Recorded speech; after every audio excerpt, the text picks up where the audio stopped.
Chapter 1. The System as a Slave. Am I not being besieged? Where's this? Have I crossed over? Xiao Tian sat dazedly on the base of the summoning array, glancing around in confusion. Suddenly, a cool voice echoed from the front, causing him to turn involuntarily, taken aback. Beautiful! Before him stood a woman of striking beauty, her skin pale as porcelain, her features exquisitely chiseled, and her lips glistening like Rabisa, true vision of perfection. Proud, the woman stood tall, exuding an air of aloofness, akin to an unreachable snow peak. As Xiao Tian assessed her, she too scrutinized him.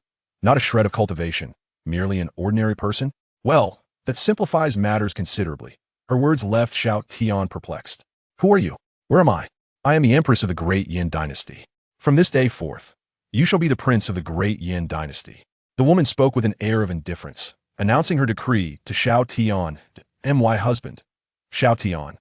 Soon, Xiao Tian's confusion was elucidated. The woman, named Xiao, was indeed the Empress of the Great Yin Dynasty. Political currents swirled within the court, urging the Empress to marry. Unwilling to be coerced by her ministers, Xiao had inadvertently activated a summoning talisman. In a twist of fate, Xiao Tian found himself transported to this world.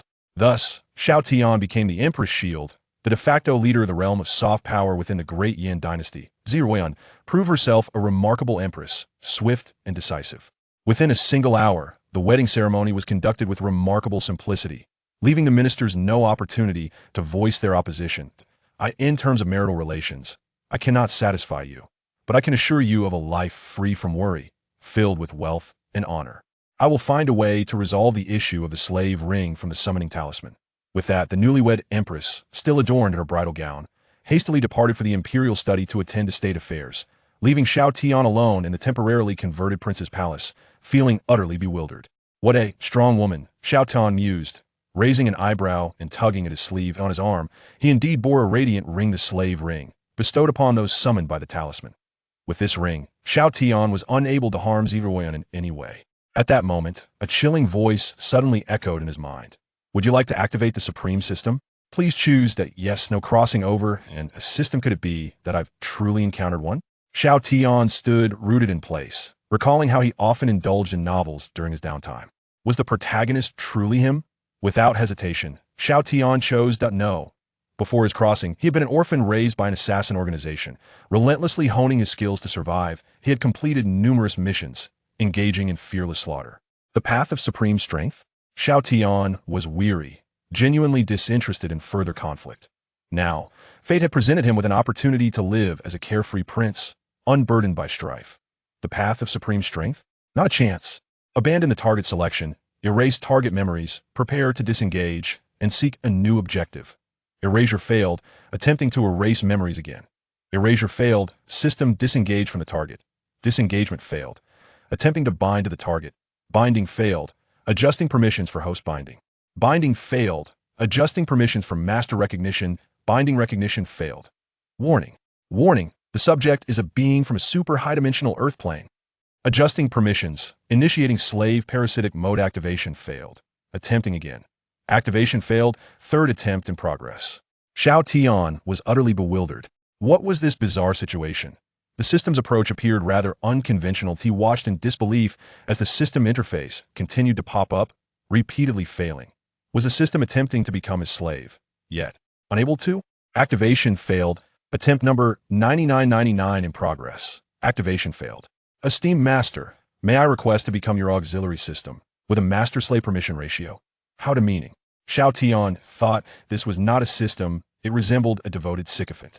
Curiosity piqued, he asked, what if I refuse? If the master declines, I will be eradicated by your immune system. Xiao Tian was astonished. Was he truly that formidable? In a moment of impulse, Xiao Tian thought. Activation successful. Esteemed Master, greetings. Thank you for your mercy. May I request that you bestow upon me a name? Faced with this sycophantic system, Xiao Tian instinctively replied, how about you be called Wangkai? Immediately after speaking, he regretted it. After all, it was a system, shouldn't it be treated with a modicum of respect? A lovely name. I adore it, esteemed master. Cough, cough. Xiao Tian cleared his throat, momentarily distracted by the system's reaction. As long as you like it. Esteemed master, I must advise you to quickly learn to conceal your aura, lest it leads to unnecessary consequences. Failure to control, it may inadvertently erase my existence. And it poses a threat to other lives. Please look to your right. Xiao Tian turned in response, his pupils constricting slightly. That I in the garden nearby. The tree closest to him was actually disintegrating. Aura? Xiao Tian exhaled lightly, centering his thoughts that I in the assassin organization. He was among the elite, renowned for his exceptional talents. In modern society, he had even become a martial arts master, adept in both internal and external disciplines. Indeed, upon adjusting his aura, Xiao Tian noticed that the tree ceased its disintegration. That I seemed to have grown stronger. Xiao Tian observed his hands, acutely aware of his own capabilities. For what he gathered from Empress Earthling, this world was one of immense martial prowess. Here, individuals refined the spiritual energy of the heavens and earth, capable of soaring through the skies, commanding mountains and rivers, and shattering the void with ease. On Earth, he was considered a top-tier powerhouse, a martial arts master skilled in both internal and external arts. Yet here, he was merely an ordinary person with some combat skills. Wankai, Xiao Tian called inwardly. Esteemed master, I am here. What is my current situation? Am I weak or strong? Xiao Tian inquired, frowning at the half-collapsed tree. Esteemed master, you hail from a super high-dimensional plane, where the laws of heaven are stringent, subjecting you to constant oppression from those rules. According to my investigations, you have long endured the suppression of 490,000 rules within that super high-dimensional realm. Under such severe rule suppression, you have still managed to break through your limits and enhance your physical strength. Now that you are in this lower dimensional plane, devoid of such oppressive rules, your body eagerly absorbs the power of this world, fortifying itself. Your strength is independent of this world's realm. Your true power lies within yourself. The system's explanation illuminated Xiao Tian's understanding. He felt as though he had transitioned from a high-gravity planet to one of low gravity. The quantity of rules corresponded to the amount of gravity. Much like the Kryptonians from Superman absorbing solar radiation on Earth, he too was growing stronger by drawing from the energies of this world. With Earth's rule pressure at 490,000, what is the rule pressure in this world? Xiao Tian asked, casually lifting the teacup beside him. Esteemed master, the rule pressure in this world is merely 3,000. Xiao Tian spewed a mouthful of tea, the splattering droplets resembling a barrage from a machine gun, piercing the wall before him and creating a hive-like pattern. Chapter 1. The System as a Servant. Am I not being besieged? Where's this? Have I crossed over? Xiao Tian sat bewildered on the base of the summoning array, glancing around in confusion. Suddenly, a crisp, cold voice rang out before him, causing him to turn in surprise and momentarily freeze. Beauty! The woman before him had porcelain skin and exquisite features, her red lips shimmering, a vision of unparalleled grace. Pride. She stood tall and unyielding, exuding an air of aloof superiority, akin to a snow-capped peak that was unattainable. As Xiao Tian scrutinized her, she too assessed him. Not a trace of cultivation, merely an ordinary person? Well, that simplifies matters. Her words left Xiao Tian utterly perplexed. Who are you and where am I? I am the Empress of the Great Yin Dynasty. From this day forth, you shall be a prince of the Great Yin Dynasty. The woman spoke with an indifferent air, announcing her decree to Xiao Tian. My husband, Xiao Tian. Soon, his bewilderment was clarified. This woman, named Xiao, was indeed the Empress of the Great Yin Dynasty. Within the court, currents of intrigue swirled, urging the Empress to marry. Refusing to be coerced by these ministers, Xiao had inadvertently activated a summoning talisman. By a twist of fate, Xiao Tian found himself transported to this world. Naturally, he became Xiaoyan's shield, a veritable figurehead in the realm of indulgent princes. Xiaoyan proved to be a formidable empress, decisive and efficient. In the span of an hour, the wedding rites were swiftly completed, leaving the ministers no opportunity to voice their dissent. Though I cannot fulfill the duties of a husband, I can assure you a life of comfort, free from want, adorned with riches. I will find a way to address the slave ring from the summoning talisman. With that, the newlywed empress, still clad in her bridal attire, left Xiao Tian to attend to state affairs in the imperial study, leaving him in a makeshift prince's palace, utterly dazed by the turn of events. What a formidable woman, Xiao Tian mused, raising an eyebrow as he tugged at his sleeve. Upon his arm, a radiant ring shimmered. The slave ring, a consequence of being summoned by the talisman, bound Xiao Tian to this fate.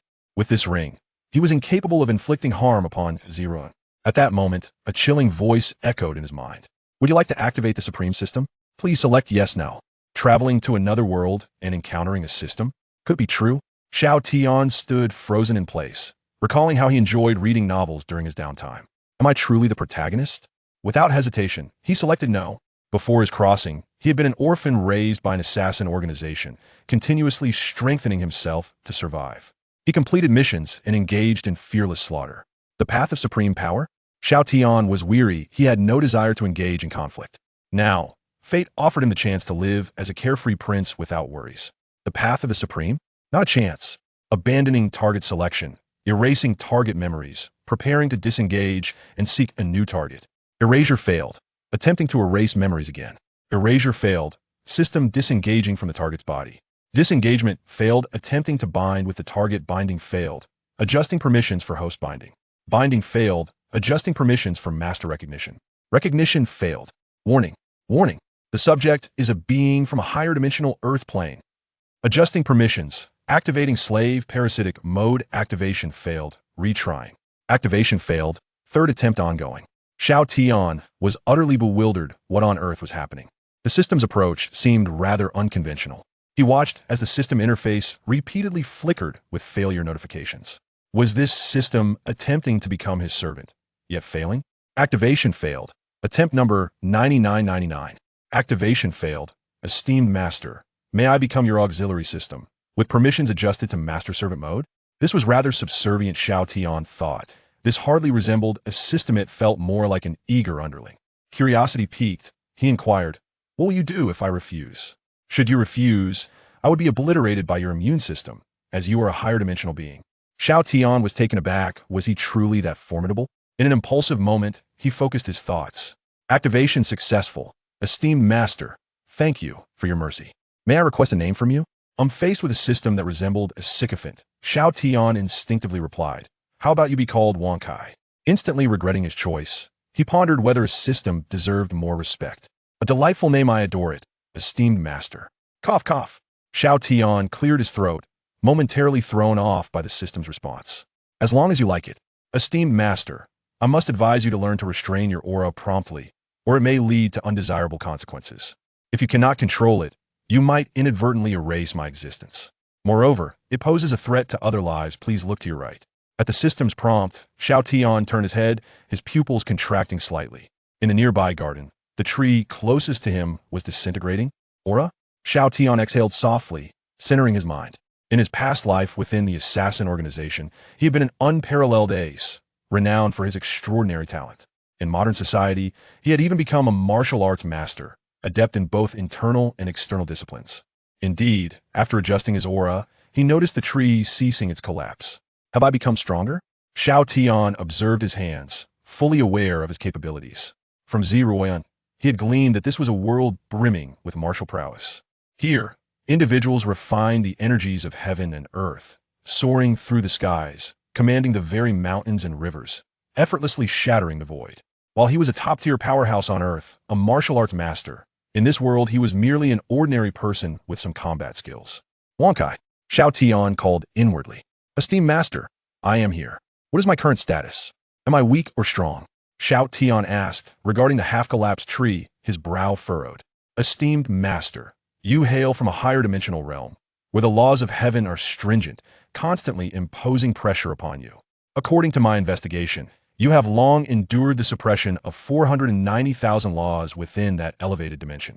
Under such harsh constraints, you have still managed to break through limits and enhance your physical strength. Now that you are in this lower dimensional plane, unburdened by the same oppressive laws, your body eagerly absorbs the power of this realm, fortifying itself. Your strength is independent of this world's hierarchy. Your power resides within yourself." The system's explanation illuminated Xiao Tian's understanding. It was as though he had transitioned from a high-gravity planet to one with lesser gravitational pull. The number of rules equated to the weight of that gravity. Much like how a Kryptonian absorbs solar radiation on Earth to grow stronger, Xiao Tian, having crossed into this foreign world, was steadily absorbing its energy to enhance himself. What is the rule pressure of this world compared to Earth's 490,000? Xiao Tian inquired, casually lifting a teacup nearby. "Esteemed master, the rule pressure in this world is merely 3,000. Uft. Xiao Tian expelled a mouthful of tea, the splattering droplets resembling a machine gun, perforating the wall before him and creating a hive-like pattern. Chapter 2. The silvery moonlight streamed through the dense crevices, illuminating the astonished face of Xiao Tian. This was not merely a lack of composure on his part. The transformation he was undergoing was utterly terrifying. The tea he inadvertently expelled had turned the wall into a honeycomb of chaos. The intensity of his newfound strength was somewhat overwhelming. Xiao Tian hurriedly steadied his mind, remaining still as he gently moved his limbs. He refrained from any grand gestures, merely flexing his joints, controlling his muscles, and regulating his breath to attune to the sensations within his core. As the sole master of both inner and outer cultivation on Earth, achieving this was not a daunting task. The sensation was indeed extraordinary. Xiao Tian grew increasingly astonished. He could feel his body incessantly evolving.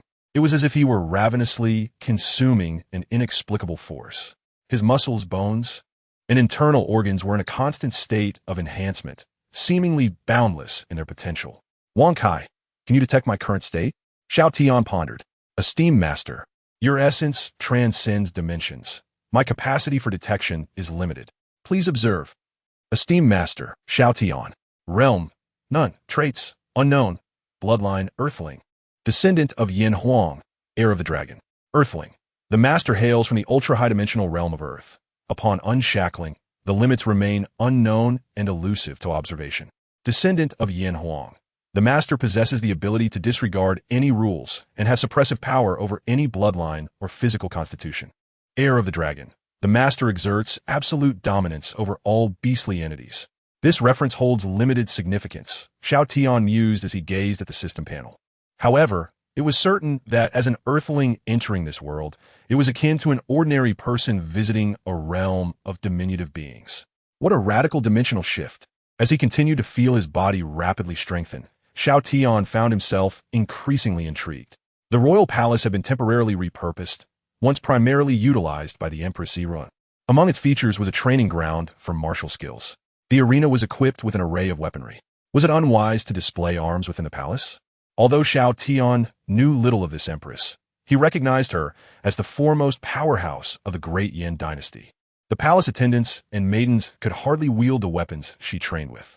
Yet, the heavy war blade, forged from refined steel, was effortlessly lifted by Xiao Tian. Then, crack! Upon witnessing the shattered hilt scattered across the floor, Xiao Tian furrowed his brow. This empress lacks discipline. The craftsmanship is shockingly subpar. Esteemed master. Spiritual weapons are classified into 9 tiers, each divided into inferior, average, superior, and extraordinary grades.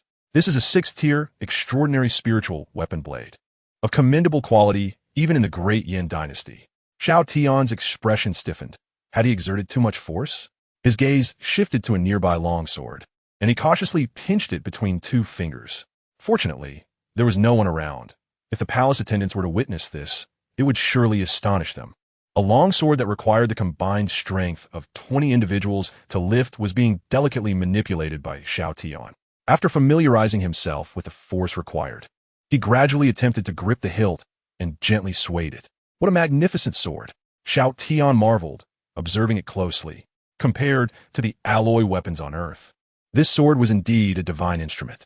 A sense of curiosity arose within him, prompting him to inquire, Wang Kai, why is this sword superior to the weapons of Earth? Esteemed master, if Earth's weaponry were to come to this world, they would, like you, be exceedingly formidable. Xiao Tian comprehended. Comparisons must be made within the same context. Suddenly, with a swift motion, he reversed the sword and struck it against his palm. The razor-sharp blade pressed into his skin but could not penetrate. It merely left a slight indentation, not even breaking the surface. Holding the sword, his palm bore no mark. Invulnerable. As he marveled, his eyes widened as he thrust the sword toward his own eye. Clang! A crisp sound resonated as the sword tip rebounded from his eyeball. With a flurry of movements, Xiao Tian brandished the long sword, aiming at his throat, ears, and even thrusting it downward from his mouth. Throughout this ordeal, he did not blink, thoroughly testing himself. To think that as an Earthling, he could be so fearsome. Xiao Tian sheathed the sword, positioning it horizontally before him. He had managed to control his strength, utilizing merely a fraction of it. Yet, the blade was now riddled with cracks. It would surely shatter under further pressure. Casually tossing it aside, the sword landed precisely on the weapon rack. He had come to understand that it would be exceedingly rare for any weapon in existence to withstand his power, unless they were artifact from the ultra-high-dimensional Earth from which he had been summoned. However, Xiao Tian shook his head, deciding against wielding such implements again. He would not engage in slaughter. Instead, he would lead a modest life as a leisurely prince, savoring the comforts of existence. Upon returning to the transformed royal palace, Xiao Tian collapsed onto the soft bed, faintly perceiving a lingering fragrance. How delightful! At last, he could attempt the long-desired experience of restful slumber. Lying lazily, he chuckled at himself. Since gaining awareness in that assassin organization on Earth, he had never slept soundly. Not once. As the most formidable individual in terms of combat prowess, a good night's sleep had become an unattainable luxury. How ironic. Now, he could finally indulge in the luxury of genuine rest. Speaking of the slave ring, Xiao Tian suddenly raised his hand, observing the faintly glowing band, and, almost instinctively, tugged at it. Slap! The slave ring, which even the great Empress Xiao, the strongest of the great Yin dynasty, could not break, was effortlessly severed by Xiao Tian. The master possesses the bloodline of the Yin Huang descendants and is not bound by such rules. Is that so? Xiao Tian stared at the severed slave ring in his hand and experimentally reattached it. The ring rejoined seamlessly, returning to its original state. He tugged it off again and reconnected it. It was merely a game. After toying with it for a while, finding it uninteresting, a faint smile graced Xiao Tian's lips as he drifted off to sleep, seemingly looking forward to a promising future. In the imperial study, the Empress set down the edict she had been perusing, her delicate brows knitting in slight concern. Was it an illusion? She had just sensed the connection with Xiao Tian fluctuating, appearing and disappearing with great frequency. Upon further investigation, she confirmed that the link with Xiao Tian remained intact, prompting her to disregard it and continue attending to state affairs. Late at night, Zirwin gently rubbed her forehead, feeling a slight headache. The current situation was far too chaotic. Stretching languidly, she adjusted her robe, revealing her astonishingly perfect figure. She exited the imperial study, ready to rest. The following morning, Xiao Tian turned over in a daze, seemingly having brushed against something. As he slowly opened his eyes, he found himself face to face with a breathtaking visage, mere inches away. The morning light bathed the figure in a soft glow, rendering them almost ethereal. Yet, Xiao Tian's complexion paled. I am unclean. Chapter 3. Xiao Tian was terrified. Esteemed master, there are no signs of violation upon you. Please rest assured. Needless to say, I am fully aware of that. I was merely jesting. Xiao Tian sat cross-legged, stretching with a sense of relief. How comfortable. It had been many years since he had slept so peacefully, to the extent that even the presence of another person beside him had not disturbed his slumber. Xiao Tian's gaze sharpened as he observed the unparalleled beauty still lying beside him. This person was none other than the foremost powerhouse of the great Yin dynasty, the reigning Empress. This was a predicament. How did you end up in my bed? When she awakens, it surely won't. Just as thoughts of anxiety swirled in his mind, a soft, sleepy murmur escaped Zhihuan as she sat up, fixing her gaze upon Xiao Tian. The two, still clad in their ceremonial attire from the previous day, exchanged glances in the morning light. Soon, the initially drowsy Zhihuan regained her composure, her demeanor returning to its characteristic coolness. With her hands clasped before her, she straightened her posture, exuding an imperial aura, subtle yet palpable. Her crimson lips parted, her voice soft as if striving for gentleness. Did you sleep well last night? Xiao Tian remained silent. There was no sign of the anticipated fury or slap. Instead, she was inquiring about his rest. He slept quite soundly yet. Xiao Tian pointed at the bed. Did I sleep in the wrong place? Yin shook her head. I sleep here to silence others. On the wedding night, sharing a bed would only invite speculation from those with ulterior motives. In the future, I may visit from time to time. After saying this, Yin rose from the bed, adjusted her robe, and prepared to leave. I will send some people. Do not hesitate to ask for anything you need. As she reached the door, she paused and turned back. I summoned you for my own benefit. My apologies. With that, Yin vanished from Xiao Tian's sight, leaving no trace. Truly worthy of being a formidable empress, the woman who supports me is indeed extraordinary, radiating an air of grandeur.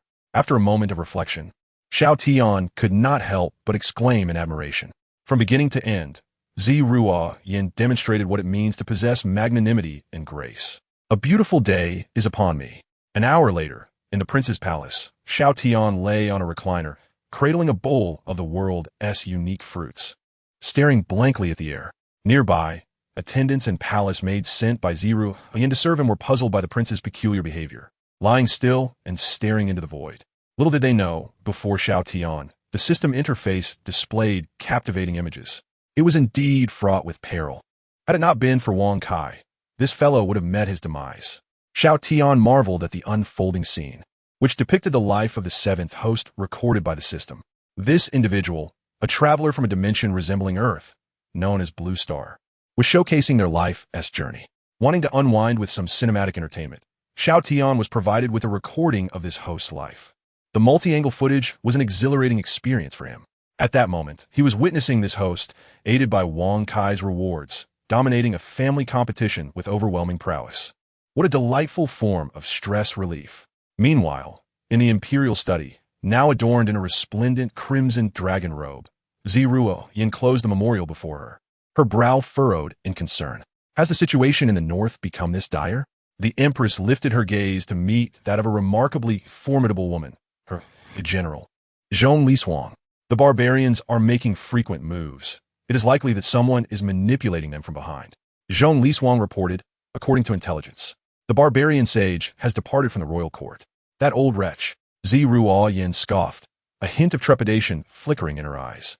The barbarian sage possessed extraordinary strength, on par with her own. If left unchecked, the northern territories of the Yin Empire would surely suffer grievously. Zhong Lishuang spoke again. Your Majesty, what shall we do? I shall lead the charge personally and sever the hand of that old fool. Xiao Tian's gaze sharpened. A fierce aura emanated from her, causing the temperature around her to plummet, frost appearing in the air. In her cold, piercing eyes, a glimmer of icy blue shone, reminiscent of glistening snowflakes. Clearly, in these past years, her reluctance to act had led some to remain oblivious to the situation. Prepare yourself, Zhong Lishuang. In 3 days, I will march north. Yes, Your Majesty. Zhong Lishuang replied with palpable excitement. It had been a long time since she had fought alongside the Empress. In the Yin Empire, Xiao Tian's was paramount, though the Prime Minister and others in the court often engaged in subtle maneuvers.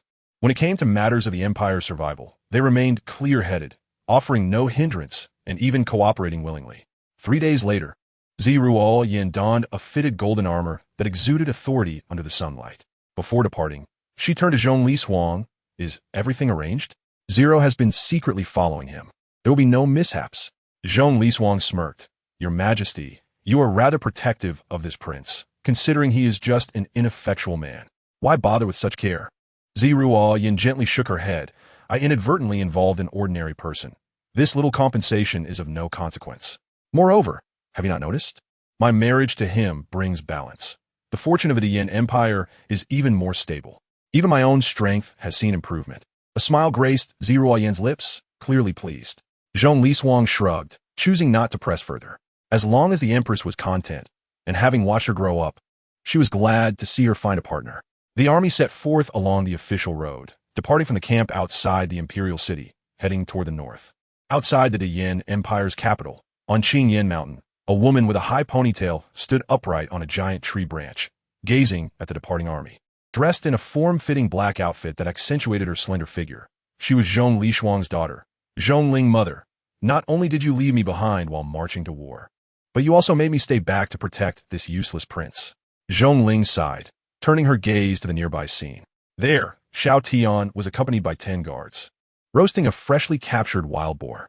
While the Empress fought for the nation, this fellow indulged himself, seeking pleasure in the mountains instead of bidding farewell. It was incomprehensible how the Empress could marry such a man. As Zhongling complained, her expression suddenly shifted, and she quickly retreated, concealing herself in the shadows. Whoosh! A shadow dashed past with ghostly speed. The 10 palace guards assigned to protect Xiao Tian had yet to react before the prince vanished from sight. This is bad. The prince has been abducted. One of the female guards exclaimed, panic rising as she hurriedly pursued the dark figure that had taken Xiao Tian. What a self-inflicted predicament. Zhongling squinted her eyes, voicing her grievances. Yet, despite her dissatisfaction, she followed suit. Surely, this useless prince had soiled himself in fright by now. As she caught up, Zhongling could not help but chuckle. Chapter 4. The kidnapper's ineptitude. The so-called useless prince, whom Zhongling believed would be scared silly, was currently being dragged by the back of his collar, weaving through the dense forest. Unfazed, Xiao Tian calmly gnawed on the leg of roasted wild boar in his hand, savoring the delectable flavor. What a pity, Wang Kai. You cannot taste this, he mused, teasing the system, entirely oblivious to his predicament. That is indeed my regret, esteemed master. The system responded cautiously, as it had to tread carefully with its words. After all, if the master were displeased, it could very well be wiped out. The kidnapper moved swiftly, soon arriving in a secluded valley. We've brought him, the cloaked assailant declared, tossing Xiao Tian to the ground. 3 figures waiting in the valley turned their gaze toward him, their expressions momentarily perplexed. Sitting on the ground, Xiao Tian continued to munch on the roasted pig leg, seemingly unaware of his circumstances. Are you sure you didn't grab the wrong person? The lead of the 4 cloaked figures, a gaunt man, frowned. The husband of that Empress is such a simpleton. The other 2 figures shared similarly bewildered expressions. Here they were, having been kidnapped, and he remained calm, indulging in food. Wasn't that the definition of a simpleton? The 4 of them exchanged glances, shaking their heads and engaging in idle chatter.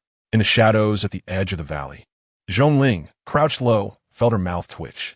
Watching Xiao Tian continue to feast, she thought to herself, how carefree he is. What on earth does the Empress see in him? However, glancing at the 4 figures ahead, Zhongling's expression turned serious, her palms growing clammy. Upon starting her pursuit, she sensed something amiss, and now, upon closer inspection, she realized the truth. These 4 individuals were likely assassins from Blood Cloud Tower. Blood Cloud Tower, the foremost assassin organization in the southern wilderness, had operations spreading throughout the region, and these individuals were probably affiliated with the Yan Empire's branch. This situation was undoubtedly complex. The pressure mounted within Zhongling. The headquarters of Blood Cloud Tower within the Yan Empire was a formidable foe, one that even the Empress would find challenging to confront. Why had the Blood Cloud assassins suddenly abducted Xiao Tian? For now, the best course of action was to quickly rescue Xiao Tian and avoid confrontation with the 4 individuals. With determination, Zhongling carefully observed the moment when the 4 individuals lowered their guard and suddenly struck.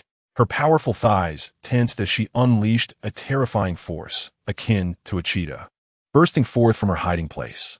Go! Zhongling hissed, reaching out to grasp Xiao Tian. Although she was unaware of their scheme, she knew that if she could rescue Xiao Tian and escape Qingyan Mountain, returning to the Imperial City, the assassins from Blood Cloud Tower would dare not act recklessly. Buzz!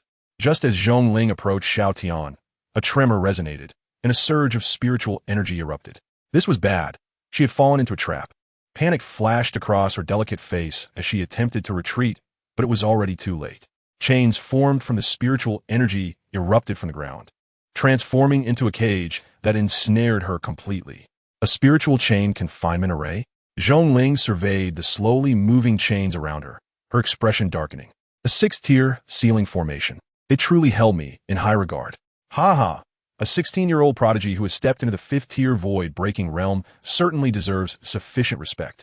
The leading assassin from Blood Cloud Tower chuckled as he turned to face the trapped Zhongling. Meanwhile, Xiao Tian sat on the ground, silently gnawing on a roasted pig leg, mentally querying, Wang Kai, what is this void-breaking realm all about? Please explain. In the realm of the current master, cultivation is divided into 10 tiers. First tier, body refinement realm. Second tier, Qi gathering realm. Third tier, Dan condensation realm. Fourth tier, Nirvana realm. Fifth tier, void breaking realm. Sixth tier, life and death realm. Seventh tier, awakening realm. Eighth tier, transcendence realm. Ninth tier, entry to sage realm. 10th tier, sage realm. Each tier is further divided into 9 levels. Xiao Tian, intrigued, inquired while savoring his meat. So, what realm am I currently in? The master's realm is none, an ordinary person. Simultaneously, Zhongling, trapped within the formation, made no unnecessary movements. The 6-tier ceiling formation was exceedingly difficult to break. Her genuine concern was not her own entrapment, but rather what the opponents were plotting. The 4 assassins before her were evidently aware of her covert protection of Xiao Tian and had set up the formation in advance to ambush her. Their earlier casual conversation had been a deliberate ploy to lure her in. Nevertheless, Zhongling did not give up. Her hand lightly rested on the hilt of her knife as her gaze swept over the ceiling formation. Do not waste your efforts. This formation is specially crafted to counter your breaking guard slash. The leading assassin's sudden voice caused Zhongling's body to stiffen. Who are you? She demanded, gripping the hilt tightly and fixing her gaze on him. How do you know? Breaking guard slash. That is her trump card. How could this assassin from Blood Cloud Tower possibly know? How would I know? The leading assassin removed his mask, revealing a fearsome face marred by a scar. What do you think? She gasped in shock. Liang Shou, you're the Liang Shou from the Smoke Wolf Village. You did not die. The Smoke Wolf Village had wreaked havoc in the region, and a year ago, she had personally led a team to eradicate them, capturing their leader Liang Shou and executing him publicly. Why? Liang Shou observed Zhongling's bewildered expression and scoffed, little brat. He then noticed Xiao Tian had finished his roasted pig leg, the corner of his mouth twitching. This guy truly had a large heart. Time to get down to business. The Empress's little pretty boy. Liang Shou reached out, seizing Xiao Tian's collar and lifting him off the ground. Xiao Tian allowed himself to be pulled, appearing utterly nonchalant. Seeing Xiao Tian's fearless demeanor, Liang Shou chuckled lightly. After all, you are that woman's husband, so you do possess some courage. As he spoke, Liang Shou adjusted Xiao Tian's stance and gently patted his shoulder. Do you wish to live? Xiao Tian, feigning innocence, replied yes. Surviving is quite simple. I have a task for you, Liang Shou said, flipping his hand to reveal a paper package. Throw this into the water at the Empress's training grounds. This task is not difficult. If you complete it, not only will you ensure your survival, but you will also no problem. Before Liang Shou could finish his threats and temptations, Xiao Tian had already reached out, taken the paper package, and tucked it into his sleeve. Liang Shou fell silent for a moment, then retrieved a jade vial. A verbal promise is insufficient. You must Xiao Tian snatched the jade vial, uncorked it, and gulped down the poison within. Now, how can I leave? He asked, sincerely returning the vial's cork to Liang Shou. I worry that if I delay too long, those female guards will become suspicious, which would hinder your plans. Liang Shou stared at Xiao Tian in stunned silence, taken aback by his audacity. Xiao Tian frowned, weary of the incessant bickering and merely wishing to return to his roasted meat and wine, enjoying his blissful existence as a carefree little prince. Having cooperated so willingly, he found it perplexing that Liang Shou remained unresponsive. However, it was not that Liang Shou was unresponsive. Rather, Xiao Tian's actions had completely derailed his train of thought. This was beyond the scope of expectation. Chapter 5. Why Force Me Shameless? Within the spiritual chain confinement array, Zhongling gritted her teeth, her gaze fixed on Xiao Tian's retreating figure. Your Majesty is truly blind to have chosen such a spineless man. She kept all the good things for you, going to great lengths to protect you. And this is how you repay her? Liang Shou, stirred by Zhongling's words, revealed a terrifying smile on his scarred face as he patted Xiao Tian's shoulder. Fool! The prince knows that a wise man adapts to circumstances. This is the way of the intelligent. Do you think everyone is like you and your mother, unable to see the precarious situation of the great Yin dynasty? Zhongling clenched her fists, remaining silent, her heart sinking to the depths. Liang Shou's words were not entirely unfounded. The great Yin dynasty faced internal and external threats. In turmoil. Now, Blood Cloud Tower had begun to intervene. I have taken the poison, and you have given me the task. Can I leave now? Xiao Tian's calm voice interrupted Zhongling's thoughts. Of course, the prince is free to do as he wishes. Liang Shou gestured aside. Yet Xiao Tian did not move. Instead, he pointed at Zhongling. Let her come along. Otherwise, it may raise suspicions, and she could be made to take poison. This foolish girl had fallen into trouble to save him. Xiao Tian could not simply ignore her. Do not feign concern. I do not need your rescue. Zhongling shouted in indignation, feeling humiliated by Xiao Tian's words. Xiao Tian disregarded the tantrum of this headstrong girl and silently gazed at Liang Shou. Liang Shou returned Xiao Tian's gaze with a half-smile. That will not do. I have a grudge against this little vixen and wish to deal with her. Xiao Tian fell silent for a moment before speaking again. If you do not agree, I will not comply. Everyone was taken aback by this statement, clearly bewildered as to why Xiao Tian, who had been so cooperative, had suddenly become obstinate. Are you threatening me? Liang Shou's eyes narrowed, his tone unfriendly. Xiao Tian shook his head. Not a threat, merely a suggestion. If I return unscathed, but my protector Zhongling has vanished, it would arouse suspicion, which would be detrimental to the plan's execution. I am only trying to ensure the success of the plan so that I may acquire the antidote and preserve my life. Let us reason together. If you do not agree, the risks will be too great for me, and I may end up losing my life. Either way, if I must die, I might as well die here. Zhongling furrowed her brow, looking at Xiao Tian, suddenly finding him difficult to comprehend. You say he fears for his life. yet he has maintained a calm demeanor throughout. A mere ordinary person, in this situation, dares to argue with Liang Shou? Very well. Then just wait here and die from the poison. Liang Shou's expression turned sardonic in response to Xiao Tian's words. Xiao Tian's expression stiffened slightly as he prepared to speak again. Let's all calm down. Do not act rashly. Think through my shut your mouth if you cannot speak properly. The boss has shown you leniency, and yet you dare to overstep your bounds? The assassin who had previously abducted Xiao Tian stepped forward, cursing as he reached for Xiao Tian's hair while simultaneously throwing a punch toward his abdomen. Beside the spirit chain enclosure array, Zhongling was equally baffled by Xiao Tian. Why reason with your enemies? Who would heed your words? Now you shall suffer the consequences. Nevertheless, Xiao Tian's naive and foolish behavior did elevate Zhongling's regard for him. She surmised that his compliance was likely due to ulterior motives. Perhaps he intended to escape first and then return to the imperial city to discuss strategies for detoxification with the emperor. The more she pondered, the brighter her eyes became, and she gazed up at Xiao Tian with concern. Being merely an ordinary person without any cultivation, could the prince withstand the brutal assault from his adversaries? However, as Zhongling looked up, she was struck dumb. The ordinary prince, Xiao Tian, who she remembered, had just taken a direct hit to the abdomen from a blood cloud tower assassin, yet stood there as if unaffected. Why was that? The assassin was equally stunned, watching as Xiao Tian tilted his head to evade the blow. At that moment, a cold voice imbued with terrifying malice resonated in everyone's ears. I spoke to you civilly, yet you chose to resort to violence? Xiao Tian's previously placid expression transformed into one of frosty wrath, his pupils glimmering with a scarlet hue. Furthermore, I detest when others meddle with my hair. In a sudden fit of rage, Xiao Tian unleashed a devastating punch towards the nearby assassin, whose formidable presence instantly evaporated. A fifth-tier void-breaking realm expert had simply been obliterated. Boom! Xiao Tian's enraged blow not only annihilated the assassin, but the resulting shockwave was akin to a tempest, uprooting the very earth of the valley. The distorted force carved deep trenches into the ground, its residual might crashing against the adjacent mountain wall. The valley, which had been slightly dim, suddenly brightened as a massive cavity was blasted into the mountainside. Sunlight streamed through the gaping hole, illuminating the valley as if divine light had descended upon Xiao Tian and his companions. Why? Xiao Tian shook his head and, in a sudden motion, slapped at the side. The ferocious wind instantly reduced the two remaining assassins to mere blood mist. The gust was like an invisible tide, uprooting a series of trees in its wake. The towering peaks on the opposite side tilted precariously under the force of Xiao Tian's sweeping palm. I merely wished to be a leisurely prince, enjoying a tranquil life. I have been cooperative and reasonable, yet why did you not listen?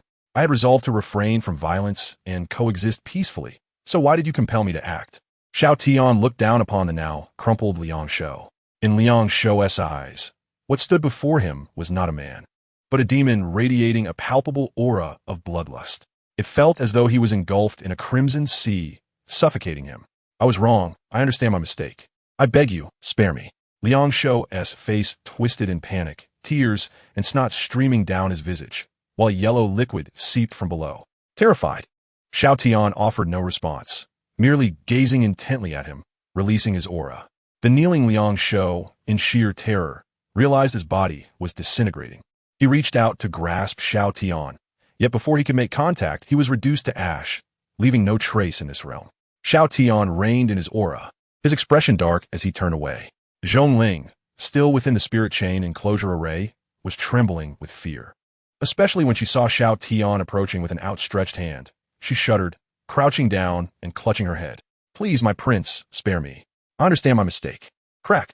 The sound of shattering echoed as Zhongling cautiously lifted her head. The spirit chain enclosure array, once thought impenetrable, felt as fragile as paper in the hands of Prince Xiao Tian, who regarded her with a look of disdain. Are you a fool? Chapter 6. The major general malfunctions outside the valley. Zhongling stood frozen in place, paralyzed with fear. Before leaving, the prince had instructed her to eliminate all traces and not to wander off, assuring her he would return shortly. Confusion filled her mind. The Blood Cloud Tower assassins had all been obliterated by the prince. What was there to destroy? Then, to her horror, she witnessed a mountain bouncing towards her. How could a mountain bounce? Oh! With her spiritual energy swirling in her eyes, Zhongling quickly discerned that it was the prince lifting a mountain. That was not surprising. What a monstrous revelation. Zhongling felt her understanding shatter. What kind of being was the prince? Without any visible cultivation or spiritual energy fluctuations, he effortlessly lifted a mountain using sheer physical strength. Even a sacred being capable of moving mountains and filling seas could not manage such feats with such ease. Could they? Zhongling's breath quickened, her heart racing. Could it be that the prince was a legendary existence surpassing the 10th tier sacred realm? Boom! The resounding noise interrupted Zhongling's wild thoughts. Dust and debris swirled as she watched Xiao Tian hurl the mountain, burying the entire valley. Following that, he leaped into the air, delivering a punch that collapsed the mountain he had previously breached. Whoosh! Xiao Tian descended lightly before Zhongling, dusting off his hands. All done. There shall be no traces of my involvement. Gazing at the drastically altered landscape behind Xiao Tian, Zhongling's mind wandered. In that moment, she gained a new understanding of the term eliminating traces. Little girl, just say you save me when the time comes, Xiao Tian instructed as he turned to walk back. Huh?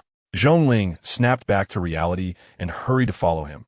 But, did your mother never tell you to listen carefully to adults? Xiao Tian suddenly turned, his gaze icy. Zhongling shivered, her long legs buckling as she knelt on the ground.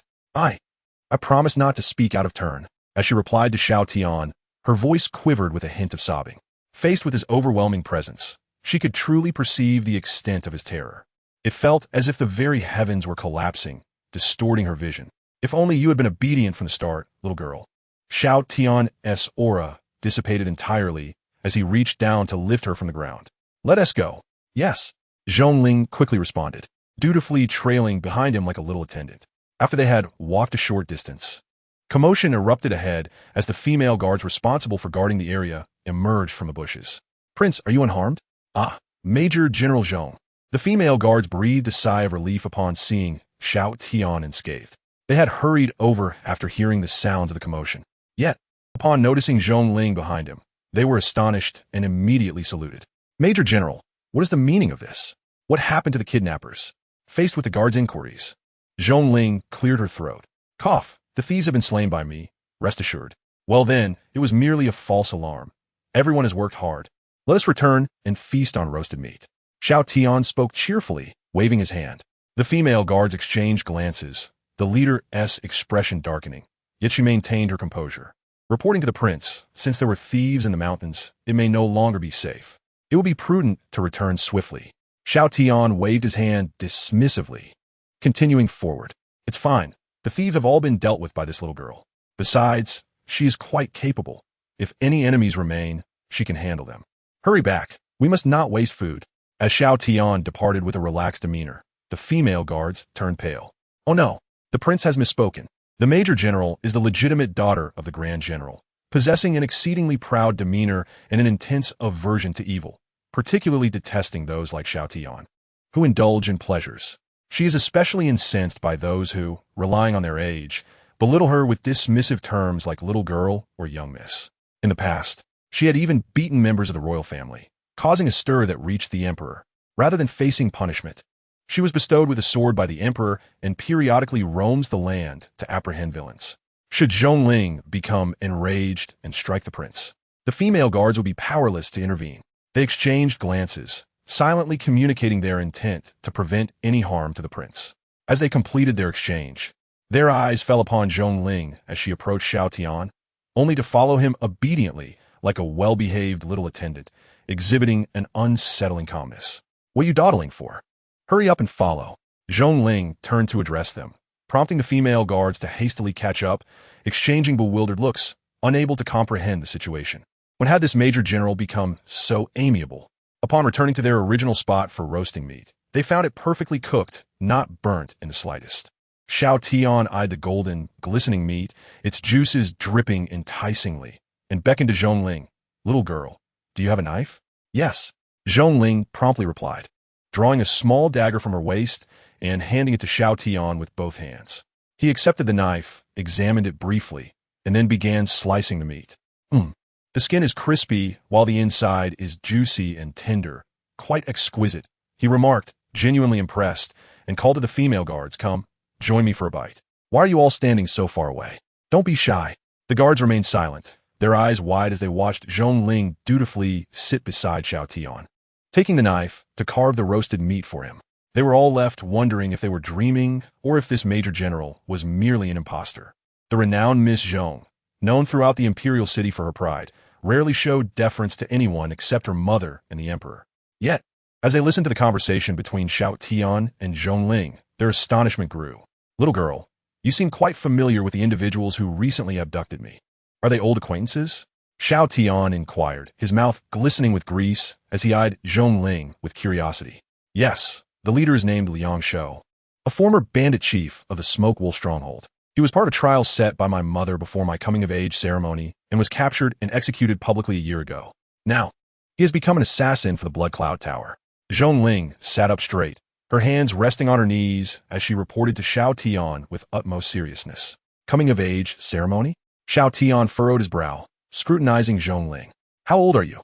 16. "You truly are still a child. What have you been consuming to grow so quickly?" Xiao Tian's lips twitched as he shook his head. "I must reprimand your mother for allowing you to engage in such violent affairs at your age." "Ugh."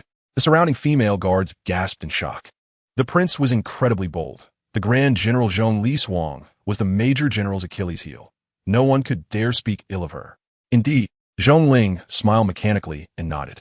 The female guards collectively froze at the sight of Zhongling's obedient demeanor. It was over. The Major General had been corrupted. Chapter 7. Terrifying. I am so frightened in the southern wilderness. The foremost assassin organization, the Blood Cloud Tower, is infamous throughout the region of the Great Yin Dynasty. They accept any job for the right price. This time, they targeted the prince with motives linked to the Empress, though the mastermind behind the substantial bounty remains unknown. Cautiously, Zhongling turned to Xiao Tian. Their mission has failed this time. Within 7 days, they will undoubtedly send more people. Xiao Tian's expression stiffened, exclaiming, "More people within 7 days?" He suddenly found the Blood Cloud Tower's methods rather foolish. Back on Earth, when faced with such a situation, his organization would have conducted thorough investigations to determine if a third party was involved or if the target's capabilities exceeded their limits, considering whether to negotiate rather than escalate the conflict. It was only after he had become a master in both internal and external skills that his adoptive father began to act recklessly. How could these assassins from the Blood Cloud Tower be so foolish? Xiao Tian's expression morphed into one of annoyance, finding the situation quite troublesome. The female guards, noticing Xiao Tian's demeanor, assumed he was frightened. After all, being targeted by the Blood Cloud Tower was a legitimate cause for concern. "Prince, it would be wise to stay in the palace for the time being and avoid going out," the lead female guard suggested, bowing respectfully. "The palace's defenses are formidable, and the assassins from the Blood Cloud Tower would not dare intrude." "Excellent idea. Staying in the palace would be much safer." Xiao Tian responded eagerly to the lead guard's proposal. The other female guards exchanged glances, their expressions revealing the same thought. How terrified must the prince be? Only Zhongling wore an expression of peculiarity, thinking quite the opposite, how unwilling the prince seemed to take action. Before long, the female guards began to pack up their meager campsite. "Hey, do you think the Major General is fond of handsome men? Why else would she be so kind to the prince?" One guard whispered as she observed Zhongling accompanying Xiao Tian to gaze into the distance. "Stop babbling nonsense. The Major General has always admired the Emperor. Her kindness towards the prince is entirely reasonable. Don't spread baseless rumors," the lead guard admonished, furrowing her brows. "Understood, but this Blood Cloud Tower is going too far." The guard clenched her fists, troubled by the thought of how many innocent citizens would suffer and how much trouble the Emperor would face. "Enough of this talk. The Emperor instructed us before his departure." The lead guard glanced at Xiao Tian. "Just ensure the prince remains a leisurely wealthy figure." With that, she continued to tidy up her belongings. The first guard to speak sighed, clearing the area to avoid igniting a forest fire. Meanwhile, standing on the cliff and gazing at the imperial city, Xiao Tian suddenly addressed Zhongling. What was that guard discussing? They mentioned that the Blood Cloud Tower would bring calamity to the citizens and that Zira Oyan would face trouble. What does that mean? Zhongling hesitated, glancing back at the guards packing up, her brow twitching with agitation. "You fools, the prince can't hear you." After composing herself, Zhongling began to explain to Xiao Tian. "Your Highness, the Blood Cloud Tower employs despicable tactics and is unscrupulous. Following this failed mission, they are likely to resort to their usual methods of slaughtering innocents to extort protection fees from the Great Yin Dynasty." By the time she reached the last 3 words, Her teeth were gritted in anger. Protection fees? Xiao Tian was momentarily taken aback, looking at Ling. What do you mean? In the past, when there were incorrupt officials in the court who threatened the interests of local aristocrats, they would turn to the Blood Cloud Tower for bounties. The court would then protect these officials, leaving the assassins with no choice but to massacre the common people to force the court into compliance. The court would have to pay protection fees, and the Blood Cloud Tower would withdraw their mission, while the local aristocrats would not get their money back, essentially profiting from both sides. Because of this, officials in the court are always cautious in their dealings with local matters. Ling sighed and continued. Given the current situation, Your Highness, the Blood Cloud Tower will likely attempt to strike at you again following their failed mission. If they're unsuccessful, they will resort to slaughtering the innocent to demand protection fees. Additionally, with the Emperor leading troops outside, the assassins from the Blood Cloud Tower may even try to interfere with the battlefield situation, creating further complications for the Emperor. Upon hearing this, Xiao Tian's face darkened with anger. Slaughtering innocents? How utterly shameless. How can they even call themselves assassins? The common people are so innocent. Back on Earth, even my adoptive father, despite his ruthlessness, enforced a strict rule. Never harm innocent civilians. Based on your understanding of Ziruoyan, if she were aware of my capabilities, would she allow me to intervene in certain matters? Xiao Tian suddenly had an epiphany and turned to Ling with a serious expression. Is there some misunderstanding regarding the phrase, it's acceptable? Ling felt an urge to scoff internally, but dared not voice her thoughts. In response to Xiao Tian's inquiry, she could only nod obediently and say, Your Majesty will manage. This is troublesome. If Blood Cloud Tower begins to massacre innocents, I cannot stand idly by, and I will act in broad daylight, exposing my strength. Wouldn't that mean the leisurely life of a prince would vanish forever? I would be thrust back into the endless cycle of bloodshed and conflict. Xiao Tian analyzed, his expression growing increasingly grave. Even if I restrain myself, the slaughter of the populace and the disruption of the war would all stem from me. If Ziruoyan were to issue a divorce decree, expelling me from the palace, would I no longer be able to enjoy such comforts? I possess no survival skills. My only talent lies in combat. To continue living, I have to revert to my old ways of incessant fighting? Sweat began to bead on Xiao Tian's forehead as he envisioned the days of ease and indulgence slipping away. The notion of being supported by the Empress, living a life of comfort and tranquility, was fading from his grasp. He could not afford to lose this soft life. With a look of terror, he gazed at Ling, his tone anxious. No, this is unacceptable. It's too terrifying. I must eliminate everyone from Blood Cloud Tower. Ling was taken aback. Are you seriously considering resolving the issue this way? She turned to Wang Kai. Can you locate the branch of Blood Cloud Tower? Xiao Tian urgently inquired within his mind. Dear Master, during your earlier breakdown in the hunting grounds, I had already gathered information for positioning. Guide me, commanded Xiao Tian to Wang Kai. Then he called out to the guards in the distance. Something provided by the Empress was lost when I was abducted. It seems it fell along the way. Ling, accompany me to retrieve it. You all wait here and do not move. We'll return shortly. Without waiting for the guards to respond, Xiao Tian took off running. The guards stood in shock, momentarily frozen. Following the prince's orders, and with her presence, there would be no issue. Ling quickly reacted, instructing a female guard with a stern expression before chasing after Xiao Tian. In the blink of an eye, the two had vanished into the dense forest.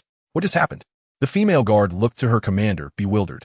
The commander furrowed her brow, sensing something was amiss, but unable to articulate it. Major General Zhong is too obedient. Nevertheless, with the Major General accompanying him, it should be fine.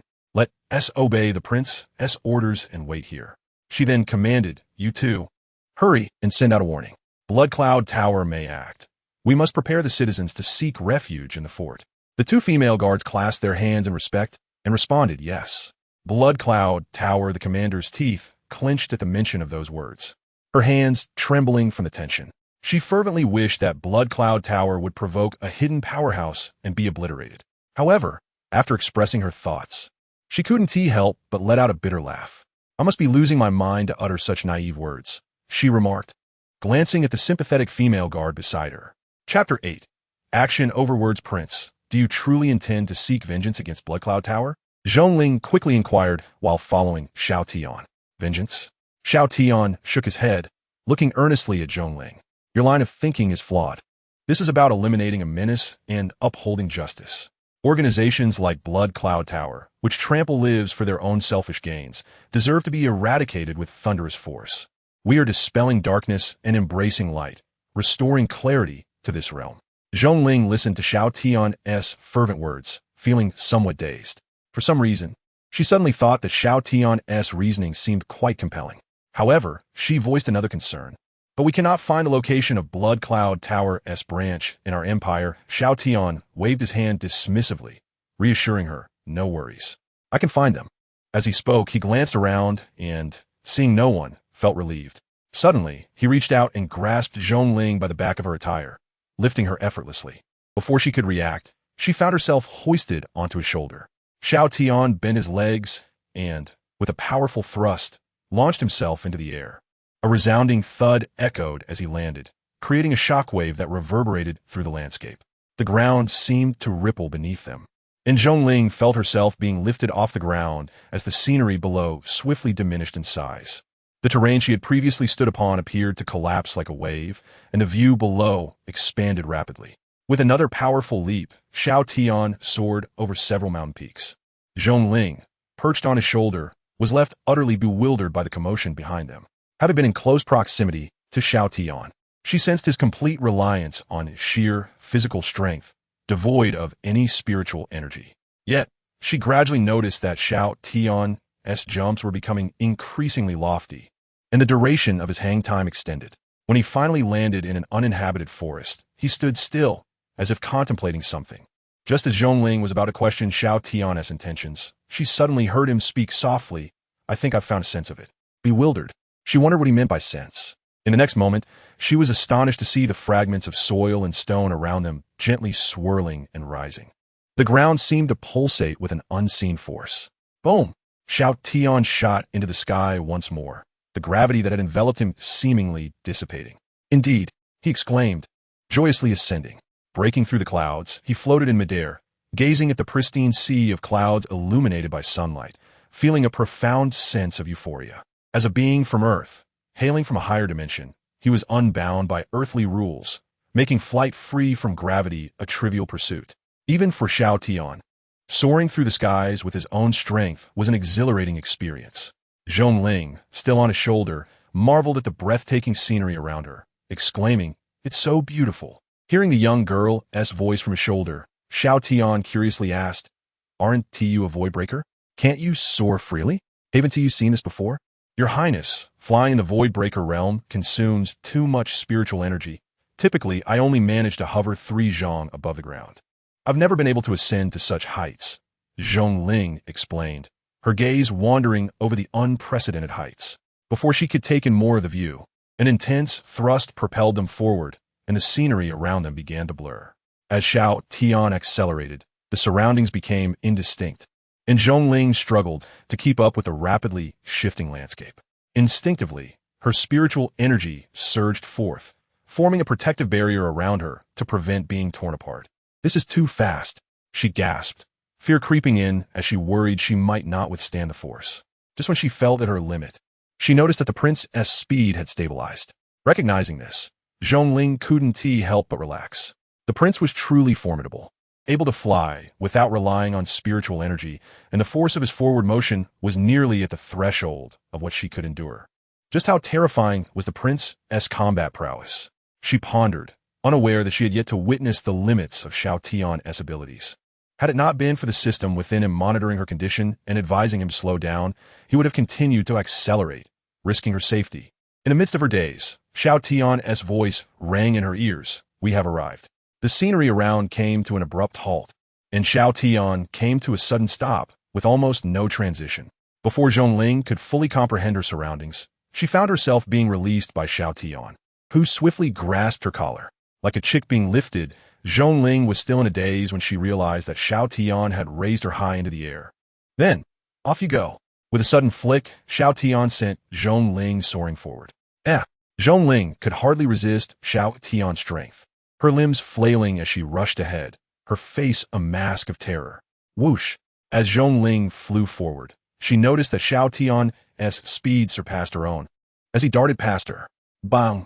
Xiao Tian collided with an invisible barrier, akin to striking a mirror. Crack! In Zhongling's eyes, the sky seemed to shatter, revealing crack patterns. With a crashing sound, the once empty sky was no longer devoid of substance. The collapsing illusion unveiled floating edifices above. The entire building resembled a miniature island, resplendent in crimson, quietly suspended in midair. On the large plaque above, 3 blood-red characters were inscribed: Blood Cloud Tower. With the protective array dismantled, Zhongling quickly regained her composure after being tossed, summoning her spiritual energy.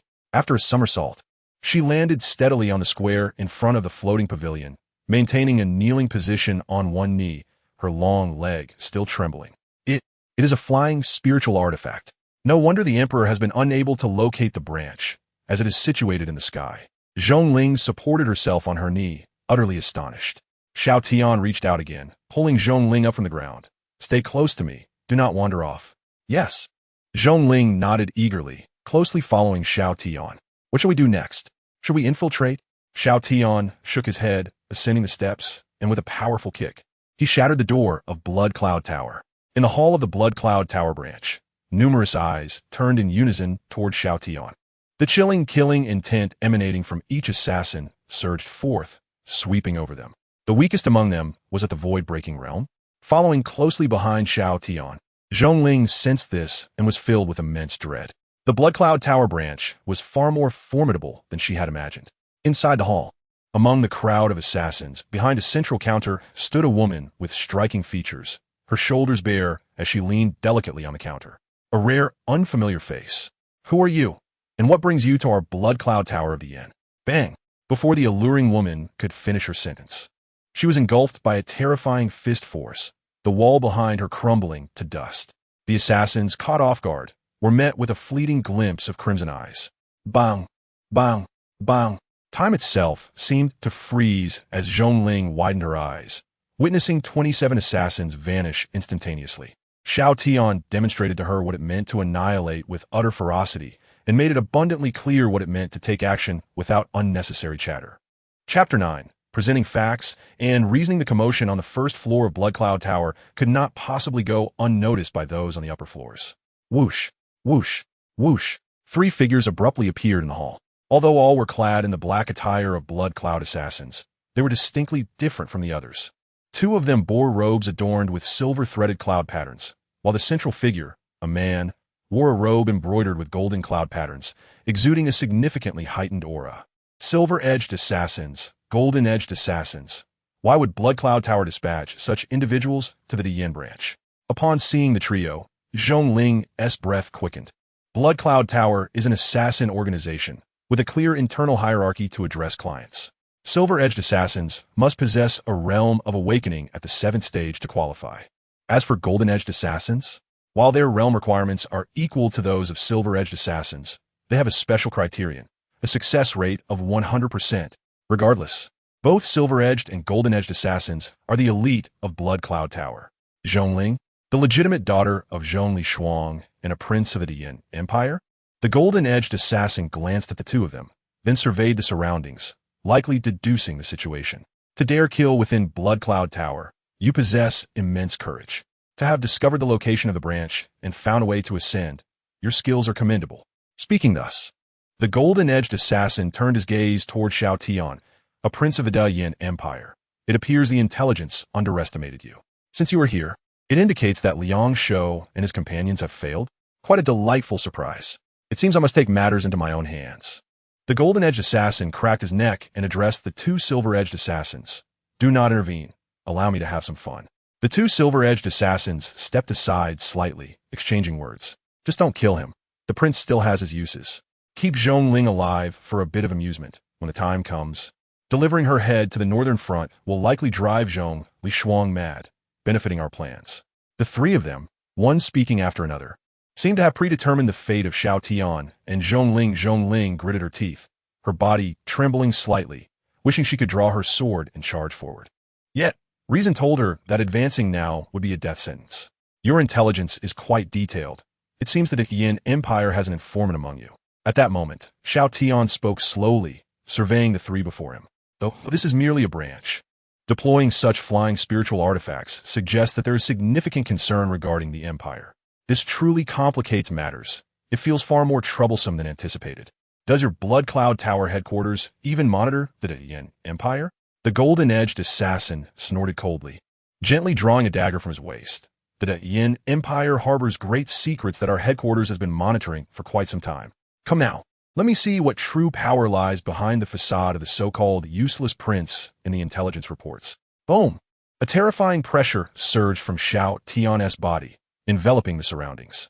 The palpable killing intent twisted the space around him, manifesting into this world like a realm of corpses and blood. The entire flying spiritual artifact, the Blood Cloud Tower branch, groaned under the strain, with structures beginning to collapse. Seemingly unable to withstand this pressure, an overwhelming sense of oppression gripped everyone present. Even Zhongling, who did not face Xiao Tian's aura directly, collapsed on the ground, trembling uncontrollably. As for the three assassins opposite her, they stood frozen, too petrified to move. Clang! The golden-edged assassin could barely hold onto his dagger, which clattered to the ground. The three felt as if their hearts were being seized by the imposing presence of Xiao Tian. They attempted to speak, but not a single word escaped their lips. Even when facing their lord, they had never experienced such suffocating pressure. The golden-edged assassin gritted his teeth, blood trickling from the corner of his mouth, and forced himself to speak. My lord, there seems to be a misunderstanding. Please bear with us. Misunderstanding? Xiao Tian shook his head with a bitter smile. Initially, I merely wished to be a leisurely prince, living a calm life and being a good person. Yet, you insisted on sending people to trouble me, compelling me to act violently, forcing me to kill you. I do not understand why you have so much to say. Why must you let me know that your Blood Cloud Tower headquarters covets the Yin? Are you not forcing my hand and compelling me to eradicate your headquarters? Why must you push me? In a fit of rage, Xiao Tian suddenly launched a punch. Bang! The golden-edged assassin standing before him had not even uttered another word before being obliterated by Xiao Tian's strike. Meanwhile, in the distance, the punch reverberated, parting the clouds of the sky, as though tearing the heavens asunder. The two silver-edged assassins positioned close by were caught in the shockwave, their bodies disintegrating. In their final moments, their minds were consumed by a single thought. The idiots in the intelligence department, how dare you label such a monster as useless? Alas! Their cries went unheard, for the head of the intelligence department, the alluring woman, had been thoroughly obliterated by Xiao Tian's punch. Blood Cloud Tower, the Yin branch, annihilated. Xiao Tian restrained his aura and let out a frustrated sigh. Turning his head, he noticed Zhongling slumped on the ground, her body limp.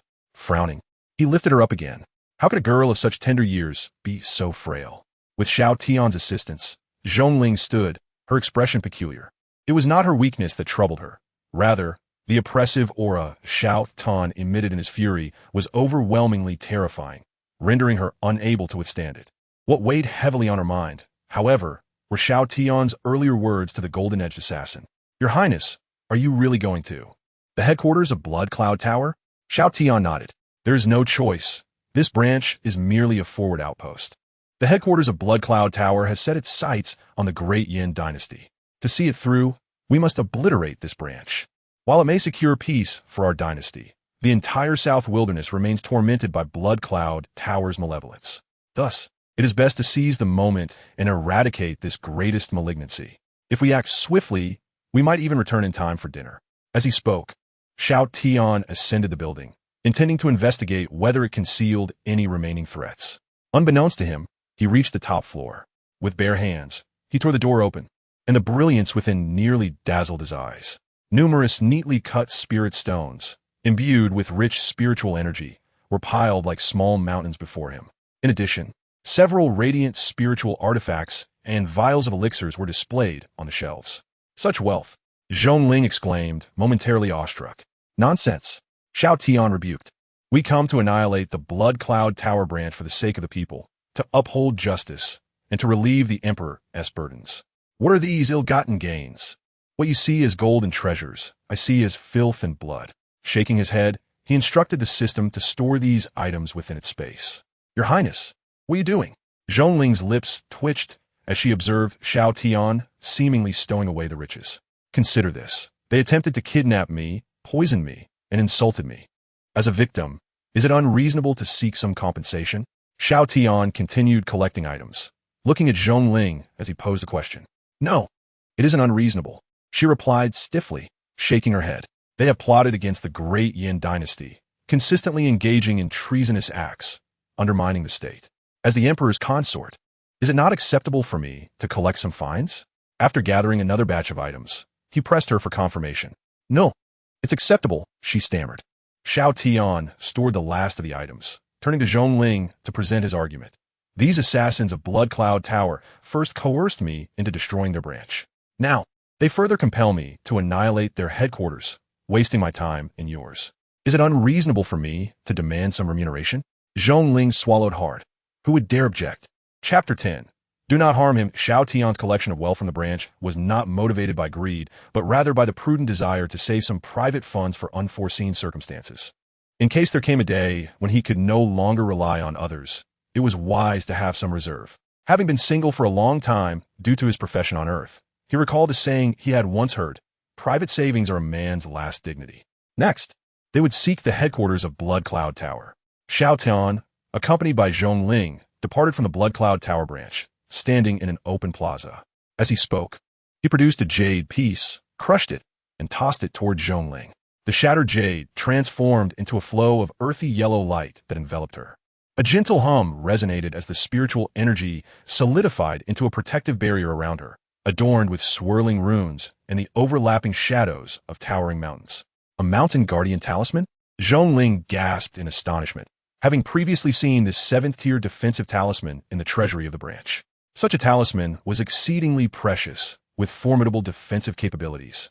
Even a 7th-tier Awakening Realm expert would likely struggle to breach it. Your Highness, this talisman is incredibly valuable. What do you intend to do with it? Zhongling was puzzled as to why Xiao Tian would use such a talisman for her. I have received intel that the location of Blood Cloud Tower seems somewhat distant, Xiao Tian said, glancing at the system's navigation with a furrowed brow. I need to move swiftly, otherwise we shall miss dinner. But I'm concerned that if I increase my speed, I might inadvertently harm you. At this juncture, he gave Zhongling a thumbs up, his eyes glinting. With this talisman, there should be no problem. Zhongling stood dazed, Before she could gather her thoughts, Xiao Tian hoisted her onto his shoulder once more. Bang! The tremendous force sent the floating branch of Blood Cloud Tower plummeting downward. Xiao Tian, carrying Zhongling, unleashed a terrifying speed, and in the blink of an eye, broke through the sound barrier. Boom! Boom! Boom! The successive explosive sounds echoed as he barreled through the sound barriers ahead. At this moment, his explosive speed shattered the clouds above. The scenery around Zhongling became a blur. She could no longer discern her surroundings. Xiao Tian's velocity exceeded her comprehension. Moreover, she was horrified to notice the mountain guardian talisman's barrier trembling, the spiritual energy coalescing into a surface that rippled like water, even forming cracks that threatened to collapse at any moment. Zhongling, gripped by fear, found herself at a loss for words. She had initially thought that Xiao Tian had reached his limit when they traveled to the Blood Cloud Tower branch. Now, she realized he had merely been mindful of her safety. The speed he was unleashing now was such that even the 7th-tier defensive talisman could scarcely endure it. The strength of Prince Xiao Tian shattered Zhongling's previous perceptions. As she stood in a daze, Zhongling suddenly felt her feet touch solid ground. All right, we have arrived. Xiao Tian's voice roused her from her stupor. Looking around, Zhongling realized they had once again come before the floating edifice. Compared to the Blood Cloud Tower branch, this headquarters of the foremost assassin organization in the South Wilderness was far more colossal. A landmass as vast as an island floated, crowned by a massive crimson pavilion that resembled a blood-red mountain. Surrounding this island were chains connecting several smaller islands, each similarly adorned with crimson pavilions. Clearly, the branch of the great Yin dynasty had once been among them. Crash! A shattering sound abruptly rang out. The formation encompassing the entire Blood Cloud Tower headquarters began to fracture and crumble. Xiao Tian's speed was so extraordinary that the formation only now recognized it had been breached. Truly, as the foremost assassin organization, the bloodshed here was palpable. Xiao Tian gazed at the crimson pavilion before him, memories from the past seemingly stirred. Just as he finished speaking, figures clad in black suddenly appeared around him, encircling him and Zhongling. Each of these individuals donned silver-edged black attire, their expressions unfriendly as they regarded the pair. Among the surrounding assassins, the weakest was at least at the 6th tier of the life and death realm. Zhongling swallowed hard, warily observing her surroundings as she subtly edged closer to Xiao Tian. How curious that someone would dare intrude upon our Blood Cloud Tower's headquarters. A flippant voice carried through the air. Zhongling quickly looked up to see a tall woman in black standing at one corner of the massive pavilion. Her form-fitting attire accentuated her figure perfectly, and golden edges adorned her clothing.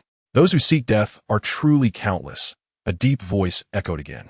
From the shadows of the Blood Cloud Tower's entrance, a robust man with a hulking physique stepped into Zhongling's view. Another assassin with golden edges, exuding an intimidating aura. Zhongling's face blanched. Thankfully, the Mountain Guardian talisman was still active, helping her mitigate the pressure. Compared to the golden-edged assassin she had encountered at the branch, the two before her radiated an even more formidable presence. I had contemplated the identity of the unexpected guest, yet I never imagined it would be a prince of the Great Yin dynasty, accompanied by the daughter of Zhong Li Suang. Another voice resonated, filled with astonishment. Clearly, the appearance of Xiao Tian and Zhongling had taken them by surprise. At the utterance of this voice, the assassins present, along with the two formidable figures adorned with golden cloud patterns, knelt on one knee in reverence. We pay our respects to the master of the building. They chorused in unison, their voices echoing throughout the realm. The individual they honored stood atop the Blood Cloud Tower, gradually descending until he landed before Xiao Tian. Zhongling's body quivered slightly as she fixed her gaze on the slender, silver-haired man before her. He was none other than the master of Blood Cloud Tower, the king of assassins in the southern wilderness, Yun Zunlai. Do you hold the Great Yin dynasty in high regard? Xiao Tian inquired, furrowing his brow as he scrutinized Yun Zunlai. The fact that he had immediately recognized both Xiao Tian and Zhongling's identities indicated that the Great Yin dynasty was not merely a business venture for Blood Cloud Tower.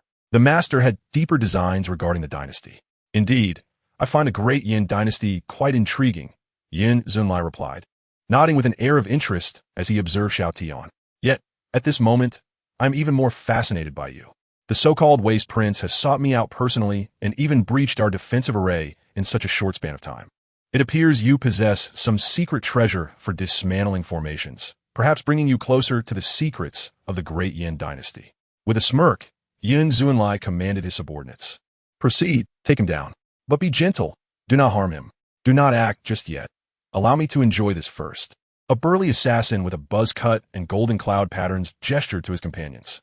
The other assassins withdrew a few steps, encircling Xiao Tian and Zhongling, their expressions filled with amusement as they anticipated the unfolding drama. Your Highness, do exercise caution. He is likely the deputy master of Blood Cloud Tower, the Skull Crusher. Huonggong, Zhongling warned, her complexion paling slightly as she grew anxious. The name sounded quite formidable. Xiao Tian remained still, arms crossed, his gaze wandering as he listened intently to the surrounding sounds, assessing the distribution of personnel within the Blood Cloud Tower to prevent any potential escape that could compromise their information. It seems the Prince of the Great Yin dynasty possesses a bolder disposition than I anticipated, not even fearing me, Huang Yang remarked, observing Xiao Tian's exploratory demeanor with a chuckle. He turned to Yin Zunlai, who stood at the entrance of Blood Cloud Tower, and called out, Master, may I unleash my full strength? I will deduct the healing cost from my bounty. Truly, you leave me no choice. If you must indulge yourself, do exercise some restraint. Do not kill him, Yin Zunlai replied, shaking his head at Huang Gang's reckless nature. With Yin Zunlai's approval, Huang Gang grinned widely and sauntered over to Xiao Tian. You possess quite the charming visage, with delicate arms and a fair complexion. It appears the Empress of the Great Yin has quite the fondness for your type. Huang Gang teased, looking down at Xiao Tian. Tell me, do you think this pretty face will cry if I land a punch? His words ignited laughter among the onlookers. Rather than weeping, I am more concerned about whether he will wet himself. Another chimed in. I worry that a punch from Lord Huang will end his life, making it difficult to report back to the master. Amidst the jeers, Xiao Tian calmly regarded Huang Gang, pointing to his forehead. Aim here. His directive silenced the crowd, leaving Huang Gang momentarily taken aback. Did this prince not grasp his predicament? Was he daring to provoke him? Huang Gang hesitated, and Xiao Tian smirked. What a coward. How dare you? Huang Gang's forehead throbbed with anger as he bellowed, launching a punch towards Xiao Tian's forehead. He was naturally hot-tempered, quick to resort to violence, hence the title Skull Crusher. Fool! Yin Zunlai shouted, incensed at the unfolding chaos, regretting his consent for Huang Gang's reckless antics. Xiao Tian might still prove useful. He desired to extract intelligence and uncover whether the device that breached their formation was linked to the secrets of the Great Yin dynasty. A thunderous impact resonated as Huanggang's punch connected with Xiao Tian, the force radiating outward. The surrounding assassins' expressions shifted dramatically, their eyes bulging in disbelief. The female assassin leaning against the blood cloud tower straightened in shock, unable to comprehend the scene unfolding before her. To her astonishment, Huanggang's punch did not shatter Xiao Tian's skull. In fact, it failed to inflict any harm. Xiao Tian maintained his stance, having effortlessly intercepted the attack with a single finger. "Are you not well fed?" Xiao Tian inquired, regarding Huanggang with a serious expression. "Could you apply some real force?" Huanggang, momentarily stunned, felt a deep flush of humiliation wash over him. Enraged, he summoned his energy anew, his fist glowing with a radiant gold. With a resounding crash, Huanggang unleashed another strike, compressing the air with an explosive sound. A golden meteor of a punch hurtled toward Xiao Tian's head once more, the overwhelming force colliding violently with Xiao Tian's solitary finger. The ensuing shockwave forced the surrounding assassins to muster their energy to withstand the backlash. Zhongling, nearby, hastily drew her sword and plunged it into the ground, gripping the hilt tightly to avoid being thrown off balance. She was immensely grateful for the protective charm that shielded her from harm. "Goodness!" Xiao Tian shook his finger, disappointment evident as he rebuked Huanggang. "What are you doing? I told you to apply some force." In a fit of rage, Huanggang, provoked by Xiao Tian's disdainful gaze, unleashed a flurry of strikes. With each punch, he seemed to push himself to his limits, his fists becoming a blur as they met Xiao Tian's finger. Those who understood the situation realized Huanggang aimed to crush Xiao Tian's skull, while onlookers would assume the deputy master of Blood Cloud Tower was merely giving Xiao Tian's finger an extensive massage. The violent force rebounded against Huanggang's arms, causing his muscles to tear, blood spewing forth. The sound of cracking bones echoed as he continued to strike, clearly unable to withstand the pressure any longer. With one final, forceful punch, the backlash sent Huanggang hurtling backward, crashing to the ground, his arms twisted beyond recognition. The force coursed through him, rendering him a bloodied mess, incapable of rising. As for the prince of the Great Yin dynasty, Xiao Tian remained steadfast, finger raised, coldly observing Huanggang sprawled on the ground. "Your method is quite novel and unique. You nearly struck yourself dead." Xiao Tian retracted his finger, offering a critique to the bloodied Huanggang, who trembled, struggling to speak. He was a brute, propelled by sheer aggression, but only now did he realize the caliber of the monster he had dared to confront. Huanggang's eyes widened in disbelief, a profound sense of grievance swelling within him as tears streamed down his face. At that moment, a singular thought consumed him. Are the wretches of the intelligence department utterly devoid of intelligence? What kind of nonsensical information have you gathered? This outburst left Xiao Tian momentarily at a loss. How is it possible to cry in the midst of battle? Chapter 12. You are terrifying and malicious regardless of Huanggang's tears. Xiao Tian shifted his gaze away, surveying the surroundings. In truth, he perceived these individuals as rather dim-witted.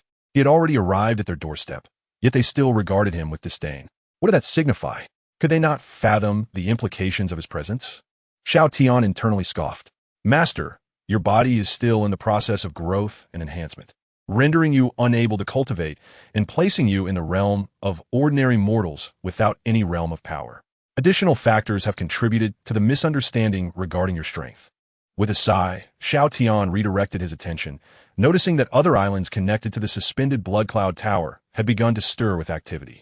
Clearly, the commotion had caught their attention. It seemed there was no time for idle chatter. Xiao Tian suddenly clenched his fists, a glint of determination flashing in his eyes. His purpose was to eradicate the source of trouble and reclaim his leisurely time, while also dealing with the malignant presence of Blood Cloud Tower. Boom! Xiao Tian unleashed a punch from afar, seemingly effortless, yet imbued with terrifying force. His fist struck the air, generating an astonishingly powerful shockwave. An invisible air cannon soared over the heads of the assassins, crashing into a distant floating island. Boom! A deafening explosion resonated as the island connected to the Blood Cloud Tower's headquarters transformed into a spectacle of unique fireworks before the astonished onlookers. Xiao Tian pivoted, unleashing punch after punch, each one striking from a distance. Boom! Boom! Boom! The other floating islands, along with the assassins within, disintegrated into mere dust and debris. swirling in the air. The assassins surrounding Xiao Tian were drenched in cold sweat, their legs trembling uncontrollably. Many were left utterly terrified, as they had not sensed even the slightest hint of spiritual energy from Xiao Tian. To shatter islands with mere physical strength? Was this even human? Flee! Someone, in a panic, was the first to shout. The group of blood cloud assassins, finally roused from their stupor, demonstrated their abilities, unleashing their spiritual energy to transform into fleeting shadows as they scattered in all directions. Only by escaping could they hope to survive. Huang Gang, lying on the ground, was at the end of his rope, on the brink of death and unable to speak. With wide eyes, he roared internally. If even one person escapes, they must relay the information about this monster. He refused to believe that with so many assassins fleeing simultaneously, Xiao Tian could possibly stop him alone. Yet, Xiao Tian was about to prove him wrong. Whether he believed it or not, he would have to. Whoosh, whoosh, whoosh. In an instant, Xiao Tian vanished from his spot. But the next moment, dozens of apparitions of Xiao Tian appeared before the fleeing blood cloud assassins. Strike! Puff! Puff! Puff! Clouds of blood mist erupted as they passed through the illusory forms of Xiao Tian. These numerous apparitions were merely afterimages left in the wake of his super-speed movements. Huang Gang, in disbelief, spat out a mouthful of blood, taking his final breath as he succumbed to silence. Even in death, his eyes remained wide open, refusing to close. Xiao Tian stood calmly, his expression serene, as if all of this had transpired without his involvement. Not far away, the golden-eyed female assassin was left dumbfounded. Only when Xiao Tian's gaze fell upon her did she snap back to reality, hurriedly approaching him with an ingratiating demeanor. "My lord, you are truly unparalleled in martial prowess. I cannot help but admire you. Might you spare my life, so that I may serve you?" she said, drawing closer while adjusting her attire.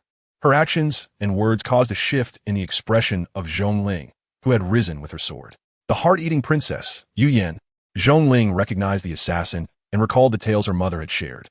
The heart-eating princess was notorious for ensnaring men with her beauty, only to ultimately betray them.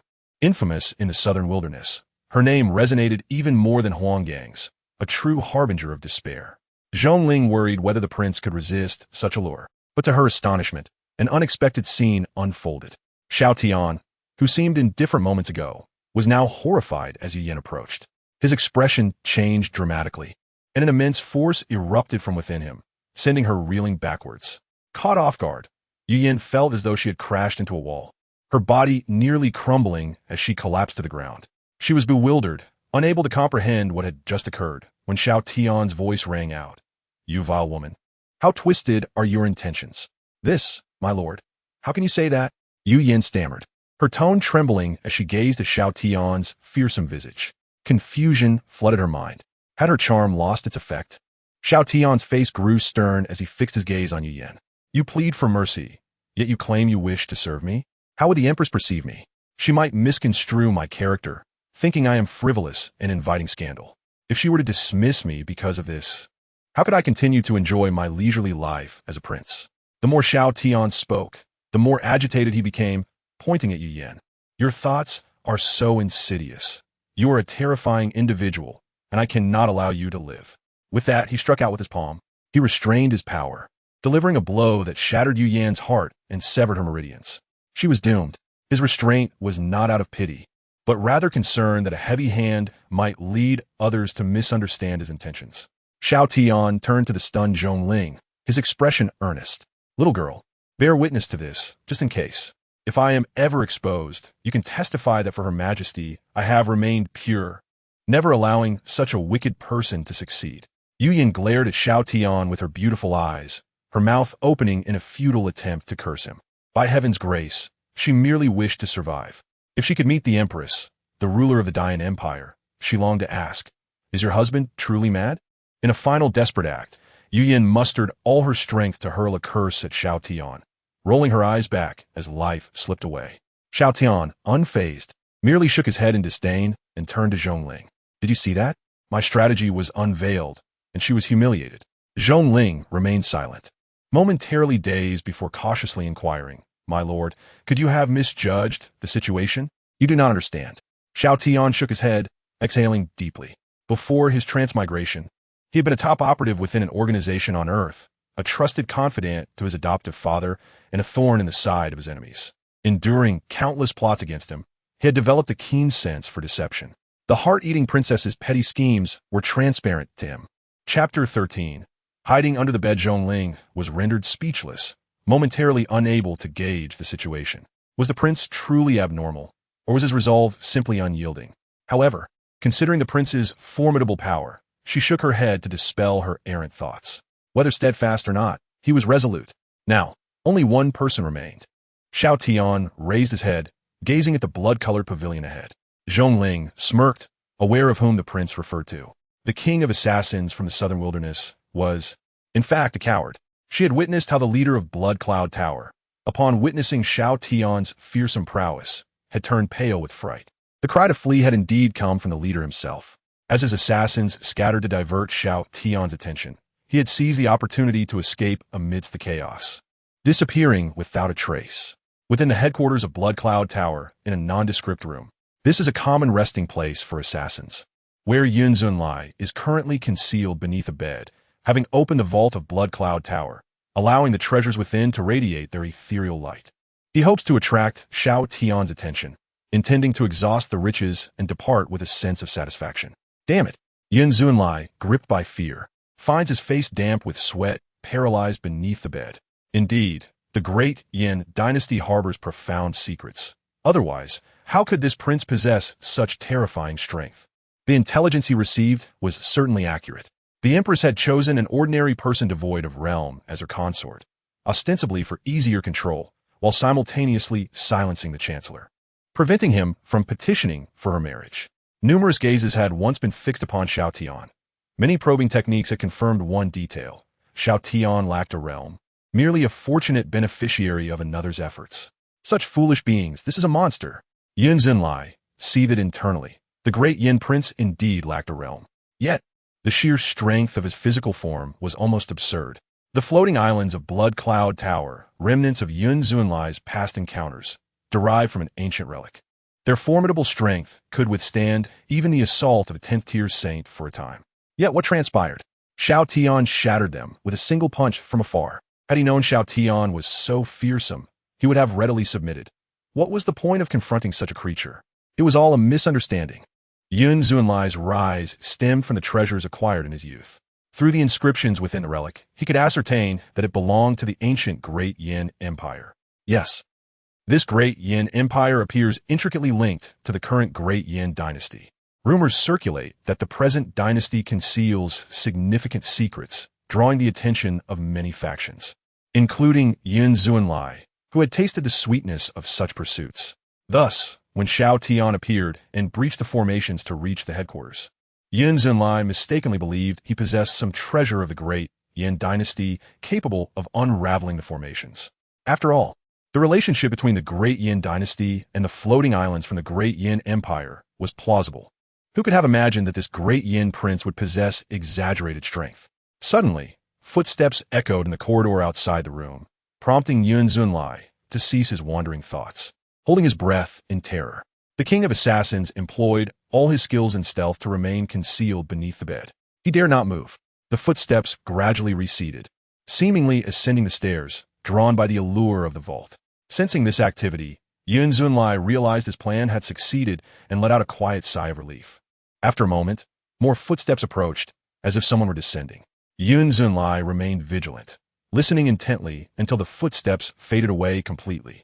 Only then did he relax, pressing against the floor, gasping for air. Finally, they had left. With a sigh of relief, he prepared to crawl out from beneath the bed.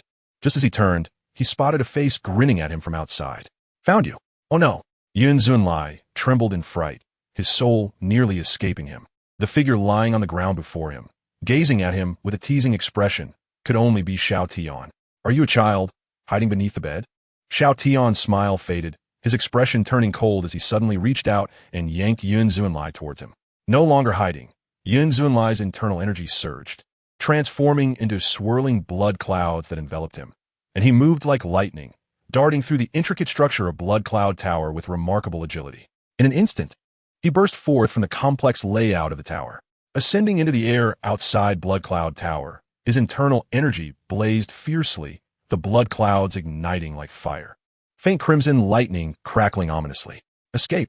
At that moment, the only thought in Yun Zunlai's mind was to flee. However, before he could make his move, he watched in horror as the main structure of Blood Cloud Tower suddenly exploded, as if something within had detonated. In the next instant, Xiao Tian emerged from the debris of the collapsing building, closing the distance to Yun Zunlai in the blink of an eye. In contrast to Yun Zunlai's serpentine agility, Xiao Tian adopted a more straightforward and brutal approach. The shortest distance between 2 points is a straight line. You think you can escape? Xiao Tian reached out and seized him, effortlessly dismantling the protective energy surrounding Yun Zunlai, along with the crackling blood clouds. Like lifting a chick, Xiao Tian hoisted Yun Zunlai before the presence of Zhongling. It was almost comical. This fellow had actually been hiding beneath a bed. Xiao Tian dangled Yun Zunlai in front of Zhongling, chuckling derisively. Zhongling's lips twitched slightly as he gazed at the figure being held up by the prince, feeling as though he were witnessing something surreal. Who would dare believe that the king of assassin from the southern wilderness was being tossed about like a chick? No one could have anticipated that the illustrious master of Blood Cloud Tower would be so terrified as to hide beneath a bed. Yun Zunlai, being held aloft, sought to resist, but Xiao Tian had him firmly by the nape of his neck, rendering him unable to escape. Yun Zunlai appeared somewhat despondent, looking at Xiao Tian. I have restrained my energy, held my breath, and even controlled my heartbeat to temporarily stop. How did you discover my presence? He simply could not comprehend how he had been exposed. Quite simple. I heard the sound of your blood flowing, Xiao Tian replied casually, as if this were the most natural thing in the world. Yun Zunlai's face turned pale, and Zhongling beside him looked as if he had seen a ghost. You heard the sound of blood flowing? What kind of hearing is that? All right, I have answered your question. Now you shall obediently answer mine. Xiao Tian fixed his gaze upon Yun Zunlai. What exactly are you after concerning the great Yin dynasty? If you spare my life, I will disclose the information. Yun Zunlai replied, swallowing hard and gritting his teeth. Very well, I shall not inquire further, Xiao Tian said, exerting a slight pressure on Yun Zunlai's neck before tossing him to the ground. Speak if you wish. Who has the time to indulge you? Standing beside them, Zhongling watched the king of assassins from the southern wilderness, his eyes wide, gasping his last in fright, trembling uncontrollably. Oh my, the prince is terrifying. I want to go home. Chapter 14. The backbone of the great Yin, a disciple of the heavenly mechanism pavilion, raced through the forest. He had been patrolling the surroundings as usual, seeking new intelligence. Suddenly, he heard a tremendous roar ahead. If he remembered correctly, that direction led to Starfall Lake. Passing through the dense woods, his vision suddenly opened up. The disciple of the heavenly mechanism pavilion gazed in astonishment at the scene before him. The vast waters of Starfall Lake surged restlessly, countless ruins and fragments plummeting from the sky into the water. In the distance, a shattered island appeared out of nowhere in the lake. He clearly saw that on the toppled structures of that ruined island, a sign swayed precariously, threatening to fall at any moment. The sign bore 3 blood-red characters, Blood Cloud Tower. Nearby, an island submerged in the lake had a protruding stone tablet inscribed with grand characters, acting for heaven. Accompanying this were 2 smaller characters, seemingly a name, King Yama. This is a catastrophe. Blood Cloud Tower has been destroyed. The disciple of the heavenly mechanism pavilion could not contain himself and screamed, hastily turning to flee. He needed to relay this information urgently to gain contributions. On Qingyan Mountain, Xiao Tian had already mastered the ability to fly, gently landing with Zhongling. Upon returning from their outing, dusk had fallen. As they touched down, the protective talisman of the mountain guardian on Zhongling's body finally succumbed to strain, completely dissipating. Let's go home for dinner, Xiao Tian declared cheerfully, waving his hand forward. The prince's position was secure. The vile Blood Cloud Tower, which had coveted the great Yin dynasty and forced him to act, had finally met its end. He wondered how many innocent lives had been saved because of him. As he walked along the mountain path, his spirits seemed remarkably high. Zhongling, regaining his composure, obediently followed behind Xiao Tian, curiosity bubbling within him. Your Highness, what did you mean by signing off as King Yama earlier? It was just a code name for my hometown. Nothing significant, Xiao Tian replied nonchalantly, his demeanor relaxed. A code name? Is there any special significance? Zhongling still did not understand. In my hometown, there is a saying. Xiao Tian walked ahead, his back turned to Zhongling, yet his words sent chills down her spine. The King of Hell allows you to die at midnight. Who dares to let you linger until dawn? At this point, Xiao Tian suddenly halted, slightly turned his head, and gazed coldly at Zhongling. She felt as though she had plunged into an ice cellar, her entire being frozen in place. Return, and do not speak recklessly, do you understand? Zhongling instinctively stiffened her legs together, and promptly shouted, yes, indeed, little one must obediently heed the words of adults. Xiao Tian's expression softened immediately as he reached out to ruffle Zhongling's hair. Then, with his hands clasped behind his back, he leisurely continued on his way, exuding an air of nonchalance. Zhongling, brushing her disheveled hair, pouted and murmured, I'm not that little anymore. All right, you are quite grown. A teasing voice drifted from ahead. At this moment, Zhongling recalled that the prince was a creature capable of hearing the very flow of others' blood. Sticking out her tongue, she blushed and hurriedly caught up. After a while, Xiao Tian led Zhongling back to their temporary encampment. A group of female guards had already tidied everything up and sat in silence, waiting. Upon their return, they immediately stood up and looked over. We found the item. What a close call. This is a token of affection. If lost, I could not bear the wrath of his majesty. Xiao Tian patted his chest, feigning relief. Beside him, Zhongling silently observed his performance, her face devoid of color, clearly aware of his fabrications. All right, let's head home for a meal. Xiao Tian once again commanded the female guards, taking the lead down the mountain path. The other guards quickly followed, surrounding Xiao Tian to prevent any unforeseen incidents. This prince was far too reckless. The captain of the female guards, walking behind, furrowed her brow as she scrutinized Xiao Tian's retreating figure, wondering if any remnants of the Blood Cloud Tower were lurking nearby. Major General, do not blame me for speaking out. Your earlier retreat was rather rash. Zhongling felt beads of sweat form on her forehead and cautiously spoke. Sister Lu, it's all fine now.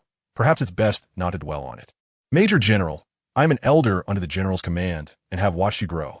Do not dismiss my concerns. The captain shook her head. You are not usually of this disposition. Why are you indulging in such folly with the prince today? The beasts of Blood Cloud Tower are notoriously reckless.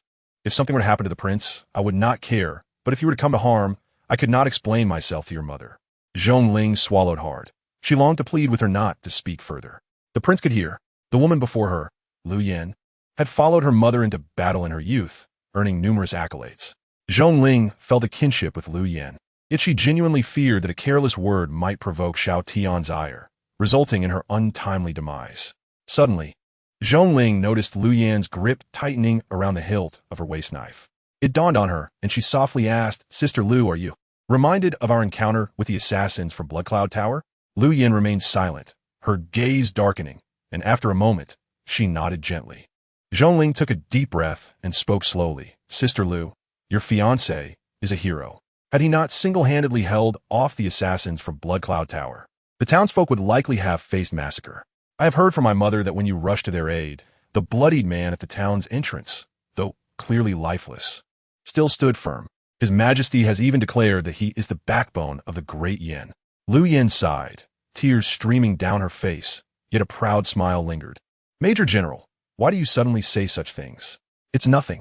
Zhongling moved beside Lu Yan, gently patting her back, and silently gazed at the silhouette ahead. She merely wished for one person to understand the reason behind Lu Yan's earlier agitation. Meanwhile, the female guards accompanying Xiao Tian suddenly noticed that the prince was smiling joyously, as though something delightful had transpired. Prince, is there a joyful occasion? A young female guard could not help but inquire. Xiao Tian, hearing the question, casually glanced back at Lu Yan, a smile gracing his lips, feeling as though he had just accomplished something of great significance. So rest in peace. The guards surrounding Xiao Tian exchanged puzzled glances, struggling to comprehend the prince's words. Chapter 15. The Major General is truly broken. The Empress's expedition had led to the downfall of Blood Cloud Tower. That was yesterday's news. A new day dawned. In the imperial city at the Zhong residence, Zhongling was in a hurry to leave when she was called back. Linger, where are you rushing off to? Zhongling turned around to see a middle-aged man in a bright red official robe, gazing at her with peculiar eyes. Once she came to a stop, she replied, Father, I intend to visit the palace. The man before her was none other than the current Minister of Revenue of the Great Yin Dynasty, Zhong Yangming, and the husband of General Zhong Li Suang, her father. To the palace? Zhong Yangming mused, scrutinizing his daughter. Usually, she donned black attire, clean and unadorned.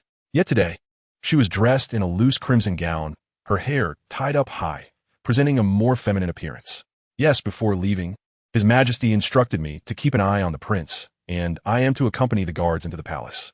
Zhongling nodded. Zhong Yangming frowned, feeling an inexplicable displeasure. The prince is protected by guards in the palace. Why must you concern yourself so? Moreover, he had heard that the prince was indulgent and idle.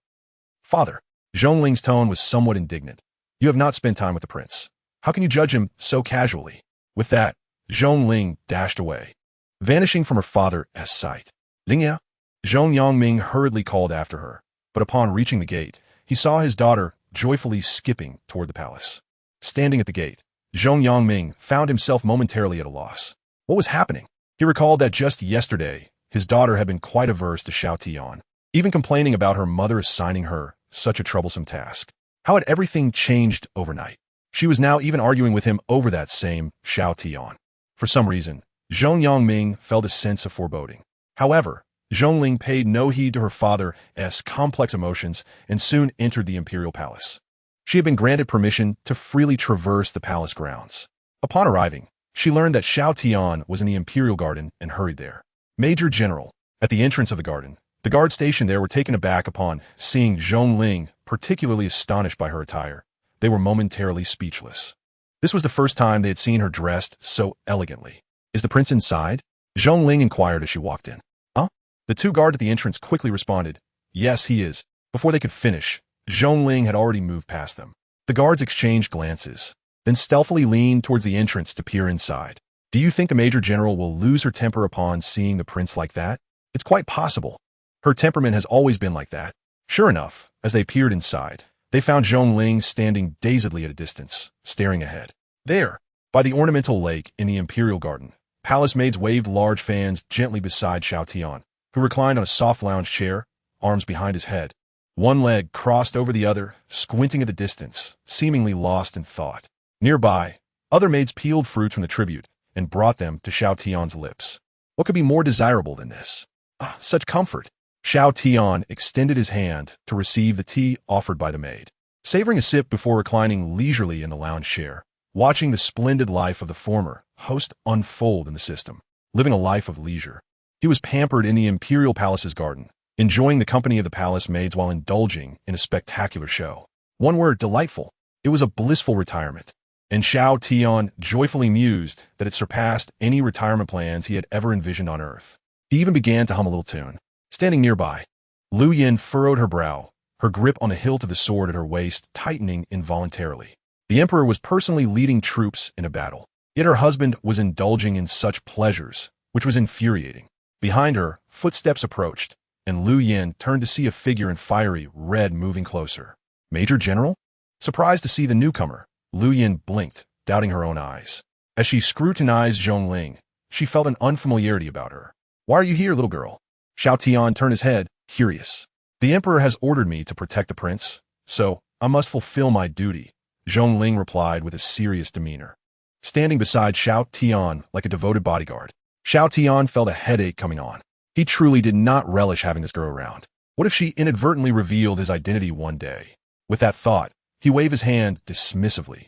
Stay where it's cool. Don't crowd around. Who needs your protection? As soon as his words fell, the atmosphere around them turned silent, the palace maids freezing in place.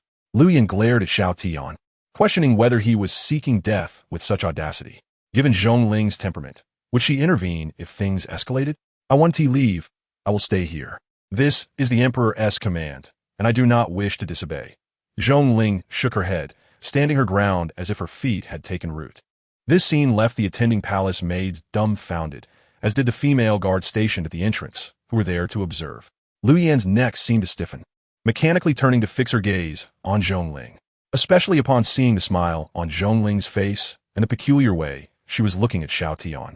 Lu Yan's heart sank. This is bad. Major General, I fear something has gone awry. It was imperative to report this matter to the general. Otherwise, it could lead to significant trouble. With that thought, Lu Yan's gaze toward Xiao Tian had completely shifted. Admittedly, Xiao Tian possessed a striking appearance. Yet, she never anticipated that this man could be such a charming disaster for the nation.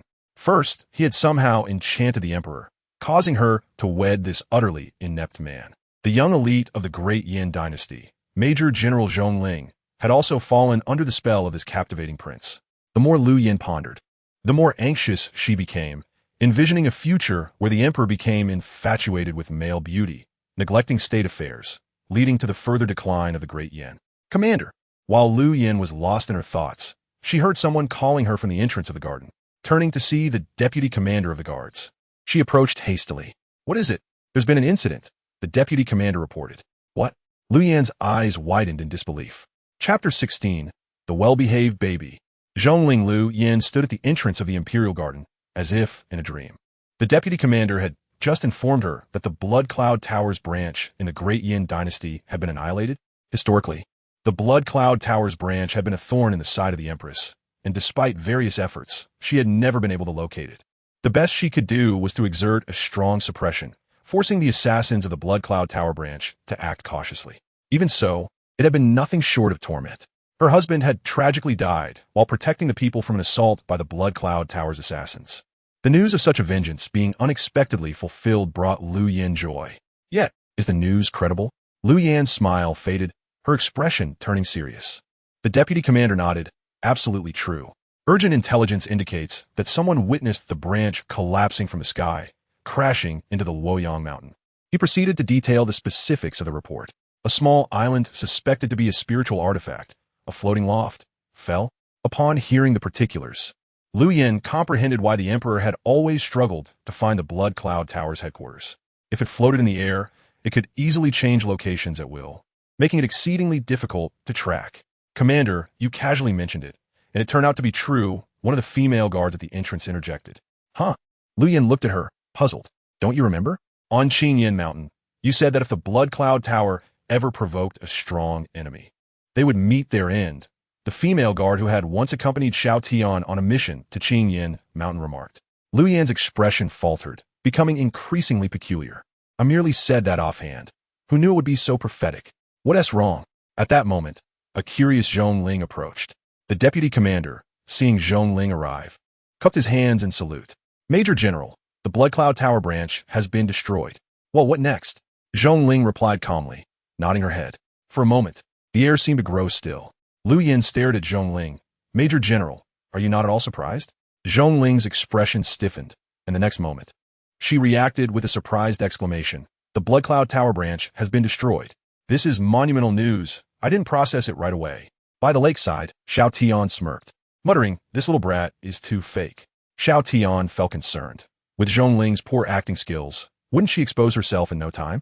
Yet, her lackluster performance didn't raise any suspicions with Lu Yin and the others. At that moment, Lu Yin was preoccupied with different concerns. Under normal circumstances, this would indeed be good news, but the present situation was far from ideal. Zhongling, perplexed, asked, Why? Lu Jia, isn't this revenge for your husband? Why isn't it good news? Lu Yan's expression turned grave as she regarded Zhongling. Major General, while we do not know who obliterated the Blood Cloud Tower branch, it occurred within the territory of the Great Yin dynasty. What if the headquarters of the Blood Cloud Tower retaliates against us? The Emperor is currently leading troops into battle, and the Great Yin cannot withstand the revenge of the Blood Cloud Tower's headquarters. The worst-case scenario would be if the King of Assassins from the Southern Wasteland personally intervenes in the northern border battlefield. As she spoke, Lu Yin noticed the Major General before her was actually smiling. From her understanding, Zhongling should be anxious, eager to report to General Zhong Li Suang in the northern border and discuss countermeasures. Why was she smiling now? Major General, what is so amusing? Lu Yin, bewildered, couldn't help but voice her disappointment. How could Zhongling smile at such a critical moment for the Great Yin? Had Zhongling truly succumbed to Xiao Tian's charm and fallen from grace? Zhongling finally realized, noticing Lu Yan's expression and the peculiar gazes of the deputy commander and the two guards. It dawned on her that she knew the headquarters of the Blood Cloud Tower had already been destroyed and that the King of Assassins had been dealt with by Xiao Tian. But others were unaware. Actually, the Zhongling began, but Xiao Tian, whose expression had already soured, abruptly interrupted by jumping out from the side. With a swift motion, he delivered a resounding slap to Zhongling's head. Smack! The sound echoed, leaving Lu Yin and the others in shock. Zhongling, still caught off guard, stared blankly at Xiao Tian until the sudden pain hit her, causing her to cover her head with her hands, tears welling in her eyes. I heard everything. during a national crisis, you still have the audacity to smile. What is the meaning of this? Xiao Tian admonished sternly, pointing at Zhongling. If you make a mistake, you must accept punishment and stand tall. How dare you cry? Hold it back. Zhongling was startled by Xiao Tian's fierce demeanor, causing her to shudder slightly. Her delicate, translucent nose twitched, and she managed to stifle her tears. It was then she realized she had almost let slip something important.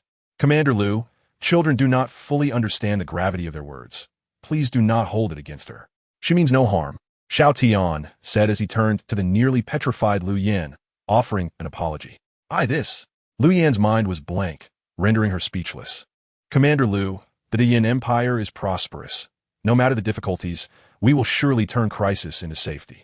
There is no need for excessive concern, Xiao Tian reassured her. Your Highness, it is just. Liu Yan glanced at Zhongling, about to say more when Xiao Tian interrupted her again. With a serious expression, he assured Liu Yan, Commander Liu, I will properly educate this child. You may attend to your affairs. It is of no concern. After nodding respectfully to Liu Yan, Xiao Tian turned sharply toward Zhongling, barking, keep up. Oh! Zhongling clutched her head and obediently followed Xiao Tian, walking along the ornamental lake in the Imperial Garden. Even as they distanced themselves, Liu Yan remained in a state of shock. Commander, if I recall correctly, you have watched the young general grow up, have you not? The deputy commander remarked, his expression equally perplexed. Liu Yan nodded absently. I have indeed watched the young general grow. Just moments ago, it felt as if the prince were scolding the young general.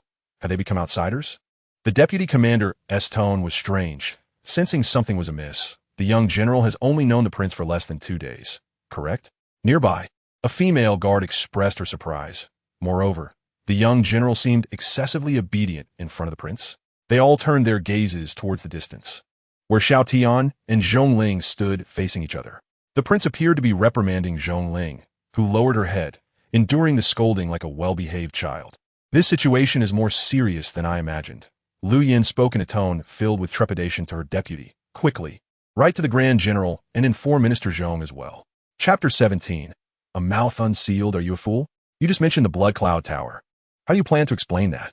Please, I merely wish to enjoy a leisurely retirement. Can you not complicate matters for me? Use your brain and keep your mouth in check. Do not speak recklessly. Xiao Tian glared at Zhongling, his frustration boiling over, understanding the trouble she had nearly caused. Zhongling accepted her reprimand with humility, showing no signs of defiance. After all, she had been thoroughly conquered by Xiao Tian's overwhelming power and his forceful dismantling of the Blood Cloud Tower, which remained etched in her mind. For the first time, she understood the exhilaration of addressing problems head-on rather than avoiding them. I understand my mistake and will not repeat it, Zhongling promised. Her lips pressed together as she gazed earnestly into Xiao Tian's eyes, which sparkled with intensity. Seeing the foolish girl before him, Xiao Tian sighed. What is it that you truly desire? Do not attempt to fool me with such feeble excuses. Taking a deep breath, Zhongling solemnly bowed before Xiao Tian. Your Highness, please take me as your disciple. I wish to become as powerful as you. Xiao Tian's lips twitched as he turned away, shaking his head. I do not understand cultivation and cannot teach you. How can that be? Your Highness, you are exceptionally powerful. How could you not know about cultivation? Zhongling pursued him, her disbelief evident. Xiao Tian shrugged. I merely had the fortune of a favorable birth. Your Highness, I have grown up. I'm not a child anymore. Please do not attempt to deceive me. Zhongling retorted, a hint of annoyance creeping into her voice. Xiao Tian halted, glancing at Zhongling with a sigh. Your maturity is derived from using your intellect. What is there to be proud of? Besides, I am not deceiving you. I genuinely have nothing to teach. With that, he hastened back to the edge of the Imperial Garden, lazily reclining in a chair. Zhongling pouted, standing beside him in silence, her gaze fixed upon him. Little brat. Xiao Tian huffed, returning to his reading while enjoying the attention of the palace maids. Amidst their peculiar interaction, Liu Yan found herself utterly perplexed. Yet, her true concern remained the potential threat posed by the Blood Cloud Tower. As Liu Yan anxiously pondered, the entire Yin Empire felt a wave of unease. Half a month passed without any disturbances from the Blood Cloud Tower. During this time, an astonishing piece of news reached the imperial city. Meanwhile, on Qingyan Mountain, Xiao Tian ventured out again, leaving the palace to enjoy the fresh air. His primary objective was to hunt the wild boar, renowned as the Mountain King. After savoring roasted meat previously, He could not forget its delectable taste. As the commander of the female guards, Lu Yin accompanied him once more. Commander! Suddenly, a female guard rushed up the mountain. Lu Yin, who had been standing by Xiao Tian, turned to her approaching subordinate, frowning. If I remember correctly, you were supposed to be stationed in the palace. Why are you here?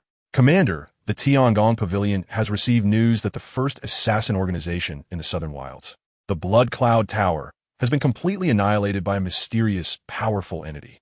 The king of assassins, Yun Zun, the heart-eating Jiu Yin, and the skull-crushing Huang Gang have all been confirmed dead, with corpses as proof. From now on, there will be no more Blood Cloud Tower in the Southern Wilds.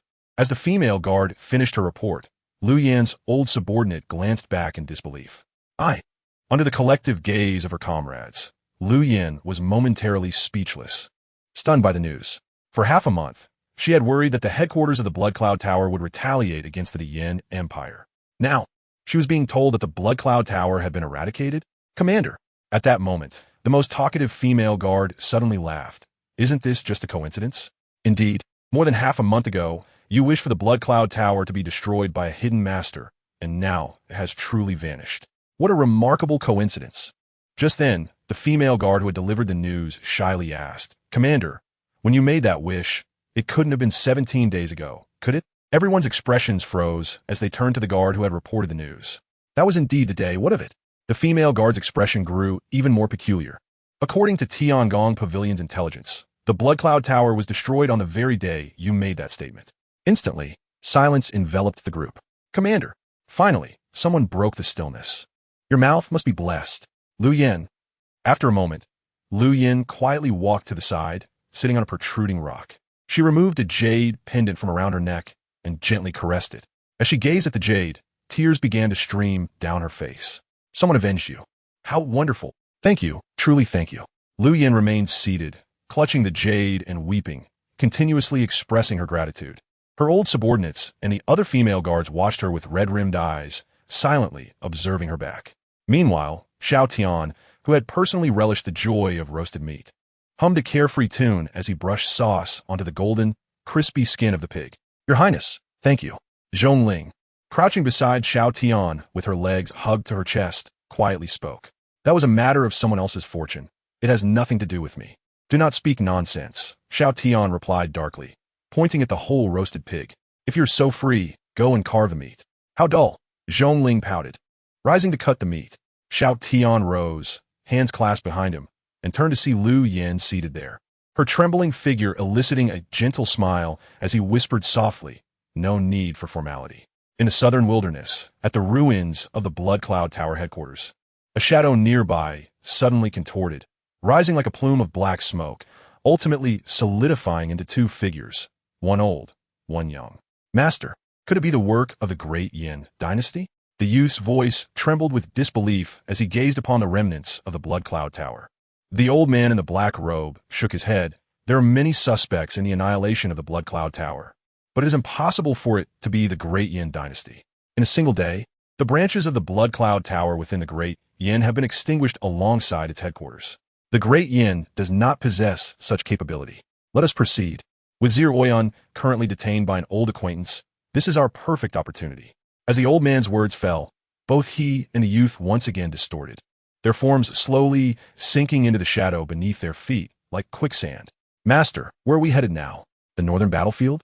No, we're going to Qingyan Mountain. The moment the old man's voice fell, both master and disciple vanished without a trace. Chapter 18. Does the Empress also experience jealousy?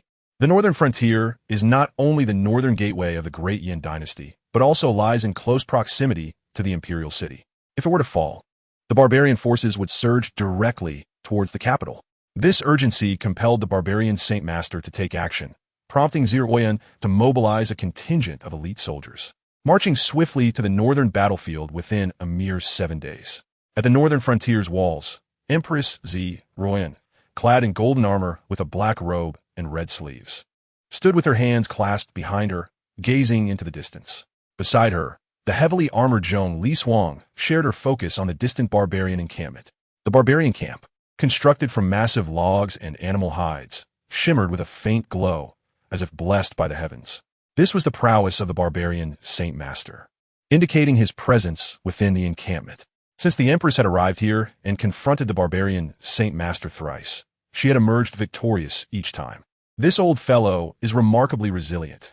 Zhong Lishuang pondered, confused as to why he would linger in a place where he could not defeat the Empress. Regardless of his schemes, they were futile against superior strength. Ziruoyan spoke softly, her voice clear yet laced with a hint of murderous intent. During our last encounter, he was already wounded by my sword energy. Should we meet again? As she spoke, a fierce glint flashed in her cold eyes. I shall slay him. Indeed, your majesty is unparalleled in this world. How could such a decrepit old man possibly obstruct you? Zhong Lishuang laughed heartily, her confidence buoyed by the presence of the Empress in their northern campaign. General, a messenger has ascended the battlements bearing letters from the imperial city. The sudden arrival of correspondence took Zhong Lishuang by surprise. Upon receiving 2 letters, she realized one was from her family and seemed to have been penned some time ago. As she opened it, her expression shifted dramatically upon reading the first lines. The branch of the Blood Cloud Tower within our great Yin dynasty has been obliterated by an unknown powerful entity. Your Majesty, this. Ziruoyan's face registered shock as she turned to Zhong Lishuang, who held the letters. The correspondence was from the Imperial Guard commander Liu Yan, and its authenticity was unquestionable. She would not fabricate such matters. This is troubling. Ziruoyan furrowed her brow, immediately considering that the headquarters of the Blood Cloud Tower might take action, while Ziruoyan was preoccupied with the implications of this outdated intelligence. She suddenly sensed something amiss with Zhong Lishuang's demeanor. General Zhong. As Ziruoyan turned, she was astonished to see Zhong Lishuang radiating fierce energy, her body trembling, the heavy armor clanking ominously. Her gaze was fixed intently on the 2 letters in her hands, one from Liu Yin, the other from Zhong Yangming. Ziruoyan possessed remarkable perception, and with a mere glance, she discerned the content of the letters. Infatuated with Xiao Tian's charm, dressing meticulously every day, willingly accompanying him, the revelations astounded Ziruoyan. Could it truly be? How could Zhongling, that girl, possibly? Xiao Tian possesses such allure? I had not noticed it before. Ziruoyan recalled a morning when she had casually acknowledged his handsomeness. She had not anticipated that her nominal husband would have such an impact, taming the spirited Zhongling. A slight discontent flickered within Ziruoyan, stemming from the subconscious reaction of a sovereign feeling her possessions encroached upon. That wretched girl, when I return, I shall spang you to your bloom. Zhong Lishuang was engulfed in fury, shattering the letter with her energy, slamming her palm against the battlement. The entire city wall trembled slightly under the force of her strike. Zhong Lishuang was momentarily taken aback, realizing her strength was formidable. But soon, she realized that it was not just the wall that shook. The very earth trembled beneath them. A dark line of barbarian warriors, with skin tinged blue and adorned with black totems, charged forward, howling as they brandished their great swords towards the city gates. Above this horde, an elder draped in animal skins and wearing a bone mask clutched a bone staff, suspended in the air. His energy surged into the staff as he chanted incantations, transforming into a glowing light that infused the barbarian warriors below. The warriors gleamed with newfound vigor, their charge accelerating. The barbarians are attacking. Your Majesty, I shall defend the city. You confront that old wretch. Zhong Lishuang unleashed her energy, gripping a giant hammer, her gaze fixed on the advancing barbarian army. Be careful.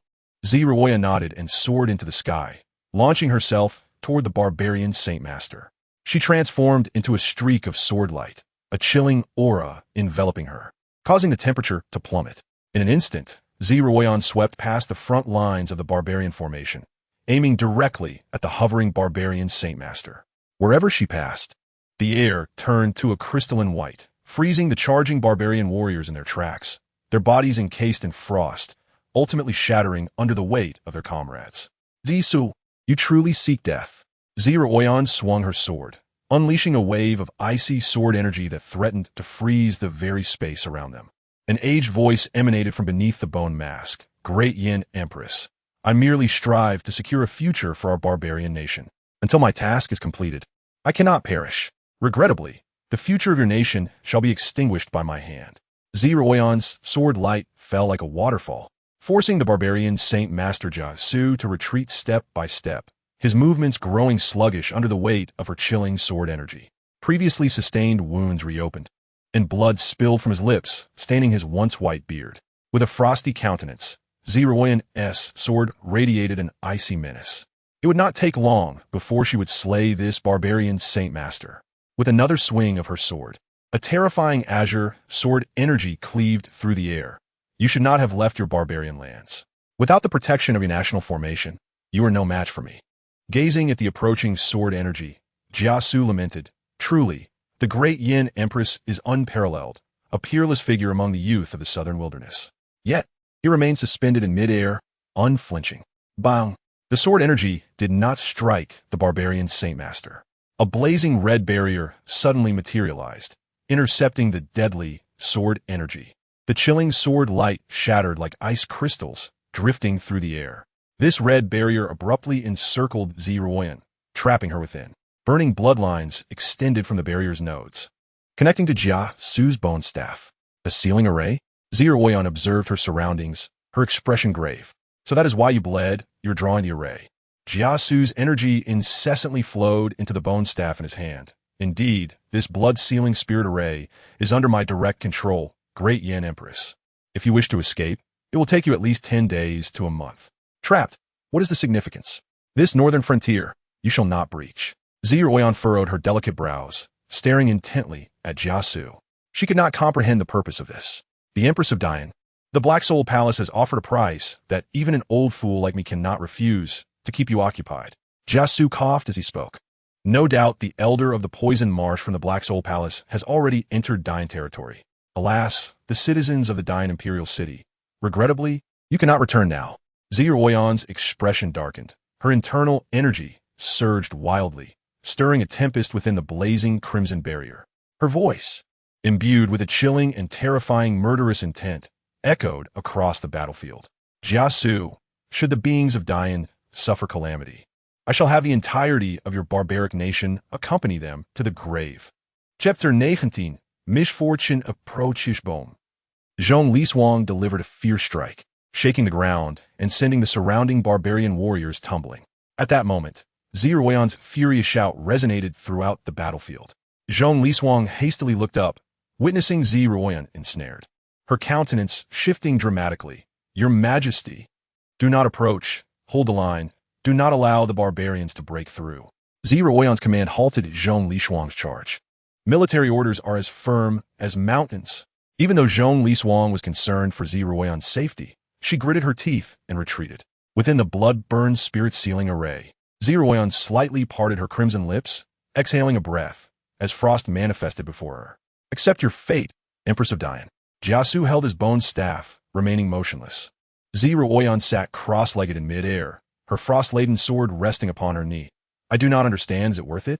With the blood-burned spirit-sealing array in play, you shall no longer have the possibility of breaking through to the next realm. Jiasu coughed lightly, smiling. Of course it is worth it. With this reward, the barbaric nation will have the qualification to continue northward, seizing new territories. From the moment your father mysteriously vanished, I knew the waters of the Dian dynasty ran deep. It is better for the barbaric nation to keep its distance. Ziruoyan fell into silence, her gaze icy as she fixed it upon Jiasu. The potential retaliation from the Blood Cloud Tower and the threats posed by the Elder of the Poison Marsh indeed stirred unease. With a sigh, Ziruoyan exhaled a breath of cold air, allowing her body temperature to drop, forcing herself to regain composure. Emotions would not resolve any issues. Her sole option was to devise a means to escape as soon as possible and return to aid the Dian dynasty, minimizing losses. Jiasu marveled at the tenacity of Ziruoyan, unwilling to be swayed by emotions, conserving her energy, seemingly gathering strength, and seeking an opportunity. Regardless, the task of holding you was accomplished. Pity for the innocent souls. Jiasu gazed towards the Dian dynasty, sighing. Alas, all for the sake of the barbaric nation. In the Dian dynasty, atop Qingyan Mountain, the wild boar meat here is far more fragrant, and the water is sweet, a splendid mountain. Xiao Tian wiped the grease from his mouth, letting out a satisfied burp. Nearby lay a massive skeleton, a mound of wild boar meat, most of which had found its way into Xiao Tian's belly. Your Highness, you truly have an insatiable appetite, Zhong Ling remarked, gazing at the skeleton, her lips twitching. Not only her, but the female guards beside her were also dumbfounded. They could not fathom how Xiao Tian's stomach could accommodate such an abundance of meat. Efficient digestion. Of course, Xiao Tian replied casually, using a thin twig to pick his teeth. In truth, it was due to his extraordinarily powerful physique, his digestive capabilities bordering on the miraculous. There was hardly anything he could not digest. Even if reduced to eating dirt, he could extract nutrition from it. Such was the exaggeration of his abilities. Naturally, being supported by the Empress, it was unlikely he would ever find himself in such dire straits. This place is remarkable. Could we not secure it for the purpose of raising livestock? That would be splendid. It was nearly time for a midday nap. Xiao Tian propped himself up on his knees, glancing around. Where have the others gone? Where is Lu Yan? I asked her to go to Qingyan town to bring back some Qingyan wine for your highness to taste. Zhongling explained softly, hoping Lu Jie would also take the opportunity to pay respects to her husband. Xiao Tian was somewhat surprised. Qingyan town? The town where her husband stood guard is nearby? Yes. I believe Lu Jie would want to share the good news of the Blood Cloud Tower's demise with her husband. Zhongling said cautiously. Your highness, please do not blame me for taking the initiative. It is worth mentioning that the wine from Qingyan town is truly exquisite, brewed from the spring water of Qingyan mountain, possessing a unique flavor. Seeing Zhongling's cautious demeanor, Xiao Tian sighed. Can you not be so anxious? You make me seem like a villain. Zhongling chuckled awkwardly, unable to shake off the psychological shadow Xiao Tian's earlier murderous aura had cast upon her. Qingyan town, Xiao Tian murmured softly, feeling a flicker of interest in the town. He was no fool. He sensed that the environment of Qingyan mountain must be special. Otherwise, why would the meat of the prey here be so delicious? The rice cooked with this spring water undoubtedly surpasses that of the palace. A land nourishes its people. Xiao Tian smiled. Since the wine from the town is delightful, surely the food will not disappoint? If it is indeed satisfactory, I shall pay the citizens of Qingyan town to help raise some livestock. Paired with good wine, my palate shall never suffer. Let's go, lead the way. I wish to investigate Qingyan town in person. Xiao Tian commanded Zhongling. She glanced at the surrounding tents, pondering the prey. What should we do with these? What if we go to the town and Lu Jie returns, and we miss each other? Simple, you all stay here. If we do not return within half an hour, take the goods back to the palace, Xiao Tian replied, turning to the female guards nearby. The guards exchanged glances. One of them clasped her hands. Your highness, our duty is to ensure your safety. However, enough. You all combined cannot overpower that girl. It is unnecessary. Xiao Tian interrupted the guard, dismissing her concerns. Consider it a half-day holiday. Take the opportunity to rest and recover. With that, Xiao Tian did not wait for the female guards to regain their composure before departing under Zhongling's guidance. Once the two figures vanished, the guards exchanged looks, shrugging helplessly. The prince is indeed capricious, particularly fixated on food and sleep. One wonders what the Empress sees in him. The young general found it even more perplexing. She was actually competing with the Empress. Oh no. Before she could finish her sentence, her companions hurriedly covered her mouth, preventing her from speaking further. Speak cautiously, speak cautiously. At the entrance of Qingyan town, a gravestone stood by the river, adorned with a statue. The entire town collectively contributed to its construction in honor of their savior. Yet at this moment, the statue radiated light, serving as a node of formation that enveloped the entire Qingyan town. Puff! Lu Yan was hurled from a distance, crashing into her husband's statue and sliding to the ground, a mouthful of blood staining the earth. It was said that the Empress of Dian's Guard Corps comprised seasoned veterans, experienced and formidable. Yet, it seemed they were not so impressive after all. A young man enveloped in a black robe stood not far away, surrounded by a swirling aura, his tone mocking. Behind him, an elder stood with hands clasped behind his back, his cold gaze fixed on the town engulfed in the formation. The Black Soul Palace. Lu Yan's fingers dug into the ground, her heart plummeting. Qingyan town faces dire peril. Chapter 20, My Husband. I have not shamed you. Zhongling's goodwill aligned with Lu Yan's intentions. She had come to Qingyan town, preparing the wine her husband loved most, to pay her respects. To my astonishment, I discovered that someone had set up a sacrificial formation outside Qingyan town, with a sinister aura permeating the air. This mysterious figure clad in black intended to sacrifice the entire populace of Qingyan town. Lu Yan swiftly activated the town's defensive array, striving to thwart the assailant. However, upon engaging, she quickly sensed that the circumstances were dire. The adversary was stronger than she anticipated. A rough assessment of their aura indicated that they had just broken through to the first level of the 5th stage, the void-breaking realm, while she herself was merely at the 9th level of the 4th stage, the Nirvana realm. The only reason she had been able to last this long was that her opponent was toying with her, seemingly treating her as a mere training exercise. It was only when the foe unleashed their power, sending her crashing to the ground, that she glimpsed the white bone token they bore, Black Soul Hall, a top-tier force in the southern wilderness. Even the notorious Blood Cloud Tower would hesitate to provoke them, for those affiliated with Black Soul Hall are vicious and remorseless. Their cultivation methods are both sinister and peculiar, and their tactics are characterized by hubris and brutality. Additionally, members of Black Soul Hall are notoriously protective of their own, harboring a deep-seated vindictiveness. Once provoked, it is akin to being afflicted with a stubborn ailment that one cannot shake off. Yet, even Black Soul Hall would not dare to be overly brazen in the presence of the Emperor. The problem is, the Emperor is currently stationed at the northern frontier, far from the imperial city. Lu Yen, clutching her pierced shoulder, gradually rose from the ground, realizing that Black Soul Hall likely had colluded with the barbarians. As the barbarians advanced southward to invade the northern frontier, the barbarian Holy Master personally compelled the Emperor to lead the charge, leaving room for the Black Soul Hall to exploit the situation. What a clever scheme. What exactly does our Yin Empire possess that is worth such effort from you?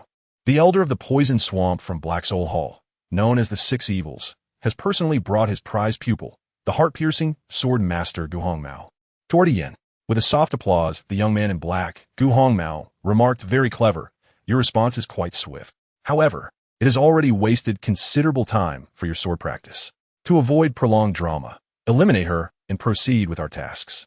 The Elder of the Poison Swamp, with a raspy voice, cautioned, "The blood ritual for the people of Qingyan Town requires some time. We must be discreet and not alert others in the Yin Empire." A gleam of excitement flickered across Gu Hongmao's pale visage as he stated, "Rest assured, teacher, Qingyan Town is nestled within these mountains and remains concealed from prying eyes. It will be a delight to witness the desperate cries as the body is disassembled." With that, Gu Hongmao brandished his sword and lunged toward Lu Yen. The elongated soft sword, hidden beneath his flowing sleeves, suddenly retracted, only to be thrust forward at Lu Yen from an exceptionally cunning angle.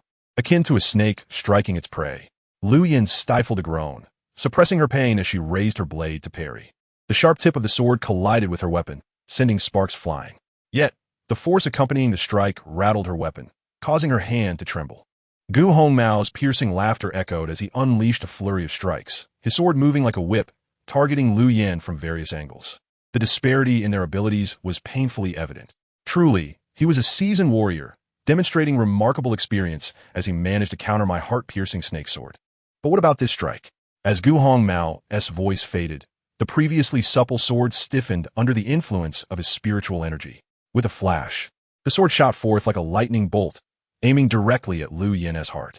In a desperate attempt, she raised her blade, but it was too late.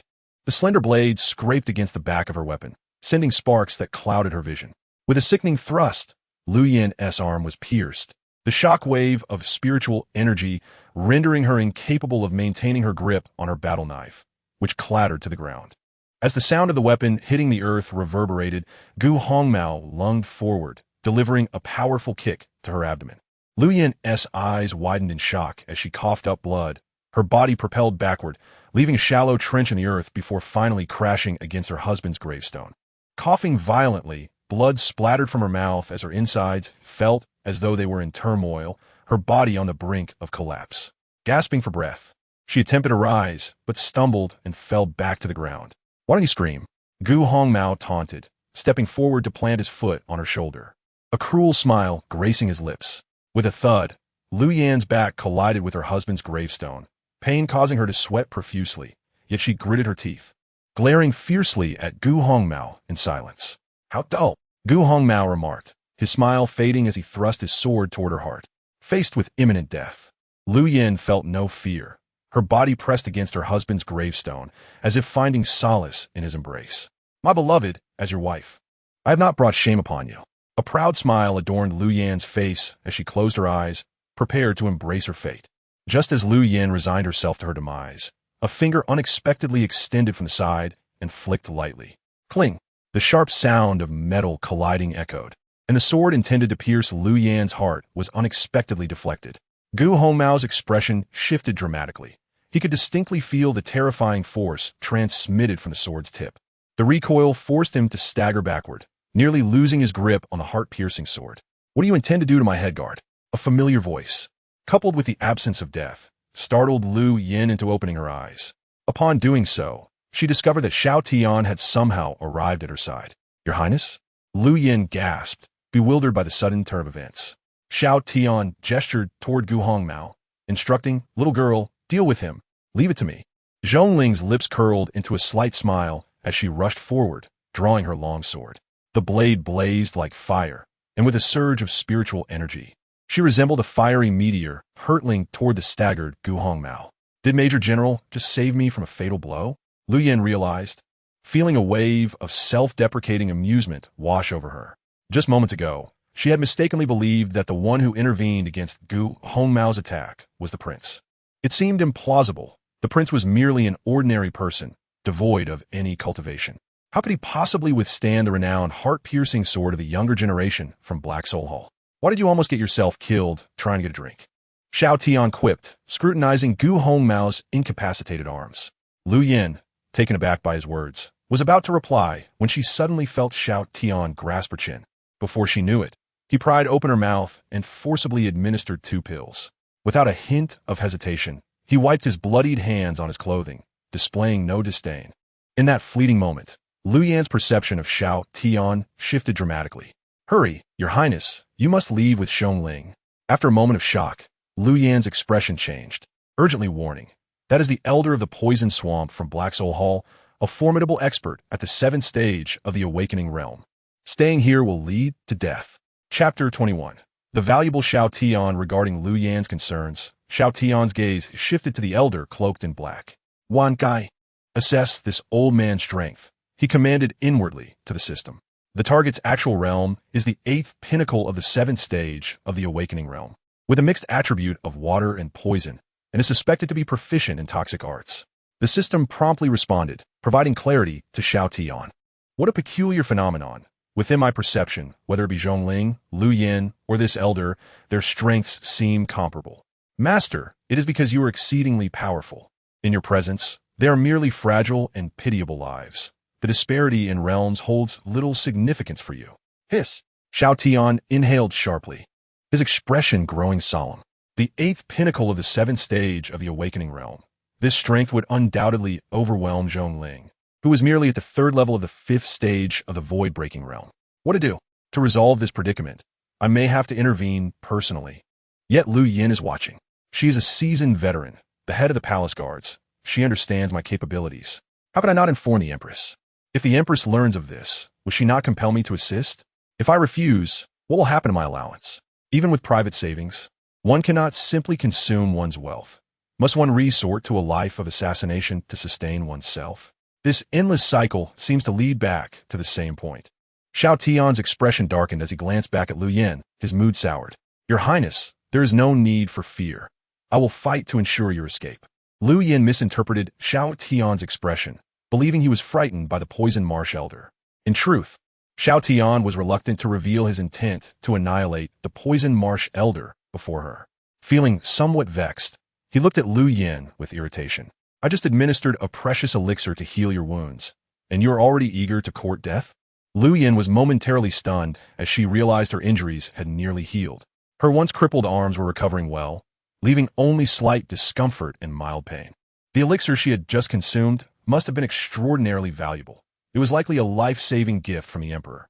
Xiao Tian's willingness to consume it for himself painted him in a different light than she had imagined.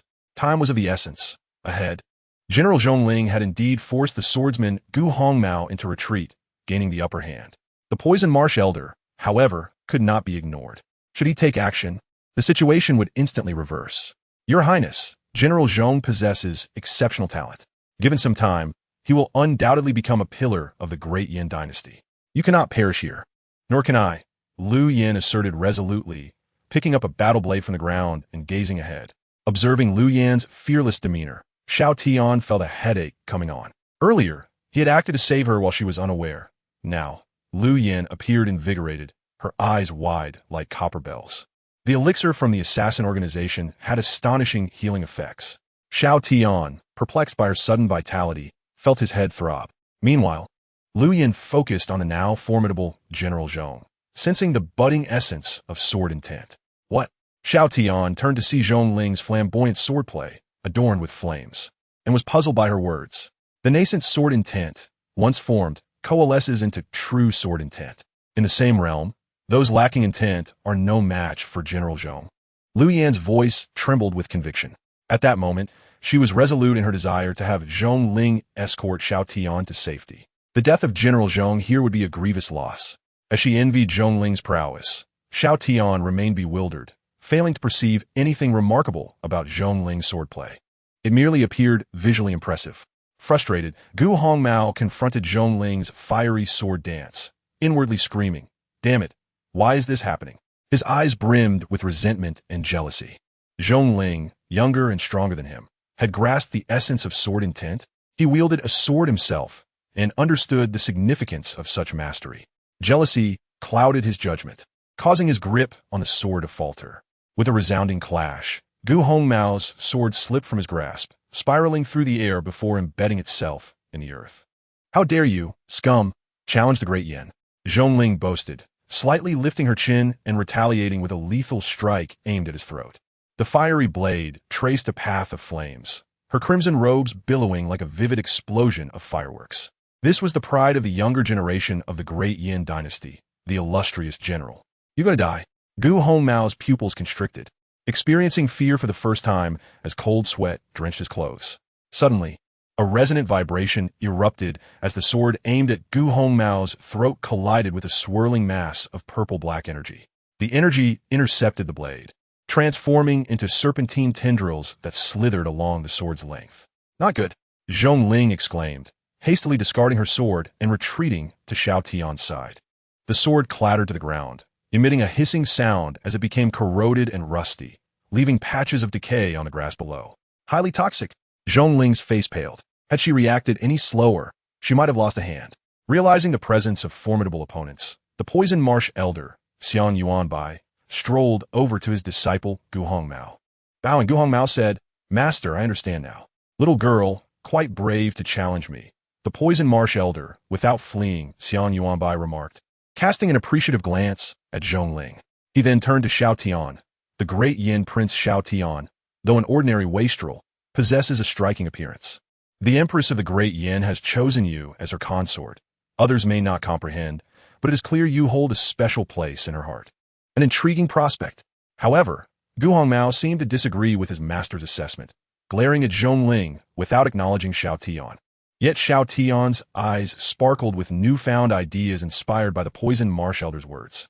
"Fool," Zhongling muttered under her breath.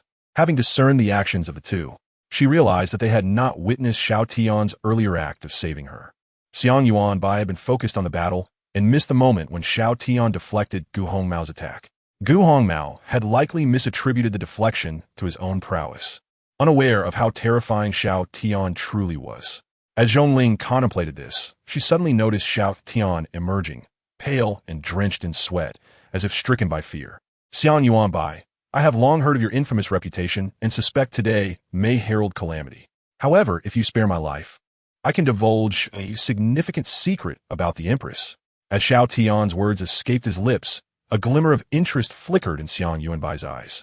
Meanwhile, Gu Hongmao regarded Xiao Tian with disdain for his cowardice, while Liu Yin erupted in fury, calling out his name.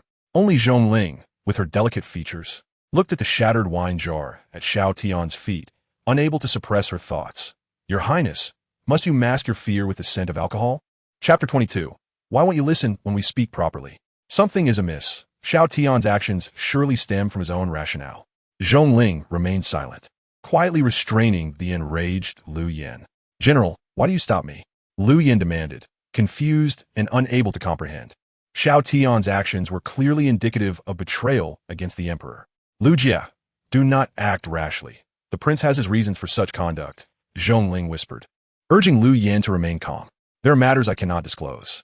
Liu Yin gazed at Zhongling, her eyes filled with despair, unable to fathom when the general had become so irrational. "How intriguing, a secret of the Empress," Xiang Yuanbai smiled, seemingly pleased. "I can agree to spare your lives if this secret proves valuable. Speak." He gestured for Xiao Tian to reveal the information. However, Xiao Tian gently shook his head, saying, "Old man of the poison marsh, although I am an ordinary person, I am not so foolish. If I were to speak directly, what if you change your mind?" Xiang Yuanbai chuckled softly, gazing at Xiao Tian, and remarked, "The little pretty boy, Zirulin, I have another purpose for coming here. The secret you speak of is merely an additional gain for me. You have little choice but to gamble." At this point, Xiang Yuanbai's tone shifted, and his gaze toward Xiao Tian brimmed with mockery. "Gamble on whether I will keep my promise." Xiao Tian pondered, seemingly weighing his options, and after a long pause, he pointed at Zhongling and Lu Yin, stating, "Let them leave first. After they have gone far, I will reveal this secret. Even if you change your mind and kill me, at least 2 lives can be spared." Xiao Tian's words stunned Lu Yin, who had been restless behind him. She had thought Xiao Tian was merely desperate to survive, using the Empress's secret as a bargaining chip. But what was that worth now? Taking a deep breath, Lu Yan's gaze hardened. "Your Highness, my duty is to ensure your safety. Why not tell me the secret, and I will stay in your stead?" But before Lu Yin could finish, Xiao Tian interrupted her brusquely. "Nonsense. Do you think this esteemed elder, Xiang, is foolish? I fear for my life, and if I stay, I will reveal the secret. You, however, do not fear death. What use is it for you to remain?" Of course, this was merely Xiao Tian's theatrical rhetoric. He truly wished to kick this foolish woman away, wanting her to follow Zhongling and escape instead. Why should he replace himself? Ridiculous. Sister Lu, His Highness has good intentions. Let us not disappoint him. At this moment, Zhongling understood Xiao Tian's intent and began to persuade Lu Yin. It was evident that Xiao Tian did not wish to expose his strength to Lu Yin, hence the insistence for them to leave first, allowing him to act more freely. Xiao Tian spoke again, glaring at Zhongling. "Hurry up and go." Understanding the implication behind His Highness's words, Zhongling grasped Lu Yan's arm, preparing to depart. "Does this old man consent?" Suddenly, Xiang Yuanbai's voice rang out, halting Zhongling's steps with Lu Yin. Xiao Tian's brow furrowed slightly. After a moment, he smiled and continued to address Xiang Yuanbai. "Elder Xiang, is there anything wrong with my suggestion?" "There is nothing wrong. It is just that I previously mentioned here, your words do not hold sway." Xiang Yuanbai shook his head lightly, his tone seemingly teasing. "You have no choice." Xiao Tian remained silent for a moment before continuing. "What Elder Xiang does not know is that I possess information regarding a significant secret, one connected to Blood Cloud Tower." The mention of Blood Cloud Tower caused Xiang Yuanbai's brow to twitch slightly. His interest was piqued. Could this secret indeed be linked to the information known by their Black Soul Hall? Observing the subtle reactions of the elder, Xiao Tian realized his words had intrigued him. Seizing the moment, Xiao Tian pressed on. "Therefore, Elder Xiang, let them go, and I assure you, I will divulge everything I know, leaving nothing unsaid. Furthermore, after you release these 2, I will be even more certain that you would spare my life. I also possess some additional secrets that I can share to demonstrate my sincerity." At this moment, Lu Yan's expression was one of deep sorrow and indignation. Xiao Tian's current demeanor was somewhat humble, even obsequious, all for the sake of his and Zhongling's lives. She understood the methods of the Black Soul Hall. If Xiao Tian truly revealed the secret, he would surely not survive. She believed Xiao Tian understood this logic as well. Yet, he was willing to sacrifice himself to save her and the young general. She had doubted him and reproached him just moments ago. How ungrateful. "Xiao Tian, your words are indeed eloquent, but what gives you the right to bargain with me?" Xiang Yuanbai continued to shake his head, rejecting Xiao Tian's proposal. Xiao Tian was taken aback, lifting his head in disbelief. "I am one of the 6 evils of the Black Soul Hall. My actions are always at my discretion." Xiang Yuanbai sneered at the stunned Xiao Tian, stroking his beard. "The choice before you is singular. Reveal all that you know. Should your revelations please me, I may permit you to retain your life as a servant." As Xiang Yuanbai's words fell, silence enveloped the surroundings. Zhongling slapped her forehead in exasperation, realizing that this esteemed member of the Black Soul Hall had reached the end of his rope. Lu Yin, who was unaware of the truth, raged. "Xiang Yuanbai, you are truly pushing it."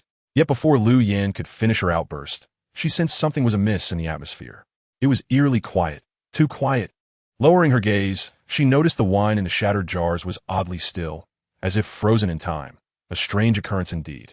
Suddenly, laughter erupted, echoing at the entrance of Qingyan town. Lu Yin looked up to see Xiao Tian laughing heartily, shaking his head while pointing at Xiang Yuanbai. "You old fool. You truly leave me at a loss for words." Upon hearing Xiao Tian's audacity, Xiang Yuanbai's anger flared, ready to teach the insolent youth a lesson. But suddenly, he felt an icy chill envelop him, cold sweat breaking out all over his body. It was as if a great terror had locked onto him, rendering him powerless. A terrifying pressure emanated from Xiao Tian, crushing forward. Xiang Yuanbai trembled in fear, stumbling back in disbelief, staring at Xiao Tian. You, he stammered, his eyes wide as he beheld the once harmless young prince, now radiating an aura of destruction that obscured the skies. The energy emanating from Xiao Tian twisted the very fabric of space. I truly cannot comprehend why you people refuse to engage in rational discourse. Do you not wish to listen? Xiao Tian, filled with rage, stomped his foot down. Crack! The earth shattered, and from the broken fissures, dust erupted like a fountain. The terrifying force spread forth, splitting the two mountains flanking Qingyan town. Countless flying beasts were startled into the air. With a single stomp, he had split the peaks. Xiang Yuanbai's scalp tingled with dread. His legs could no longer support him, and he collapsed to the ground. Chapter 23. Burning life for beauty. Xiao Tian gazed at Xiang Yuanbai before him, feeling increasingly irritated. He could not fathom why the people of this world were so unwilling to reason. Half squatting in front of Xiang Yuanbai, he sighed deeply. I truly do not wish to reveal my strength. I simply wanted to find an excuse to send this captain of the guards away. Is that such a difficult request? Upon uttering these words, Xiao Tian observed Xiang Yuanbai's silence, knowing he was merely trembling in response. The anger within him surged, and he raised his hand to deliver a slap. Smack! Though Xiang Yuanbai was a 7th tier awakened, seasoned in battle, his instinctive reaction to conjure a protective barrier was futile against Xiao Tian's slap, which shattered it instantly. I'm asking you a question. Respond. Xiang Yuanbai covered his visibly swollen face, cowering as he stammered. It was all a misunderstanding, senior. Smack! Xiao Tian delivered another slap. I am barely in my 20s. Can you not speak properly? My lord, I apologize. Smack! Xiao Tian struck again, unexpectedly. Speak louder. I cannot hear you. Xiang Yuanbai's lips bled, his hands clenched tightly. Taking a deep breath, he shouted, My lord, I... Smack! Smack! Smack! Xiao Tian alternated slapping Xiang Yuanbai vigorously. Why are you shouting so loudly? You startled me. Do you not know? Xiang Yuanbai sat on the ground, utterly bewildered by the humiliation he had just endured. Compared to the brutal confrontations of his past, this slap was not painful, yet its resounding echo was terrifying. Xiao Tian ruthlessly trampled on his own dignity, desperately rubbing it into the ground. However, Xiang Yuanbai dared not resist. He could only endure the humiliation, incessantly pleading for mercy from Xiao Tian. A Major General. What on earth is happening? Lu Yan's voice trembled as she gazed at the scene, struggling to comprehend whether she was dreaming. Just moments ago, the arrogant and domineering poison swamp elder had been humiliating the prince. Yet in the blink of an eye, the once powerless prince had transformed into a formidable force, treating Xiang Yuanbai like a hapless dog, begging for mercy. The sight was surreal, particularly with the two mountains that Xiao Tian had crushed underfoot, rendering it nearly unbelievable. As you can see, Your Highness, he is excessively strong, Zhongling remarked seriously, patting Lu Yan's shoulder. So you must not reveal the true strength of the prince to his majesty. Otherwise, you will be seen as ungrateful. Lu Yan, observing Zhongling's calm demeanor, suddenly understood. The Major General had evidently known all along. No wonder her attitude had shifted so dramatically, becoming so obedient to Xiao Tian. It made sense that someone with such terrifying power could command her respect. A Major General, Blood Cloud Tower, cannot possibly. A flash of realization struck Lu Yan, causing her pupils to constrict sharply. Zhongling nodded. Since you are aware of the prince's true power, there is no need to keep it secret. Indeed, the mysterious powerhouse who annihilated Blood Cloud Tower is none other than His Highness. Lu Yan felt as though she had been struck by lightning. She had never imagined that the avenger of her husband was the prince himself. Stiffly, she turned to look at Xiao Tian. The poisoned swamp elder, one of the 6 evils of the Black Soul Hall, was a figure that inspired dread in many. Yet now, he sat there humbly, motionless, allowing the prince to slap him.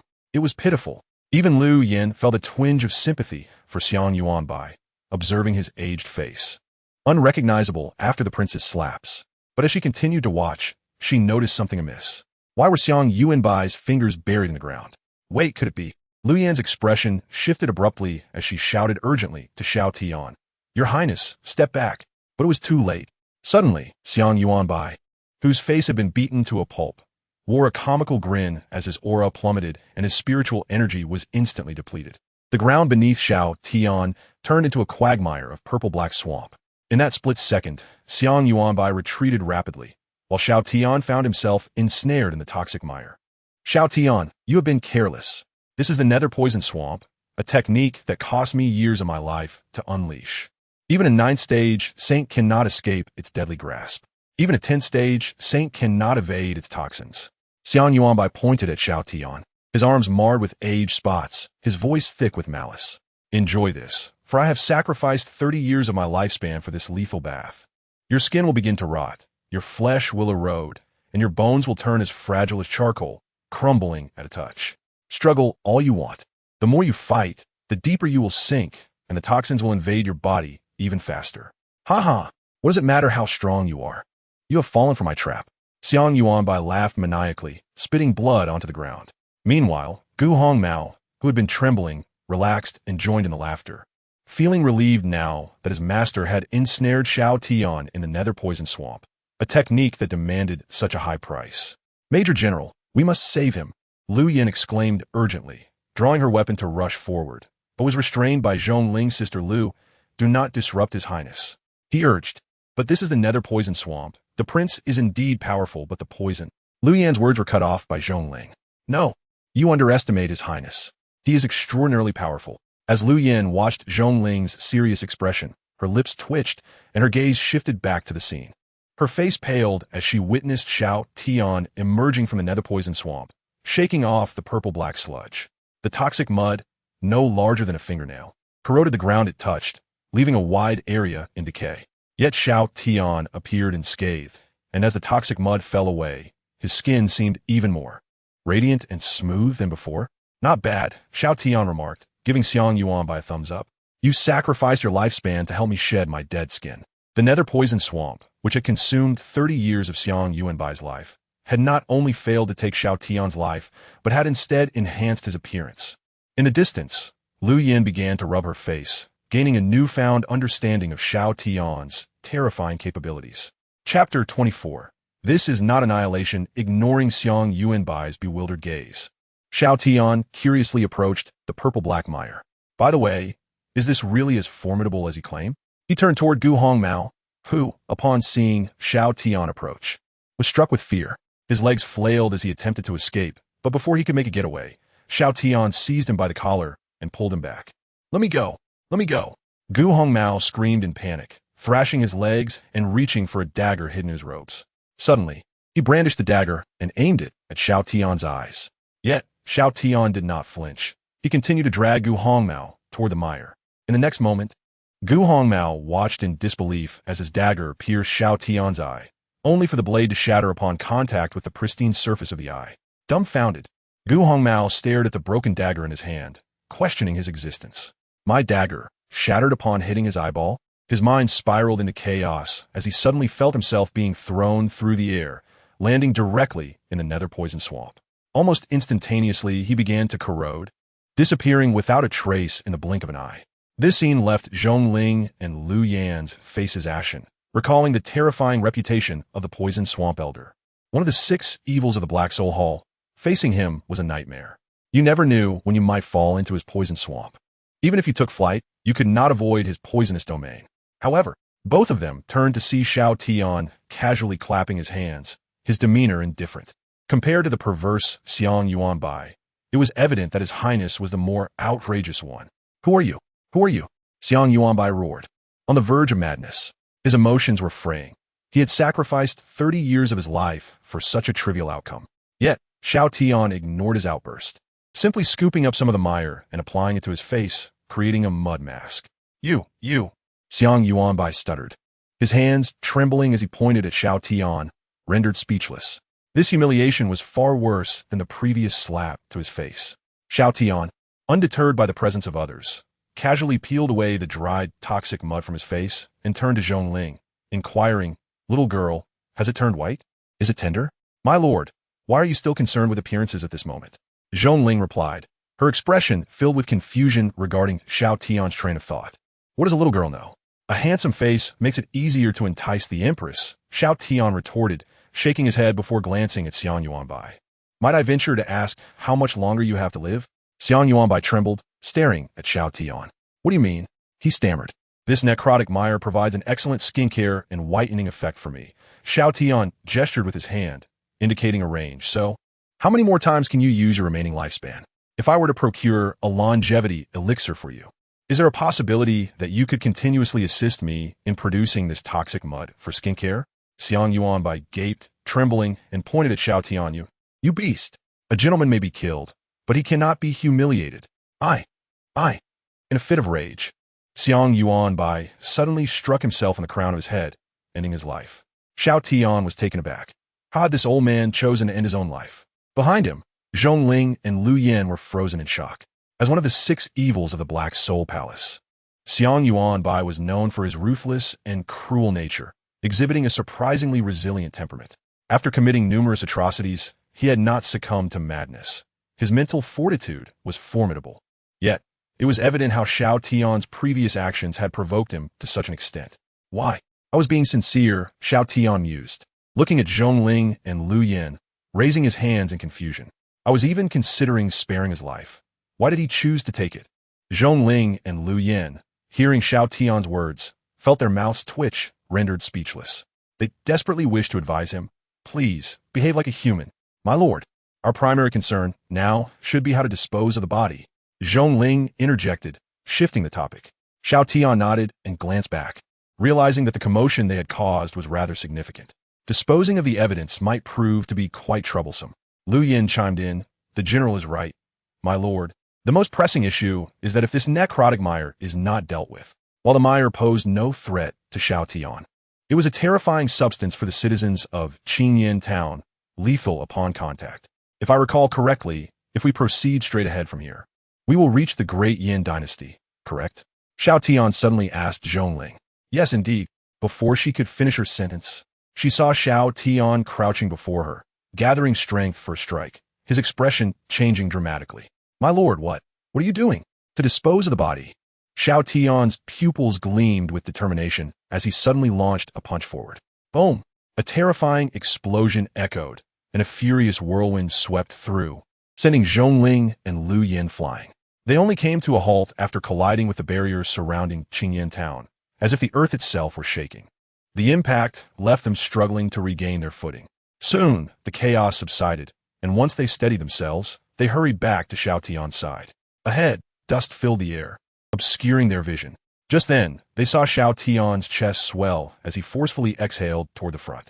In an instant, the gale swept through, revealing the scene ahead. Zhongling swallowed nervously, trembling as she grasped Xiao Tian to keep from collapsing to the ground. Bang! Lu Yin, meanwhile, had already sat down in shock, staring blankly ahead. My lord, how do you interpret the phrase dispose of the body? Zhongling stammered. With his hands on his hips, Xiao Tian gazed ahead with satisfaction, confidently replying, as long as the landscape is thoroughly altered and no trace of the past remains, that constitutes the disposal of the body. Zhongling's face paled in fear, my lord. What you have done is akin to reshaping the world. Chapter 25. A single punch creates a plane. The citizens of Qingyan Town, wishing to journey to the royal city to sell wine, faced a lengthy trek, needing to traverse 3 great mountains that obstructed their path. They typically set out at dawn and only arrived at the royal city by dusk, often needing to rest in the city overnight before returning. Lu Yin, like her husband, was a native of Qingyan Town. Her childhood memories were sweet, as each time she accompanied her father over those 3 mountains to sell wine, she would receive a candied hawthorn. However, those childhood memories were now incomplete. The 3 great mountains before Qingyan Town had vanished, replaced by an expansive expanse of yellow earth. Upon closer inspection, one could see that this plain was slightly lower than Qingyan Town. The necrotic mire had also disappeared along with the mountains. Isn't this wonderful? The mire is gone, and the 2 mountains I accidentally cracked have also vanished. Anyone passing by would be unable to discern that anything had ever happened here. Xiao Tian beamed with pride, scoffing, I believe that even if the entire Black Soul Palace came, they would find not a single trace. Zhongling covered her face, struggling to comprehend her lord's reasoning. You have obliterated this place with a single punch. Of course, they wouldn't find any evidence. Lu Yin, equally bewildered, gazed at the now unfamiliar entrance to her childhood home, unsure of what to say. She could no longer see the green hills of her youth. Yet, upon reflection, The absence of the three mountains would make it much easier to create a road to the royal city. In a sense, Xiao Tian had done a great service for the citizens of Qingyan town. Not to mention, he had eliminated Xiang Yuan by saving the lives of the townsfolk. Regardless of how one viewed it, it still felt utterly absurd. Lu Yin stared at the vast emptiness before her, struggling to regain her composure. Her curiosity about Xiao Tian grew. How did he wield such terrifying power without using spiritual energy? As she pondered, she stumbled upon a peculiar realization. Even His Majesty would likely be unable to defeat Xiao Tian. Oh no! The citizens of Qingyan town want to see what's happening outside. Will they? Suddenly, Xiao Tian's panicked voice jolted Lu Yin back to reality. Seeing him clutching his head, looking utterly alarmed, she chuckled and reassured him. My lord, rest assured, the townsfolk cannot see outside. This formation, centered around the statue of my husband, sacrificed many secondary functions to enhance its defenses, such as the unnecessary ability to see the outside world. Upon hearing that the citizens of Qingyan town were unable to see outside, Xiao Tian let out a sigh of relief. You startled me. I thought this leisurely life was about to come to an end. After saying this, Xiao Tian waved to Lu Yin. I will wait for you in the nearby woods. Handle the matters of Qingyan town, and remember to bring some wine. Having said that, Xiao Tian led Ling toward the woods. The Qingyan mountains stretched endlessly, covering a vast area. They were currently situated in the western part of the town, while the area where Xiao Tian had previously been was to the south. To conceal themselves, Xiao Tian decided to retrace their steps through the southern route, firmly avoiding the shortcut he had created with his punch in the west. As Xiao Tian and Ling quickly vanished from Lu Yan's sight, she shook her head in disbelief. My lord is truly one of a kind, she mused. Despite possessing such formidable strength, he willingly chose to live a carefree life as a frivolous prince. Lu Yin speculated that Xiao Tian must have experienced some events that led him to make such a choice. How wonderful indeed. Lu Yin gently patted her husband's statue. As the formation of Qingyan town began to slowly dissolve, not far away. As the formation lifted, a throng of townsfolk wielding various weapons surged forth. Xiao Yan, do not fear, we are here. The people of Qingyan town proclaimed, their spirits unyielding. There are no cowards among us. Come on, we are not afraid. A cacophony of voices erupted as the citizens rushed out, each one as invigorated as if filled with the essence of vitality. However, upon reaching the town's entrance, they were struck dumb by the sight before them. Was this truly the gateway to their beloved Qingyan town? Were the mountains? They had vanished. Old Town Head, we are safe now. Let us hasten back. Lu Yin, beaming, greeted her fellow villagers. Yet, when she called out, the townsfolk remained in a daze, glancing around in confusion, repeatedly murmuring, where the mountains? How could they be gone? In a moment, Lu Yin had located Xiao Tian and Ling waiting in the woods. Is everything settled? Xiao Tian inquired, eyeing Lu Yin as she approached with a wine jar. Lu Yin nodded, reassuring him, rest assured, Your Highness. They only know that a mysterious powerful being saved me, vanquished the Black Soul Palace's forces, and cleared a path for them to enter the town.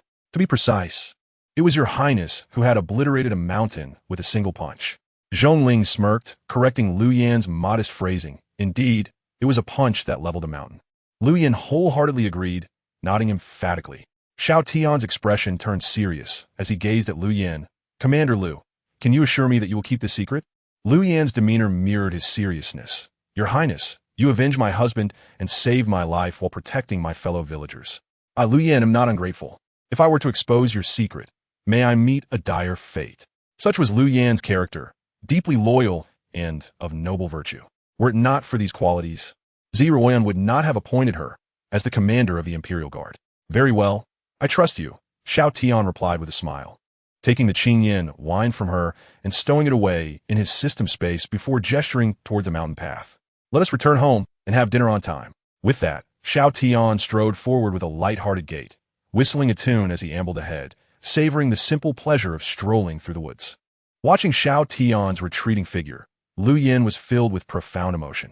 She could not help but reflect on her limited understanding of him, having only a superficial grasp of his character. Based on this scant knowledge, she had rashly concluded that he was an unlearned charlatan, seducing the emperor and the general with his captivating charm. With a sigh, Lu Yin chastised herself and turned to Ling. General, might you elaborate on the process by which you vanquished the Blood Cloud Tower? Ling responded, perplexed by her request. Lu Yin's expression was earnest. I wish to learn more about your highness to avoid being blinded by ignorance and making erroneous judgments. Zhongling raised an eyebrow. Then you must brace yourself. Do not be taken aback. I will not. Lu Yin shook her head, confident after witnessing Xiao Tian's strength firsthand. Zhongling cleared his throat. Ahem, to begin with, we must start from the moment your highness carried a mountain and playfully leapt to obliterate a valley. Lu Yin? Chapter 26. What has become of this world within the forest? Lu Yin walked in a daze, absorbing Zhongling's account, feeling as if her worldview was crumbling. As Zhongling narrated how Xiao Tian had carried a mountain and playfully danced while erasing all traces of a corpse, she found herself teetering on the edge of disbelief. The subsequent revelation of Xiao Tian's flight speed, so ferocious that it could shatter the protective talismans of the mountains, left her utterly dizzy. The details of the Blood Cloud Tower's annihilation made Lu Yin gaze at Xiao Tian's figure as if she were beholding a monster. Hearing the sound of flowing blood? Your Highness, is he not human? Wait. Lu Yin's expression turned to one of horror. Could it be that the words we spoke in secret reached your Highness's ears? Of course I heard them, Xiao Tian replied nonchalantly, striding ahead with an unyielding demeanor, not once glancing back. Did you not complain about me at home? Calling me a calamity to the nation, a seducer of the emperor with my enchanting looks? And you even said I was coveting Zhongling, that little brat. Lu Yin's steps faltered, her entire being nearly petrified. Zhongling looked at her with a puzzled expression. Sister Lu, what on earth are you thinking? A scene of utter social demise unfolded. Bang! Lu Yin's knees buckled, and she fell to the ground, covering her face and exclaiming, I am sorry, Your Highness. I am sorry, General. I truly did not grasp the situation. I.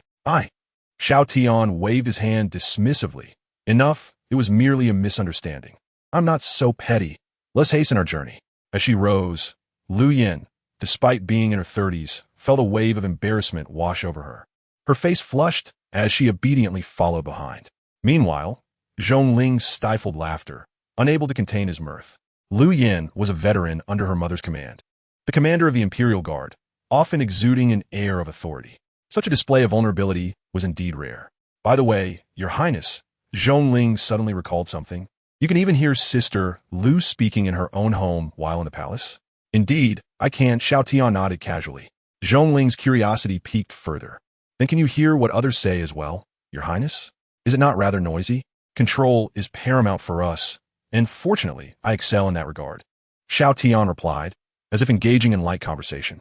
I manage my own focus and disregard unnecessary distractions. It was simply that Commander Lu mentioned me too frequently that day, which drew my attention, allowing me to discern what she was saying. At this, Xiao Tian slightly turned his head to look at Zhongling. Let me share a secret. Your sister Lu is quite the chatterbox behind closed doors, often rambling on endlessly. Zhongling immediately covered his mouth, his cheeks puffed out, and tears of laughter gleamed in his crescent-shaped eyes. No way, Sister Lu Yu. Zhongling cast a furtive glance at Lu Yin. Lu Yin's face was now as red as a freshly boiled lobster, her embarrassment palpable. A scene of social demise, exponentially intensified. Upon returning to their initial camp, they found it deserted. The female guards had already taken their belongings and returned to the royal city. Naturally, Xiao Tian and the others proceeded towards the royal city at a leisurely pace, reminiscent of a day out, strolling and pausing. As dusk approached, they finally arrived within the city walls. In the streets of the royal city, many citizens observed the trio and stepped aside. Though Lu Yin's injuries had healed, the remnants of her tattered armor and blood remained, still imposing a degree of intimidation upon the townsfolk. Gradually nearing the inner city, the streets grew quieter, with fewer pedestrians and an increase in patrolling guards, as this area housed the nobility. Before long, they arrived at the entrance of the Zhong residence. Home, Xiao Tian commanded, gesturing towards the Zhong estate. However, Zhongling looked at him with a pitiful gaze. Your Highness, I wish to dine in the palace as well. Do not be ridiculous. You have been dining in the palace for days, leaving your father alone at the Zhong residence. Every night, he curses me under his breath. It is utterly tiresome, and I usually refrain from mentioning it. Zhongling's expression stiffened. Beside them, Lu Yin rubbed her forehead, reflecting on how exaggerated Your Highness's hearing was. The Zhong residence was already quite distant from the palace, yet he could still hear. But soon, Zhongling tugged at Xiao Tian's hand, gently swaying and pleading, Your Highness, please let me play in the palace. Do not be so stingy. Xiao Tian smirked, pulling his hand away. Do not start with that. Be honest. Go home for dinner. You have a father, and yet you do not cherish it. Xiao Tian spoke with irritation. I grew up without parents, raised by others, and was used as a tool for killing, obeying orders daily. You, little brat, truly do not know the blessings you possess. His unguarded words caused both individuals present to pause in surprise. Lu Yin looked at Xiao Tian in astonishment, clearly not expecting such a revelation. Although Xiao Tian spoke little, she could envision the intricacies behind his story. Zhongling also stared at Xiao Tian in disbelief, opening his mouth as if to speak, yet at a loss for words. Realizing he had let slip too much, Xiao Tian shrugged nonchalantly. All right, what are those expressions for? It's all in the past. Do you think I am unhappy now? I will heed the prince's advice and head home. Zhongling nodded seriously at Xiao Tian. Pleased, Xiao Tian gave a satisfied nod and playfully ruffled Zhongling's hair, disheveling it. Now that's a good child. Suddenly, a terrified shout rang out from the side. Turning around, they saw the Minister of Revenue, Zhong Yangming, hurrying towards them. He grasped his daughter and glared angrily at Xiao Tian. Prince, you are the Emperor's husband. How could you? How can you do such a thing? Do you not respect the Emperor? Zhong Yangming's chest heaved with rage. This Prince Xiao Tian had become increasingly outrageous, and now he was crossing a line. Lu Yin, how could you? Zhong Yangming turned his gaze to Lu Yin, surprised by her presence. But quickly, he composed himself. You are here too. You should. However, before he could finish, Lu Yin interrupted with a frown. Minister Zhong, the prince and the young general are innocent. How can you casually slander him? What? No, Zhong Yangming was taken aback, attempting to respond, but Lu Yin cut him off again. Minister Zhong, the prince possesses noble character and good nature. How can you make baseless accusations based on your own assumptions? I thought, as a general's husband of high standing, you would be a man of reason. Yet now, your unfounded accusations against the prince leave me disappointed. Zhong Yangming stared at Lu Yin, his mind seemingly split in two. He pointed at her, staggering back and losing his balance, tumbling down the steps to sit on the ground. Heavens, is this the state of affairs? Even Lu Yin has succumbed? In Zhong Yangming's memory, Lu Yin was the most capable subordinate of his wife, deeply trusted by the emperor and a formidable figure in the imperial guard. Such a woman had fallen for the charms of Xiao Tian. He acknowledged that Xiao Tian was indeed handsome. But when had his own daughter and even Lu Yin become so superficial? Lu Yin, you, Zhong Yangming stammered, struggling to find words. Please do not misunderstand. Minister Zhong, I merely believe that judging the prince based solely on appearances is unfair. Lu Yin attempted to clarify, aware of Zhong Yangming's misinterpretation. She had promised Xiao Tian not to reveal his secrets, yet she also did not wish to allow Zhong Yangming to accuse him so lightly. Seeing Lu Yin's serious expression, Zhong Yangming fell silent, realizing her anger was genuine. Father is being unreasonable, Zhongling scoffed, standing up for Xiao Tian. Zhong Yangming, flustered by Zhongling's fierce gaze, waved his hands in a panic. Linger, I am not. Zhongling continued.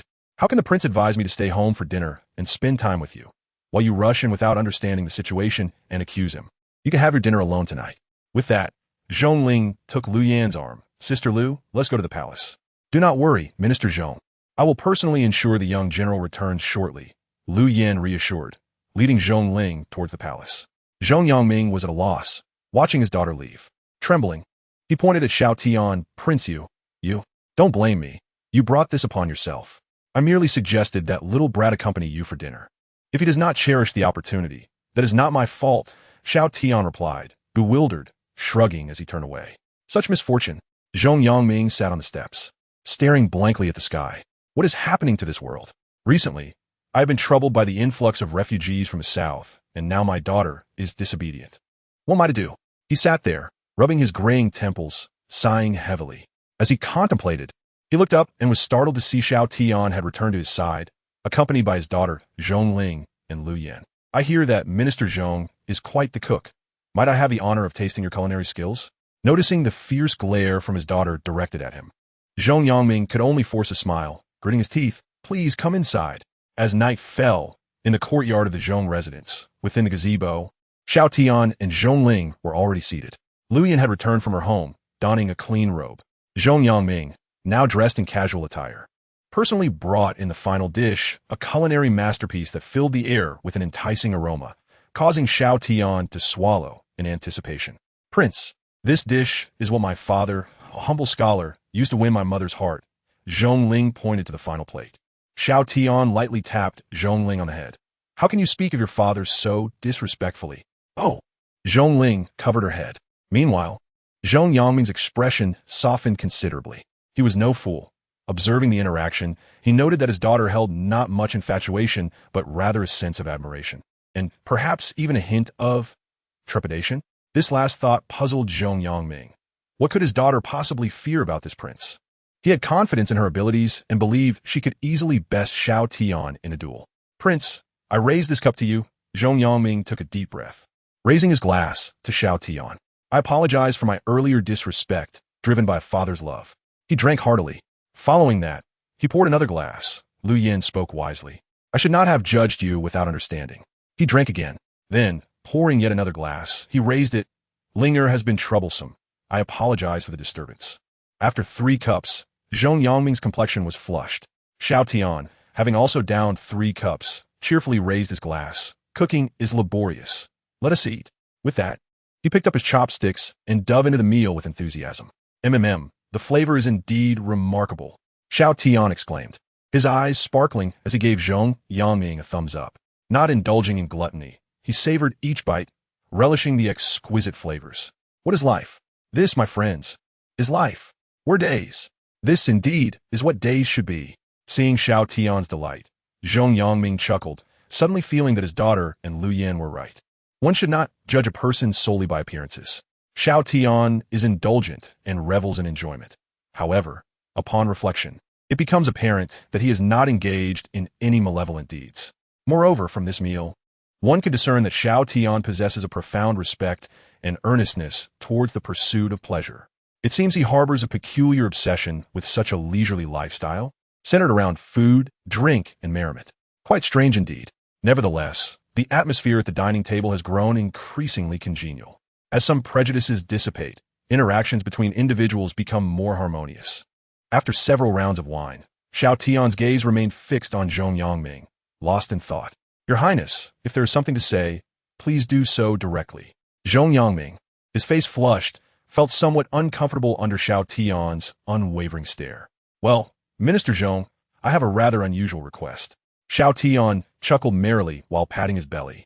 Observing Xiao Tian's demeanor, Zhong Yangming sensed an ominous undertone. Please, Your Highness, go ahead. Xiao Tian, with a look of eager anticipation, continued. Might I frequent your residence for meals and partake in the culinary delights you prepare? I cannot help but admire your exceptional skills. Although the imperial chefs are not lacking, they pale in comparison to Zhong Yangming's culinary prowess. Zhong Yangming's mouth twitched slightly. He wanted to inquire what had prompted this prince's sudden whimsy. Just as he was beginning to form a favorable impression, was it to be squandered so hastily? Was he to lower himself, as the Minister of Revenue, to become a cook for the whims of another? Absolutely out of the question. With his expression turning stern, Zhong Yangming was about to speak when bang! Xiao Tian's hand slammed down on the table, revealing a spatial ring. I personally offer 1,000,000 spirit stones to the Ministry for the relief of the southern refugees. Zhong Yangming, with a serious demeanor, fixated his gaze on Xiao Tian.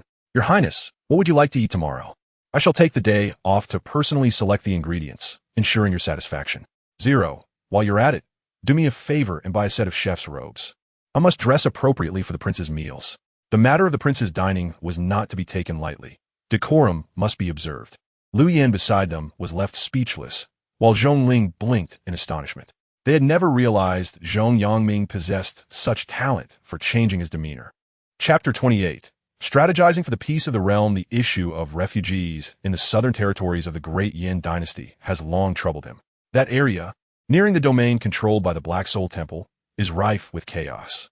Recently, turmoil erupted once more, with countless refugees flooding into the southern borders. The Great Yin dynasty is relatively young, with this generation being its third. To assimilate the surrounding populace, bolster the population, and enhance national strength. The policies of the Great Yin dynasty are open to welcoming all who wish to come. They cannot simply reject those in need due to the complexities posed by the refugee situation. Such a stance would tarnish the dynasty's reputation. Moreover, the influx of refugees is substantial. If managed properly, it could yield significant benefits for the Great Yin dynasty. However, a pressing issue plaguing Zhong Yangming is the lack of funds. Accommodating such a large number of refugees requires ample spirit stones for purchasing food and supplies. The solution to this daunting problem has been presented directly by this prince. 1,000,000 spirit stones, more than sufficient to address the needs of the refugees. To become a cook is trivial. If Xiao Tian does not mind, Zhong Yangming would gladly call him father. However, regarding the spirit stones, Zhong Yangming hesitated, glancing at the spatial ring on the table. Is this acceptable? I worry that these stones originate from the palace.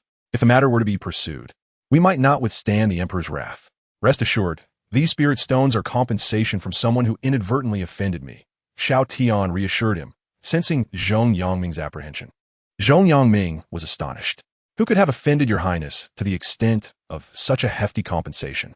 Oh, that is all in the past. Xiao Tian waved his hand dismissively, lowering his voice. Please do not speak of this. It must remain confidential. This is my private fund, and it would not be prudent for the emperor to learn of it. With a serious expression, Xiao Tian handed the spatial ring to Zhong Yangming. Upon hearing the term private fund, Zhong Yangming exhibited an understanding that only a man would comprehend, solemnly accepting the ring. Your Highness, you can rest assured. I shall guard this secret with utmost diligence. Then I am relieved. Xiao Tian nodded, releasing a sigh. One must understand that this private fund was not easily obtained. You cannot fathom the lengths to which those people forced me to go. Zhong Yangming gasped, staring at Xiao Tian's handsome face, as if conjuring numerous horrifying scenarios in his mind. After regaining his composure, Zhong Yangming patted Xiao Tian's shoulder. Your Highness, on behalf of the future citizens of the Southern Territories, I express my gratitude for your generosity. Just ensure you prepare more delectable dishes in the future, Xiao Tian replied, a relieved smile gracing his face. Rest assured, I shall. The two men exchanged silent smiles, while Zhong Ling and Lu Yin, who were privy to the underlying truths, wore expressions of utmost perplexity. Witnessing Zhong Yangming's tearful gratitude, they found themselves at a loss for words to convey their feelings. Particularly, if the members of Blood Cloud Tower were to hear the prince's remarks, they would likely be infuriated beyond measure. What does it mean to say he was forced to do something? Is the annihilation of the entire Blood Cloud Tower considered coercion? Under normal circumstances, who would compel a person to eradicate their own family? Moreover, the notion of compensation, it was utterly absurd, as it was clear that Xiao Tian had eliminated those assassins before claiming the spoils. With all of them dead, from where would the compensation come? There were too many inconsistencies, and both Zhong Ling and Lu Yin were filled with words unspoken. However, since the conversation had reached this point, Zhong Yangming pondered how he intended to utilize this private fund.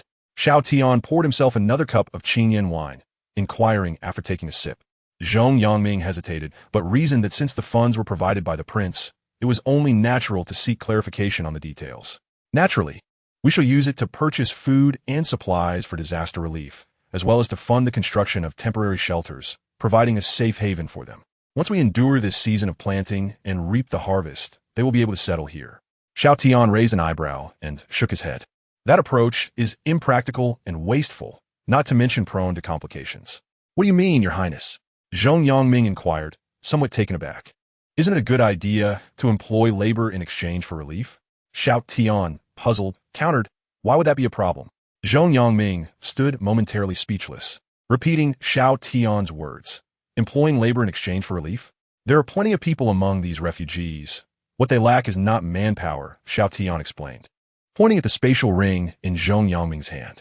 Why not use this money to hire them for work instead? How can we employ others for disaster relief? Zhong Yangming opened his mouth to speak, but Xiao Tian interrupted him. Why not? If you simply provide them with food and shelter, you will gather a large crowd of idle people. Idleness breeds contemplation, and too much contemplation can lead to trouble. Instead, why not use this money to purchase food and supplies as wages, hiring them to repair bridges, mend roads, and cultivate wasteland? By doing so, not only will the refugees be well fed, but they will also contribute to the construction of the great Yin dynasty, which is mutually beneficial. Furthermore, by engaging them in work, they will expend their excess energy and have less inclination to stir up unrest. Moreover, it is preferable to disperse these refugees across various counties and towns, separating those from the same hometown to prevent them from banding together and causing trouble. Coupling this with the employment for relief approach would facilitate their integration into diverse communities. Wouldn't that be far more effective? In this manner, the funds would be utilized appropriately, resolving multiple issues and accomplishing more. Surely, this is a prudent course of action? Think about it. Consider it deeply. Xiao Tian concluded, downing his drink in one gulp. To do good, one must see it through to the end. By assisting Zhong Yangming in managing these affairs, he could then focus on preparing the meals for himself. Zhong Yangming felt as if struck by lightning, pondering over Xiao Tian's words. The more he contemplated, the more he realized the brilliance of the strategy. Astonishing. This plan is truly. Finally, Zhong Yangming smacked his thigh, staring at Xiao Tian, speechless in shock. He never expected that this esteemed prince before him possessed such wisdom. Not only did he provide financial support, but he also assisted in planning.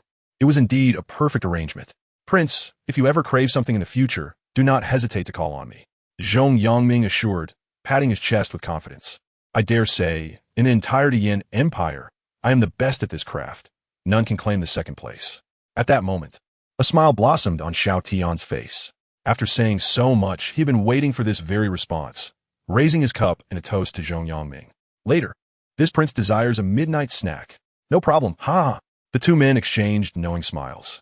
Meanwhile, Zhong Ling and Lu Yin looked on in astonishment, unable to take their eyes off Xiao Tian, as if they were meeting him for the first time. Chapter 29. The Empress who reigned supreme in the northern battlefield of the Yan Empire. The conflict had long ceased. Zhong Liswang stood atop the city wall, her expression grave. In the distance, the Crimson Barrier held the emperor captive. The barbarians had ceased their assault, unwilling to engage in futile bloodshed. Their southern advance aimed to lure Ziruoyan into leading an expedition, allowing Jia Su to ensnare her, thus fulfilling their transaction with the Black Soul Palace. Another attack would result in needless loss of life, devoid of purpose. In midair, Jia Su grasped his bone staff, sitting cross-legged, maintaining this posture for 3 full days. Throughout this period, the blood-burning sealing array showed no signs of anomaly. The Empress Ziruoyan sat motionless, her sword resting on her knees, in a state of meditation for 3 days. Suddenly, Jia Su's expression changed dramatically as he observed the blood-burning sealing array tremble violently.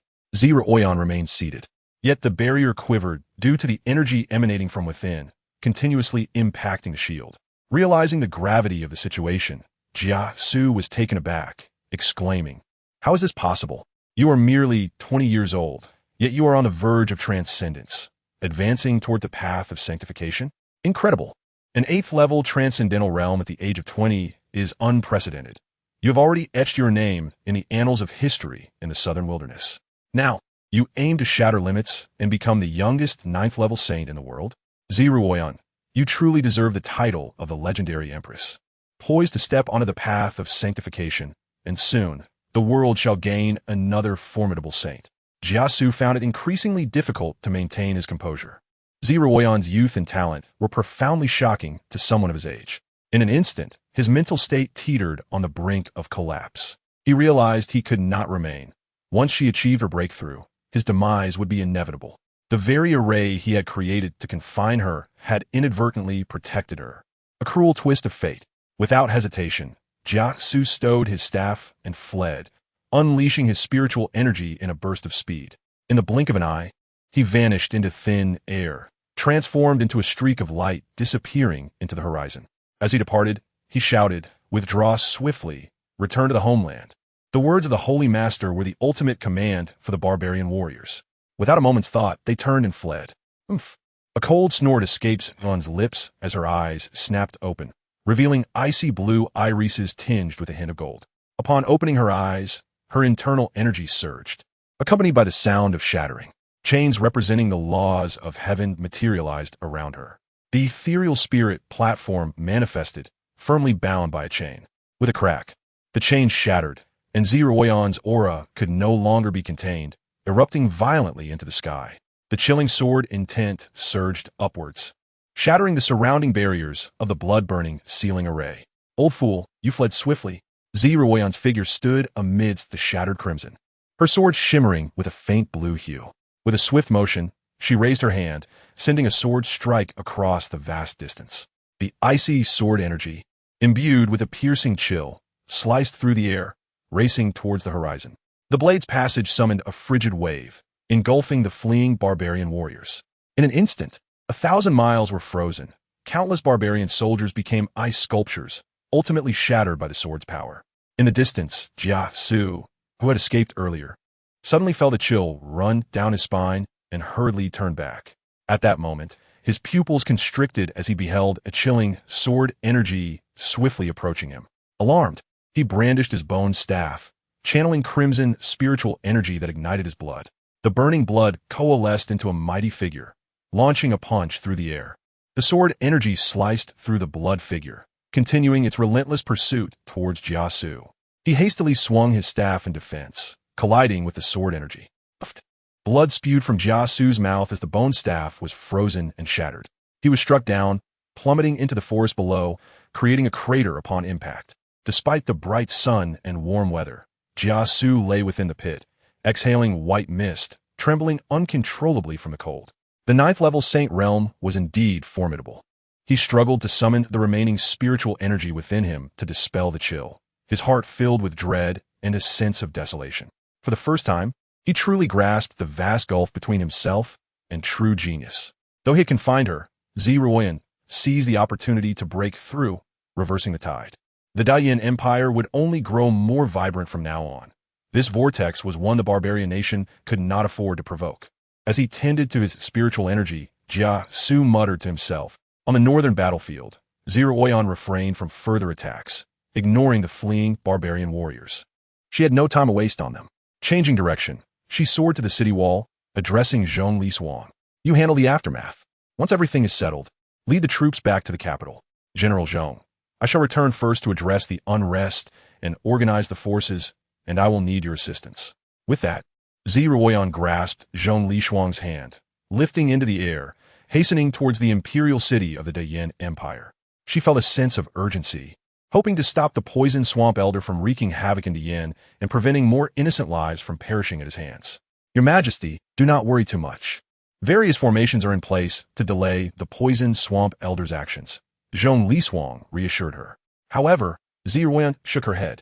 The poison swamp elder is ultimately an 8th-level transcendental being, one of the 6 evils. Formations cannot hinder him.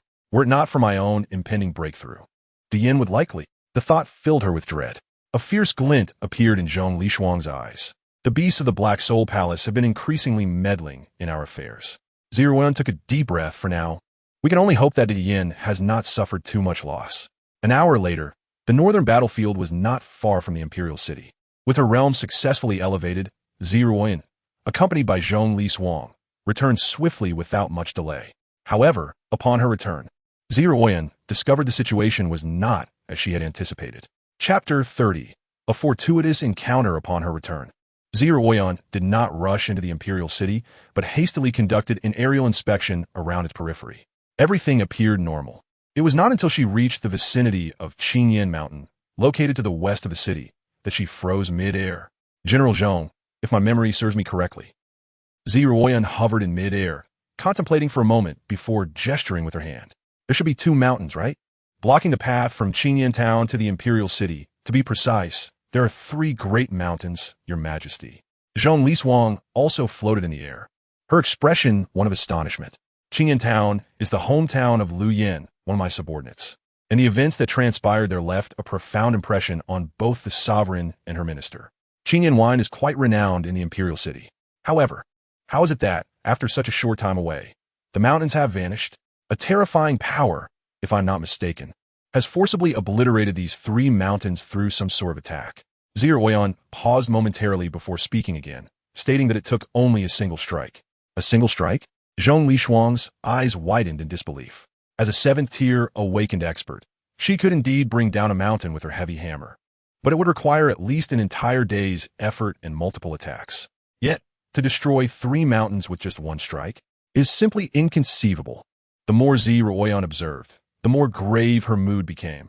The assailant's strength is unfathomable. There are no piles of earth nearby, but a thin layer of dust coated the distant mountains, likely the result of a single blow that shattered the 3 peaks into dust. The Qingyan Mountains, with their lush forests, possess their own problems. The aura there is dense, and the mountains are considerably sturdier than ordinary ones. 1 strike. Ziruoyan's hands unconsciously clenched tightly, feeling an immense pressure. Such a powerful individual lurking within the great Yin Empire is not a trivial matter. Your Majesty, you have already reached the 9th-tier Saint Realm. In comparison to this individual, who is stronger and who is weaker? Zhong Lishuang looked at Ziruoyan with curiosity. Ziruoyan let out a soft sigh, revealing a hint of a bitter smile. General Zhong, you overestimate me. Your Majesty, you have achieved a breakthrough. Yet you're still not a match for this person? Zhong Lishuang was taken aback by Ziruoyan's words. At the 9th tier Saint Realm, one could likely traverse the southern wilderness with ease. The Lord of the Black Soul Palace is said to be at this same level. No, Ziruoyan replied, a bitter smile gracing her face. General Zhong, I cannot even gauge this person's strength. How could I possibly be his opponent? Zhong Lishuang continued to observe the desolate landscape, where people were still busily constructing the official road to the Imperial City. Your Majesty, could it be that the assailant is at the 10th tier Saint Realm? Ziruoyan shook her head, her expression gravely serious. The most terrifying aspect lies here. If it were a Saint Realm expert, I would be able to perceive it. Zhong Lishuang fell into silence, understanding the implications. The traces of a Saint Realm expert's attack are identifiable to the sovereign, but the marks left here are beyond her comprehension. An entity surpassing the Saint Realm. A legendary figure? Such a person has indeed appeared within the Great Yin Empire. The ominous clouds looming over the Great Yin Empire seem heavier than ever before. To discern the truth, we must inquire further. After a while, Ziruoyan descended from the sky with Zhong Lishuang, heading towards Qingyan town. However, before they arrived, Ziruoyan enveloped the surroundings in a frost-like aura, disguising both herself and Zhong Lishuang in ordinary garments. Shortly thereafter, the two, now clad in plain robes, made their way towards Qingyan town. Disguised visits often reveal more truths. Upon arriving in Qingyan town, Ziruoyan and Zhong Lishuang quickly uncovered the reasons behind the disappearance of the three mountains, a topic that had captivated every resident of Qingyan town. The townsfolk were not at all surprised by the curiosity of Ziruoyan and Zhong Lishuang. The vanishing mountains had already drawn numerous inquiries. Before long, as they walked through Qingyan town, both wore expressions of incredulity. There were indeed such occurrences. Ultimately, it was Zhong Lishuang who spoke up, Your Majesty. This is utterly astonishing. Regardless, this mysterious strongman has inadvertently done us a favor. Ziruoyan's expression was equally perplexed as she spoke. The troubles in the northern frontier originated from the schemes of the Black Soul Palace. Her hurried return after breaking through was to thwart the poisoned swamp elder from the Black Soul Palace. Who could have anticipated that this terrifying stranger would arrive just in time to obliterate the poisoned swamp elder and the three mountains with a single blow? Ziruoyan and Zhong Lishuang had no reason to doubt the words of the townsfolk. According to them, this entire incident was relayed by Lu Yin, an eyewitness. The townsfolk recounted that Lu Yin had come to pay respects to her husband when she encountered members of the Black Soul Palace, who activated their formation and fought desperately. In the end, she was saved by a passing strongman, who also annihilated the poisoned swamp elder. Lu Yin, one never expected she would be embroiled in such events. Zhong Lishuang's tone relaxed considerably as she turned to Ziruoyan, realizing that she could glean some details from her. However, Your Majesty, it seems Lu Yin is quite displeased with that Xiao Tian, having left her post to pay tribute to her husband. Yet, this very act of neglect may yield precious intelligence. Zhong Lishuang's incessant chatter prompted Ziruoyan to gently shake her head. You think I am unaware of your ulterior motives? You are merely concerned that I might blame her for abandoning her post and not protecting the prince, instead coming to Qingyan town, correct? Rest assured, such trivial matters will not merit my reproach. If she truly detests this sort of action, we can simply reassign her. Upon hearing Ziruoyan's assurance, a smile graced Zhong Lishuang's face. Yet at that moment, the two suddenly heard a familiar voice. Upon looking ahead, they were startled to find Lu Yin. As they had mentioned, Your Highness, allow me to handle this matter. How could I let you take charge? Lu Yin, dressed in common attire, attempted to seize a wine jar from Xiao Tian's grasp. Oh, must you be so bothersome? I told you, the wine I carry is far more fragrant. Despite Lu Yan's persistent efforts, Xiao Tian adamantly refused to comply, twisting and turning in an attempt to evade her.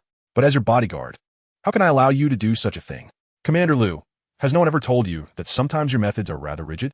Yet, Lu Yin remained resolute in her desire to curry favor with Xiao Tian. Soon, their actions became tense, for they noticed that Ziruoyan and Zhong Lishuang were observing them with surprise.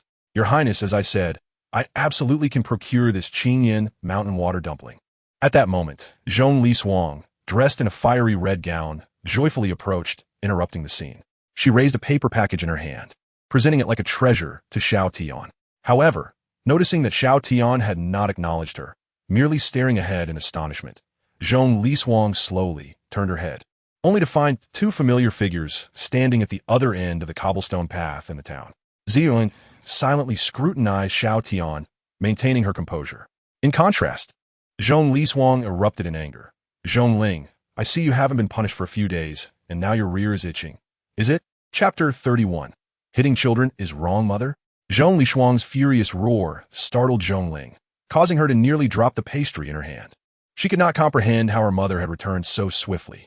If she was not mistaken, the woman in the pristine white gown with a veil beside her should be the sovereign, right? Oh no. At that moment, Lu Yin finally realized what she had forgotten. She had neglected to inform the general about her correspondence.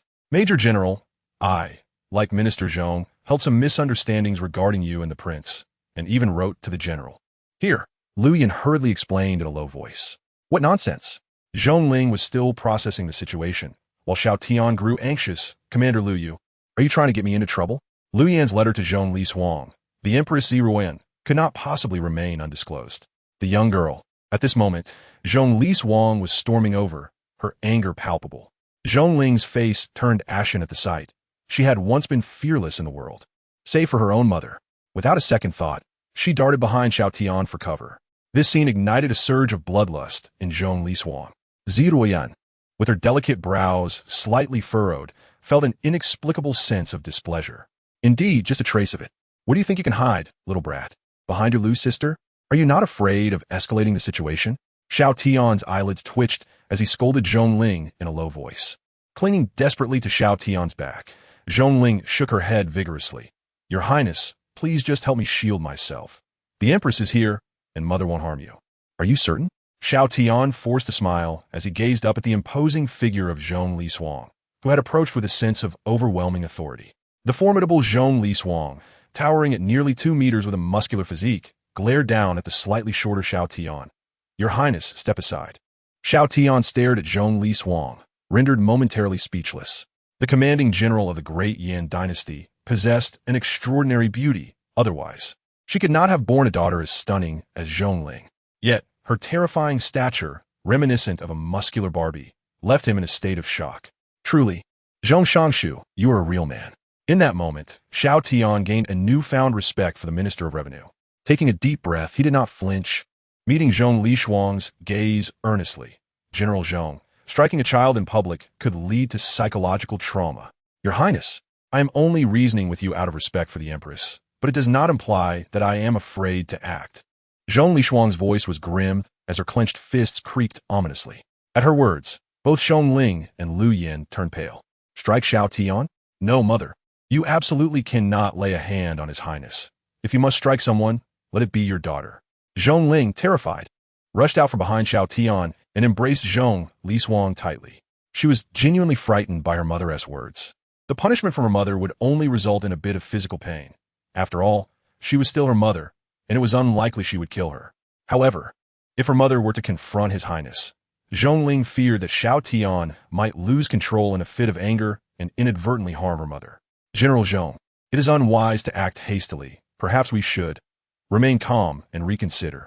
Lu Yin, equally terrified and sweating, waved her hands frantically.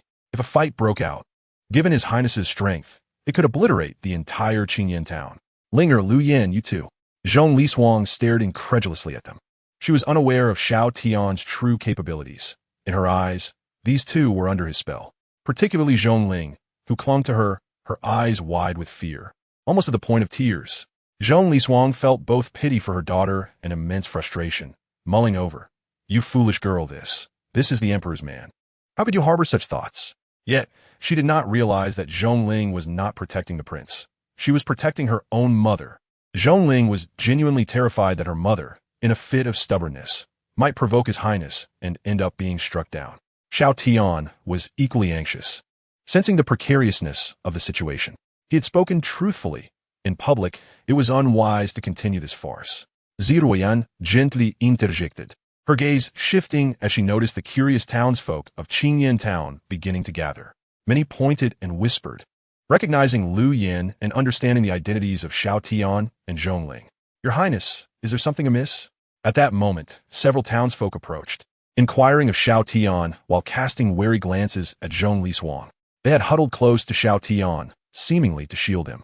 Unbeknownst to them, They did not recognize the high-ranking figure that was Zhong Li-Suang. They were simply concerned for Xiao Tian's well-being. The sudden turn of events left Ruoyan astonished.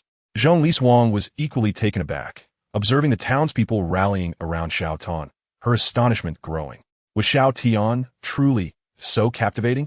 The men among them were all drawn to him. Ahem, dear villagers, this is an acquaintance of mine. Do not be alarmed. Xiao Tian cleared his throat and gestured politely to the townsfolk, urging them to disperse and attend to their own affairs. The citizens of Qingyan town, seeing Xiao Tian's assurance, nodded in understanding. In that case, we shall take our leave. Your Highness, should anything arise, simply call out. It is getting late, Your Highness. Allow me to offer you a place to rest. The townsfolk exchanged pleasantries, and Xiao Tian cheerfully waved them off, signaling that he had to attend a banquet and needed to leave first. Amidst the cheers and laughter from the townsfolk, Xiao Tian and a small party of 5 reunited with Ruoyan and departed the town, heading towards the imperial city. Once outside the town, Zhong Li-Suang had calmed down, regarding Xiao Tian with curiosity. How could this seemingly inept prince have garnered such affection from the citizens of Qingyan town? Meanwhile, Xiao Tian was discreetly observing Ruoyan. Truth be told, his wife was remarkably beautiful. Despite her plain dress, her graceful figure could not be concealed. Even though her face was partially veiled, the sparkle in her eyes could still captivate anyone. At that moment, Ruoyan suddenly turned her head, locking eyes with Xiao Tian. Caught in the act of staring, Xiao Tian felt a twinge of embarrassment, but quickly reassured himself. After all, she was his wife, so why should he be concerned? With a composed demeanor, he continued to gaze at her. What have you done to earn such admiration from the citizens of Qingyan town? Ruoyan confronted him directly, her curiosity piqued. Xiao Tian widened his eyes at her inquiry. In the next instant, a smile broke across his face. When a woman begins to show interest in a man, it signifies defeat. Ruoyan gazed at Xiao Tian, perplexed. She was posing a question, yet he was smiling instead of responding. Her curiosity deepened. Chapter 32. The Empress flirts with me. It's quite simple. Really, I spent money. Xiao Tian replied casually, shrugging as he pointed to the road beneath them. I funded the repairs for their roads. Isn't that sufficient? Where did you acquire such funds? Ruoyan frowned, recalling that Xiao Tian had minimal expenses. Your resources are hardly adequate for such endeavors. Indeed, this was a gap in his story. Xiao Tian could not reveal that the money he possessed was from the spoils of the Blood Cloud Tower's destruction. However, Xiao Tian smiled, his tone teasing. Your Majesty, do not forget, I am your husband, a particularly unique prince of the great Yan dynasty. Many wish to befriend me. During this time, I have received gifts aplenty, counting money until my hands cramp. Though this was somewhat of an excuse, it held a grain of truth. Despite the disdain some held for Xiao Tian in the court, outwardly, they would not show it. Rather, many sought to befriend him, wishing to make his acquaintance. Ruoyan showed no signs of skepticism, instead huffing. It appears we have quite a few wealthy individuals in our court indeed. But I suspect it's not that simple. Ruoyan's sudden statement made Zhong Ling and Lu Yin tense up. Could it be that the Empress had uncovered something? That should not be the case. Under the exaggerated cover-up orchestrated by His Highness, there was no reason for her to suspect anything. Then, Ruoyan spoke again. Merely repairing a road should not elicit such overwhelming gratitude from the populace. Zhong Li-Suang, who had been following closely, turned her gaze towards Xiao Tian with scrutiny. The previous scene had indeed impacted her. After all, for Zhong Li-Suang, this prince was supposed to be a good-for-nothing. How could he command such adoration from the citizens of Qingyan town, seeing that both his majesty and mother did not believe him? Zhong Ling hurriedly spoke up, because the prince can ensure a better life for the people of Qingyan town. Zhong Ling's sudden interjection drew the attention of Ruoyan and Zhong Li-Suang simultaneously. The wine from Qingyan town is indeed delightful, but it is only sold in the imperial city, making the lives of the townsfolk comfortable, but not truly exceptional. Yet, the prince has devised plans for the benefit of the citizens of Qingyan town. According to his words, it involves branding and hunger marketing. In any case, Qingyan wine is particularly remarkable now. Beside them, Lu Yin suddenly chimed in with a deep voice. Qingyan waters brew fine wine, a product of Dian's quality. A century-old town of spirits. Zhong Ling gave a thumbs up, her clear voice ringing out again. Qingyan wine, the wine of Dian, is praised even by the Empress. Lu Yin continued. With the prince's endorsement and the assurance of Lord Zhong, the Minister of Revenue, Qingyan wine has been renamed Qingyan Empress wine, becoming the most prestigious beverage in the imperial city. Now, a jar of this wine is worth a fortune. Zhong Ling nodded along. It is evident that the people of Qingyan Town will only thrive further with this Empress wine. How could they not appreciate the prince? The two, Lu Yin and Zhongling, exchanged words seamlessly, their perfect synergy revealing that this was not a spur-of-the-moment effort, but rather a premeditated arrangement. This way, they could conveniently explain their special and cordial attitude towards Xiao Tian. Although he lacked cultivation, he was indeed a capable individual. The script was simply flawless. Your Majesty. At this moment, Xiao Tian suddenly spoke, following the script rehearsed earlier with Zhongling and Lu Yin. He intended to deliver the final touch. Ziruoyan glanced at Xiao Tian, their eyes meeting, and she could see the sincerity reflected in his gaze. Xiao Tian, with a serious expression, stated, "Using your name for this Qingyan wine is a last resort, but it is indeed the best course of action. I am fully aware that I am an ordinary person, lacking any power or the ability to cultivate. I am somewhat of a failure." Beside him, Zhongling and Lu Yin lowered their heads in silence, concealing their expressions. Having witnessed Xiao Tian's prowess firsthand, they found it hard to digest such words. An ordinary person?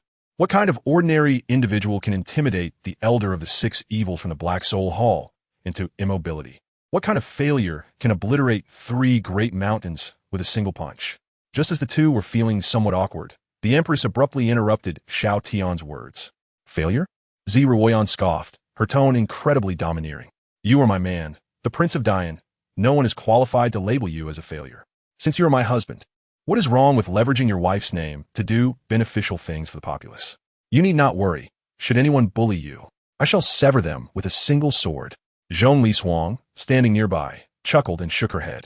Young and ambitious, radiating unparalleled charm, she possessed a unique brand of dominance. This was the Empress she pledged her loyalty to. Zhongling and Lu Yin exchanged glances with Xiao Tian, while they held great admiration for the Empress. They were taken aback by her outburst. Xiao Tian opened his mouth, gazing at the Empress before him. Damn, this audacious woman. Is she flirting with me? Xiao Tian's thoughts were thrown into disarray by Ziruoyan's sudden declaration. However, he quickly reconsidered, realizing this was a fortuitous turn of events.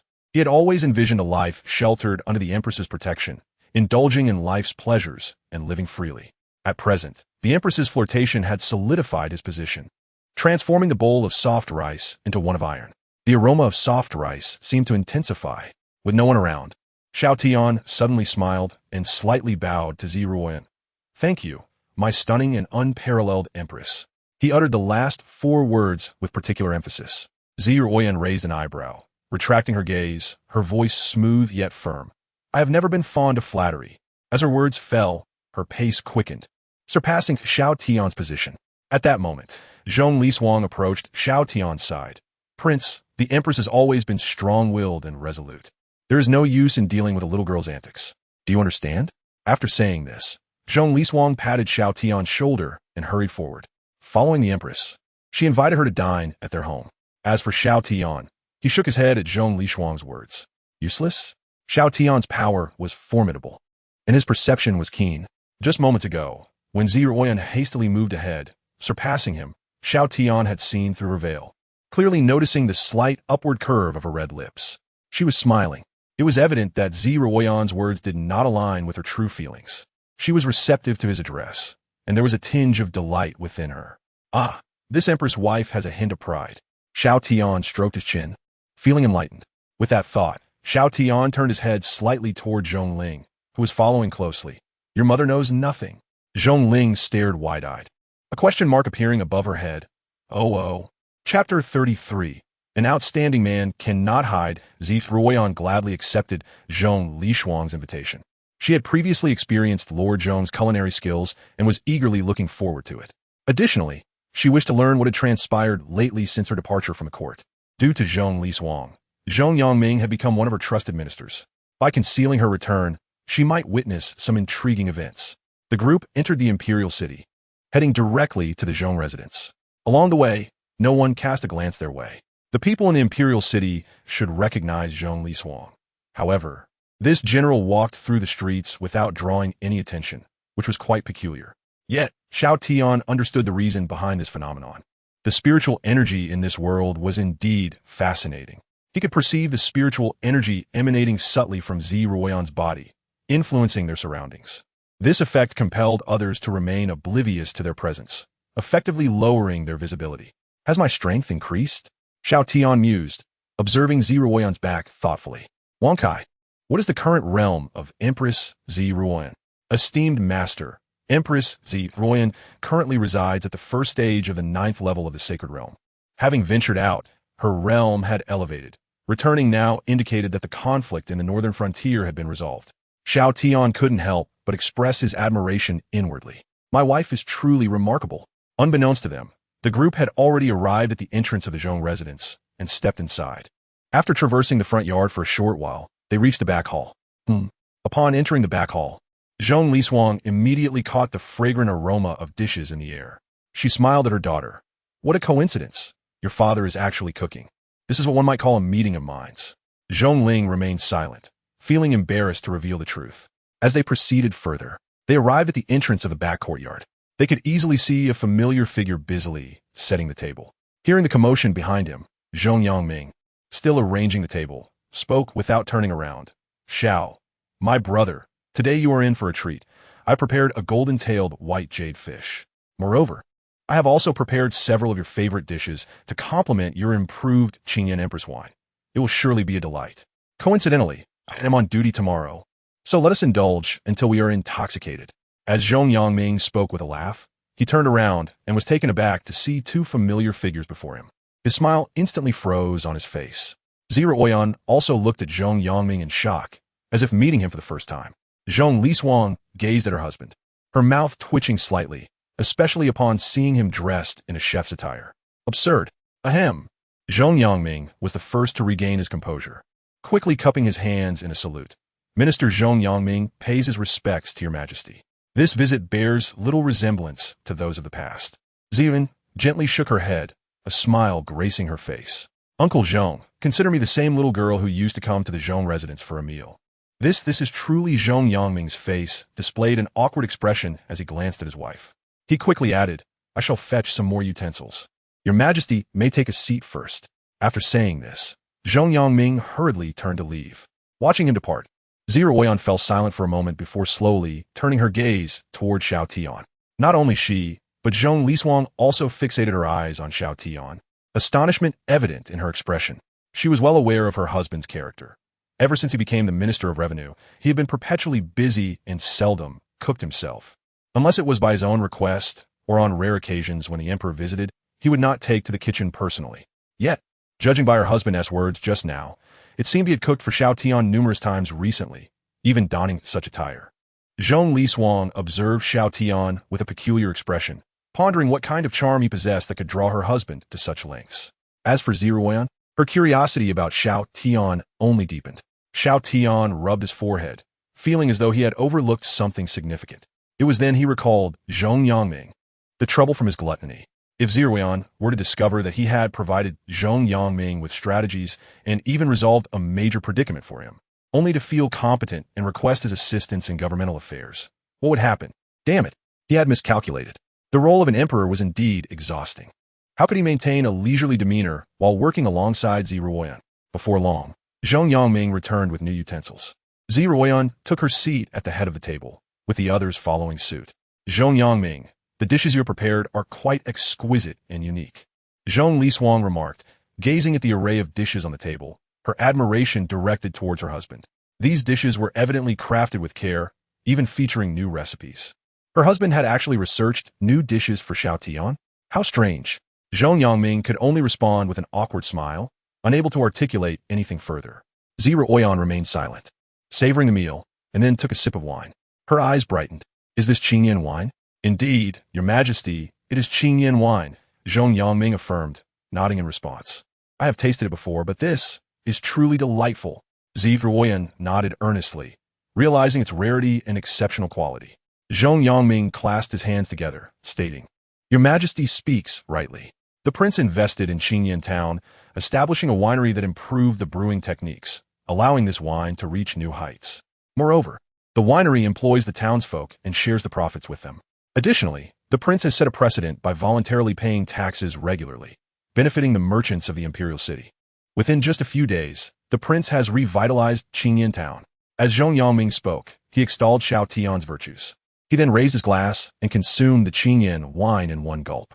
Xiao Tian, taken aback, exchanged a glance with Zhong Yangming, signaling him to cease his praises. He did not wish to appear overly capable in Ziruoyan's eyes. Xiao Tian's aspirations were quite simple: to live a life of leisure, enjoying the comforts of life. Seeing the understanding in Xiao Tian's expression, Zhong Yangming became serious once more. If this is the case, it hardly encapsulates the prince's remarkable qualities. Xiao Tian felt his breath nearly seize.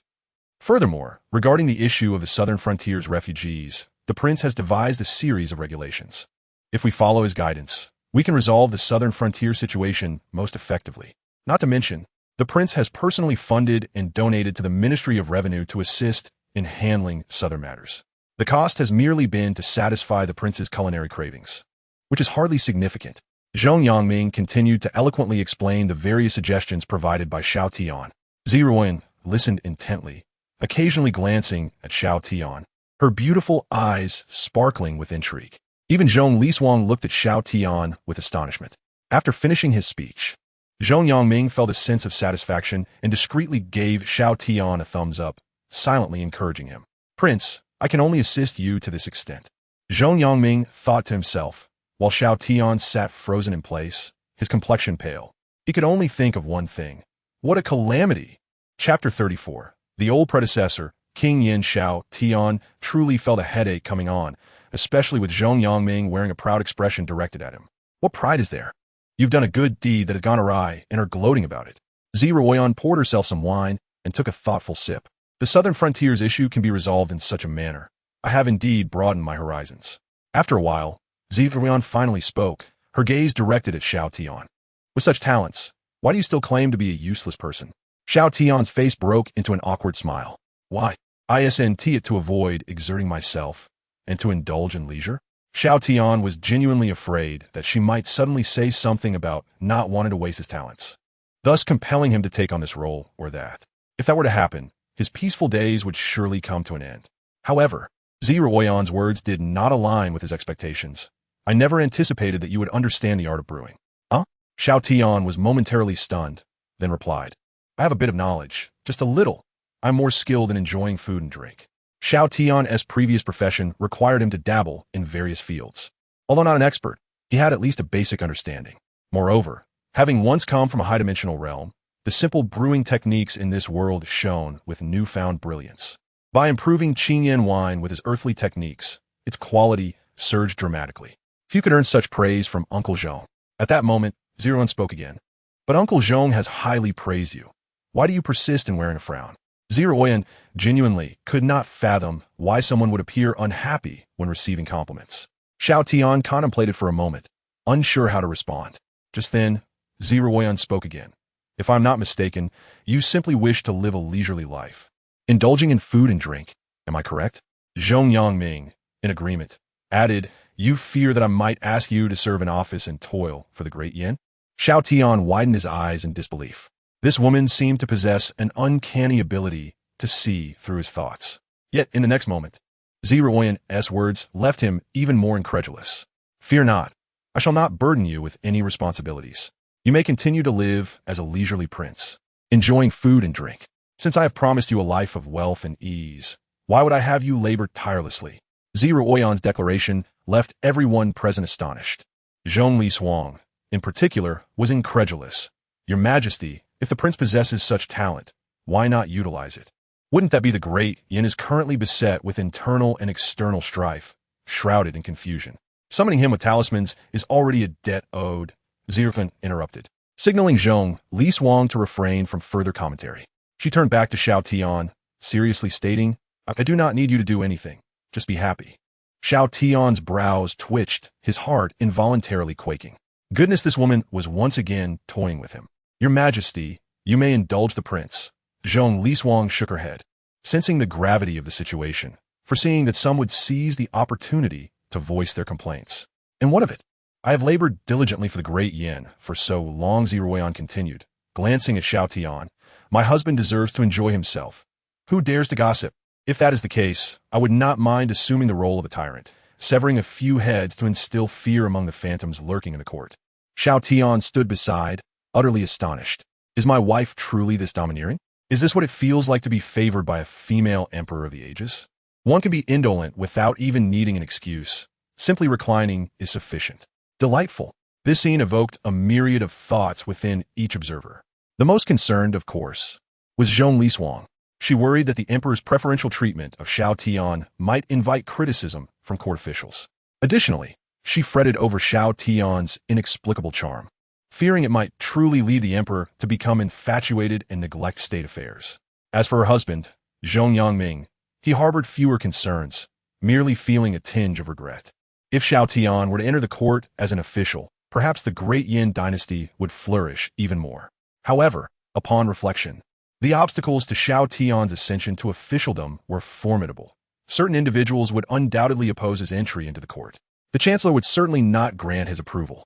As for Zhongling and Liu Yan, they felt little about the matter, merely finding the current situation somewhat amusing. The emperor likely remained oblivious to the fact that her beloved consort possessed an extraordinary and formidable prowess. Speaking of which, you were present when the elder of the Poison Marsh, one of the 6 evils of the Black Soul Hall, perished at the entrance of Qingyan town. Were you not? At this moment, the Empress, Ziruoyan, suddenly turned her gaze toward Liu Yin and inquired. Liu Yin immediately replied, "Yes, your majesty." "Elaborate, please." "Certainly." Liu Yin nodded fervently, commencing to recount the events of that day. "We accompanied the prince to hunt in Qingyan Mountain. The prince desired wine, so I went to Qingyan town to procure it." Subsequently, Liu Yin recounted the incident with remarkable accuracy. The only detail omitted was Xiao Tian's identity. In Liu Yin's narration, she merely referred to a mysterious powerhouse who had intervened. Aside from that, everything she spoke was the truth, replete with details. Until the very end, a single punch? Zhong Liswang could not help but rise, exclaiming in disbelief. Earlier, during her first-hand observation with the emperor, she had indeed reached such a conclusion. Yet, hearing Liu Yin articulate it thus sent shockwaves through her heart that could not be concealed. Could this powerhouse have left a name? The silent Ziruoyan suddenly asked. Liu Yin nodded. He left the name. Qingyan. The utterance of these 2 words caused the atmosphere in the grand hall to stiffen. Your Majesty, upon your return, you may not be aware, but according to the intelligence from the Heavenly Machine Pavilion, the Blood Cloud Tower's headquarters has been obliterated. At this point, Liu Yin spoke again, her gaze shifting, revealing that the assailant was indeed this King Yin. He left behind the words, acting on Heaven's behalf amidst the ruins of the Blood Cloud Tower. Moreover, it bore his signature. The King of Assassins, Yin Zun, has also been confirmed deceased. Upon hearing this, Ziruoyan's expression shifted. The Blood Cloud Tower has been eradicated? This. Ziruoyan stood, gazing intently at Liu Yin. Is this truly the case? Your Majesty, you are well aware of my grievances with the Blood Cloud Tower. I would not err in such matters, Liu Yin asserted with a serious expression. Ziruoyan could not help but chuckle. If I have the opportunity to meet this esteemed elder, I must personally extend my gratitude. His subsequent act of acting on Heaven's behalf has resolved a pressing crisis for the great Yin dynasty. The couple, Zhong Liswang and Zhong Yangming, nodded in agreement. As for Zhongling and Liu Yin, their eyes flickered, unable to look at Xiao Tian, finding the situation amusing. Esteemed elder? This misunderstanding is quite significant. Chapter 35. The Prime Minister of the Great Yin, Liu Outyin. Zhongling and Liu Yin were struggling to suppress their laughter, yearning to chuckle but unable to expose Xiao Tian. They could only endure, feeling quite uncomfortable. King Yin. Whether this King Yin is friend or foe remains unclear. However, he appears to be more beneficial to our great Yin. At this moment, Zhong Yangming also spoke up. Everyone's gaze turned towards him. Over the years, both the Black Soul Hall and the Blood Cloud Tower have harbored inexplicable intentions towards the great Yin dynasty. While their motives remain unknown, they undoubtedly carry malice. Now that King Yin has intervened, annihilating the Blood Cloud Tower and slaying the elder of the Poison Marsh from the Black Soul Hall, it seems that this mysterious powerhouse, King Yin, has intricate ties with the great Yin dynasty. This precarious balance may afford the great Yin a period of stability. Zhong Yangming's words prompted nods from both Ziruoyan and Zhong Liswang. After a moment of astonishment, Liu Yin and Zhong Ling quickly joined in agreement. Yet inwardly, they thought, not merely intricate ties, but rather an inseparable bond. Considering this, they stole a glance at Xiao Tian, who, at that moment, was blissfully enjoying his meal and drink, utterly at ease. After all, Ziruoyan had made her stance clear. She would undoubtedly protect him. Xiao Tian, fully relaxed, reveled in life. However, Your Majesty, now that you have returned, will you attend court in 2 days? At this moment, Zhong Yangming spoke again, looking towards Ziruoyan. Ziruoyan glanced at Zhong Yangming and lightly nodded. That is only natural. Then Your Majesty must ensure the prince's safety. At this point, Zhong Yangming turned to Xiao Tian. For the conflict in the northern frontier had been resolved, and the emperor had no excuse to delay any further. According to protocol, on that day in court, the emperor must allow the prince to meet with the officials. Ziruoyan furrowed her brow, about to speak, but was interrupted by Zhong Yangming. Your Majesty, when you married, your decisive actions already broke the protocol. You are aware that without rules, none can achieve order. The fortunes of the great Yin are already precarious. If the rules are further disregarded, it would be disastrous. Ziruoyan fell silent, recognizing the validity of Zhong Yangming's words. Meanwhile, Xiao Tian, who was savoring his meal, suddenly raised his head. What do you mean, to meet with the officials? Prince, your marriage to Her Majesty is essentially a meeting with the officials. Colloquially, it is akin to visiting the in-laws, Zhong Yangming explained to Xiao Tian. In truth, this should have occurred sooner. However, Her Majesty had been protective of the prince, citing instability in the northern frontier, thus evading discussions of personal matters. Now that the northern conflict had concluded, Her Majesty could no longer postpone. Xiao Tian fell silent, pondering for a moment before speaking. There will be trouble, won't there? If it were merely a casual meeting with the officials. Zhong Yangming would not have brought it up at this juncture. Your Majesty, perhaps you should inform the prince of the underlying reasons, Zhong Yangming suggested, casting a glance at Ziruoyan for her approval. Ziruoyan replied, I shall explain it myself. At this, she turned to face Xiao Tian, observing her serious demeanor. Xiao Tian set down his chopsticks, preparing to listen intently. I refrained from mentioning this earlier, fearing it might cause you discontent or misunderstandings. As she began, Ziruoyan did not delve into the matter, but instead offered an explanation.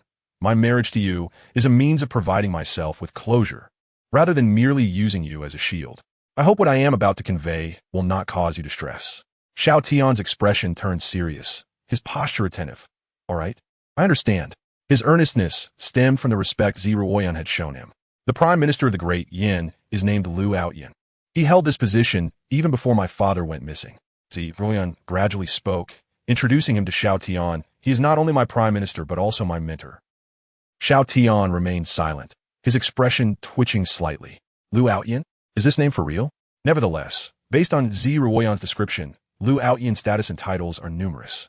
In the year my father vanished, my elder brother ascended to the throne, and the barbarian nation invaded the south. He personally led the charge and perished in the northern lands. When my second brother took the throne, chaos erupted in the southern front with the Black Soul Hall, affecting the Great Yin. He ventured south to quell the unrest, but ultimately fell in battle. Afterward, with Liu Outyan's assistance, I ascended to the throne. That year, I was but 16. Ziruoyan spoke in a calm tone, recounting the historical tribulations faced by the De Yin Empire. She appeared to have distanced herself from the past. Yet Xiao Tian could perceive the subtle tremors in her heart, especially when mentioning her 2 elder brothers. Her heartbeat quickened noticeably. It was no wonder Xiao Tian had heard little of the royal kin, for this was the crux of the matter. Liu Outyin had pledged to return power to the throne upon reaching the age of 18, yet he secretly forged factions for personal gain, wielding immense influence over the court. Were it not for Xiao Tian's clandestine schemes and his commendable aptitude, which had propelled him from obscurity to the 7th tier of awakening within 2 years, reclaiming imperial authority would have been exceedingly arduous. Xiao Tian's brow furrowed. Indeed, the Empress was formidable. Achieving the 7th tier in merely 2 years was a testament to her extraordinary talent. While Ziruoyan spoke of it nonchalantly, Xiao Tian could envision the arduous journey of usurping power, which was likely fraught with challenges.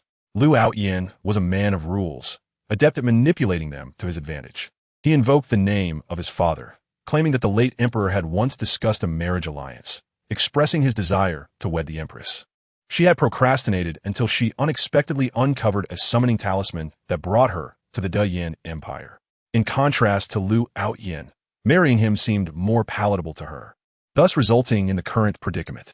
As Ziruoyan recounted this, she turned to Xiao Tian. I have thwarted Liu Outyin's schemes. He will undoubtedly give you trouble in the court. This was the sequence of events. Xiao Tian understood and recognized why Ji Ruoyan had felt the need to clarify her intentions beforehand. As she had articulated, it was not to serve as a shield for herself. Had she wished to protect her own interests, she could have easily stepped forward in the court long ago. Instead, she had chosen to marry him to liberate herself from Lu Outyan's constraints. Xiao Tian harbored a degree of apprehension towards Lu Outyan, whose cultivation level remained a mystery and whose ulterior motives were unclear. However, Lu Outyan adhered to established norms and operated within their confines. Logically, Xiao Tian should respect these rules. Yet, at this juncture, Jiren's tone shifted back to its authoritative nature, fixing her gaze upon him. If you are unwilling, I shall shield you. If I cannot even protect you, how can I safeguard the legacy left by the late emperor and your two brothers? Xiao Tian remained silent. At that moment, the Empress seemed to transform before his eyes. Opposite him stood not the imposing figure of the Dayan Empress, but rather a lonely girl. Gritting her teeth, resolutely upholding her father's legacy, and striving to bear the treasures reclaimed at the cost of her brothers' lives. This was the essence of a yen. No need. You shall go. Xiao Tian shook his head, toying with the wine cup in his hand. After all, with Her Majesty's protection, could Lu Outyan truly harm him in the court? Chapter 36, Retort to the Empress Ahem. Upon hearing Xiao Tian's words, the quietly eating Zhongling and the quietly drinking Lu Yin both choked. The Prime Minister would slay you? Do not unleash your fury in the court. It could lead to dire consequences for others. There is no need for such theatrics, especially considering Lu Outyan may seize the opportunity. Ji Ruoyan furrowed her brow, feeling exasperated with the Prime Minister. It is essential to note that although he is a civil servant, he is enigmatic, and I find it challenging to discern his true capabilities. Unless absolutely necessary, I do not wish to confront him. Ji Ruoyan remained concerned for Xiao Tian's safety, fearing that once he revealed himself, Lu Outyan would target him. Nearby, Zhong Yangming clasped his hands and addressed Ji Ruoyan again, his tone more earnest this time. Your Majesty, during my recent interactions with the prince, although he may appear frivolous and indulgent, he is indeed a formidable opponent. Moreover, he often employs unexpected tactics that catch others off guard. Facing the Prime Minister in the court could prove advantageous. It is precisely for these reasons that I propose allowing the prince to make an appearance, effectively silencing any remarks from the Prime Minister. Xiao Tian silently turned to Zhong Yangming at a loss for words. In that moment, he could not discern whether the man was praising him or disparaging him. Rest assured, Your Majesty, the prince will not be at a disadvantage. At this juncture, Zhongling suddenly interjected, smirking. Lu Yin nodded in agreement. Since the prince has made his decision, Your Majesty, it would be wise to support him. Ji Ruoyan, bemused by their confidence in Xiao Tian, replied, You two certainly possess unwavering faith in him. Because what father said makes sense, the prince is indeed not easy to deal with, Zhongling remarked, glancing at Xiao Tian, conjuring images of his awe-inspiring prowess. At that moment, Zhong Liswang also chimed in, Your Majesty, this is also an opportunity for you to confront Lu Outyan. With your breakthrough in cultivation, you will have greater confidence and need not fear that old man. Facing the collective encouragement, Ji Ruoyan remained silent for a moment before sighing and turning to Xiao Tian. I genuinely worry that if anything occurs in the court, I believe in you. Xiao Tian abruptly interrupted Ji Ruoyan, gazing earnestly into her eyes. Unperturbed by the interruption, Ji Ruoyan regarded him seriously. Are you not afraid? My wife is a peerless empress, a figure of unparalleled grace and authority. What is there to fear? Xiao Tian exclaimed passionately, his eyes aflame with admiration. After a brief silence, Ji Ruoyan suddenly stood. Her cheeks flushed. Since you are so resolute, I shall not dissuade you any further. I must attend to the mountain of documents awaiting me. With that, she turned her back to the assembly and gracefully leaped into the air, soaring towards the palace. Hee, it is only fair that if you tease me, I must reciprocate. Xiao Tian chuckled at the sight of the Empress's flushed ears before her departure, bemused by her hurried need to address the documents. Her Majesty remains as diligent as ever in her governance. As he watched the fading brilliance she left in her wake, Zhong Liswang sighed in admiration. Zhong Yangming, Zhongling, and Lu Yin simultaneously turned to her, questioning her understanding of the situation. Did she truly not comprehend, or was she feigning ignorance? I have said it before. Your mother knows nothing. Xiao Tian quietly muttered to Zhongling, who nodded in agreement. Very well, I too shall return to the palace and rest. I apologize for the intrusion. Xiao Tian rose, waving farewell to Zhong Yangming and Zhong Liswang. As Xiao Tian's nominal bodyguard, Lu Yin also stood to bid farewell. Father, mother, I shall escort the prince. With that, Zhongling dashed after Xiao Tian. Zhong Lishuang shot an exasperated glance at Zhongling, attempting to call her back, but was halted by Zhong Yangming. Why are you stopping me? Zhong Lishuang glared at her husband. That stubborn girl. What if something happens? Linger has always had a bit of a temper, proud and aloof, but she has improved significantly since associating with the prince, Zhong Yangming explained. You know, in recent days, she has even taken the initiative to greet guests. Her contemporaries? Zhong Lishuang asked in astonishment. She even acknowledges them, maintaining a respectful distance. But at least she no longer looks down on them from her chin. Zhong Yangming replied seriously. Is that true? You're not deceiving me? Absolutely, without a doubt.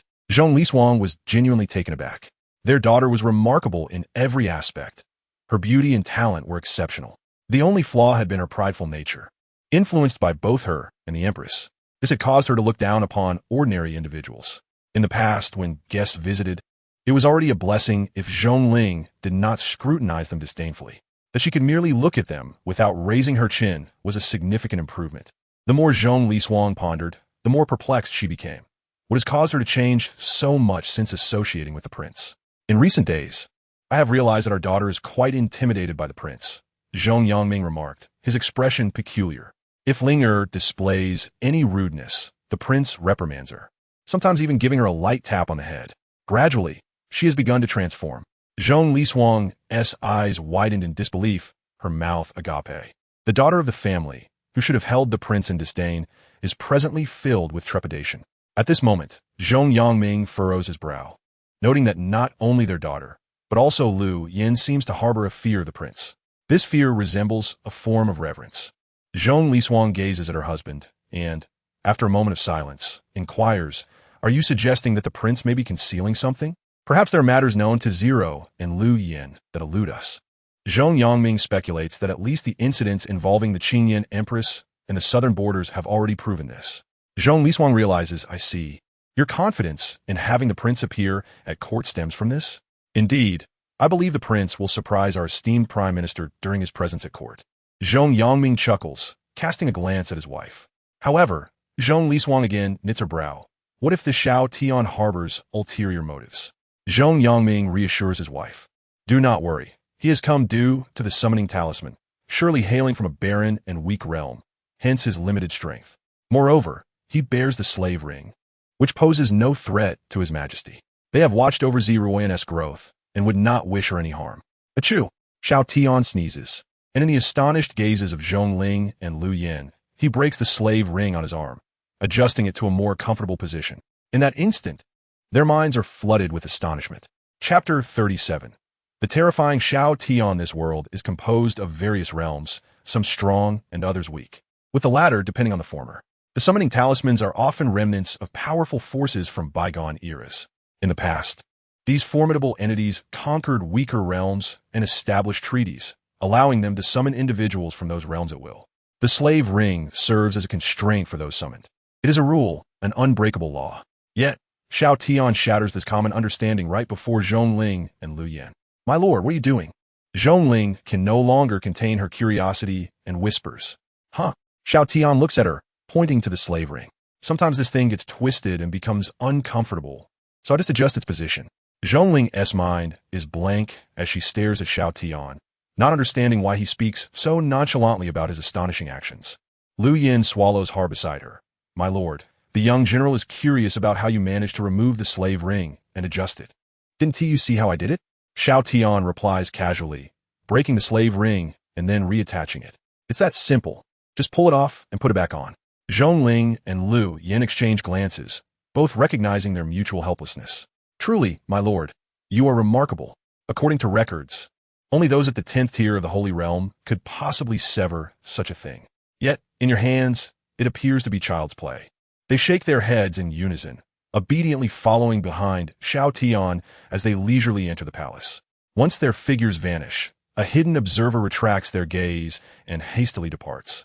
Soon, this individual enters through the back door of a residence, the plaque at the main entrance boldly inscribed with Lu Manor.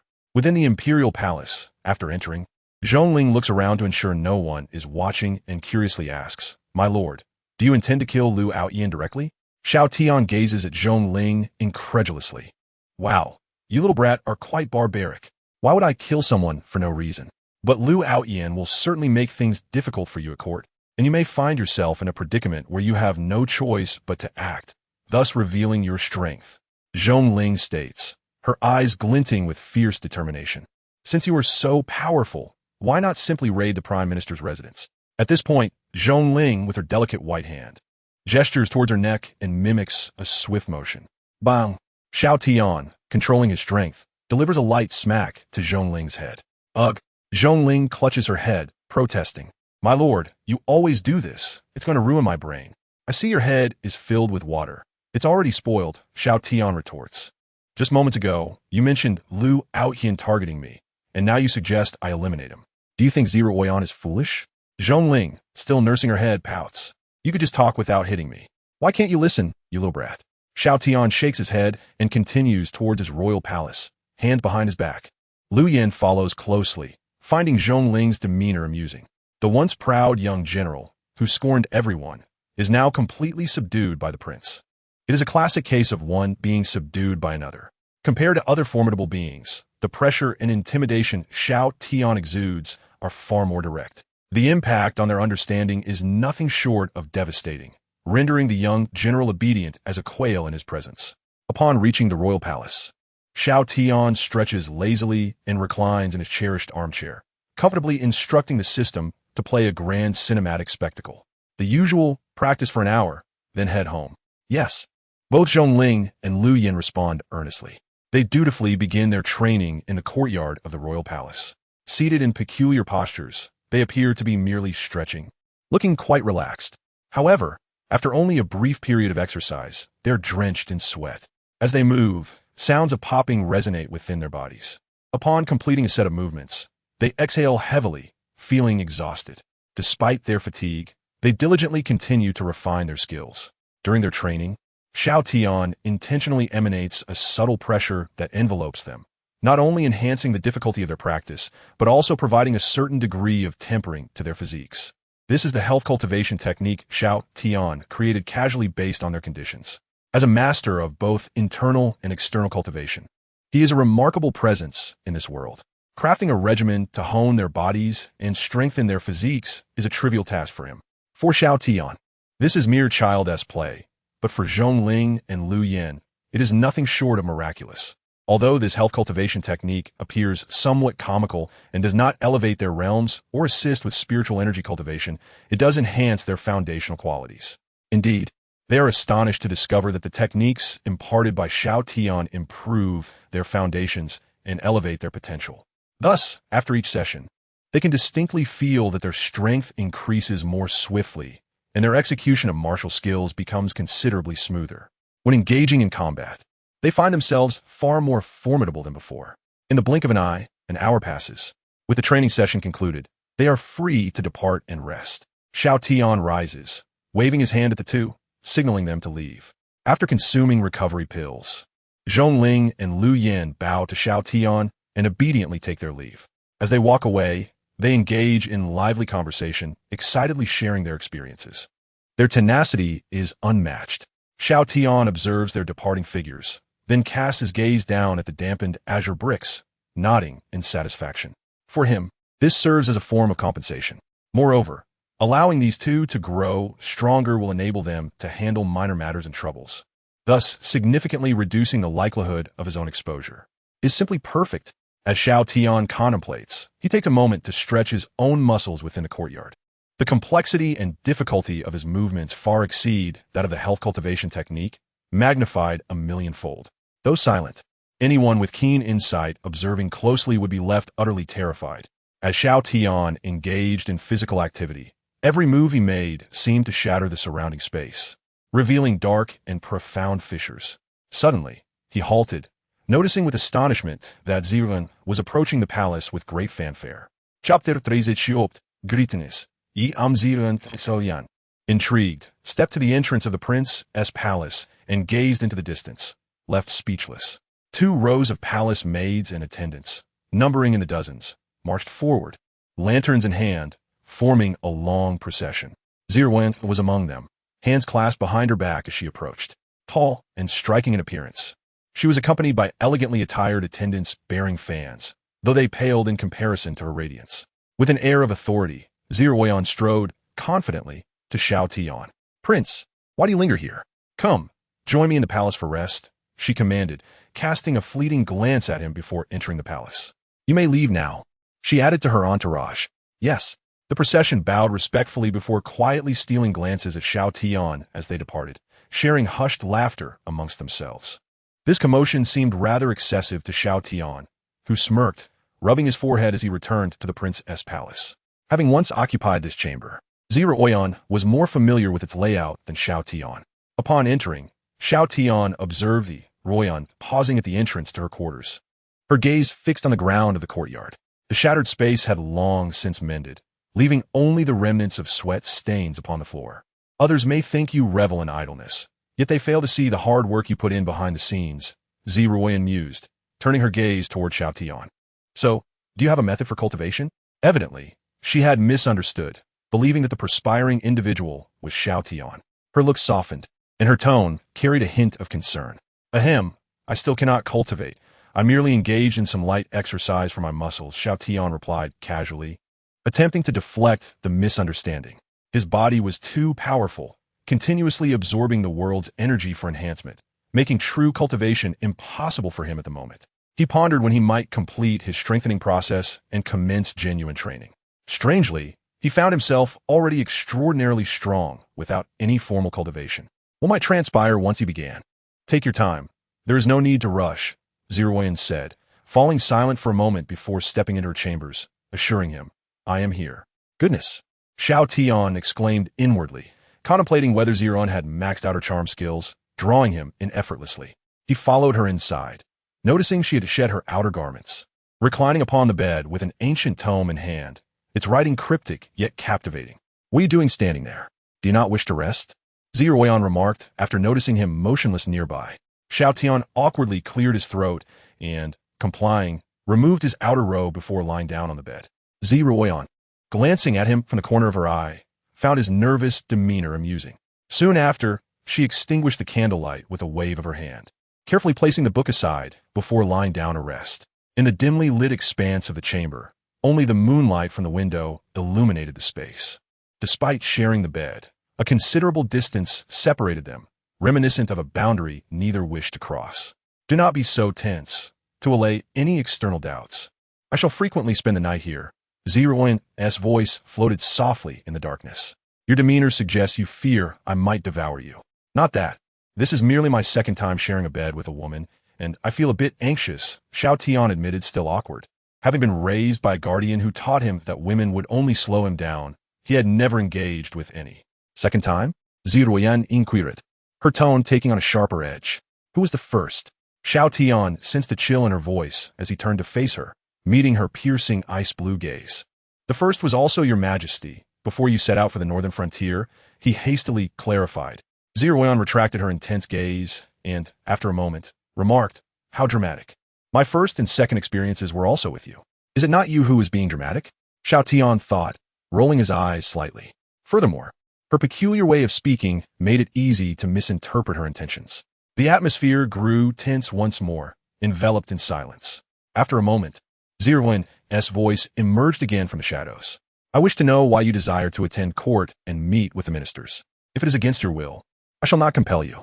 Xiao Tian remained silent for a long while before finally responding, "Loneliness." Ziruoyan frowned, turning to face him. "Before I summoned you, I often found myself alone." As he gazed at the ornate ceiling of the chamber, Xiao Tian reflected on his solitude. He had been blessed with extraordinary talent. Yet none of his siblings, also adopted by his guardian, could keep pace with him, leading him to train alone. His strength was unparalleled, leaving him without a partner, and he accomplished every task by himself. Even before his summoning, while besieged, he found himself isolated, without support. Tenfold loneliness, he mused, aware that Ziruoyan could not fathom the unexpected consequences of her summoning spell, which had brought a being from a higher dimensional realm into her world. Alone, Ziruoyan smiled softly at his musings. "In truth, it seems that way. Though Zhong Li Suang and the others are close to me, there remains a distinction between ruler and subject. Perhaps our union, though somewhat perplexing, has merit. Xiao Tian's voice broke through the darkness again, turning to meet Zi Ruoyan's gaze. In a sense, I now have a family, namely you. In the dimness, Zi Ruoyan's eyes widened, her hands instinctively clenching. Xiao Tian continued, at the very least, we're no longer alone. In the past, you sat in that cold position alone, confronting complex situations. Now, even if I cannot assist much, I can offer my presence. His words ignited a spark within Zi Ruoyan, like brilliant fireworks lighting up her heart. You are no longer solitary, for I shall face it alongside you. Zi Ruoyan turned her gaze to the ceiling, lost in thought, before finally rolling over to lie on her side, her eyes glimmering with newfound light as she locked eyes with Xiao Tian. Greetings, I am Zi Ruoyan, she said softly, her voice drifting towards him.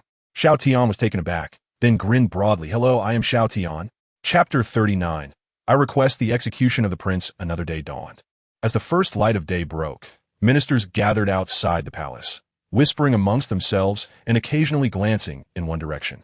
There stood a venerable man with a youthful visage, hands clasped behind his back, positioned at the forefront.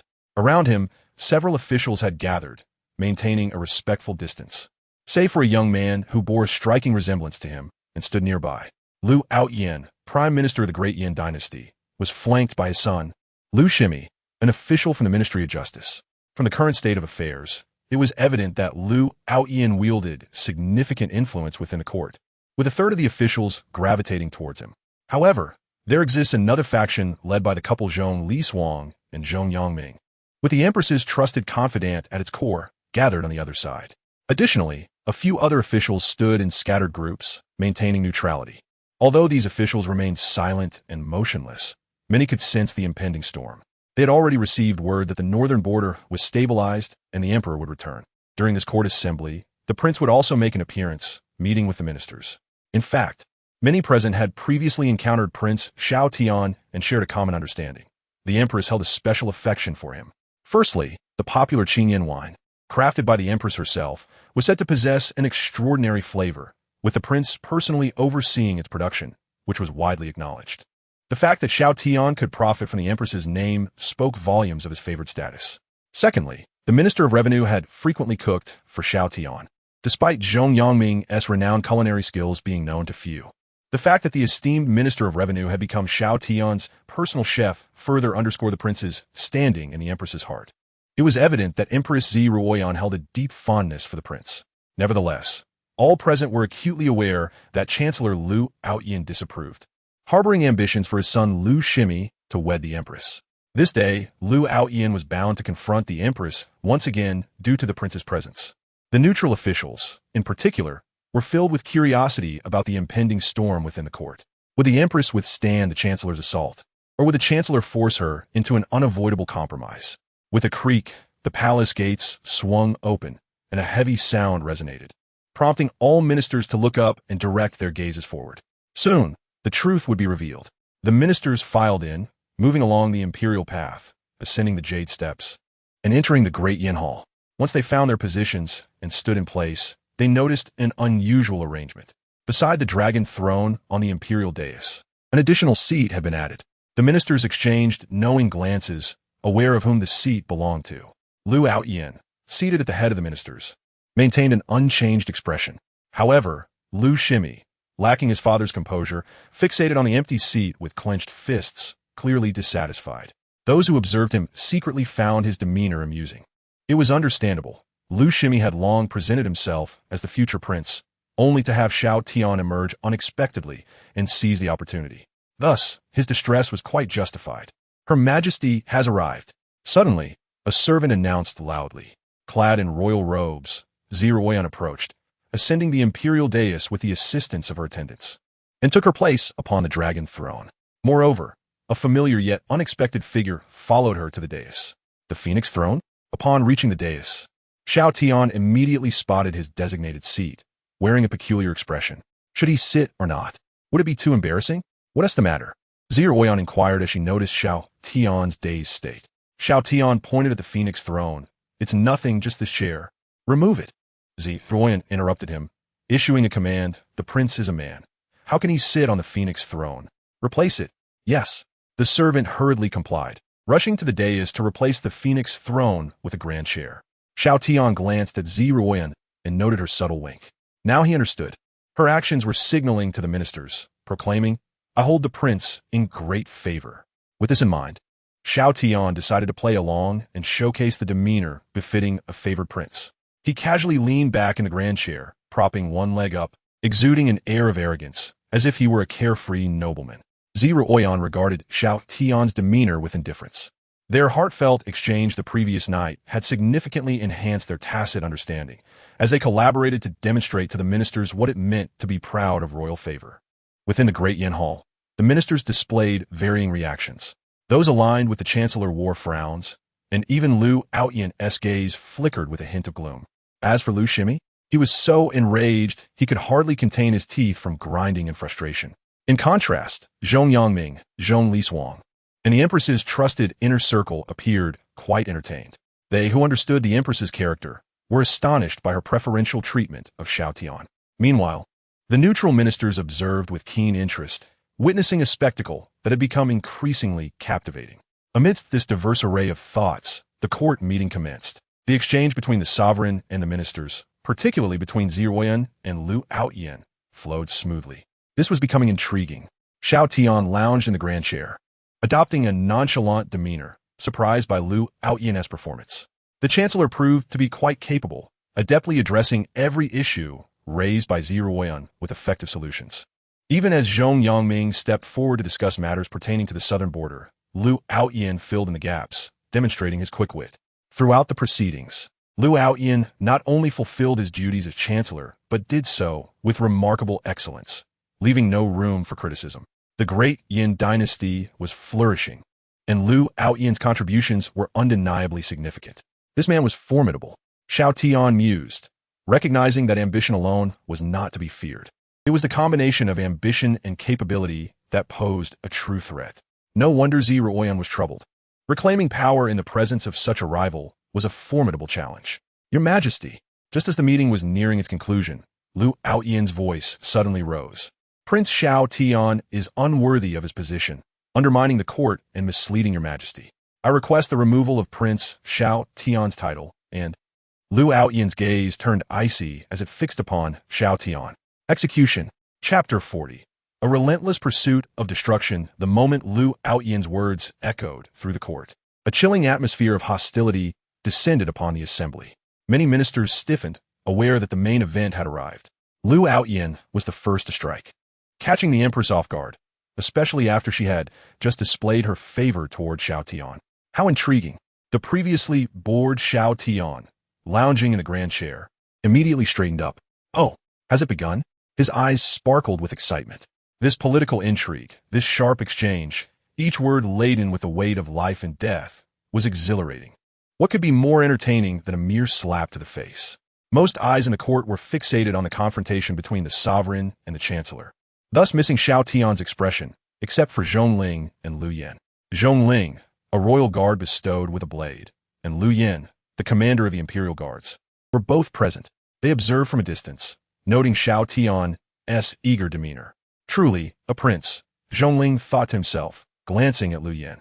Lu Yin shook his head, signaling for him to remain silent and merely observe.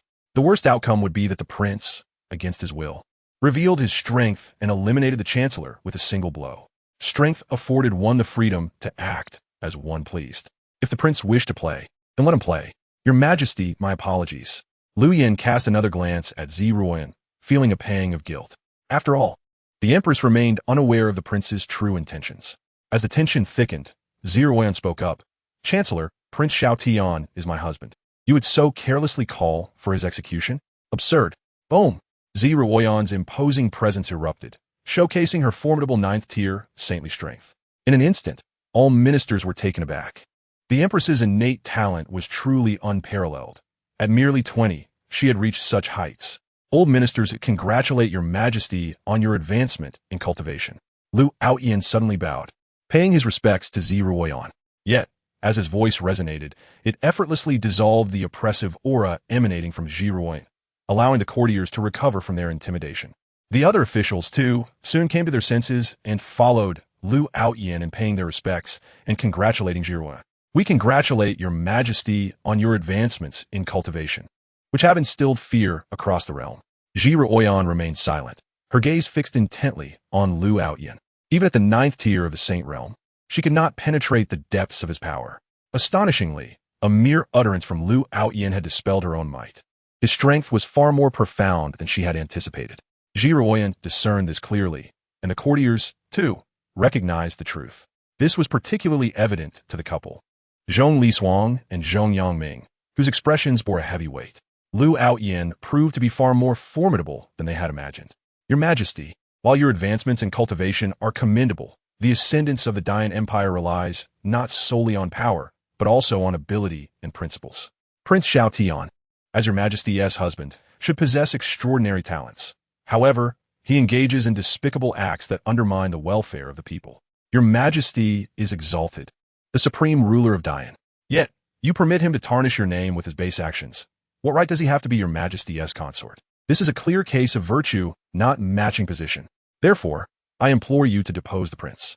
At this juncture, Lu Outyin abruptly pointed towards Zhong Ling, the daughter of General Zhong, who stood by with a sword.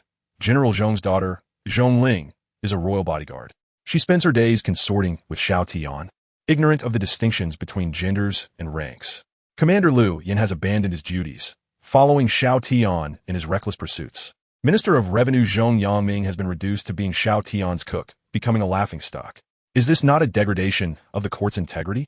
If your Majesty continues to favor Xiao Tian in this manner, will there come a time when he no longer attends court? Lu Outyin's tone was resolute. Thus, I further petition for the execution of Xiao Tian. The words execute Xiao Tian echoed throughout the vast Dian Hall, leaving the courtiers speechless and silent. Zhong Lishuang's face flushed with anger, wishing to berate this old wretch. Why drag her daughter into this, making it seem as if she were entangled with the prince? Your Majesty, the Chancellor has spoken in error, Zhong Yangming interjected, stepping forward. Prince Xiao Tian has transformed Qingyan wine, established a distillery, benefiting the citizens of Qingyan town, building bridges and repairing roads, taking from the people only to give back to them. Where is the claim of competing with the populace for profit? The wine bears your Majesty's name, a testament to its renown. Moreover, you may not be aware, but the grand strategy for the southern frontier, which you so praise, originates from the prince's planning. I merely acted as his proxy. Lu Outyin's gaze sharpened, clearly taken aback. Not only that, the other officials displayed expressions of astonishment. They had assumed this southern strategy was conceived by Zhong Yangming. Who would have thought it was Xiao Tian's brainchild? No wonder Zhong Yangming had previously avoided discussing the plan, as he had been awaiting this moment. You all know my unworthy daughter has a peculiar temperament, which has improved under the prince's guidance. Commander Lu is a resident of Qingyan town. The distillery benefits our hometown, and with your Majesty's decree, she is to guard the prince and attend to him. What issue could arise from this? I must ask the Chancellor. How can it be said that the prince lacks virtue, or that he undermines the court? Zhong Yangming's inquiry struck like a sharp sword aimed at Lu Outyin. Xiao, seated upon the dragon throne, visibly relaxed. Indeed, Zhong Yangming appeared prepared, anticipating this confrontation, which is why he had allowed Xiao Tian to present himself before the court. Impressive strategy. Xiao Tian glanced at Zhong Yangming, secretly giving him a thumbs up. Is that so? Lu Outyin's face bore no trace of panic. Instead, he fixed his gaze on Zhong Yangming. Minister Zhong, where's your evidence? What do you mean, Lu Outyin? How could Xiao Tian possibly possess such capability? Lu Outyin shook his head, addressing Zhong Yangming. Minister Zhong, how can you prove that the matters you speak of are truly the work of Xiao Tian? I have every reason to suspect that you are attributing your own actions to him. Minister Zhong, I truly feel for you. Zhong Yangming gritted his teeth, his expression darkening. Lu Outyin had indeed struck at his weak point. Initially, it had only been Xiao Tian speaking to him verbally. What evidence was there? You claim Minister Zhong has no proof that these matters are my doing. Xiao Tian's languid voice suddenly rang out from the dais. The crowd turned their attention towards the royal platform. Xiao Tian leaned forward, resting his elbows on his knees, and gazed at Lu Outyin. Does the Chancellor have evidence to prove that these matters have nothing to do with me? As Xiao Tian finished speaking, Zhong Yangming's eyes lit up. Prince well said. A counterattack. What the prince says is indeed reasonable. Lu Outyin, however, merely chuckled, surveying his surroundings. Since neither I nor Minister Zhong can persuade the other, let's proceed thus. Given that the prince is erudite and exceptionally talented, Why not demonstrate it? Lu Outyin said, producing an ancient text. This is a tome of inheritance. Perhaps the prince might wish to peruse it? Upon seeing the item Lu Outyin retrieved, everyone's countenance shifted. Ji Ruoyan's face flushed with anger. Minister Lu, what do you intend to do?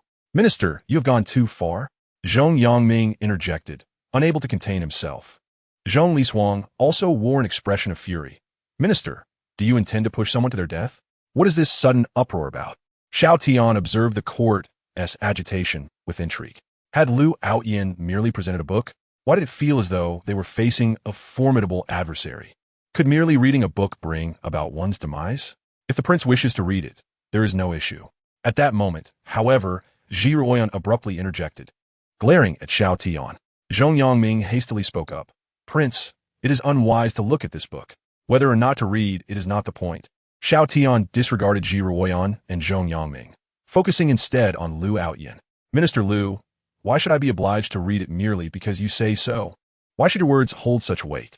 One might think that the emperor of the Dian Empire is, in fact, Lu Outyin. Xiao Tian's words were fierce and incisive. In the face of such questioning, Lu Outyin merely smiled. I, Lu Outyin, am utterly devoted to Dian, and I am on brotherly terms with the late emperor. As your majesty's tutor and guardian, I must ensure rigorous standards. What, is the erudite prince unable to withstand this modest trial? Could it be that you are merely a decorative pillow, pleasing to the eye but lacking substance, colluding with Minister Zhong to deceive the court and the sovereign? A grievous crime? Regarding Lu Outyin's accusations, Xiao Tian could not help but applaud. This man was adept at casting aspersions. In an instant, Xiao Tian almost began to believe he truly bore some guilt. Prince, this book should not be seen. At that moment, Zhong Yongming hurriedly interjected in Qingyan Mountain. Ancient ruins were uncovered. This book originates from those ruins, a volume of heritage. Such ancient texts often contain protective measures. The book in Minister Lu's hands is inscribed in a different script. Should one be unable to comprehend it, death would be the consequence. 17 individuals have perished attempting to decipher this ancient tome.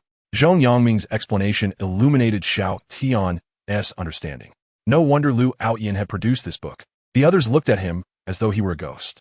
He also grasped why Ji Ruoyan had been so agitated earlier. Lu Outyin's intent to punish him was not mere rhetoric. Producing this book was akin to wielding a sword against him. Minister, you previously stated that in Dian, one should adhere to reason. Xiao Tian's mind began to formulate a plan. He gazed at Lu Outyin. Your proposed trial is, in fact, devoid of reason. Lu Outyin waved the ancient text. Is the prince afraid? Xiao Tian shook his head, descending from the royal platform, pacing before the courtiers. Certainly not. You are using this ancient text to test whether I am worthy of your majesty, whether I am indeed erudite and talented. If I cannot comprehend this, I shall pay with my life. But what if I do understand? Will the Prime Minister have to sacrifice anything? Prime Minister, I am wagering my life against you. Yet you offer no incentive. This is utterly unreasonable. Upon hearing these words from Xiao Tian, Zhong Yongming could not help but admire the audacity. To counter a spear with a shield of the same kind. If Lu Outyin were to refuse, Xiao Tian would have ample justification to dismiss such a so-called test. With the court session concluded, Xiao Tian's status as the emperor's consort had been firmly established. Lu Outyin had lost his opportunity to challenge him further. Observing Xiao Tian gaining the upper hand before his father, Lu Shimi felt a surge of panic and jealousy. Was it destined for him to remain estranged from the emperor throughout his life? In a moment of desperation, Lu Shimi could not restrain himself. Xiao Tian, cease your unreasonable antics and stop diverting the conversation. Suddenly, as Xiao Tian casually walked by, he retaliated with a sharp slap across Lu Shimi's face. The resounding slap echoed clearly throughout the grand hall. Lu Shimi's eyes widened in disbelief. He never expected Xiao Tian would strike him in the court. Caught off guard, he felt the sting of the blow. Children should not interrupt when adults are speaking. It is a matter of decorum. Xiao Tian shook his head and addressed Lu Outyin. How have you raised your son, Prime Minister?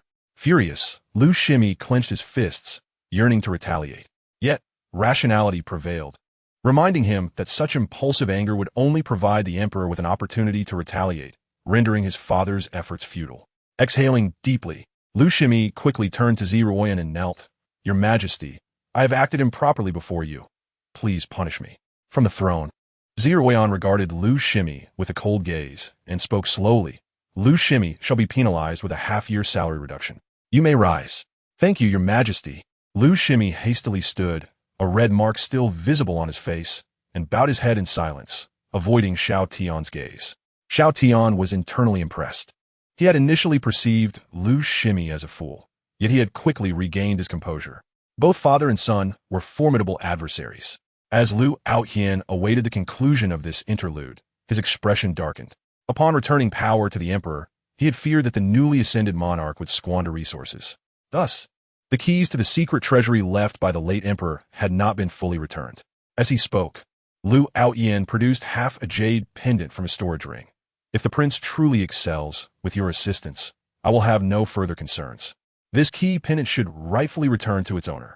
In addition, I shall present 300,000 spirit stones as a wedding gift to congratulate the emperor on this auspicious occasion. What do you think of this incentive, Prince Xiao? At this juncture, Lu Xian extended the ancient tome he held toward Xiao Tian with both hands. Not enough. I demand 500,000 spirit stones. Xiao Tian pressed, grinning at Lu Xian. Without that sum, I shall not acquiesce. Ha! Since Prince Xiao has such a hearty appetite, I shall not be stingy. 600,000 spirit stones, Lu Xian declared, his expression jovial as he fixed his gaze upon Xiao Tian. Today, he was determined to secure his advantage. Did he truly believe that Lu Xian could not see through his intentions? Was he attempting to raise the stakes to intimidate him into retreat? Lu Xian could not believe that Xiao Tian, an ordinary man devoid of cultivation, could comprehend this ancient tome from 1,000,000 years ago.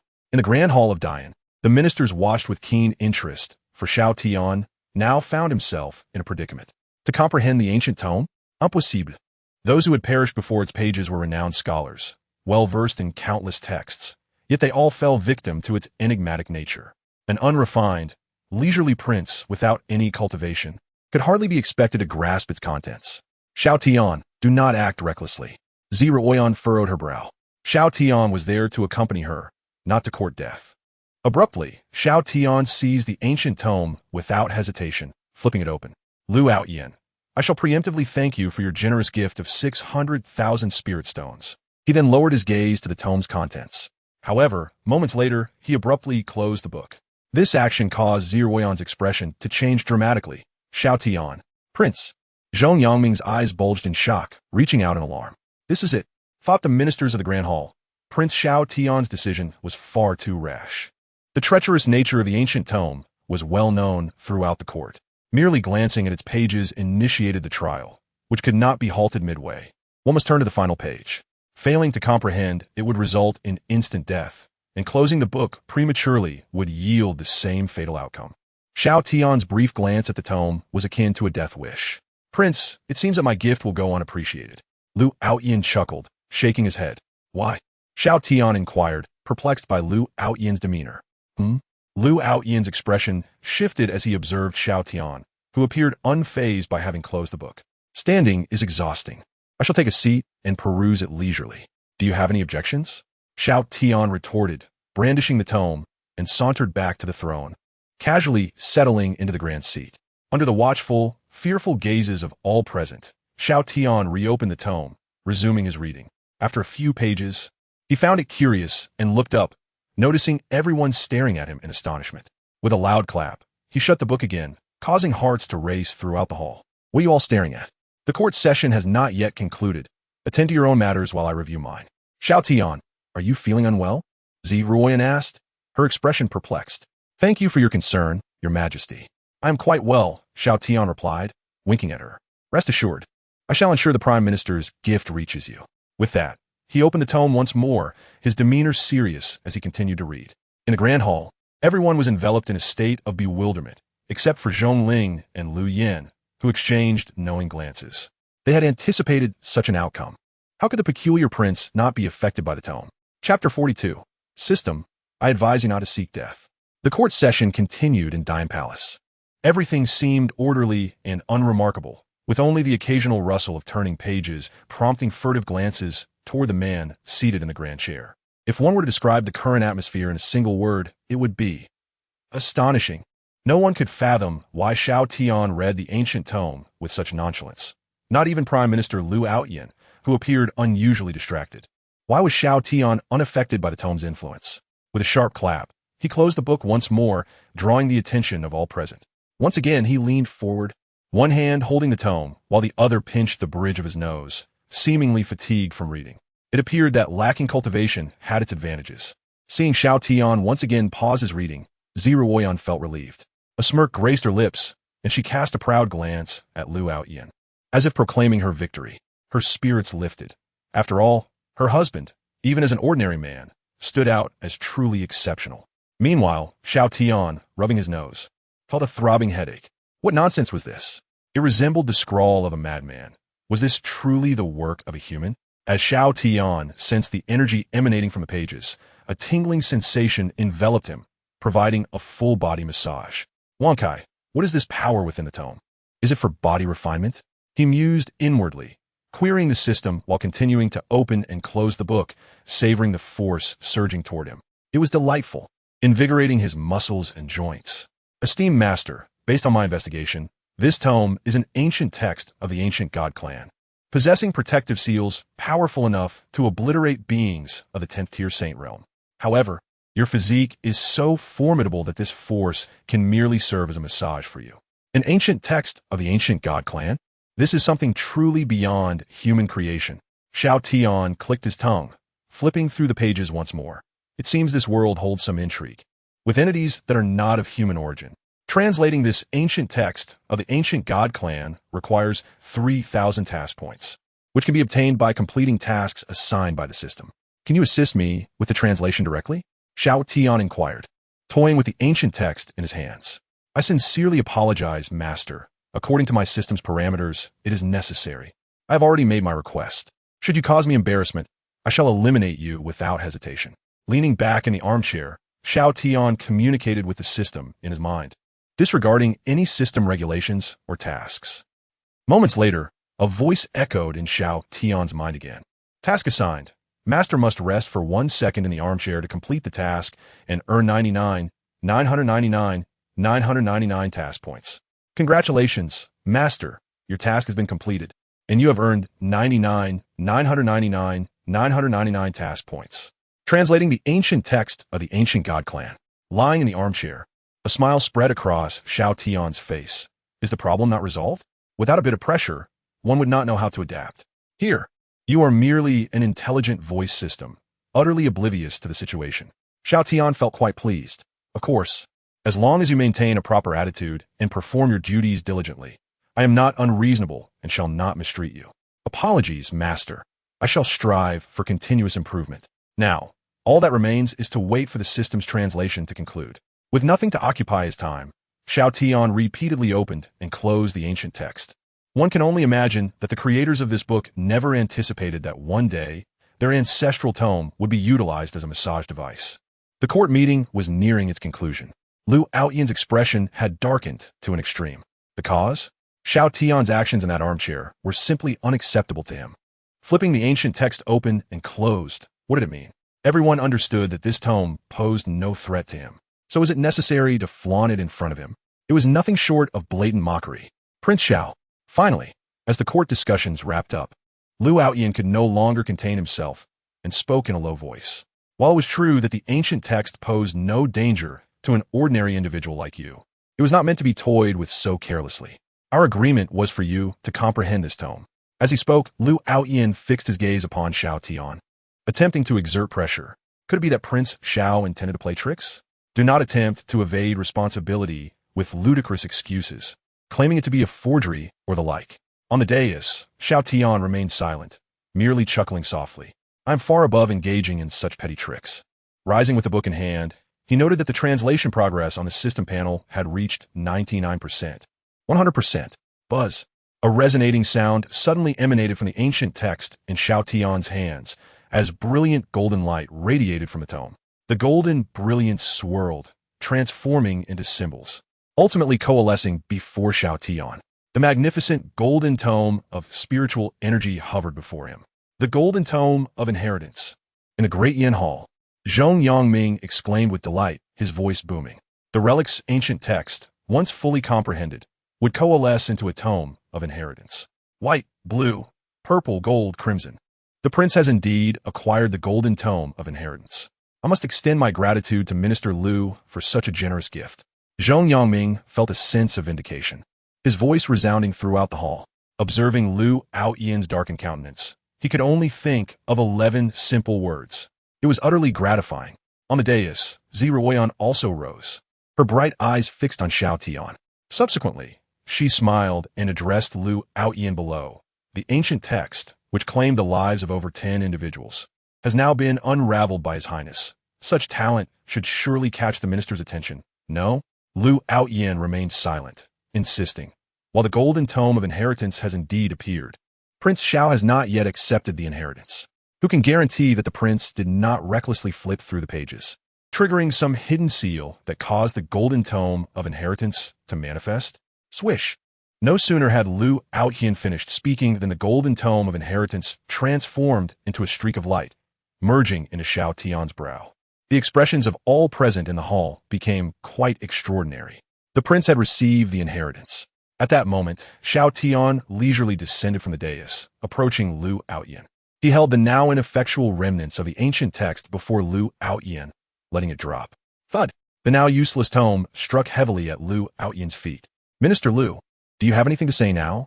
Xiao Tian remarked teasingly, observing Lu Aoyan with amusement. Are you now attempting to evade responsibility? Do not seek excuses to deflect, claiming it is likely a forgery or some other absurd rationale. Lu Aoyan's earlier words were returned to him verbatim. The gazes of all in the great Yin Hall were fixed upon Lu Aoyan. This matter I misjudged. The prince's extraordinary talent.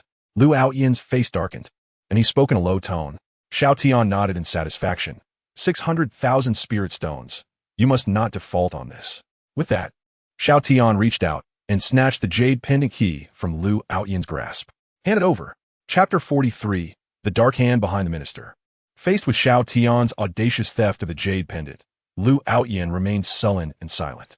Thank you, Minister Lu. Xiao Tian waved the pendant in front of Lu Aoyan. Lu Aoyan gazed at Xiao Tian, his heart brimming with frustration. Yet he maintained his composure. Speaking in a subdued tone, it is merely the Emperor's property returned to its rightful owner. There is no need for thanks. Minister Lu, what I referred to was the golden tome of inheritance and the 600,000 spirit stones. Xiao Tian waved his hand dismissively, feigning humility. Initially, I only sought 500,000. Who would have thought that Minister Lu, in his generosity, would bestow an additional 100,000? With a serious expression, Xiao Tian raised his left fist slowly until it halted before Lu Aoyan. With a pop, he extended his thumb. Thank you. You are a good person. Xiao Tian gestured with his thumb, expressing sincere gratitude. Though Lu Aoyan's exterior remained unyielding, the slight quiver of his long beard betrayed his inner turmoil. Damn, this person is utterly insufferable. Enough, Xiao Tian. Do not push your luck. Ziruoyan interjected from the dais, cautioning that if the minister were to become ill from anger, who would present the congratulatory gifts? Many ministers in the great Yin Hall quickly lowered their heads, stifling laughter. The emperor has taken a page out of the prince's book, now employing wit to mock. In the past, Minister Lu frequently used feigned illness to evade the emperor. Was this not a direct satire of Lu Aoyan's past actions? However, Lu Aoyan took a deep breath, choosing to act as if he had not understood, and slightly bowed. Thank you for your protection, Your Majesty. I shall deliver my congratulatory gifts to the palace this afternoon. Then I, too, must thank the minister for his generosity. Ziruoyan's lips curled into a subtle smile as she scanned the hall, waving her royal sleeve. Is there any other business to address? In the great Yin Hall, the ministers remained silent, bowing respectfully. Seeing this, a cheerful Ziruoyan declared brightly, the court is dismissed. Long live your majesty.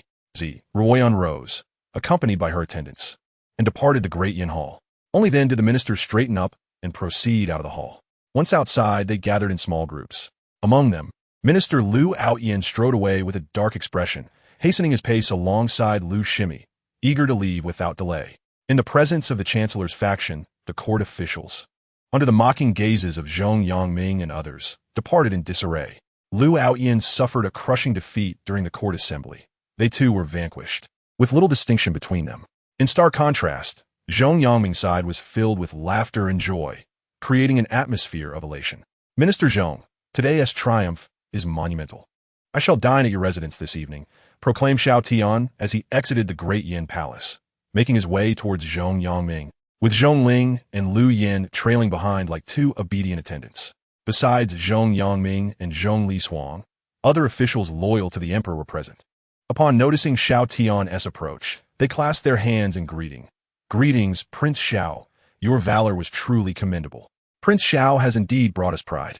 Witnessing you up close, your extraordinary demeanor is evident, they exclaimed, praising him fervently, their previous impressions of him transformed. They had previously questioned why His Majesty chose an obscure commoner as a consort, but it was clear now that His Majesty's discerning I was unmatched. This is music to my ears. Each of you shall receive a jar of Qingyan Empress wine. I will have someone fetch it from Minister Zhong's estate. Xiao Tian declared grandly, sweeping his hand in a gesture of generosity. The officials exchanged glances, marveling at the prince's lavishness. Which variety shall we procure, Your Highness? Inquired the blushing Deputy Minister of Revenue, his eyes gleaming with excitement. Zhong Yangming, hearing this, scolded him lightly. Nonsense. You dare to be choosy about the prince's bounty? My teacher, you do not understand. The Qingyan Empress wine comes in 4 exquisite tiers, chimed in a long-time disciple with a chuckle. Today is a day for celebration. Let us not dwell on such trivialities, Xiao Tian responded, signaling to the deputy with a flourish, the supreme tier of 8 gold and 8 diamonds. Your Highness, you are indeed extravagant, the deputy stammered, his voice trembling with excitement. The others watched in envy, their eyes turning green with desire. Yet, as the atmosphere buzzed with enthusiasm, Zhong Yangming intervened, urging everyone to return to their duties. You are truly impressive, Zhong Lishuang remarked, casting a satisfied glance at Xiao Tian before turning to leave. Outside the Great Yin Palace, only the distant imperial guards and the trio of Xiao Tian, Zhong Ling, and Lu Yin remained. I hope that fellow doesn't find an excuse to renege on the 6 million spirit stones, Xiao Tian mused, fiddling with the jade pendant in his hand as he turned to Zhong Ling and Lu Yin. Lu Yin shook her head. He won tea. Since Lu Outyin has made a promise, he will see it through. That Lu Outyin is indeed peculiar. I suspect he harbors some ulterior motives, Xiao Tian scoffed, though he was too apathetic to delve further into it. He recognized Lu Outyin's capabilities, given the current political landscape of the Great Yin dynasty. This man was necessary for stabilizing the court and assisting in governance. Your Highness, what was the cause of the ancient texts leading to sudden demise? Zhong Ling inquired with curiosity. Xiao Tian, flipping through the pages nonchalantly, made her wonder if the ancient legacy was flawed. Oh, that book? It appears to be a tome of the ancient god clan, containing prohibitions capable of erasing anyone below the 10th tier saint level, he replied casually. Zhong Ling and Lu Yin gasped in astonishment. Erasing? 10th tier saints? The ancient god clan, what is that? Lu Yin asked instinctively. Xiao Tian glanced at them. You're unaware? We have only heard of the human and demon races. The ancient god clan is unfamiliar to us. They both shook their heads. But Zhong Ling seemed more intrigued by another matter. Your Highness, does repeatedly opening and closing the book aid in accessing the legacy? Lu Yin also looked at Xiao Tian. Her curiosity piqued. It doesn't help at all, Xiao Tian replied, bemused by Zhong Ling's absurd notion. How could flipping a book enhance one's access to a legacy? Then why do you persist in doing so? She pressed. Because the power within the text is quite soothing, akin to a massage, Xiao Tian explained. Mimicking the motion of flipping through pages, the energy is intermittent, hence my constant opening and closing. The two women fell silent, unable to contain their disbelief. You use the power that can erase saints. For massage? Your Highness, please, do show some restraint. At Lu Mansion, Lu Outyin returned home and ordered his household to prepare the 6 million spirit stones for delivery to the palace. Subsequently, he took a well-deserved rest. Father, Xiao Tian is exceedingly arrogant. Lu Shimi paced back and forth in the hall, seething with indignation. Why not simply eliminate him? As she spoke, her hand gestured across her throat. Lu Outyin remained silent, his gaze icy. Under his father's scrutinizing stare, Lu Shimi swallowed hard and gradually lowered her hand. The situation was nearing its conclusion. Do not let a mere unskilled ruffian disrupt grand affairs. Lu Outyin looked at his son, his voice low. I am quite disappointed in your performance today. Father, Lu Shimi stammered. Should you return to the empire in such a manner, you will struggle to find your place. Lu Outyin stood, poking Lu Shimi gently on the forehead. Have you forgotten the lessons I imparted to you? I understand my mistakes. Father, Lu Shimi lowered her head in submission. Lu Outyin shook his head, stepping to the threshold of the hall. His hands clasped behind his back as he gazed into the distant sky. After all these years, the time to return to the Empire draws near. We must tread carefully in these final moments. Lu Shimi nodded yes. Dispatch someone to spread the news of Xiao Tian obtaining the Legacy Gold Book as soon as possible. Lu Aoyan instructed Lu Shimi again. Cause some trouble for that scoundrel Xiao Tian, and let Ziruoyan feel some pressure as well. That will ease our efforts. What ill fortune! If only that terrifying stranger, known as the King of Hell, had not intervened, destroying Blood Cloud Tower and abducting Xiao Tian. I would have succeeded in controlling Ziruoyan by now, and we would not be facing today's troubles. Chapter 44. Master S exclusive edition of Individual Weapon and Armor Repository. Xiao Tian rested his hands on his waist, standing at the palace gates. Observing as individuals from the Chancellor's residence delivered the 6 million spirit stones into the palace. Just as you said, Lu Aoyan keeps his word. He nodded in satisfaction. Turning to Lu Yin, a true man. Beside him, Zhongling remarked helplessly, Your Highness, the spoils from Blood Cloud Tower must be worth several times this amount.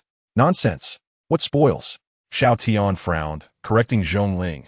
This is merely compensation I rightfully demanded for the harm inflicted by Blood Cloud Tower. Yes, I understand, Zhongling replied, rolling her eyes, eager to avoid further philosophical lectures from the prince about the correct values and positive energy. At that moment, a palace attendant hurriedly approached Xiao Tian and bowed slightly. Your Highness, the Emperor requests your presence in the Imperial study. Understood, Xiao Tian acknowledged before making his way there. Upon arriving at the Imperial study, according to protocol, Lu Yin and Zhongling were to remain at the entrance, denied entry. Xiao Tian, however, strode in casually. Inside, he was met with a map of the great Yin dynasty laid out nearby, a wide table adorned with a fragrant incense burner, wisps of smoke curling upwards, and various memorials stacked neatly, nearly overwhelming Ziruoyan. So much? Xiao Tian gasped, taken aback. Ziruoyan set aside the memorials she had been reviewing and looked up at Xiao Tian. Were it not for Lu Aoyan's considerable abilities, sharing the burden, you would scarcely be able to see me from that mountain of paperwork. Being an emperor is indeed arduous, Xiao Tian mused, shaking his head, feeling a sense of profound sympathy for the weight of the responsibilities. Fortunately, I am a kept man, otherwise I would surely be overwhelmed. The great Yin dynasty represents the culmination of his father's efforts and the sacrifices of his 2 elder brothers, no matter how challenging it becomes.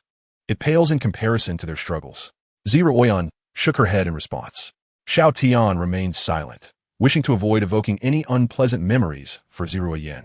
He changed the subject with a smile, saying, The 6 million spirit stones from Lu Aoyan have been delivered to the palace.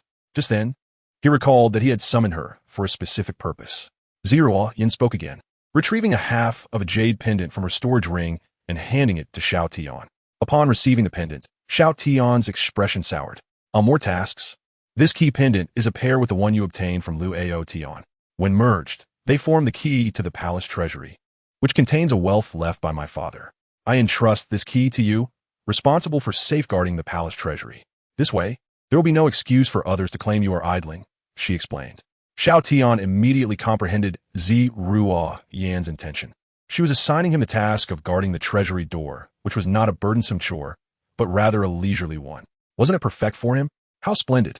His eyes sparkled as he brought the 2 jade pendants together. With a clear sound, the 2 pieces seemed to attract one another and fused into a complete jade token. A gentle vibration of spiritual energy emanated from the token, enveloping Xiao Tian in a protective barrier. This jade token was also a spiritual artifact, providing safety. At this moment, Ziruoyan picked up a report to review while speaking. I have constructed a new treasury since ascending the throne. Please have Lu Yin lead personnel to transfer items from the new treasury to the main treasury. You may choose anything you fancy along the way. When I summoned you, your belongings were also in the treasury. It is your decision whether to take them back to the prince's palace or leave them in the treasury. If you need spirit stones, you may take up to 2 million, as there are still many areas in the Yin that require funding. Ziruoyan continued to give instructions, while the attending palace maids occasionally cast envious glances at Xiao Tian. The emperor treated the prince exceptionally well, almost indulgently. One couldn't help but wonder how this man managed to captivate the emperor's heart. As for Xiao Tian, he was already grinning from ear to ear. Just look at the benefits of this soft life. I ask you, how comfortable is this little existence? with the nation's ruler shielding him and money at his disposal. It was simply delightful. Thank you, Your Majesty. I assure you, I will diligently guard the treasury door, Xiao Tian said, bowing slightly while clutching the jade token, then turned to leave, barely containing his joy. However, just as he reached the door of the study, he was called back. Xiao Tian. He turned to see Ziruo Yin gazing at him from a distance, momentarily speechless. Your Majesty? Xiao Tian inquired, puzzled. Thank you, Ziruo Yin replied, her stern demeanor softening into a gentle smile as she spoke. Xiao Tian was momentarily taken aback, placing his fingers on his forehead and waving at her. You're welcome, my dear wife. Before Ziruo Yin could react, Xiao Tian dashed away. How thrilling it was. Ziruo Yin stood there momentarily stunned before breaking into a soft laugh. Turning her gaze toward the window, the day was bright and cheerful, and her mood was equally pleasant, without any apparent flaws.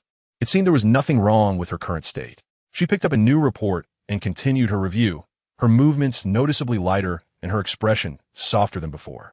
The palace maids exchanged knowing glances and stifled giggles. Even the emperor is a woman. At the entrance of the study, Zhongling and Lu Yin did not wait long before seeing Xiao Tian emerge. Come, follow me to collect some pocket money, Xiao Tian called, gesturing grandly as he led the way. As they followed, Lu Yin and Zhongling gradually understood his explanation. Soon, they arrived at the new treasury. Initially, Luo Tian had refused to return the other jade pendant, prompting Ziruo Yin to construct a new treasury for use. Now that the items had returned to their rightful owner, the new treasury was no longer necessary.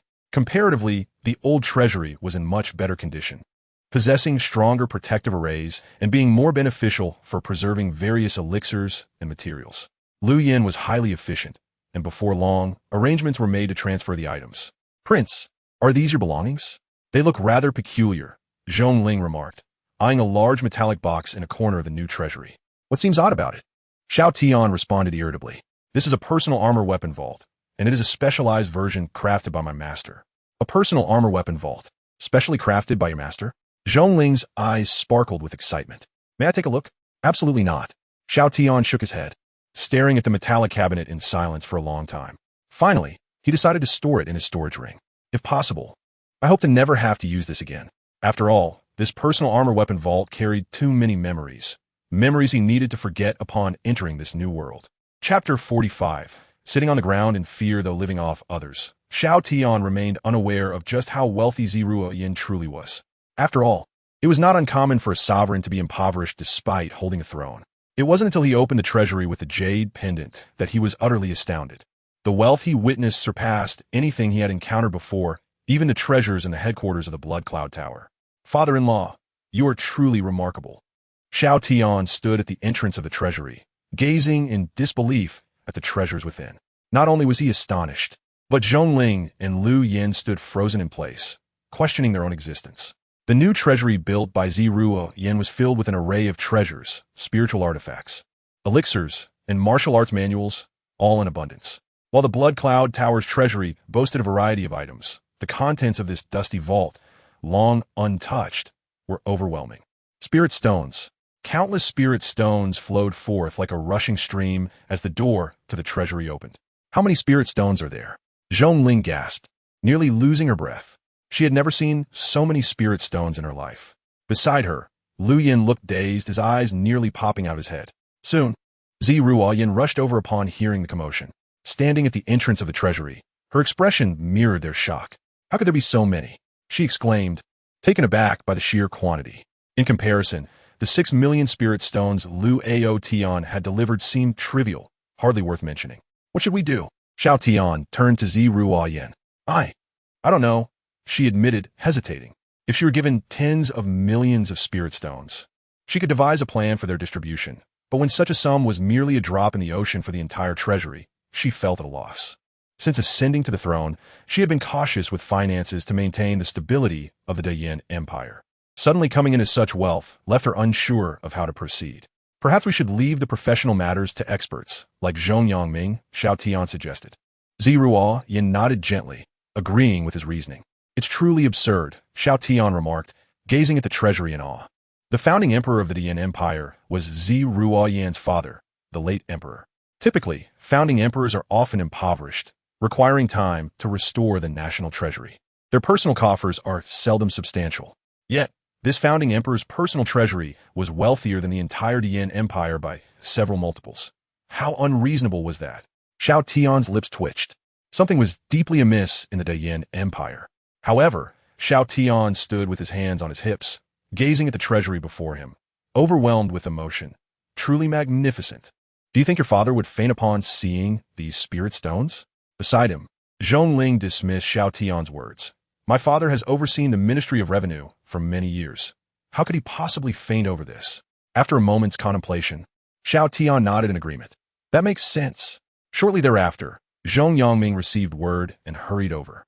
Upon arriving at the treasury's entrance and taking in the sight within, he had yet to utter a word before his eyes rolled back, and he collapsed to the ground. Thud! Xiao Tian observed Zhong Yangming sprawled out, shaking his head at Zhongling. Is this your father? Zhongling. The return of the treasury's items to their rightful owner was indeed a moment of great joy. Ziruoyan also ordered a news blackout to prevent any leaks regarding the situation.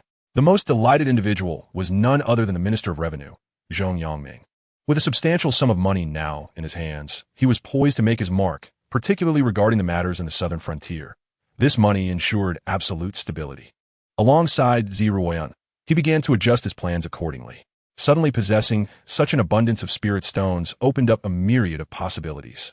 As for Xiao Tian, as the key figure behind the retrieval of the treasury's key, Ziruoyan granted him unrestricted access. He could take as many spirit stones as he desired. Happiness was paramount. Sister, money is no object. This led Xiao Tian to amass a pile of spirit stones beside his bed, replacing his old recliner. In his words, it was a display of opulence. However, to Zhongling and Lu Yin, sleeping on a bed of spirit stones appeared quite enjoyable. Yet, was it truly comfortable? They could not ascertain, but they did see Xiao Tian had fallen asleep. Not wishing to disturb his rest, Lu Yin and Zhongling departed from the prince's palace as dusk approached. However, as they left, they failed to notice the golden imprint that shimmered on Xiao Tian's forehead. Once the golden seal emerged, a surge of power enveloped Xiao Tian's consciousness. Within the vast emptiness of his mind, golden light suddenly coalesced into the appearance of an elderly man. Though resembling a human, he bore distinct differences. His skin was adorned with golden patterns, and a spiraled golden horn protruded from his forehead. Was this the appearance of a human's consciousness? The golden-horned elder surveyed his surroundings, sensing the atmosphere, and his face manifested astonishment. How could this be? How could a human possess the legacy of our ancient divine race? Upon realizing this fact, fury filled his visage as he roared. The despicable humans have no right to inherit the legacy of the ancient gods. It seemed that the vile humans had employed some nefarious means to pilfer our clan's heritage. Just as the golden-horned elder continued his indignant mutterings, a voice suddenly resonated from behind him. Analysis complete. The spirit of the ancient divine clan's legacy is responsible for imparting knowledge of the inheritance. The unexpected voice caused the golden-horned elder to turn abruptly, his expression shifting to one of bewilderment. Before him floated a bright red tomato, suspended in midair, with 3,000 stars shimmering behind it. It is crucial to note that within the realm of consciousness lies the essence of the soul. The greater the number of stars behind a soul, the more powerful it becomes. For a spirit of the ancient divine clan like him, having 99 stars was already terrifying. But what on earth was this tomato, boasting 3,000 stars? Who are you? The golden-horned elder's countenance grew grave, fixating on the tomato before him. Was this not the realm of a human's consciousness? The tomato's voice emerged. I am Wang Kai, the servant of the master. The consciousness you are in is indeed that of the master. Ugh, how noisy. Can't a person get some peace while sleeping? The murmuring voice chimed in from aside. The golden-horned elder caught a glimpse of the human soul's silhouette. Clearly, this soul was the master of this consciousness. Although he could not discern the origins of this peculiar tomato, he surmised that if he could seize the soul of this consciousness master, even if it had 3,000 stars, then the golden-horned elder, poised to capture the human, was struck dumb. For he clearly saw that behind this human man's soul was not merely a scattering of stars, but an expanse of boundless starlit sky. The golden-horned elder was so frightened that he knelt to the ground. Chapter 46. I didn't mean to. Do you believe me? Intruder, please step back. The master has just awakened and may inadvertently annihilate you. At this moment, Wang Kai, adorned with 3,000 stars, had already retreated far away. The kneeling golden-horned elder, upon hearing Wang Kai's words, snapped back to reality and frantically retreated. How did I end up in the realm of consciousness? Xiao Tian rubbed his eyes, gradually regaining his bearings. He had visited this realm before and discovered the essence of the system, Wang Kai. That time, he nearly crushed this tomato, nearly destroying the system. Otherwise, why would the system be so terrified when he threatened it in the court? Wang Kai, why has an old man suddenly appeared in my realm of consciousness? In this realm, Xiao Tian seized the system and placed it on the ground, sitting down on it. Quite frankly, this system was soft and comfortable to sit upon. Xiao Tian had previously jokingly asked the system if he could extract it from his body to use as a pillow, scaring Wang Kai into revealing that if he were removed, he would be obliterated. Thus, Xiao Tian reluctantly abandoned that idea, reporting to the esteemed master. This elder is the spirit of the ancient divine clan's legacy contained within the Golden Tome. He embodies the knowledge within the ancient texts. According to my analysis, under normal circumstances, he would reside in the realm of consciousness to instruct the inheritor. So, it was merely a teacher. Xiao Tian nodded, casting a scrutinizing glance at the golden-horned elder. Upon closer inspection, he realized that the elder bore an appearance distinct from humans, his eyes illuminating with realization. So this is what the ancient divine clan looks like. The elder's demeanor was exceedingly humble, even somewhat ingratiating. What a jest! A soul overshadowed by a vast starlit expanse. Even clan ancestors would not be as formidable. He could not fathom from where this human had emerged. Although the golden-horned elder was a spirit, he possessed his own intellect, his mind racing as he contemplated how to engage with this significant figure. He surmised that a person of Xiao Tian's stature would not concern himself with someone of his lowly standing. He could feign imparting knowledge while extracting useful information, perhaps even paving the way for the resurgence of the ancient divine clan. As the golden-horned elder mulled over his thoughts, a face suddenly leaned in close, startling him and causing him to stumble and fall to the ground. What are you thinking? Xiao Tian glared at the golden-horned elder, his tone somewhat harsh. Faced with Xiao Tian's inquiry, the golden-horned elder chuckled. Esteemed sir, your eyes keep darting around. You must be plotting something insidious. Seeing me frighten you so. You must have a guilty conscience. Xiao Tian pointed at the golden-horned elder, furrowing his brow. The elder froze momentarily, then opened his mouth to explain, but was interrupted once more by Xiao Tian. Those not of my race will inevitably harbor different intentions. You old coots seem quite wicked. I cannot spare you. At this point, Xiao Tian suddenly waved his hand towards the elder. Wang Kai, go devour him. As Xiao Tian's words fell, the tomato behind him sprang forward, colliding with the golden-horned elder. In the ensuing collision, half of the elder's form was directly consumed by the system. You! The golden-horned elder's eyes widened in disbelief as he pointed at Xiao Tian. He could hardly believe that the individual before him, a member of the human race, was not adhering to any conventional tactics. Where was the decorum in bypassing conversation and resorting directly to violence? Such prowess begs the question, what has become of the dignity befitting a strong warrior? Humph! As I suspected, his eyes brimmed with resentment, evidently enraged after his nefarious scheme was unveiled. Xiao Tian let out a cold snort, looking down with disdain at the elder with golden horns. Is this truly the extent of intelligence possessed by the ancestral spirit of the ancient god clan? Upon hearing Xiao Tian's words, the elder, left with only his head after being devoured, was both frustrated and furious. He glared at Xiao Tian, his mouth opening to curse. Human race, I will. Insert your own colorful expletive from the family tree. Before he could finish his tirade, the elder was entirely consumed by the system, vanishing from sight. Thud! After devouring the golden-horned elder, the great tomato of the system suddenly became still. A speech bubble emerged overhead. System upgrading. Oh, can it upgrade? Xiao Tian found this quite curious as he surveyed the tomato before departing from his consciousness. When Xiao Tian opened his eyes once more, he discovered he was still lying on a bed of spirit stones, a blanket draped over him. The maidservants and attendants who had been present were nowhere to be seen. This was a rule Xiao Tian had established. He preferred solitude while sleeping, not wishing for anyone to intrude upon his rest. Despite his efforts to diminish his perceptive abilities to avoid awakening, some ingrained habits from his past might still rouse him. He awoke feeling somewhat unsatisfied. Stretching lazily, he found the slumber quite pleasant. Though the spirit stones were hard, they exuded a subtle aura, rendering his rest both extravagant and genuinely comfortable. However, as he stretched, a dark-clad assassin crouched atop the roof of the prince's palace, his gaze sharp and piercing as he watched Xiao Tian lying on the bed of spirit stones below, a cold smile creeping across his face. Indeed, the favored consort of the Empress lived in luxury, using such an abundance of spirit stones for a bed. Regrettably, your days of comfort are about to conclude. From the shadows, the concealed assassin flipped his short blade in hand and suddenly dove down, landing swiftly behind Xiao Tian. With a fierce thrust, he aimed the blunt edge of the blade at the side of Xiao Tian's neck, confident that this strike would render the seemingly useless prince unconscious. Even if the prince possessed some protective spiritual artifact, he believed it would not withstand the force of his attack.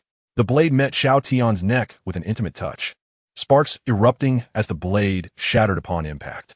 In the assassin's terrified gaze, the blade was utterly destroyed, clattering to the ground.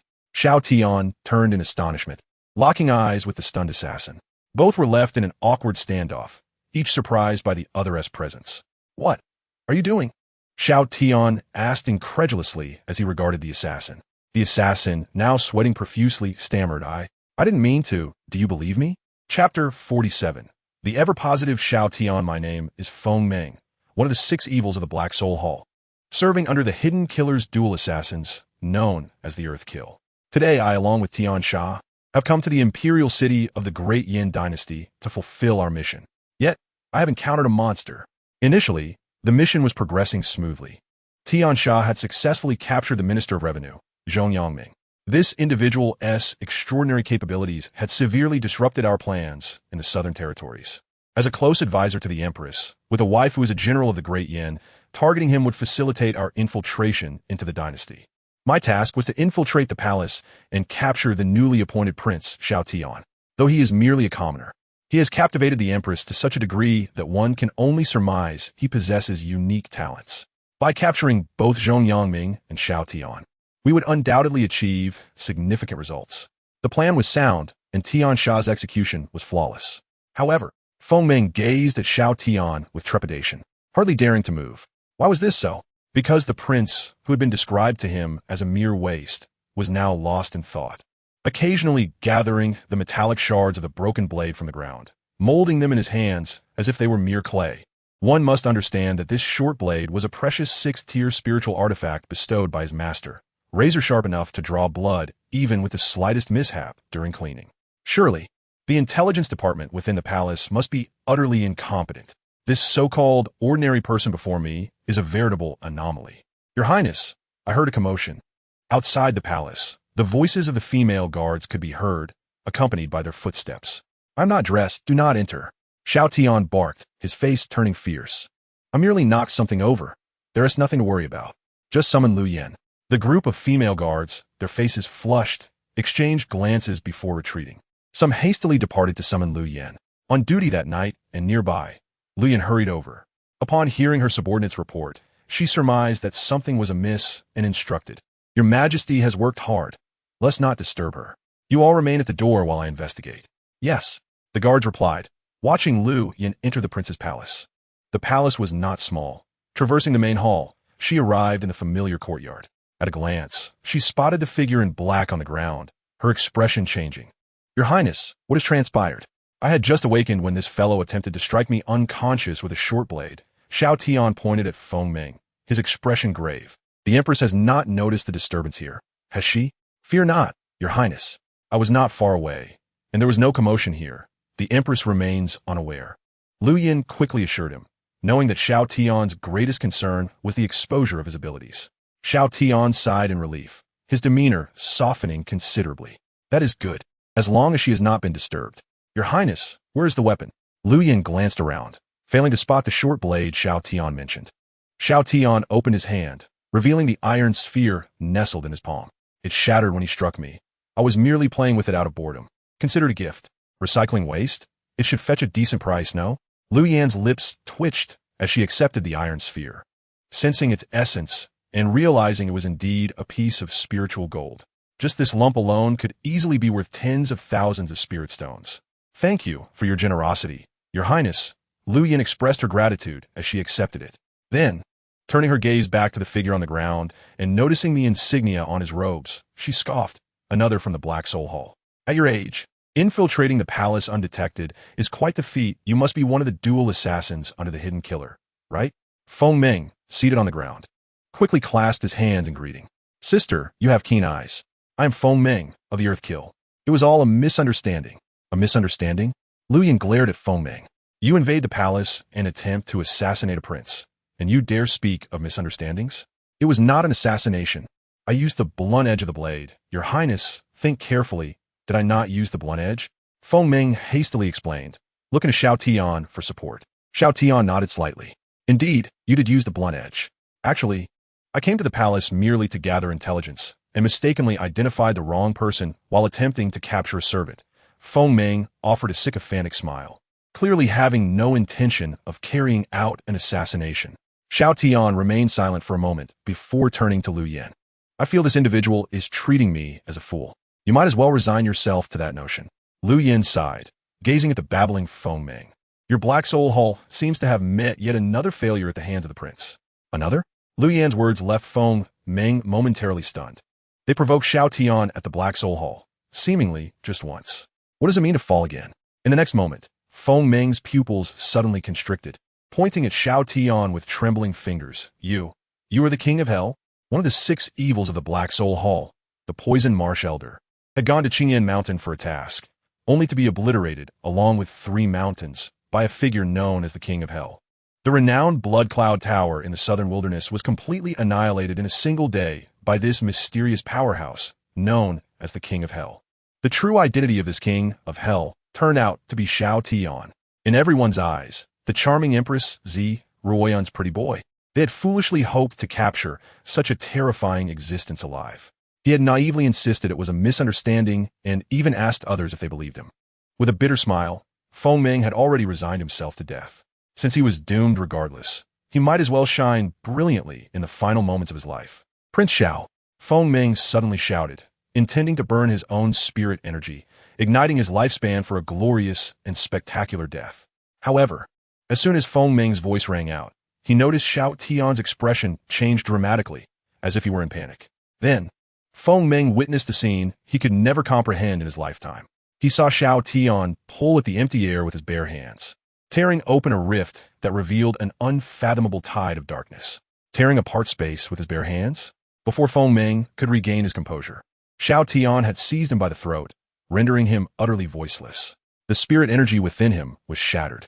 I initially thought that heaven had a benevolent nature, believing in kindness towards others and leniency.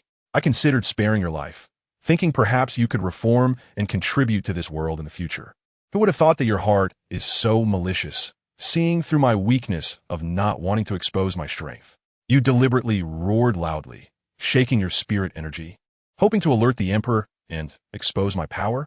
And then you led me into a life filled with relentless struggles for survival. Alas, I am always too soft-hearted. I will give you one last chance. As long as you apologize and genuinely repent, I shall grant you a path to survival. Xiao Tian spoke earnestly, gazing at Feng Ming. However, with his throat gripped, Feng Ming could only open his mouth in vain, unable to utter a single word or draw breath. He flailed his limbs, gesturing toward Xiao Tian. Would he rather die than plead for mercy, and instead use hand gestures to provoke me? Xiao Tian sighed, filled with regret. Ah, it seems I've been overly concerned. With that, he casually tossed Feng Ming into the rift, allowing him to be shredded by the chaotic currents of space. Then, Xiao Tian clasped his hands together, forcefully mending the rift he had torn open. Damn you. The voice from within the rift was abruptly cut off as the rift vanished. Beside him, Lu Yin remained silent, contemplating the destruction and the unexpected leniency of the prince. The understanding capacity of His Highness is always extraordinary. Chapter 48. The terrified Prince Xiao, despite the situation being perfectly handled, Xiao Tian still felt a sense of unease. He was deeply concerned that Feng Ming's loud cries might have alarmed Ziruan. Thus, he instructed Lu Yin to quietly check the imperial study to ascertain the situation. Occasionally, Ziruan would work late into the night reviewing memorials and then rest in the back room of the study, only coming to the prince's palace for appearances. Shortly after Lu Yin departed, she returned with a peculiar expression. What did you find?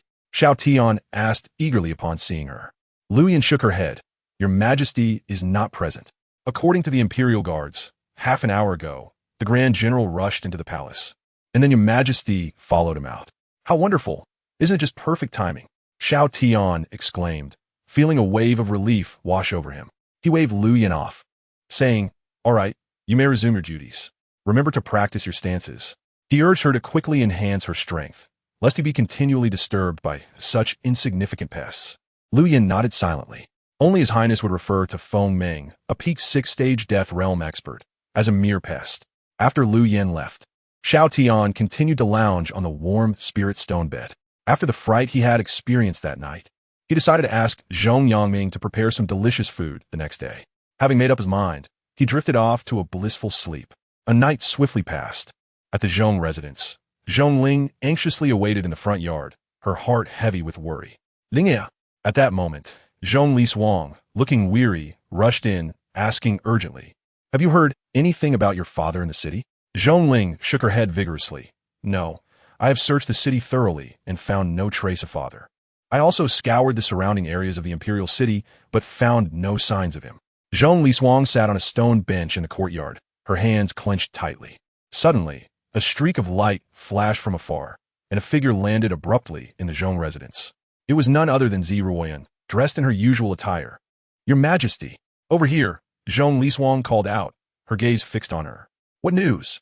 "Zhong Ani, I haven't found Uncle Zhong's whereabouts." Ziruoyan shook her head, her expression grave. Last night, Zhong Liswang had burst into the palace, claiming that Zhong Yangming had been abducted and pleading for her assistance in searching the imperial city outskirts to see if he could be recovered. Having grown up alongside Zhong Liswang and Zhong Yangming, both of whom had unwaveringly supported her, Zhong naturally wished to help. She left the palace immediately without alarming anyone. However, despite her terrifying speed as a 9th-stage saint, she had found no trace whatsoever. With a thud, Zhong Liswang collapsed to the ground, her eyes filled with regret. "It's all my fault. I shouldn't have argued with him yesterday and driven him out in anger. If he had stayed by my side, how could he have been captured?" As she spoke, this iron-willed woman felt her eyes welling with tears, especially when recalling the memories with her husband, Zhong Yangming. Her sense of regret deepened, and her worry intensified.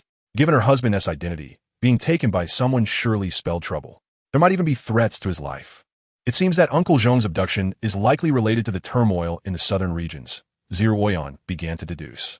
The southern regions are inherently chaotic, and under Uncle Zhong's leadership, they have become even more stable. Thus, many infiltrators among the refugees may have jeopardized some individuals' interests. To retaliate, they have abducted Zhong Yangming, and those capable of stealthily entering the imperial city to capture the Minister of Revenue of the Great Yan. At this realization, Ziruoyan's expression turned cold, and she had come to a conclusion. The Black Soul Hall. Hearing this name, Zhong Lishuang's complexion paled further. The Black Soul Hall was notorious for its erratic and violent methods. With her husband taken, it was likely. "Your Majesty, I have never asked anything of you, but I beseech you to save him."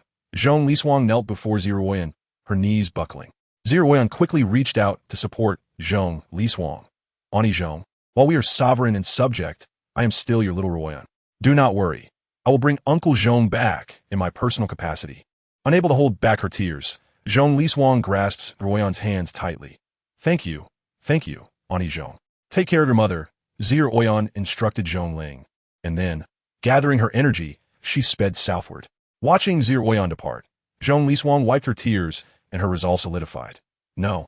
What if the enemy is trying to lure the tiger away from its mountain, taking advantage of the emperor's absence, when in fact they haven't gone far? "Linger, stay at home and do not wander about. I will search for your father nearby." Zhong Lishuang urged her daughter before hurriedly rushing out of the Zhong residence. "Mother," Zhong Ling called out, but Zhong Lishuang had already dashed away without looking back. Standing in the courtyard, Zhong Ling felt a torrent of confusion. Had it not been for the old steward witnessing the moment her father was abducted, they might have taken a long time to realize he was missing. "Uncertain, Your Majesty. Can we rescue my father? What if my guess is incorrect? I wish Mother could directly find him." Zhong Ling paced anxiously in place, and suddenly, her delicate frame trembled. "Your Highness!" Her eyes sparkled as she hurriedly dashed out of the Zhong residence, resembling a fleeting scarlet shadow racing towards the palace. In the palace, at the prince's residence, Lu Yin had just completed the standing meditation training assigned by Xiao Tian, rubbing her numb legs. Suddenly, she heard hurried footsteps approaching. Looking up, she saw Zhong Ling rushing in a flurry. "Sister Lu, is the prince in?" Zhongling inquired urgently as she neared. The prince is probably still asleep, young general. What is the matter? Lu Yan responded, her expression one of confusion. My father is missing. Without waiting for Lu Yan's bewildered reaction, Zhongling rushed into the prince's chamber. Missing? Lu Yan, realizing the gravity of the situation, hurriedly followed her into the prince's residence.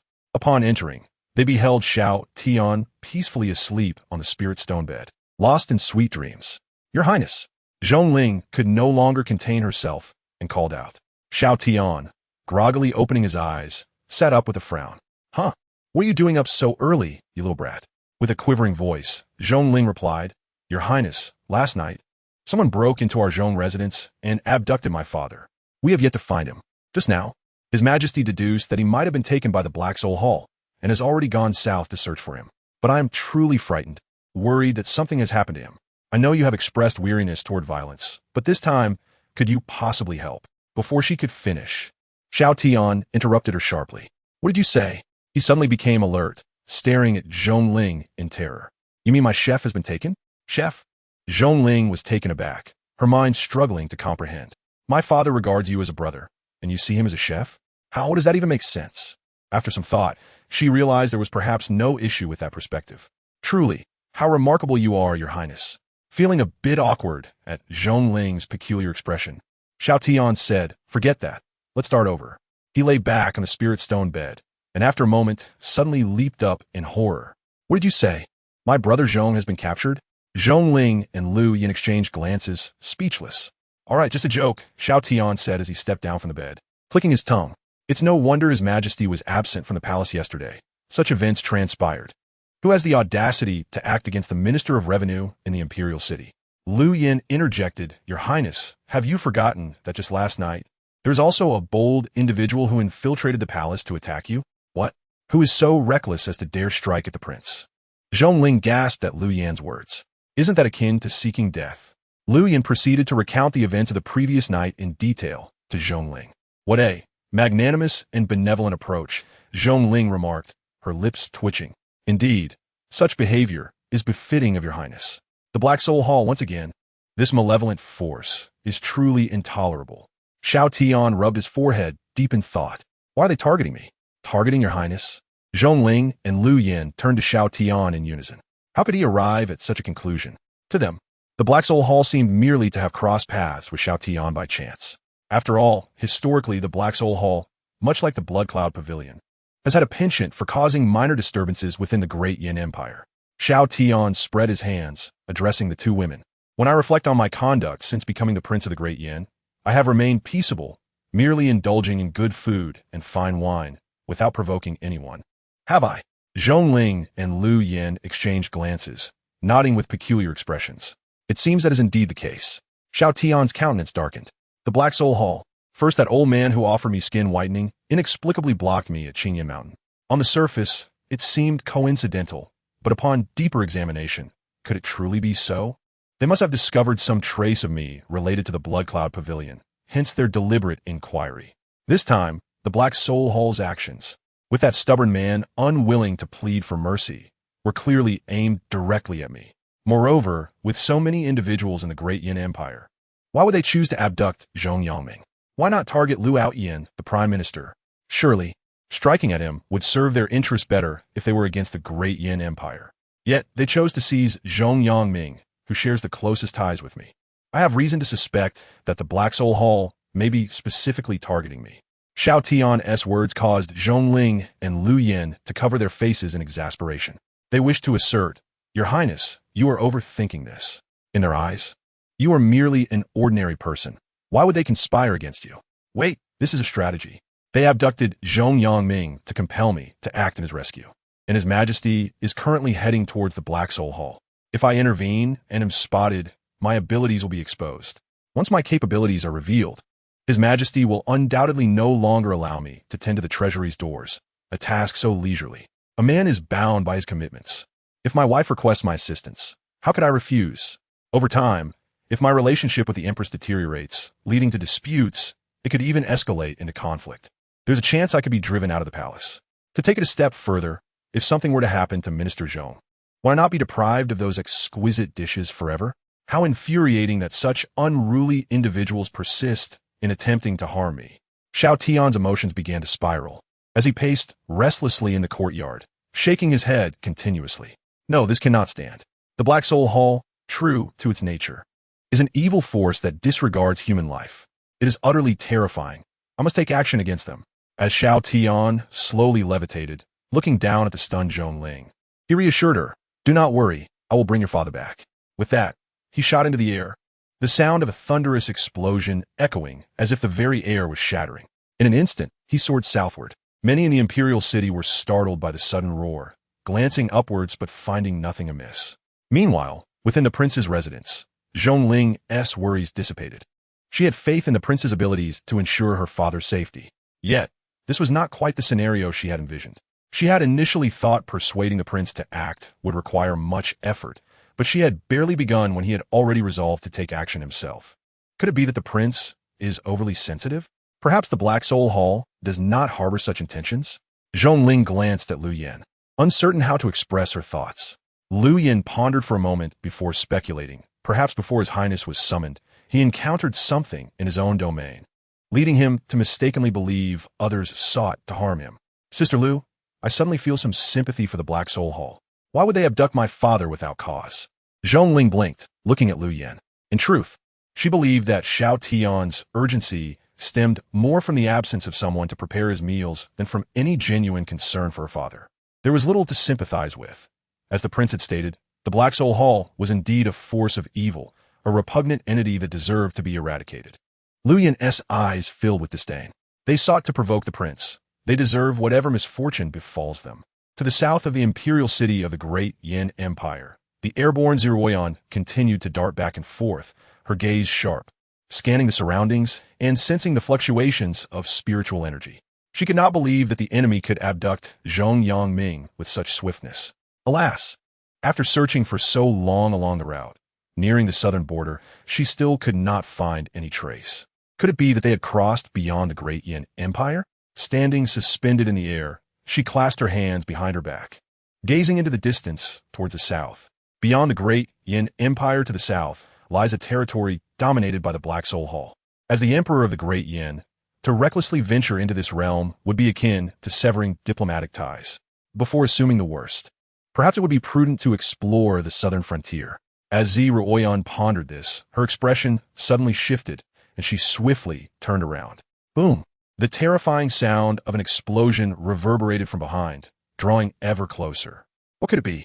Ziruoyan's face hardened, and her inner energy erupted, enveloping the surroundings in an icy domain. Merely by sound, she could deduce that something was approaching at a frightful speed. It's coming. With a serious demeanor, she focused on the direction of the noise. Yet, before she could discern clearly, a shadow zipped past her, creating a shockwave that hit her with force. Ziruoyan's expression changed drastically as she instinctively raised her hand, wielding a frosty longsword that formed a curtain of ice. Clang! Clang! Clang!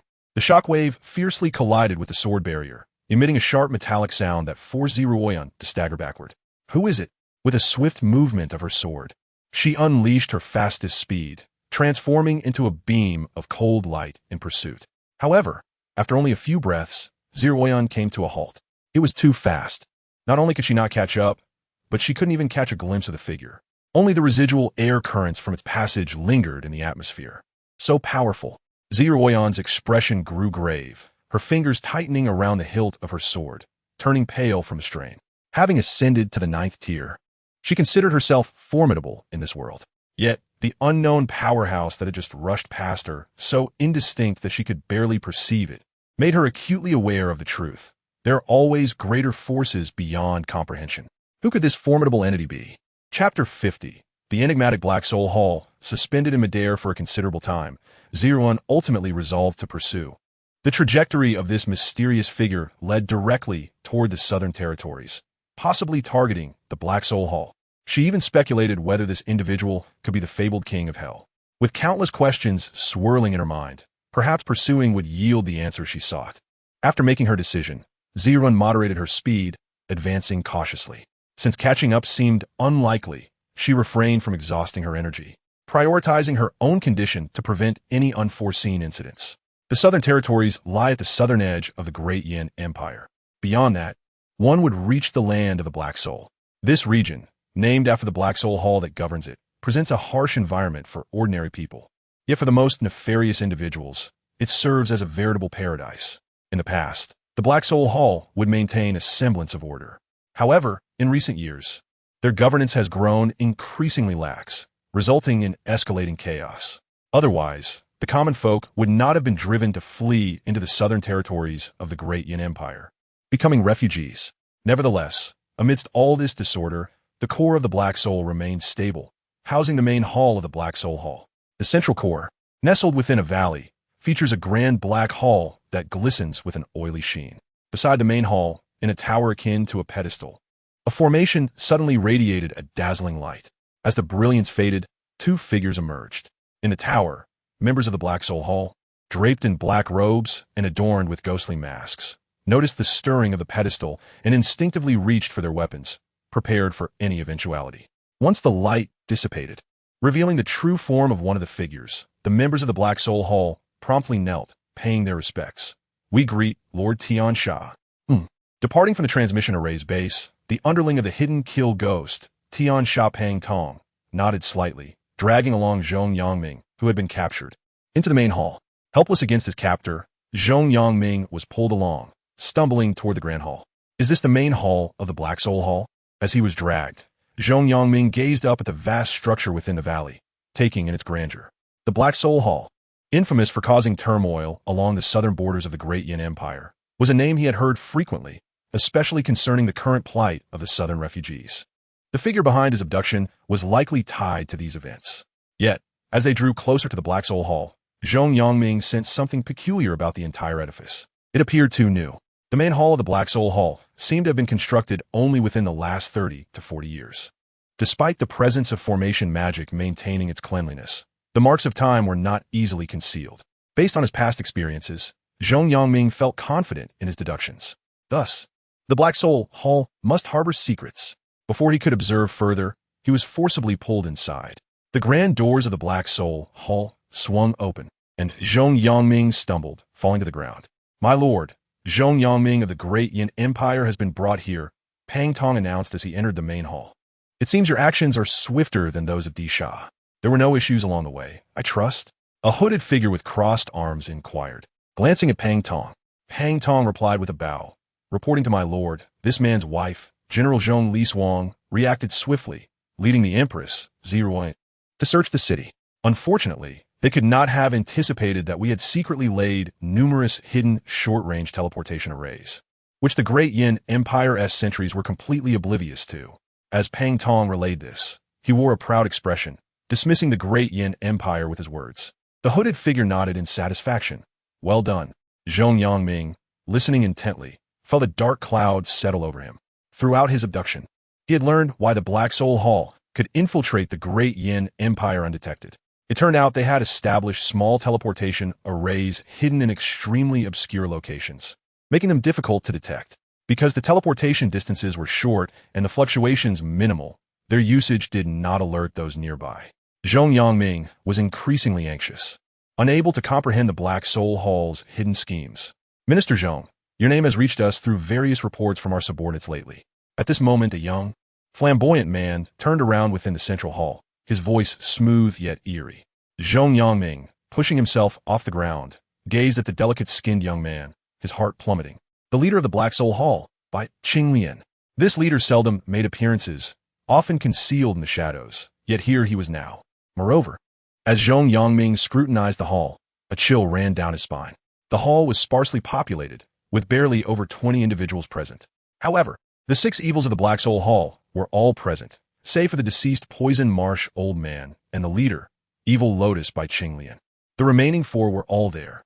Among them was the adept assassin, known for his stealth, Zhuang Yin, who rivaled the king of assassins, Yinzun. Then there was the poison master, Su Fu, infamous for his lethal prowess alongside the Poison Marsh old man. The ruthless slayer, Li Yong, known for his brutal and bloody tactics, was also present.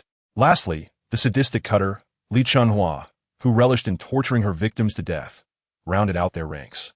It seemed that this time my prospects are grim, and returning is no longer an option.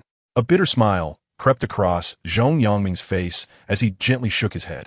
Within the Black Soul Hall, such a formidable assembly left little room for resistance. Standing resolutely with his hands behind his back, Zhong Yangming declared, "I am but a mere minister of revenue. If I must meet my end, at least I can witness the grandeur of the Black Soul Hall before I go. There is no need for such pessimism, Minister Zhong. The Black Soul Hall is quite amicable," Bai Qinglian said with a sharp voice, waving his hand. "We have merely summoned you here to discuss a matter." Summoned? Zhong Yangming straightened his posture, shaking his head.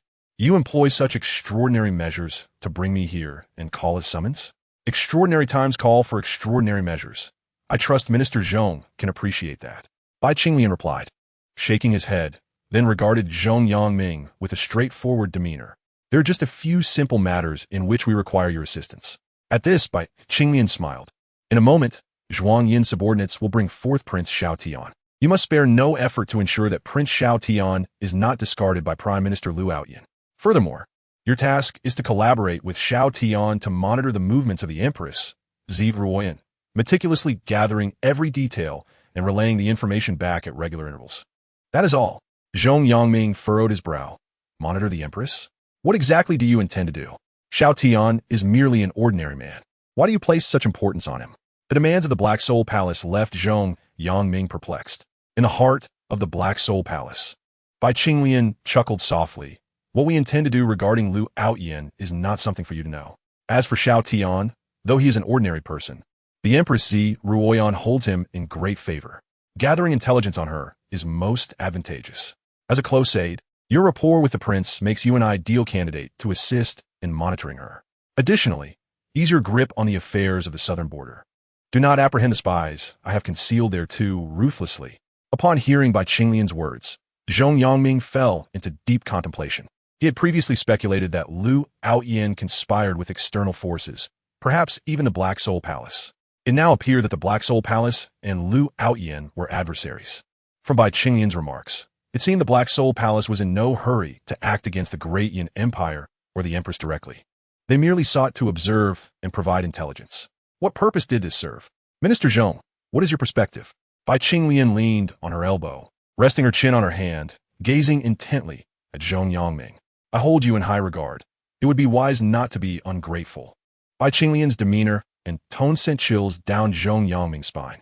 However, he remained resolute. Once a mere impoverished scholar, it was only through the late emperor's favor that he had achieved his current status. The present empress, whom he had watched grow, was like a niece to him. "Do you believe I would betray my kin?" he replied, shaking his head firmly, outright rejecting Bai Qinglian's proposition. Silence enveloped the Black Soul Palace, and the members exchanged glances before erupting into laughter. Amidst the mockery, Bai Qinglian shook her head. "You possess spirit, but in this place, such spirit is utterly futile. Su Fu, allow this Minister Zhong to witness your capabilities." A middle-aged man clad in a flowing robe, with long dark green hair, swiftly approached Zhong Yangming. With a cultivation level of the 7th tier, Su Fu posed an insurmountable threat to Zhong Yangming, who had yet to progress beyond the 2nd tier. With a swift motion, Su Fu's pale, bony fist struck Zhong Yangming's abdomen. Zhong Yangming doubled over, retching painfully. Su Fu extended his hand, fingers resembling withered branches, and pinched Zhong Yangming's chin, forcing a plump, white larva into his mouth. He then pushed Zhong Yangming away, who stumbled and fell to the ground. "This is a fragrant insect, a rather intriguing poison," Su Fu rasped, shaking a stick of incense in his hand. "It now resides within you. If you do not inhale its scent within 3 days, it will devour your internal organs. Its legs will pierce your flesh, siphoning your blood. An agonizing fate, indeed."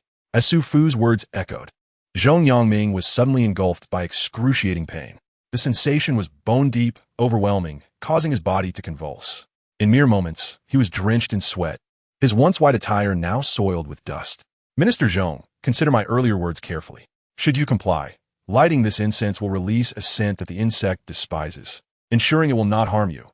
Su Fu cackled, relishing Zhong Yangming's suffering as if it were a masterpiece. The other members of the Black Soul Palace joined in laughter, reveling in Zhong Yangming's distress. "Minister Zhong, perhaps you should relinquish that misguided loyalty. The Great Yin Empire is the domain of the Zi family. What connection does it hold for your Zhong family? Surrender your pathetic devotion. Do not be so foolish." Zhong Yangming lay on the ground, gritting his teeth, his body twisting in pain, though the intensity of his movements began to diminish. The laughter among the Black Soul Palace members ebbed, replaced by furrowed brows as they observed the man on the floor. Throughout the ordeal, he had remained silent. Su Fu's expression darkened as he stared at Zhong Yangming, incredulous. "This is impossible. Why do you not cry out? Are you not in pain?" Zhong Yangming's silence was a slap in the face to Su Fu, a profound insult. The lack of response mocked Su Fu's impotence. Bai Qinglian's expression shifted slightly, her brow furrowing. Zhong Yangming, with veins bulging on his forehead from the agony. Zhong Yangming gritted his teeth and, with great effort, pushed himself up from the ground. Sweat dripped from him, each drop resonating against the tiled floor of the Black Soul Palace. With sheer willpower, he stood tall. The late emperor lowered himself to befriend a humble man like me. He was both mentor and friend. The Empress has called me uncle since her youth. The great Yin is not merely a nation, it is my family. A mere insect from the Black Soul Palace cannot compel me to submit. As he spoke, Zhong Yangming raised his hand, pinching his thumb and pinky together in a mocking gesture. Bai Qinglian's demeanor turned icy as she glared at him, her voice frigid. "Zhong Yangming, are you truly seeking death?"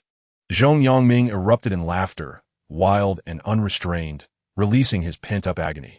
Once the laughter subsided, his eyes burned with determination, his voice booming. "I, Zhong Yangming, would rather stand and die than kneel and live." The weight of his declaration resonated through the room. Bai Qinglian's anger boiled over, and she nodded vigorously. "Very well. Since you seek death, I shall grant it to you. Zhuang Yin, your skills are unparalleled. Prepare to execute him." Zhuang Yin remained silent, a glint of amusement in his eyes as he swiftly approached Zhong Yangming. Su Fu, frustrated, turned away, shaking his head. Zhong Yangming faced Zhuang Yin, undaunted, embracing the choice he had made in accordance with his heart. "Forgive me, your majesty, I can no longer assist you. Li, I cannot bear to see you wed and bear children. Li Shuang, I'm sorry for our quarrel last night." Tears streamed down his face as he smiled, ready to embrace death. Suddenly, a deafening roar echoed above the Black Soul Palace. The defensive barrier shattered, raining down luminous fragments like stars. Debris fell from the ceiling, forcing the Black Soul Palace members to evade, shattering the remnants that threatened to crush them. "Who goes there?" Zhuang Yin exclaimed, looking up just in time to see a figure plummeting towards him. In an instant, Zhuang Yin was struck down, flattened into the ground. The transformation stunned all present. Zhong Yangming widened his eyes, staring in disbelief at the figure standing before him. The familiar golden dragon embroidered black silk royal robe, and the iconic smile of the person turning back to glance at him. "Your Highness? Good morning, Minister Zhong. Why are you still crying?" Xiao Tian looked at Zhong Yangming with astonishment, as if he had encountered something novel. He then turned to observe the uncertain expressions of the members of the Black Soul Palace in the distance, their faces cold and terrifying. "You have some audacity to bully my chef," Xiao Tian bellowed in anger. Over 20 high-ranking members of the Black Soul Palace were obliterated by the shockwave of his voice. The remaining 4 evildoers of the Black Soul Palace coughed up blood in unison.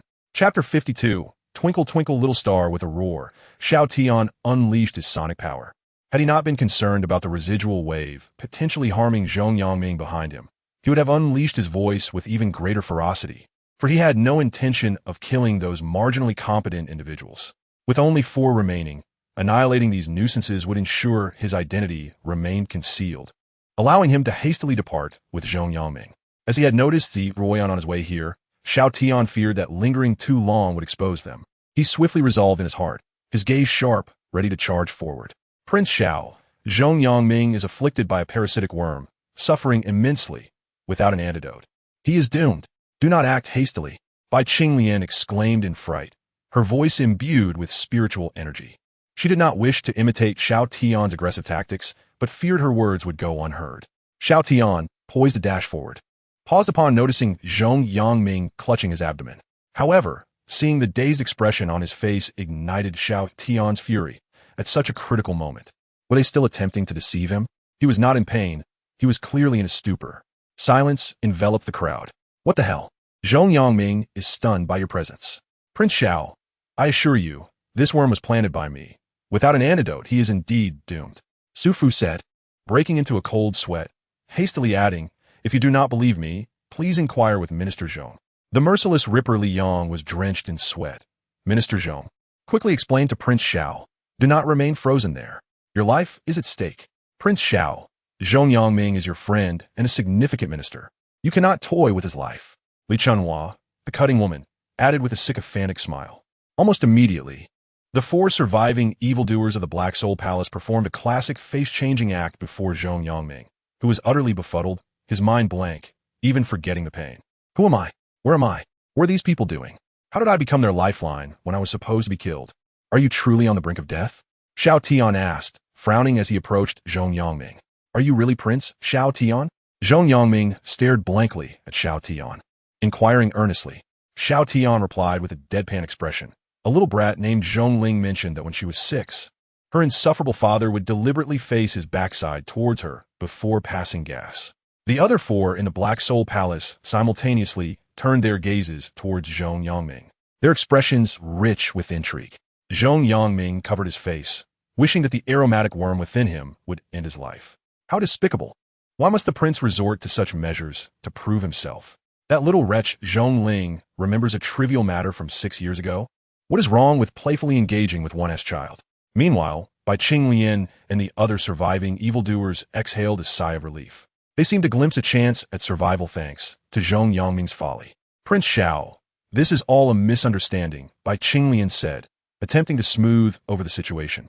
Hearing his shrill and effeminate voice, Xiao Tian frowned. Can you speak like a man instead of sounding like a pitiful wretch? It's nauseating.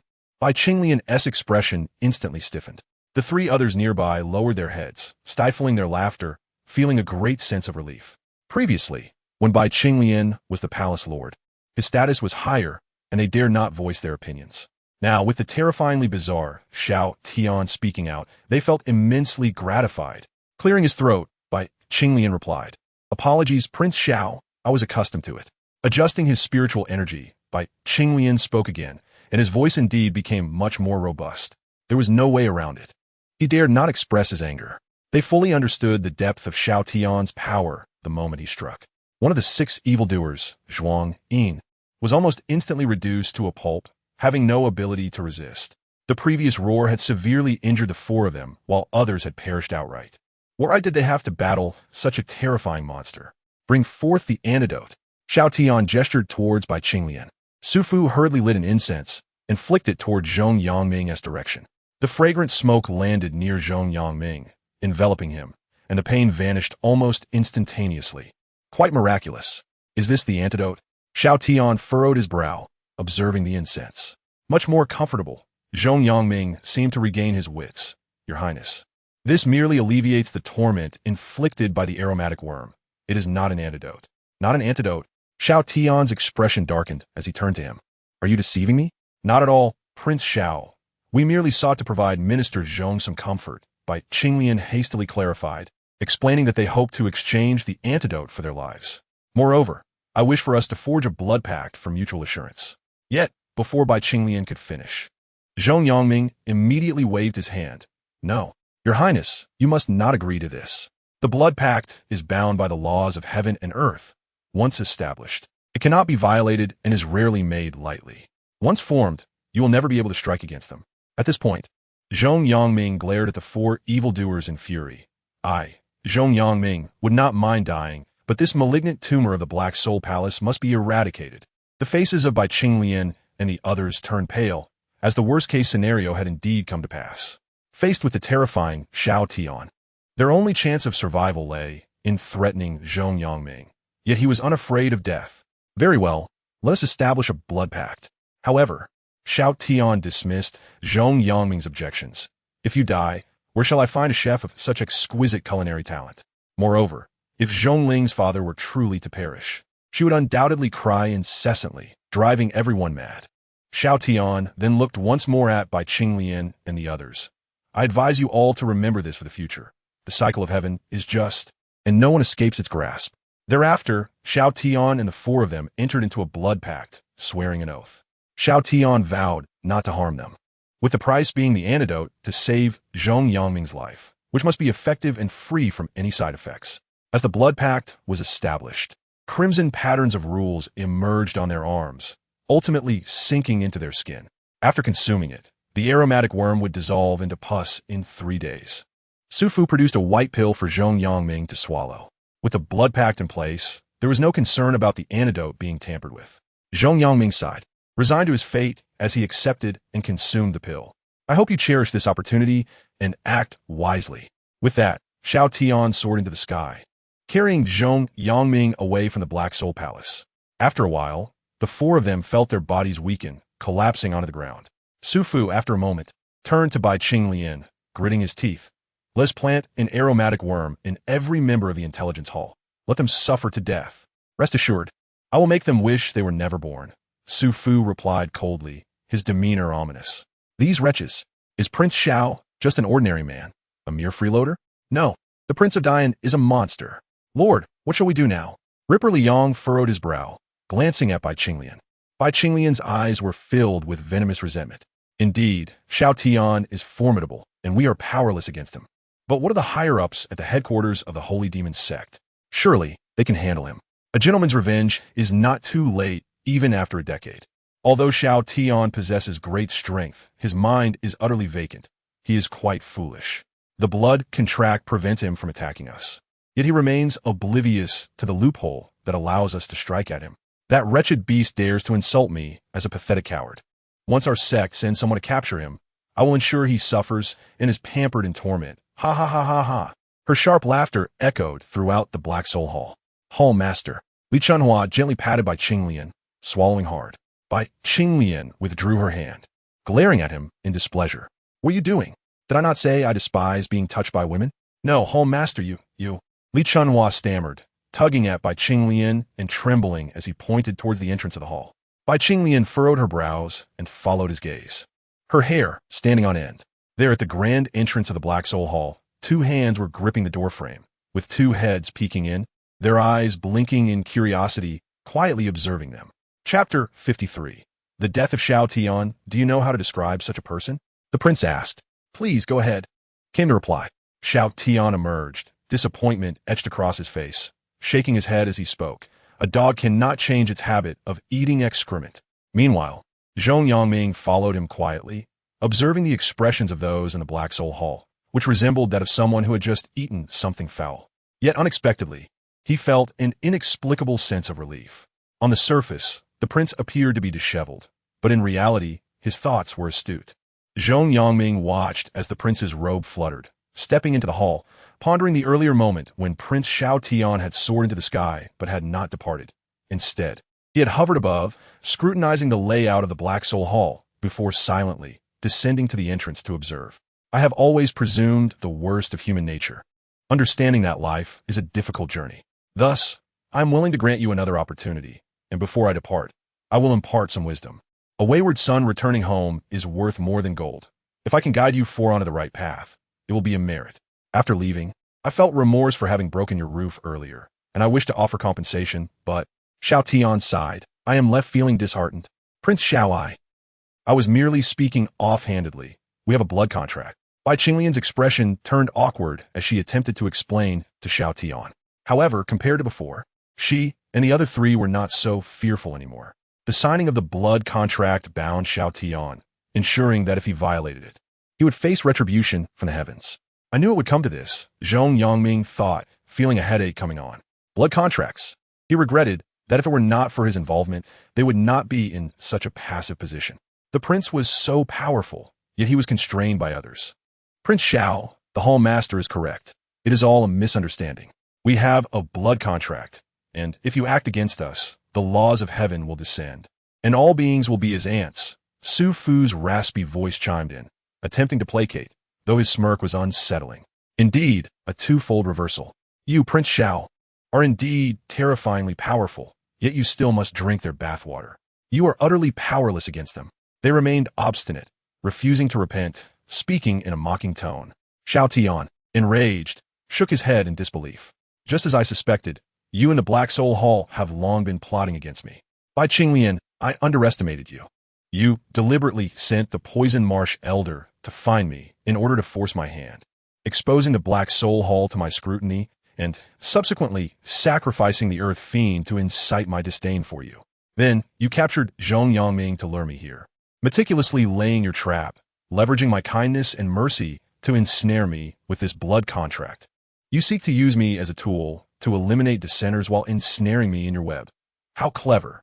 I initially believed your aim was to sabotage my relationship with the Empress. How laughable. Xiao Tian shook his head in exasperation. Bai Qinglian, your thoughts are so intricate that you have woven an elaborate net around me. What vile scheme, how horrifyingly calculated. Bai Qinglian was left speechless. What nonsense are you spouting? What have I plotted? I initially thought you were just an ordinary person. Why would I go through such lengths to scheme against you? What kind of madness is this? Does everyone in the world want to harm you? The expressions of the other three evildoers turned peculiar as they gazed at Bai Qinglian. Their looks filled with a mix of confusion and apprehension. Using a knife to kill someone? Eliminating dissenters? What are you looking at me for? I did not do anything. Bai Qinglian exclaimed, feeling frantic. Wait, Xiang Yuan Bai? He died at your hands? You are that mysterious Yama. Bai Qinglian suddenly realized, taking a deep breath. The destruction of the Blood Cloud Tower and the obliteration of the three great mountains were facts that had long been known throughout the realm. Zhong Yangming turned abruptly, staring at Xiao Tian, suddenly enlightened. Xiao Tian frowned, correcting him. Do not spread such baseless accusations. Am I the type to indiscriminately slaughter the innocent? Xiang Yuan Bai took his own life. He took his own life? The crowd's expressions turned even more horrified. This was far more terrifying than dying at his hands. What did you do to make someone prefer self-destruction over living another moment? Are you a demon? At this moment, they still had no inclination to repent, instead casting aspersions upon me as the perpetrator. Xiao Tian's expression grew increasingly solemn. It appeared that they were irredeemably wicked, rotten to the core. If I were to allow you to leave, you would undoubtedly bring calamity upon the innocent. Countless innocents would perish due to my compassion and leniency. Today, I shall act in the name of justice. Xiao Tian's gaze hardened, and he suddenly unleashed a palm strike. He restrained his strength, carefully exerting just a fraction of his power. No, you signed a blood contract. Do you not fear the laws of heaven? Su Fu, seeing that palm strike aimed at him, was terrified and hastily spat forth a plume of poisonous mist, which surged toward Xiao Tian's face. Xiao Tian's expression instantly soured, especially upon seeing the yellowed teeth of his adversary as he unleashed the poison, causing him to tremble with rage. Such despicable tactics, utterly shameless. Fueled by anger, Xiao Tian increased his strength to a mere 0.1%, and the gust of his palm wind immediately repelled the toxic mist, shattering the opponent's protective aura and causing their protective talisman to crumble to dust. With a single strike, the nefarious poison master Su Fu, who had preyed upon innocent civilians for his vile experiments, was obliterated in an instant, bringing an end to his wicked life. Xiao Tian's sudden action left everyone present in stunned silence. Your Highness, you. Zhong Yangming gasped, alarmed. Blood contracts are rarely signed due to their stringent terms. Violating them leads to certain death. Bai Qinglian, Li Yang, and Li Chunhua exchanged looks of astonishment, quickly turning to joy. Such a formidable enemy had chosen such a reckless course, seeking his own demise. He was willing to risk everything? Boom! A thunderous clap echoed, and they simultaneously looked skyward. The previously clear blue sky was now shrouded in dark clouds, swirling ominously, charged with cataclysmic power, flashes of lightning illuminating the darkness. Zhong Yangming gazed at the sky, his face paling, murmuring, "The laws of heaven do not tolerate provocation nor invasion. If not, calamity will ensue. Under the thunder, death is inevitable. Your Highness, you are reckless." Bai Qinglian, Li Yang, and Li Chunhua burst into laughter. The cycle of retribution is relentless, and who can escape the heaven's judgment? Bai Qinglian covered her mouth, her voice sharp and mocking. No matter how strong you are, you must face your demise. Foolishness. Chapter 54. What use is strength without purpose? The tumultuous clouds of calamity rolled and expanded, casting an immense pressure over the crowd. Zhong Yangming suddenly felt a wave of despair. The situation, which should have been favorable, had turned dire because of him. Bai Qinglian, Li Yang, and Li Chunhua wore smiles, eager to witness Xiao Tian's expression of utter despair in the face of the impending doom. Thunder roared, and the lightning within the ominous clouds surged forth, resembling a dragon stretching its body, as if ready to descend and punish the disrespectful sinner.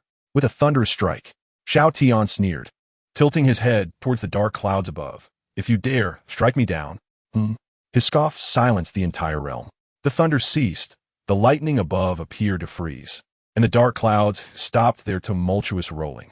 In the next moment, the rampant lightning gathered back into the clouds, and the dragon of thunder let out a mournful wail before vanishing.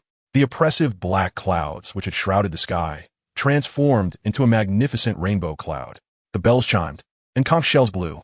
Resplendent golden light, imbued with rich spiritual energy, descended from the heavens, washing over Xiao Tian's form. Golden hands emerged, massaging his shoulders and gently tapping his back. Before the spiritual energy waned, the golden hands even tidied his hair. In a flash, the clouds above dissipated, and the pervasive rules and powers of the universe seemed to retreat in silence.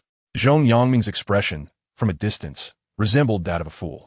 Bai Qinglian, Li Yang, and Li Chunhua trembled in fear, collapsing to the ground, utterly drained of strength, unable even to stand. Xiao Tian's actions shattered their understanding, obliterating their worldview. The rules they had known since childhood crumbled before him, leaving them powerless to piece together a semblance of reality. What could this mean? The very laws of the universe seemed to be massaging Xiao Tian. Was this a sight that they, as failures, were even entitled to witness? The blood contract. Xiao Tian regarded the stunned trio, extending his hand as a sleeve slipped, revealing the emerging blood contract mark. Xiao Tian's 5 fingers suddenly clenched into a fist, useless against the descendants of Yin and Huan. Crack! The sound of shattering echoed as the blood contract mark disintegrated into crimson dust, swirling into the air before dissipating entirely. The 3, slumped on the ground, were left in utter bewilderment. The blood contract was gone. It was as if all established rules held no significance in Xiao Tian's presence. Their formidable 10th-tier saint realm, which had seemed invincible, was now merely a joke before him. They had foolishly hoped their sect would come to capture Xiao Tian. At the thought of this, Bai Qinglian trembled, fearing their sect might one day be annihilated by this monster. No, he had to survive. Since Xiao Tian was such a terrifying powerhouse, he surely possessed some nobility. No, some grace. Given that he had previously granted them a chance at life, surely he would be willing to do so again? With this thought in mind, Bai Qinglian immediately took action, bowing deeply in supplication. Your Highness, I realize my errors. Please spare my life. I truly repent this time. Xiao Tian shook his head. I do not believe you. Bai Qinglian was taken aback, but quickly reacted, saying, Your Highness, I know a shocking secret. I am not interested, Xiao Tian replied, shaking his head. A man of honor keeps his word. Before I arrived, I stated that I would eliminate vile scoundrels like you, who wreak havoc and trample on human lives. Granting you a chance was already a betrayal of my conscience. Upon hearing this, Bai Qinglian, Li Yang, and Li Chunhua turned pale. Just then, Xiao Tian shifted his tone. However, hope flickered in their eyes as they turned to him. I am often too lenient. Seeing that you have labored in your cultivation, I will grant you one final chance. When I count to 3, if you can recount a good deed from your life, then you may yet be saved. Whether you live or die hinges on your sincerity in this moment. The 3 exchanged glances, each recognizing the other's exhilaration. Elated by the unexpected turn of events, it was a glimmer of hope. Xiao Tian, with his overwhelming strength, was truly Navi. A few flattering words might sway him. 3. Upon hearing this, they prepared to speak, but in an instant, a chilling aura descended upon them. The terrifying pressure stifled their words, forcing them to remain silent.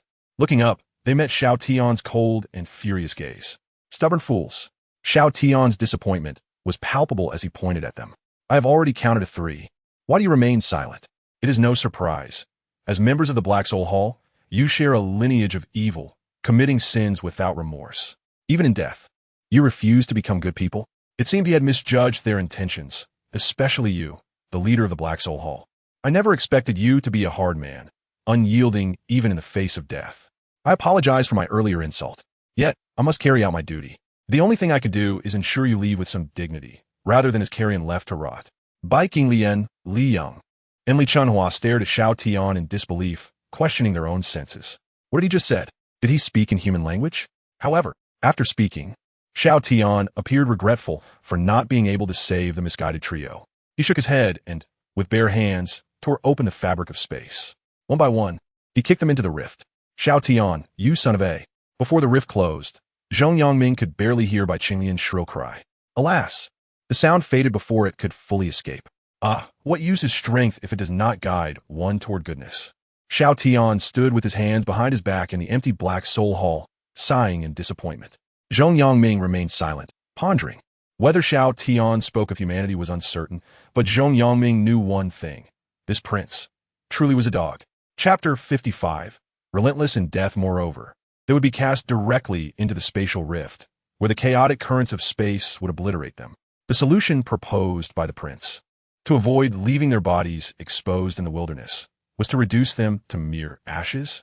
Zhong Yangming felt a bit dazed. How could the prince's comprehension of the situation be so far from the mark? Your Highness, there are many people in the valley where the headquarters of the Black Soul Palace is located. It is best not to let them escape, Zhong Yangming hurriedly exclaimed, coming back to his senses. If they remain, they will be a scourge. If we can eradicate the Black Soul Palace entirely, the southern border of the Great Yin dynasty could enjoy peace for many years. Xiao Tian turned to Zhong Yangming with a contemplative gaze. See, after I came to rescue you and reveal my strength, you began to command me to act. Zhong Yangming felt a twinge of embarrassment and scratched his head. Your Highness, this isn't it's simply that those capable should bear more responsibility. Indeed, look at you all, the exploiting class devoid of compassion. Xiao Tian sighed and shook his head. Once Zeroyan learns of my true capabilities, I would be occupied day and night, lost in a whirlwind of tasks. Strength, he mused, must not be disclosed. With this thought, Xiao Tian moved at incredible speed, appearing before Zhong Yangming in an instant, glaring at him fiercely. I warn you, once we return, you must not reveal my strength. But, if you dare speak of it, I will divulge all of your hidden funds, 167 secret accounts, to Zhong Liswang. As he spoke, Xiao Tian clenched his hands ominously before Zhong Yangming, the sound echoing menacingly. Now you see how formidable I truly am? Should you utter a word of nonsense, I will stealthily take you to the Yihong Tower every night and bring Zhong Liswang to apprehend you. He.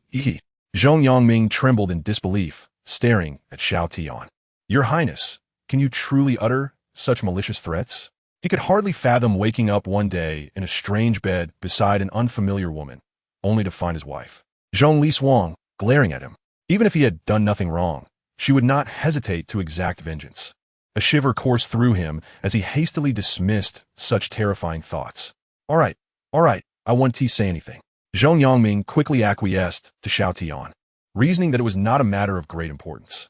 The Blood Cloud Tower and Black Soul Palace, which had recently caused chaos in the Great Yin dynasty, had been dealt with by this formidable figure before him.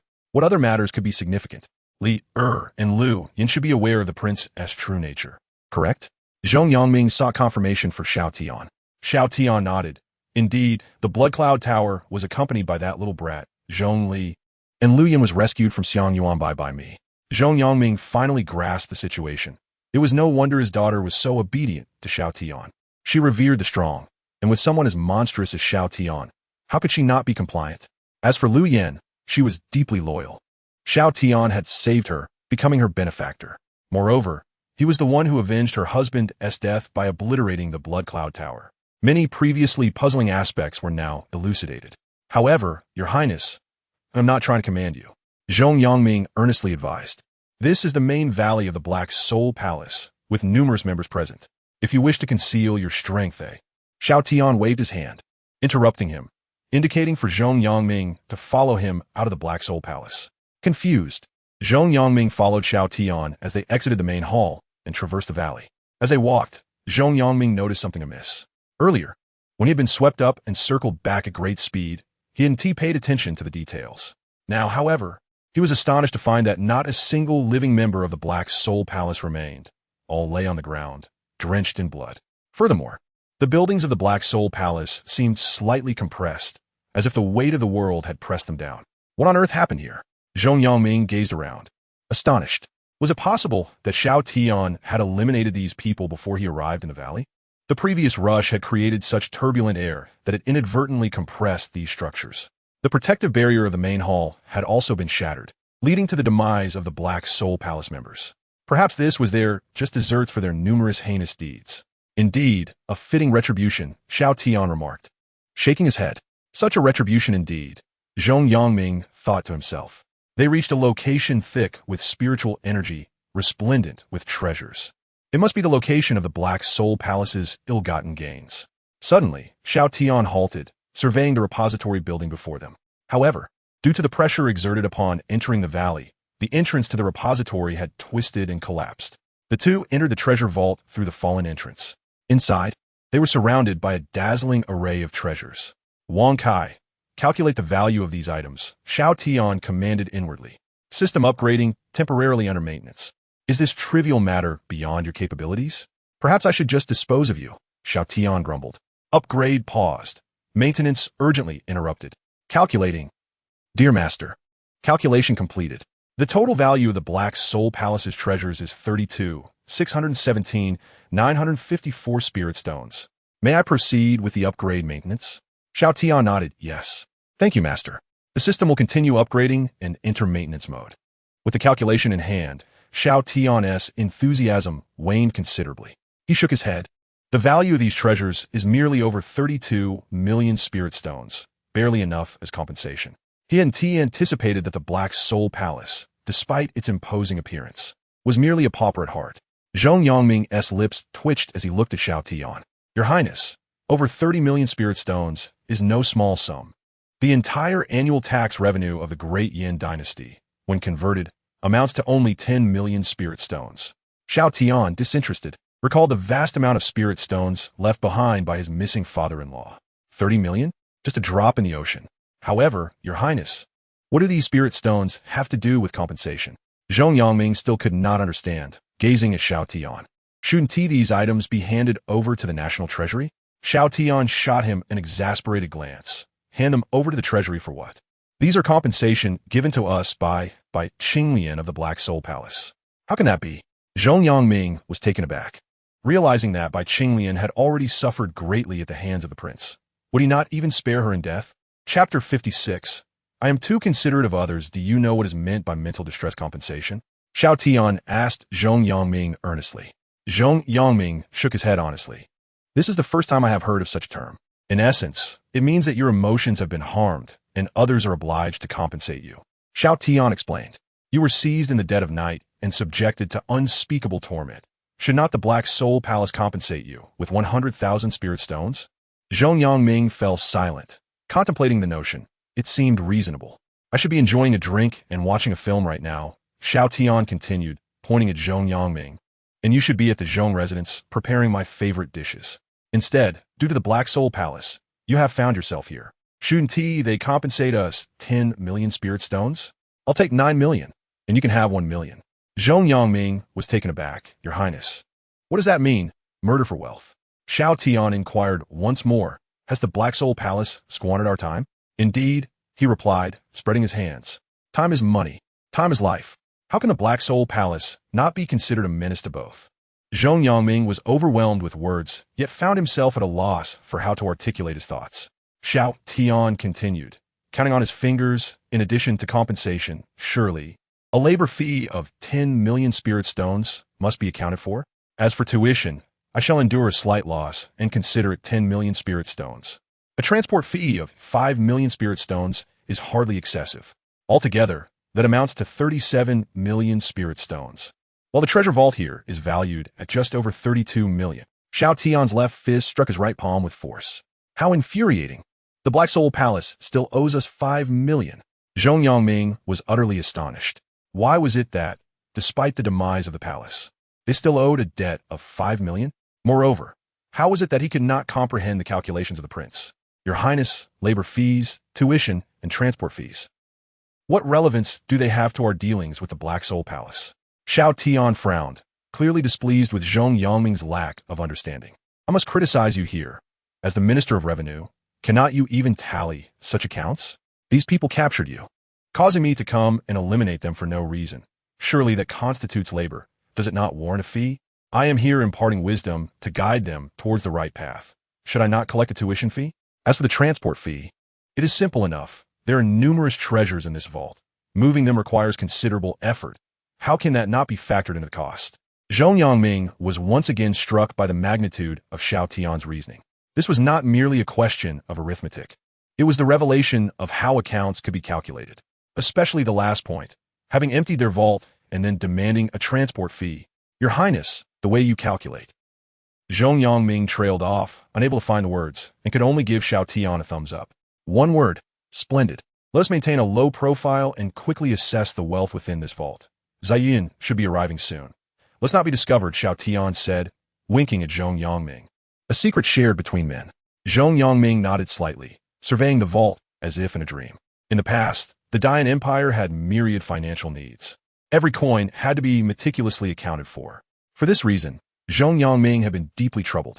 Now, with Xiao Tian's hearty assistance and the prospect of a windfall from the vault, he was astounded by the sheer amount of ill-gotten gains from the Black Soul Palace. Just from Xiao Tian's casual division, he could acquire 2 million spirit stones. If these spirit stones were utilized for the development of the Dayan Empire, think of the accomplishments that could be achieved. As for personal gain, Zhong Yongming would certainly reserve a portion to enhance the lives of his wife and children. But the majority would be invested back into the Dayan Empire. After all, he had promised the late emperor to look after the empire diligently. Suddenly, Xiao Tian's figure vanished before Zhong Yongming, executing a rapid movement. In the blink of an eye, he had cleared the resources within the entire vault. The spirit stones, a universally accepted currency, were taken cleanly, around 15 million spirit stones in total. Regardless of the faction, the quantity of spirit stones was substantial. They served not only as currency, but also aided in cultivation, fueled alchemical furnaces, and facilitated the arrangement of formations among other uses. Within this storage ring, it contained resources exceeding 2 million. Returning to Zhong Yongming's side, Xiao Tian presented him with a storage ring. Zhong Yongming was taken aback, examining the contents within, astonished to find a female helmet, armor, bracers, battle boots, and 7 distinct spirit weapons. Furthermore, there were various pills, all meticulously chosen. Upon further assessment, the value was not merely 2 million spirit stones, it approached 5 million. Each item was carefully selected, one set meant for Zhong Lishuang and another for himself. Xiao Tian patted Zhong Yongming on the shoulder, earnestly advising him to ensure his own protection in the future, as it was quite taxing for him to run about. Zhong Yongming offered a wry smile and bowed to Xiao Tian. Your Highness, these items are truly precious. All within this vault rightfully belong to you. How can I? Consider it a hush fee. The more you take, the less you'll feel inclined to expose me. Xiao Tian grinned, assuring him to take it with confidence. As the saying goes, a gift from an elder should not be declined. Zhong Yongming's expression was peculiar. Why did the prince insist on using that pronunciation? Although he felt it was improper, he dared not voice his thoughts. Once more, Xiao Tian handed over a storage ring to Zhong Yongming, stating, "This ring contains mostly materials, pills, and basic items, along with some texts. Deliver it to Ziyuan for the benefit of the Dayan Empire. Are you truly willing to part with this?" Zhong Yongming gasped in disbelief upon inspecting the contents of the storage ring. The prince had only taken the spirit stones from the vault. All these valuable items remained untouched. What was there to hesitate over? Converting them to spirit stones would be inconvenient. Better to invest in the Dayan Empire's development. The stronger the Dayan Empire became, the more secure the emperor's throne would be. Thus, the more enjoyable his life of luxury would be. Additionally, one should not be selfish. A spirit of contribution is essential. Since this ill-gotten wealth originates from the Black Soul Palace, it is all the more reason to utilize these resources for the benefit of the people, thus accumulating some merit for by Qinglian and the others from the Black Soul Palace. Ah, I remain so benevolent, even considering them after their passing. Surely, Bai Qinglian and the others would be grateful to me from beyond the grave.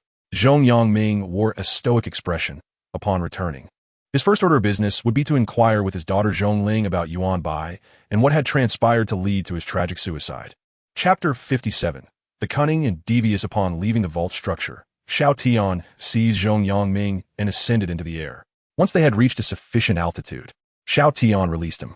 Yet, Zhong Yongming did not descend, but remained suspended. He had traded his previous attire for a splendid robe, shimmering faintly with moonlight. It was this ethereal glow that allowed him, in the second stage of Qi gathering, to hover in the air. The moonlit robe had been selected specifically by Xiao Tian for his escape. Wait a moment while I clear the scene. Xiao Tian instructed Zhong Yongming before focusing intently and taking a deep breath. With a forceful exhale, a violent gale erupted from Xiao Tian's mouth, transforming into razor-sharp, chaotic wind blades that swept through the vast valley below.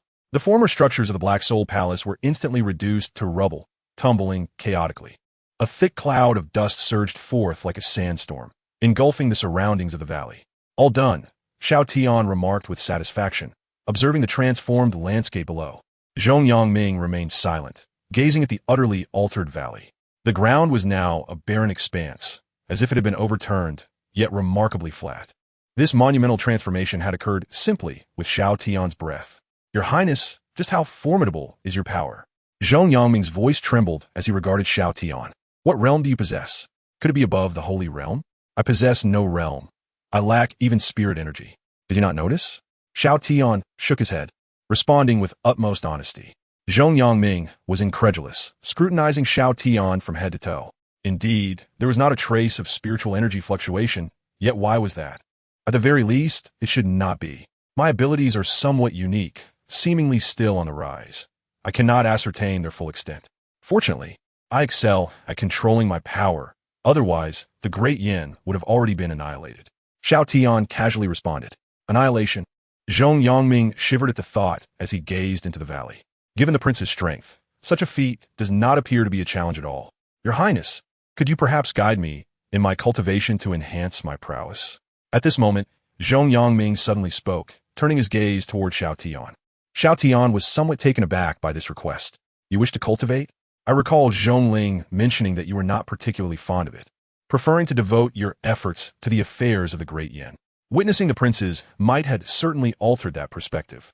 Zhong Yangming clenched his fist, staring intently into the valley. This time, the Black Soul Temple had refrained from attacking me for a reason. What if next time they target someone from the great yin and threaten my life? At this juncture, Zhong Yangming's eyes gleamed as he looked at Xiao Tian. Your Highness's actions have indeed inspired me. If I secretly enhance my strength while outwardly projecting weakness, I might more easily attract the attention of hidden observers. When these unseen individuals reveal themselves and make their move against me, I shall rise and strike back, capturing them. Would that not be splendid? Xiao Tian regarded Zhong Yangming, surprised by his words. Goodness, this person is quite cunning. He is pretending to be a pig to eat the tiger. How klitsch! Xiao Tian shook his head, hastily clarifying. Do not involve me in your schemes. I have no such intentions.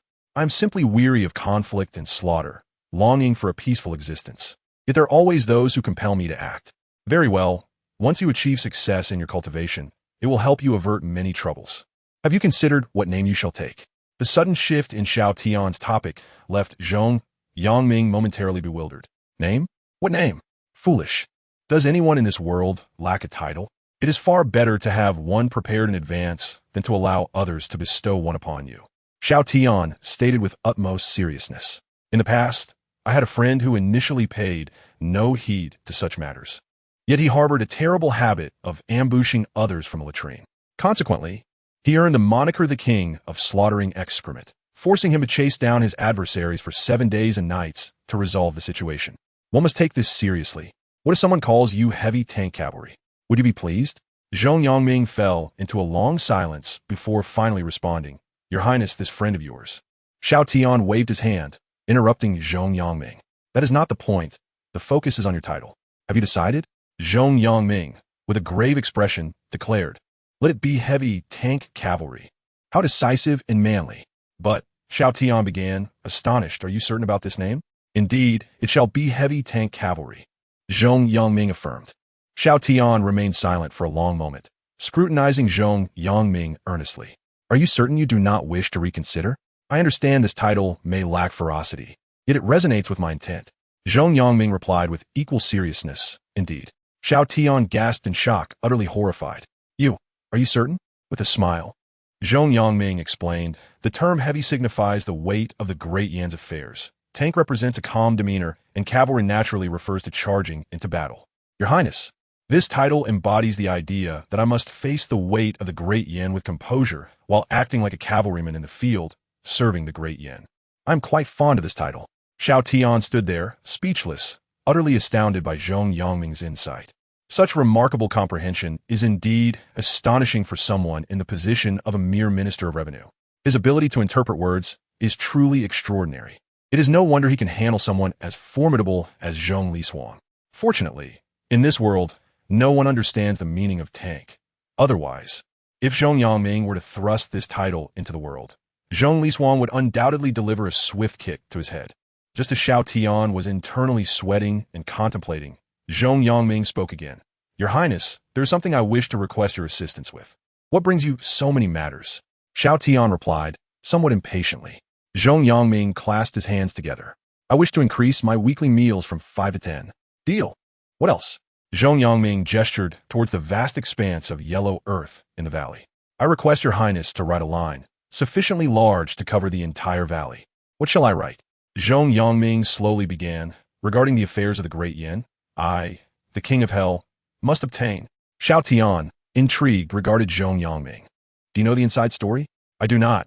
Zhong Yangming shook his head, observing the valley. I merely wish to leverage your highness's reputation as a hidden powerhouse to stir the waters and ascertain who may be watching our great Yin and their intentions. These individuals could never imagine that the fearsome king of hell is actually one of us. At this point, Zhong Yangming smiled, clearly delighted. Xiao Tian shook his head, marveling at the cunning of Zhong Yangming. Just as he finished speaking, Xiao Tian's ears perked up, suddenly realizing, oh, my wife is coming. I must take my leave. Chapter 58. Schemes behind the scenes, though still at a distance. Xiao Tian had keenly heard the sound of Ziruoyan approaching swiftly. Quickly descend and proceed according to our discussion. As he spoke, Xiao Tian formed a sword gesture with his hands and forcefully inscribed on the ground of the valley. The tremendous force sent shock waves through the air, causing the ground to erupt, leaving behind deep grooves. In an instant, the words Zhong Yangming had mentioned earlier materialized upon the valley floor. I must take my leave. Being discovered would spell trouble. With that, Xiao Tian ascended into the sky. Once he reached a sufficient height, ensuring he would not endanger Zhong Yangming below, he unleashed a terrifying burst of speed, darting straight ahead. Boom! Zhong Yangming looked up, witnessing Xiao Tian's disappearance accompanied by a visible shockwave in the air.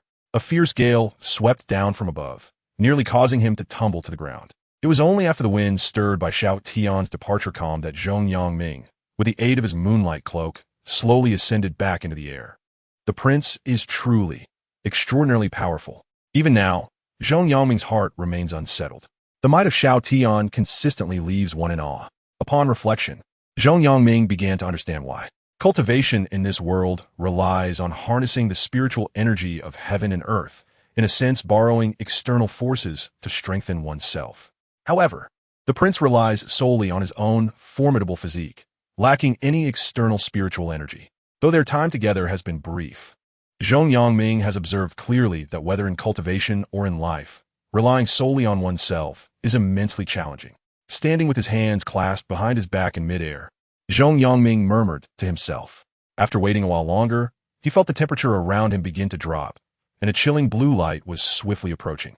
So slow. Zhong Yangming mused as he watched Ziruoyan's speed. However, he soon found himself in a bittersweet chuckle, self-deprecatingly thinking. After witnessing the prince's speed, even Her Majesty has the audacity to look down upon it. Though it may seem slow compared to Xiao Tian, in reality, she arrived before him in the blink of an eye. Uncle Zhong, are you well? Ziruoyan inquired as she approached, her gaze assessing him from head to toe. After careful observation, Ziruoyan's expression turned peculiar. If her memory served her correctly, Zhong Liswang had once expressed her worries about having a quarrel with Zhong Yangming, during which she had expelled him from the house. Zhong Yangming had been clad only in a thin inner garment, yet now he donned an ensemble of considerable status. Before she could question Zhong Yangming, Ziruoyan's attention was drawn to the ground of the valley, her pupils constricting sharply. The king of hell. A grave expression crossed Ziruoyan's face as she gazed at the message left in the valley, rendered momentarily speechless. Another mention of the king of hell? From the notes within the valley, it appeared that this formidable being, the king of hell, truly harbored intentions towards the great Yin dynasty. However, Ziruoyan could not fathom what could possibly attract such a powerful entity to the great Yin. What was truly happening? She swiftly turned to Zhong Yangming, who was floating before her. Zhong Yangming feigned a serious demeanor, stating, Your Majesty, I was captured by the underling of one of the 6 evils of the Black Soul Palace, the Heavenly Scourge, Pang Tong. Subsequently, he did not withhold any details, recounting the events leading up to the present. Ziruoyan listened intently, her mood growing increasingly solemn. From Zhong Yangming's words, it seemed the entire great Yin dynasty was enveloped in a dense shroud of darkness. The Black Soul Palace and Liu Outyin were evidently not on opposing sides, a stark contrast to Ziruoyan's previous suspicions. At that moment, the King of Hell made his entrance. Zhong Yangming began to recite a narrative he had long prepared. Cloaked in black, his features obscured, moving with great speed. By Qinglian and others had perished at his hands. Yet he had provided me with an antidote and even permitted me to take all the treasures from the Black Soul Palace. According to him, the possessions of the Black Soul Palace were of no interest to him. The more Ziruoyan listened, the more incredulous she became, her eyes wide with confusion. If that is the case, what exactly does this king of hell desire? It seems he is intent on maintaining stability for the great Yin dynasty. Zhong Yangming, with a grave expression, voiced his speculation that the Black Soul Palace had extended its reach too far, akin to the Blood Cloud Tower. They appear to be targeting the king of hell, seemingly wishing to prevent any undue influence on the great Yin dynasty. I am uncertain what the king of hell sees in the great Yin, but for now, it appears he wishes us well. Your Majesty, consider Liu Outyin and the earlier actions of the Black Soul Palace against the Blood Cloud Tower. Are they not eerily similar? This fabricated narrative was not a mere whim of Zhong Yangming. He had long harbored such conjectures. For instance, Liu Outyin's methods were exceedingly peculiar. A man who seemingly harbored ambitions for power, yet was the most capable minister of the great Yin dynasty. A man of great influence, who overshadowed half of the great Yin, yet adhered strictly to rules. He was neither greedy nor idle, dedicating himself to the flourishing of the nation.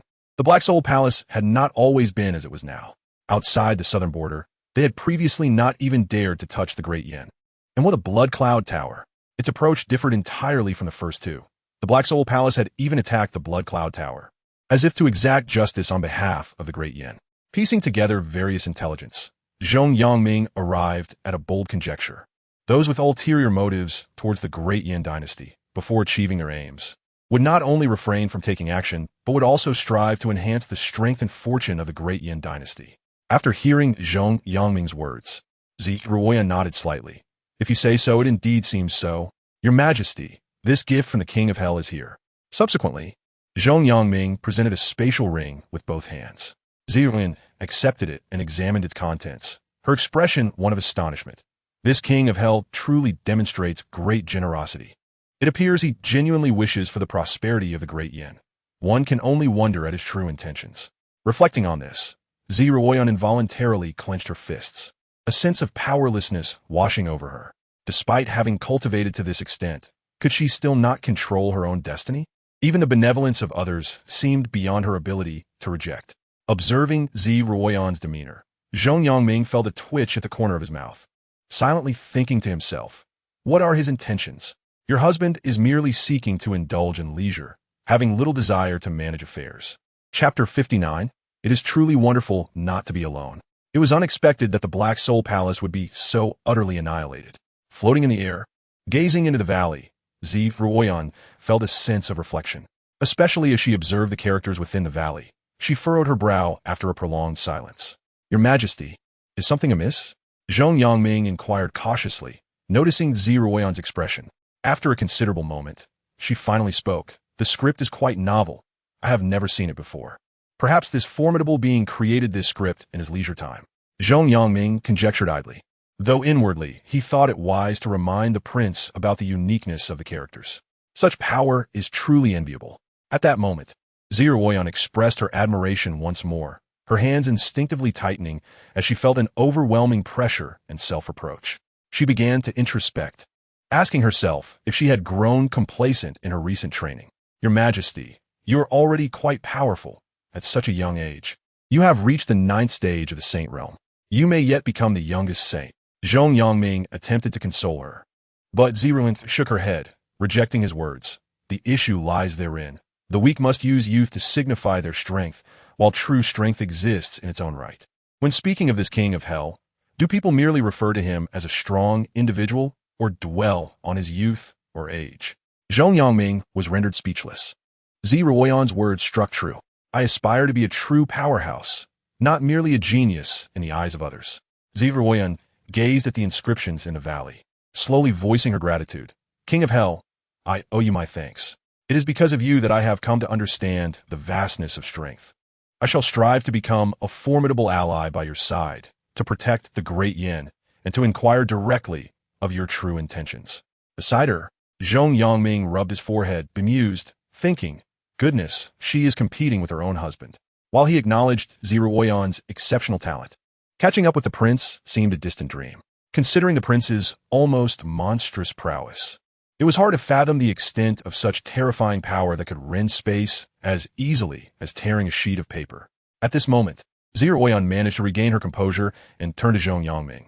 We should hasten our return. General Zhong and Zhong Ling are quite worried about you.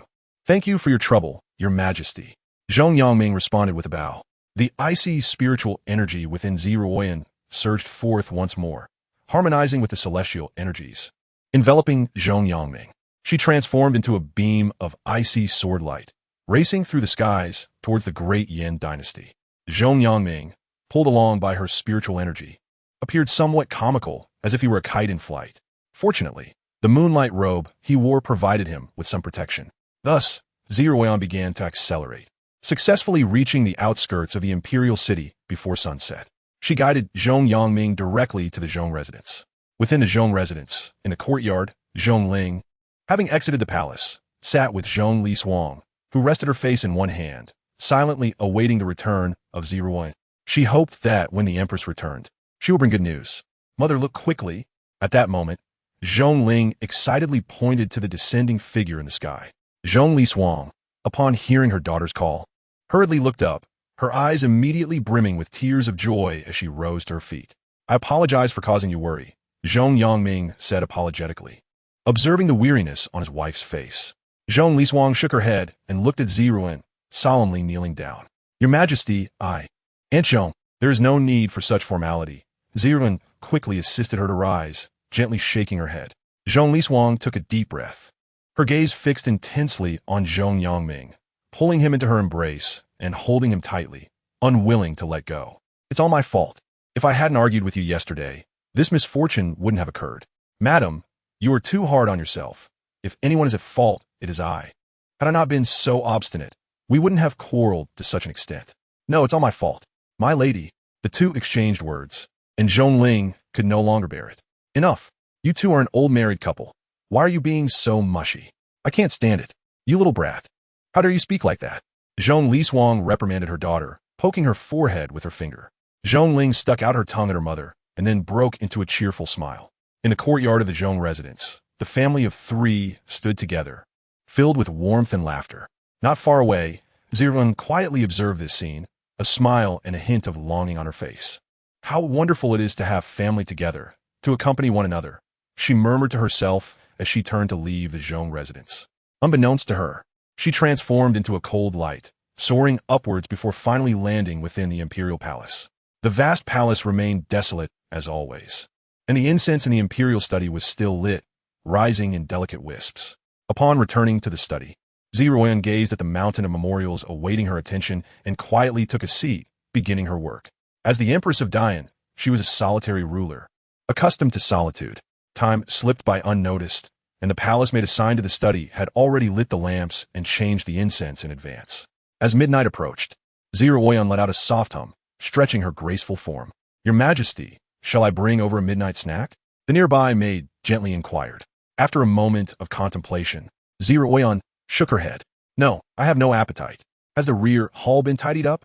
Since converting her original sleeping quarters into a prince's palace, Zero Oyan often rested in a small hall behind the imperial study. She only went to the other side when pretending to favor Xiao Tian. It has been tidied up, the maid replied, her expression slightly awkward as she nodded. Zero Oyan acknowledged her and walked towards the dimly lit path, gradually fading into the distance alone. During such times, she preferred to be unaccompanied. However, as she approached the courtyard of the rear hall, she noticed the lights blazing brightly within. Ordinarily, when it was time for her rest, the rear hall would not be illuminated excessively, particularly in the courtyard, which should be cold and dim. Why was it so different now? Zero Oyan hastened forward, and as she stepped into the courtyard, an enticing aroma wafted toward her. In the center of the courtyard stood a uniquely crafted redwood table. After working so hard, why not indulge in a hot pot midnight snack? Xiao Tian sat at the table, giving Zero Oyan a thumbs up. You've definitely never had this before. What are you doing here? Zero Oyan looked at Xiao Tian in astonishment, questioning his presence. Xiao Tian rose and moved behind Zero Oyan, gently pushing her towards the table and urging her to sit down. Captain Liu mentioned that you have a little habit of having a midnight snack whenever you stay up late to handle state affairs. Eating alone is rather dull. So I decided to whip up a specialty from my hometown to reward you for your hard work. As Xiao Tian spoke, he seated himself beside Zero Oyan and began explaining how to best enjoy the hot pot. This dish must be cooked in the broth, Each ingredient requires different cooking times. This one, Xiao Tian chattered on, meticulously explaining the details. Ruoyan sat there, her gaze fixed on him, listening attentively. His voice was loud, echoing in the quiet of the night, but she found comfort in it. The bubbling broth in front of her radiated warmth, and she felt a sense of coziness. Your Majesty, please take the first bite, Xiao Tian said, delicately picking up a slice of meat, blowing on it before offering it to her. Ruoyan paused for a moment, then leaned slightly forward, parting her lips to take a bite. After chewing and swallowing, she straightened up, declaring, "The princess served me well. I am greatly pleased. Consider this a reward. What would your Majesty like to reward me with?" Ruoyan gazed into Xiao Tian's eyes, her bright, star-like pupils glimmering. "Reward you by feeding me again. Then please wait a moment, your Majesty." As Xiao Tian observed the petite figure of the Empress, he couldn't help but chuckle, preparing to cook more meat. Ruoyan watched him, her pupils reflecting his figure. It was indeed wonderful not to be alone. Chapter 60. The initial experience was thus lost in her past impressions. The small courtyard behind the imperial study had been cold and dark, symbolizing solitude. However, it now felt exceptionally warm. Compared to her usual serious demeanor, Ruoyan appeared more relaxed, resembling a mature and gentle empress. Xiao Tian, with his humorous discourse, occasionally shared amusing anecdotes, eliciting soft laughter from Ruoyan. Naturally, these stories were derived from his past assassination targets, as sometimes the art of assassination required patience and concealment. Xiao Tian had initially thought such tales were of little use, yet he found them surprisingly relevant now. After a while, the hot pot was finished, and Xiao Tian leaned on his knees to stand up. "Your Majesty, it is getting late. I should take my leave." He bowed to Ruoyan before collecting the remnants of their meal into his storage ring. The storage ring was convenient, unaffected by space or time. Once he had finished, just as he turned to leave, he heard the Empress's voice behind him. "There is no need for such trouble. You may rest here." "Huh?" Xiao Tian was startled, turning to look at Ruoyan. "Is that appropriate?" After saying this, he quickly followed her.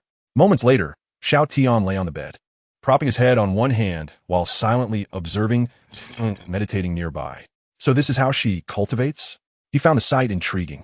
In her meditative state, Ruoyan exuded tranquility and elegance, perhaps due to her status as an empress. Xiao Tian yawned and closed his eyes, preparing to sleep, but suddenly opened them wide in astonishment. What in the world is this? He sat up abruptly, leaning closer to observe. Before him, Ruoyan radiated golden light, resembling a statue of gold, which was quite extraordinary. Moreover, golden dragons swirled around her, seemingly protecting her. Upon closer inspection, one could discern hints of purple light intermingled with the gold, faintly visible. After gazing for a while, Xiao Tian, feeling frustrated, slammed his fist onto his knee. "Damn it! Why can't I cultivate? I want that dazzling light effect too."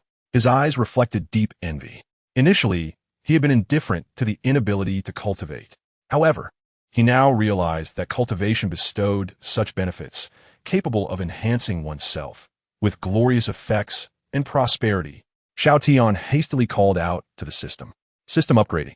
His brows furrowed in dissatisfaction. "Why isn't the upgrade finished yet?" "System upgrade forcibly terminated." Maintenance paused. "We apologize, Master. How may I assist you? Can you grant me a set of that light effect?" Xiao Tian pointed at Ruoyan, inquiring of the system. Reporting to the Master, "This is not merely a light effect, but the protective imperial dragon aura and royal purple aura possessed by Ruoyan as an emperor." "Royal purple aura? Impressive, isn't it?" Xiao Tian remained indifferent, quietly observing the dazzling light effects emanating from Ruoyan. "Master, there are 3,000 different realms in this world, and the human race is scattered across these realms, each with its own unique lineage and traditions. Ruoyan's bloodline belongs to the most prestigious lineage among the 3,000 realms." Xiao Tian immediately sat up straight, his brows furrowing. 3,000 realms, the legitimate human lineage? Is it truly that formidable? Does this imply that the realm we currently inhabit is one of the most central ones? "No, Master. The realm you reside in is called the Southern Wilderness Domain, also known as the Southern Wilderness World. It is one of the most desolate, barren, and fragile realms in the southern part of the 3,000 realms." Xiao Tian's expression fell, disappointment washing over him. What a disgrace. It turns out to be the worst of them all? "Enough, enough. You may upgrade now." "Understood." Xiao Tian continued to observe Ruoyan, his heart filled with joy. His fate truly seemed exceptional. Not only had he been summoned to this otherworldly realm, but he was also gifted a wife right from the outset. To his astonishment, she was an empress. Moreover, from the system's earlier words, it seemed that this wife possessed the potential of a golden legend. Wasn't this akin to a miraculous evolution? While Xiao Tian was immersed in his reverie, Oyan suddenly opened her eyes. Their gazes met, intertwining momentarily. Clearing his throat awkwardly after being caught peeking, Xiao Tian stammered, "I was merely taking a glance, nothing more." Oyan said nothing, merely concluding her meditation and abruptly waving her hand, extinguishing the lights around them. She then lay quietly on the other side. "Rest now?" Xiao Tian obediently lay on the other side, both of them positioned similarly as they had once been in the prince's palace. Pure and innocent, with integrity in their hearts. They would not engage in any dubious endeavors. As Xiao Tian pondered, he began to feel drowsy, gradually drifting into sleep. At that moment, he felt a strand of hair fall. A gentle touch brushed against his lips, and then a figure hastily withdrew, turning away from him. I, in all my wisdom, have declared that if I am to bestow a reward, I shall not be negligent, though it may be a tad delayed." After uttering these words, Oyan fell silent, leaving no further sound. As for Xiao Tian, he lay there, stunned, staring at the dim ceiling, his mind a blank slate. Had his first kiss truly been stolen away? With this thought, Xiao Tian turned his head, casting a somewhat resentful glance at her silhouette. Meanwhile, at the Zhong residence, Zhong Lisuang, weary from searching for Zhong Yangming, had decided to rest. The father and daughter were engaged in a candlelit conversation. "So it is," Zhong Yangming remarked, a sense of loss enveloping him as he processed his daughter's account. The fall of Blood Cloud Tower was due to this? The reason for Xiang Yuanbai's suicide was simply absurd. It seemed that the prince was truly at the mercy of fate, utterly unfortunate. As Zhong Yangming muttered to himself, while shaking his head, he demonstrated an unparalleled ability to twist the narrative. After all, the prince had only eliminated a band of heinous criminals. It was of little consequence. Zhong Ling shrugged. Knowing her father was aware of the prince's circumstances brought Zhong Ling some comfort. At least someone in the residence could share their thoughts, especially since the prince's methods could often be quite peculiar. However, Zhong Ling reminded Zhong Yangming once more, "Father, the prince possesses exceptional hearing. He can hear us even now. Therefore, you haven't spoken ill of him behind his back, have you? Be cautious, or the prince might take offense." Zhong Yangming's expression stiffened as he looked at his daughter in disbelief. "Are you certain?" "Oh, I forgot to mention a detail when discussing the Blood Cloud Tower earlier, regarding how the prince heard the sound of blood flowing in the clouds, and then..." Zhong Yangming sighed deeply, covering his face with his hands. "There's no helping it. I suppose I shall simply endure the hardship of cooking." That night, while Xiao Tian was lost in thought, Zhong Yangming was left sighing. Unbeknownst to them, the repercussions of the words left in the valley were monumental. The next day, the news of the annihilation of the Black Soul Hall had already spread. In the realm of Black Soul, numerous branches of the hall existed. On that day, the leaders of the branch halls, including the hall master and deputy hall master, had gathered in the valley. Unfortunately, they had all perished from Xiao Tian's roar. Consequently, the various branch halls of the Black Soul remained leaderless. In such a place, if a day passed without a hall master, chaos would surely ensue. The internal dynamics of these halls were anything but harmonious. In the realm of Black Soul, internal strife was a common occurrence. Thus, by the following day, the elders of the various branches could no longer remain idle and decided to investigate the situation in the valley. If their respective branch masters did not return soon, the others would surely come knocking on their doors, leading to significant trouble.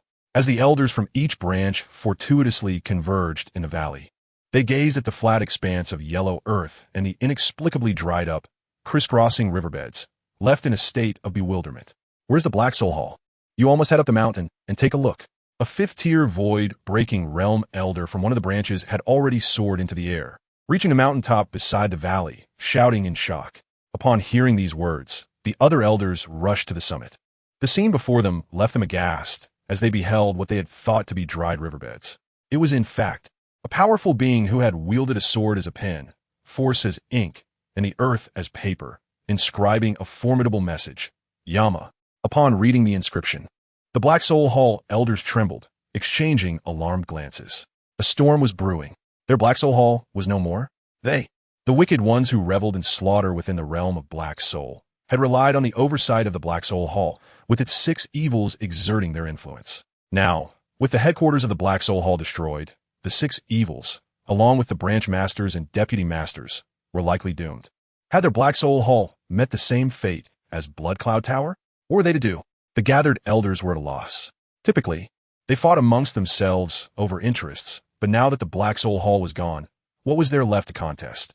Even if they did fight, they couldn't preserve anything. Just as the crowd was engulfed in confusion, one elder shook his head. That fool, Bai Qinglian, couldn't even handle this. The sudden remark caught the attention of the other elders, who turned to look at the speaker, Wu Haobua, an elder from a smaller branch in the south. Wu Haobua, we are all in the same boat. With the death of the White Hall Master, what purpose does your sarcasm serve? One elder scolded, frowning.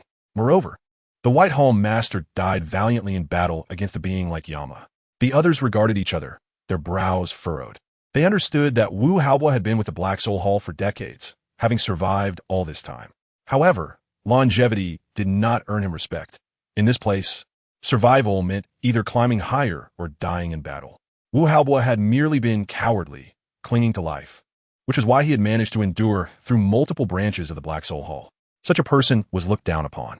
Wu Haobua shook his head lightly, suddenly raising a hand and pointing at the elder of the Black Soul Hall branch. Silence.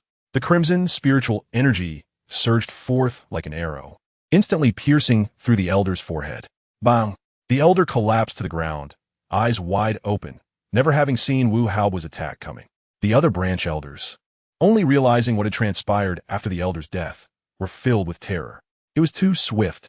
When Wu Haobua struck down this branch elder, they had not even seen his movement. The coward who had always refrained from action had displayed such formidable strength. You. The assembly of branch elders gazed at Wu Haobua in fear. In that moment, they distinctly sensed the aura emanating from Wu Haobua, revealing that he had achieved the 9th tier of the Saint Realm. This level of power was far superior to that of Bai Qinglian, the master of the Black Soul Hall. If it were merely this simple, it would be one thing. Just now, Wu Haobua executed a technique that was unmistakably the Blood Demon Arrow. This move is clearly the signature skill of Bai Qinglian, is it not? When confronting powerful adversaries, one must tread carefully and exhibit a modicum of respect. Wu Haobua retracted his hand, gazing at the lifeless body of the elder from the branch hall, his expression replete with derision. The other elders from the Black Soul Hall stood in silence, aware of the grim fate that befell their companion. Who would dare speak recklessly in such a moment? Did they not witness the cold body lying before them? The prowess of this formidable figure, known as the King of Hell, is truly unfathomable. It is fortunate that the sect had arranged for both overt and covert measures. Otherwise, how long would it take for the sect to receive news of the events transpiring here? Wu Haobua muttered to himself, while the elders of the branch hall experienced an internal turmoil. What sect are we discussing here? The existence of both overt and covert measures indicates that Wu Haobua and Bai Qinglian hail from the same lineage. Thus, the most foolish action is to provoke recklessly before a powerful being. Wu Haobua surveyed the entire valley and spoke slowly, a hard man. This is the most foolish course of action. Bai Qinglian, my misguided junior, what have you done to incite the wrath of this stranger, this king of hell? To the extent of leveling this valley? Is it that difficult to seek pardon and plead for mercy? You nearly jeopardized the sect's significant matters. Wu Haobua shook his head in self-reprimand, and the elders beside him listened, finding increasing wisdom in his words. A powerful being like the King of Hell must possess great poise. Simply lowering one's head and offering an apology would have sufficed. Yet here we are, with no opportunity to gain any advantage. What a pity. If only Bai Qinglian were not buried in a coffin, he would surely be furious enough to leap out. It is not that he does not seek mercy. It is that the beast Xiao Tian is utterly ungrateful.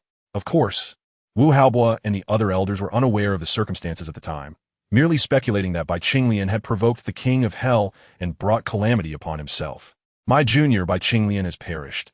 It is now my turn to step into the light and temporarily govern the realm of Black Soul. Wu Haobua turned to the assembly, gathering the branch halls into a unified force.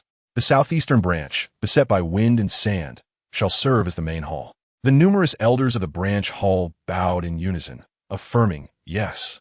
Wu Haobua clasped his hands behind his back, casting his gaze upon the valley, and let out a snort. King of Hell, when the sect's representatives arrive, you shall find it impossible to continue your antics. Achoo! Xiao Tian sneezed. After mastering control over his body, he would no longer find himself in the embarrassing situation of a sneeze shattering a wall. Is someone thinking of me? Just awakening. Xiao Tian yawned and rose from his recliner. Awake, are we? A voice chimed from the side. Xiao Tian glanced at Zijiang Yin across the table, sharing a smile. Your Majesty, taking an afternoon nap here is simply perfect. If you find this place comfortable for rest, do visit often, Zijiang Yin replied, lowering her head to continue reviewing the memorials. Xiao Tian chuckled with delight. Excellent. The attending maidservants lowered their heads once more. Your Majesty, you spoil the prince too much. Chapter 62. My father-in-law is the male protagonist. Xiao Tian's recliner was crafted from spirit stones, exuding warmth and comfort, making it the perfect place for slumber. This time, Xiao Tian whimsically moved the recliner beside Zijiang Yin. The fragrance wafting through the imperial study was delightful, and it possessed a calming effect. Furthermore, Zijiang Yin's gentle movements as she wrote and turned the memorials greatly aided Xiao Tian's quest for sleep. Not to mention, when he turned his head, he was greeted by the sight of the Yin Empress's exquisite and earnest visage. What is the meaning of beauty that is a feast for the eyes? Xiao Tian reclined back, picking up a document that had been reviewed, lying in the chair while glancing at his wife and then at the text. He fell asleep in an instant. The document in his hands was a tedious affair, flowery yet lengthy, filled with flattery and nonsensical drivel.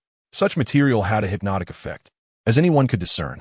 To think that his own wife had to annotate such a waste of time. I have read it. Wasn't this a trivial pursuit? Xiao Tian rose from the recliner, feeling bored, and wandered over to browse through the books nearby. These tomes recorded significant events and various files. However, they were merely supplementary materials, primarily intended for Zijiang Yin's reference. As Xiao Tian flipped through the pages, he suddenly found something curious and turned to Zijiang Yin. Our Yin Empire has only been established for 45 years? Zijiang Yin did not look up. Indeed, 45 years ago, the people of the Han Empire lived in despair.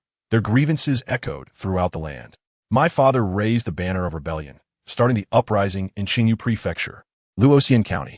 Xiao Tian set down the book in his hand and picked up the Chronicles of the Emperor, which detailed the life of the founding emperor of the Yin Empire. As he perused the pages, he became entranced, unable to pull himself away. Your Majesty, is the portrayal in the Chronicles not a bit exaggerated? Xiao Tian, astonished, turned to Zijiang Yin. Not at all. Zijiang Yin shook her head, lifting her gaze to Xiao Tian. The accounts within are based on my father's genuine experiences, all verifiable. While it indeed appeared incredible, it was precisely this that enabled her father to achieve such magnificent feats. When she spoke of this, Zijiang Yin clearly held her father in high regard. Xiao Tian remained silent, merely looking back at the cover of the Chronicles of the Emperor. The text recorded that Zijiang Yin's father was named Zidizun. Indeed, Xiao Tian confirmed multiple times that his father-in-law possessed such a grandiose and somewhat embarrassing name. It was rumored that his father-in-law's birth year was unknown. He had been an orphan since childhood, discovered by an old scholar who wrote light novels near the village. Perhaps not biologically his. The old scholar whimsically named him after the protagonist of his own novel. It was said that his father-in-law was extraordinary even as a child, possessing a dragon's roar in his dreams, and by merely 1 year old, he exuded an aura of might. The old scholar had once claimed, this child possesses the potential for greatness. However, when Zidizun was 5 years old, during a village assessment, his talents were deemed inferior, leading to scorn and ridicule from others. The louder the old scholar's boast had been, the harsher the subsequent mockery Zidizun faced. By the age of 12, Zidizun remained unaccomplished, while his peers had nearly all reached advanced stages of body refinement. Even those with exceptional talents had attained the second stage of qi gathering. Only Zidizun remained stuck at the third level of the first stage, going around in circles. Tragedy struck when Zidizun turned 16. An old friend of the scholaress from the county brought his talented granddaughter to annul their engagement.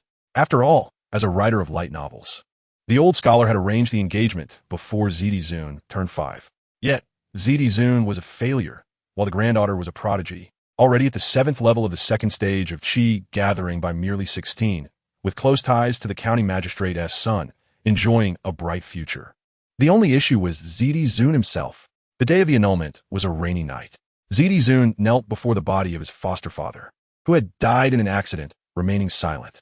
After burying his foster father, Zidizun went to the cliff he had loved since childhood and leapt off. Not only did he survive, but he also fell into a cave.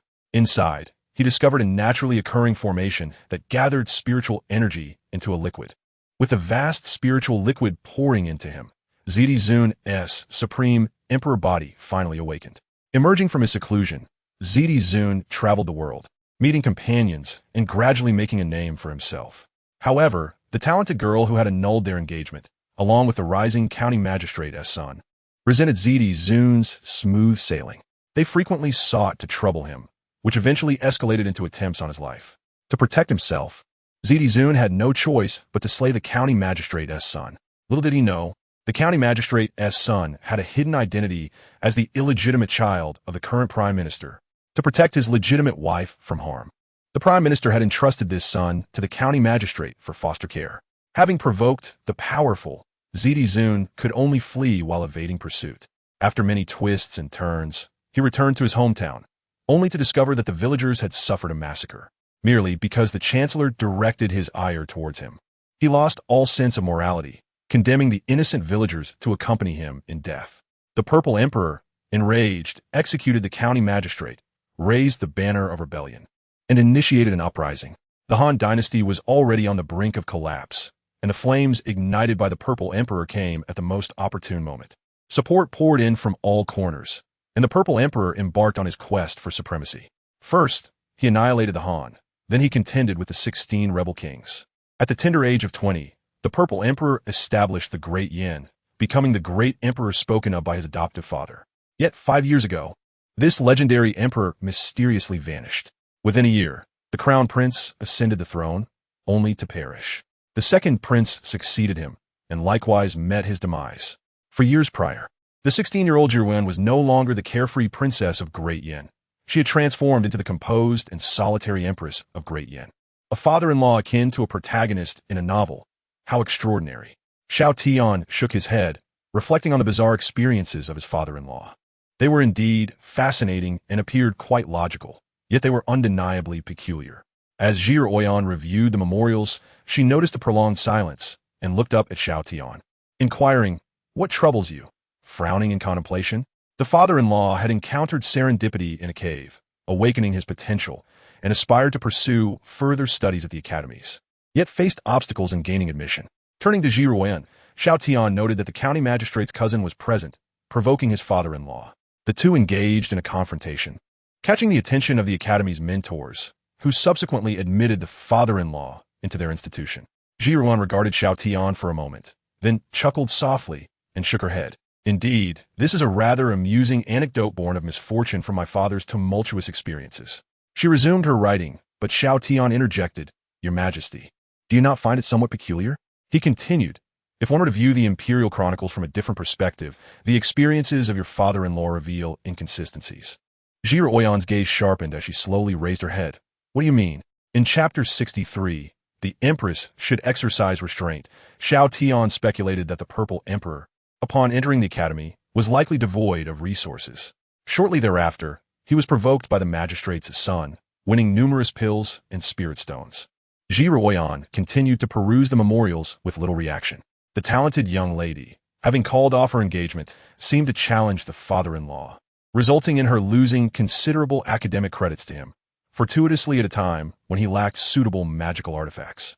Upon realizing his woman had been humiliated, the magistrate's son sought revenge through a trial combat, which ultimately bestowed significant fortune upon the father-in-law. Emerging from the trial's secret realm, he shone brilliantly, his strength greatly enhanced, inciting jealousy in the couple, who persistently sought trouble. It was not until the father-in-law departed the academy to travel the world with the mother-in-law that the chancellor covertly mobilized forces to surround and kill him. The father-in-law retaliated against the magistrate's son and the assassins, seizing their spoils and acquiring substantial resources. The chancellor relentlessly dispatched his subordinates to confront the father-in-law. Amidst this crucible of trials and pressure, the father-in-law's cultivation advanced, and his temperament grew increasingly composed and resilient. The uprising in Luoxian County provoked the chancellor's wrath, prompting him to send troops to suppress it. Each encounter with the imperial army resulted in the father-in-law seizing vast amounts of military supplies and territory, culminating in a direct confrontation with the chancellor himself. The father-in-law clashed fiercely with the chancellor's four formidable generals, ultimately achieving a breakthrough in his realm, slaying the generals before claiming the chancellor's head, thus resolving a long-standing vendetta. Ji Ruoyan set down her brush and regarded Xiao Tian, her expression grave. Are you truly reading the Imperial Chronicles? She pondered that if one were to strip away the emotionally charged language that paints her father-in-law's life as tragic, the outcomes and rewards tell a rather intriguing tale. Xiao Tian smirked. The chancellor could have resolved this matter from the beginning by dispatching his 4 generals. Instead, he opted to sacrifice lives, grant experience, and provide resources.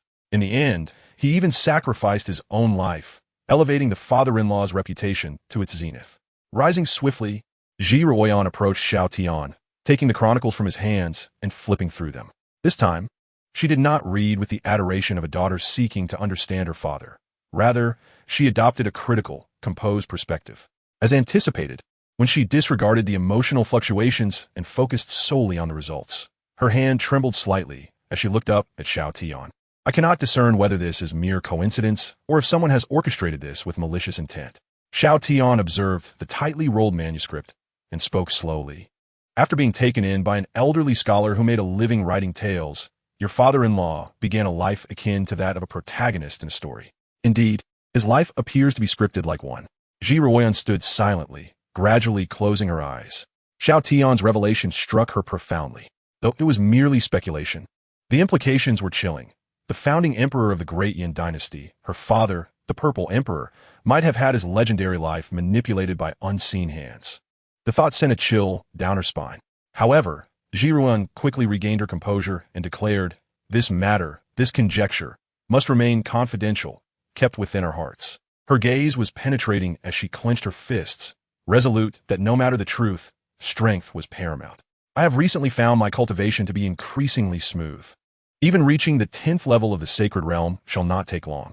Ascending beyond the legendary 10th level is not out of reach. Any schemes and deceptions, all shadows and obfuscations, are mere jokes in the face of absolute power. At this juncture, Ji Ruoyan extended her hand, gently patting Xiao Tian's shoulder. Fear not. Everything rests upon me. You need not worry. No matter what transpires, I shall protect you. After all, I brought you to the southern wilderness and shall bear full responsibility for you. Even if the situation deteriorates irreparably, should anyone seek your life, they must first tread over my corpse. With this bold declaration, Ji Ruoyan turned resolutely and returned to her desk, her demeanor unwavering, unshaken by any circumstance. Xiao Tian stood dumbfounded. What does fear not mean? I am not afraid. I merely indulge in a moment of leisure, perusing a book and sharing my thoughts. How did the conversation shift to life and death, and the notion of you guarding my future? Empress exercised some restraint, he thought, bewildered by her sudden flirtation. How infuriating. Despite my efforts to remain low-key, my charm remains uncontainable. Xiao Tian contemplated whether he should cultivate an interest in writing tales. He even thought of potential titles. The Imperial Son-in-Law, the overbearing Empress has fallen for me, or starting as the Empress's principal consort. Lost in thought, he returned to his seat upon the spirit stone chair, allowing himself to drift into slumber with Ji Ruoyan's voice accompanying him as she continued to review the memorials. A short while later, Ji Ruoyan stretched her body and noticed Xiao Tian not far off. She could distinctly hear his breathing. The afternoon sunlight streamed through the study's window, casting a soft glow upon him, eliciting an unintentional smile upon Ji Ruoyan's lips. The warmth of companionship was indeed delightful. But Ji Ruoyan's heart grew heavy with the uncertainty of how long she could safeguard such joy. All she could do was strive with all her might. In the imperial city, at the chancellor's residence, a shadow stealthily infiltrated the estate. This figure, cloaked in black, arrived at the study in the rear courtyard and encountered Lu Outyin. My lord. The cloaked individual extended a letter cautiously to Lu Outyin. Lu Outyin accepted the letter and, casting a glance at the messenger, furrowed his brow. Something is amiss with the Empire? They have dispatched someone to deliver a letter. This is utterly absurd. My lord, there has been a development following the demise of the Black Soul Temple. A figure clad in black knelt before Lu Outyin and spoke. While perusing a letter, Lu Outyin hummed softly and shook his head. What kind of development could there be? It is merely the holy demon sect sending reinforcements. Yet at that moment, his voice faltered. The information within the letter caused his pupils to constrict in disbelief. How is this possible? That is the holy demon sect. The sect leader has perished. What becomes of the agreement? Chapter 64. I am heaven and earth, and heaven and earth are me. The agreement still exists. In response to Liu Aoyan's agitation, the black-clad messenger slowly elaborated. It still exists? Indeed, according to the information provided by the Heavenly Machine Pavilion. Although the leader of the Holy Demon sect has died, a new leader is expected to ascend swiftly. The messenger explained the circumstances. Liu Aoyan paced anxiously, his gaze filled with concern.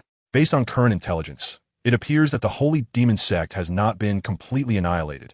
It seems someone has intervened. The tripartite agreement remains intact. This situation is quite troublesome, and there is a fear that complications may arise. After years of meticulous planning and considerable resource expenditure, one must not falter at the final juncture. Liu Aoyan's expression grew grave, sensing that matters were spiraling out of control. The black-clad figure looked at Liu Aoyan. My lord, fear not. His Majesty has assured us that all our hard work shall not be in vain. Should the new leader of the Holy Demon sect adhere to the rules, all will be well. However, if they act in bad faith, we shall not be afraid. As he spoke, the black-clad man produced an object and handed it to Liu Aoyan.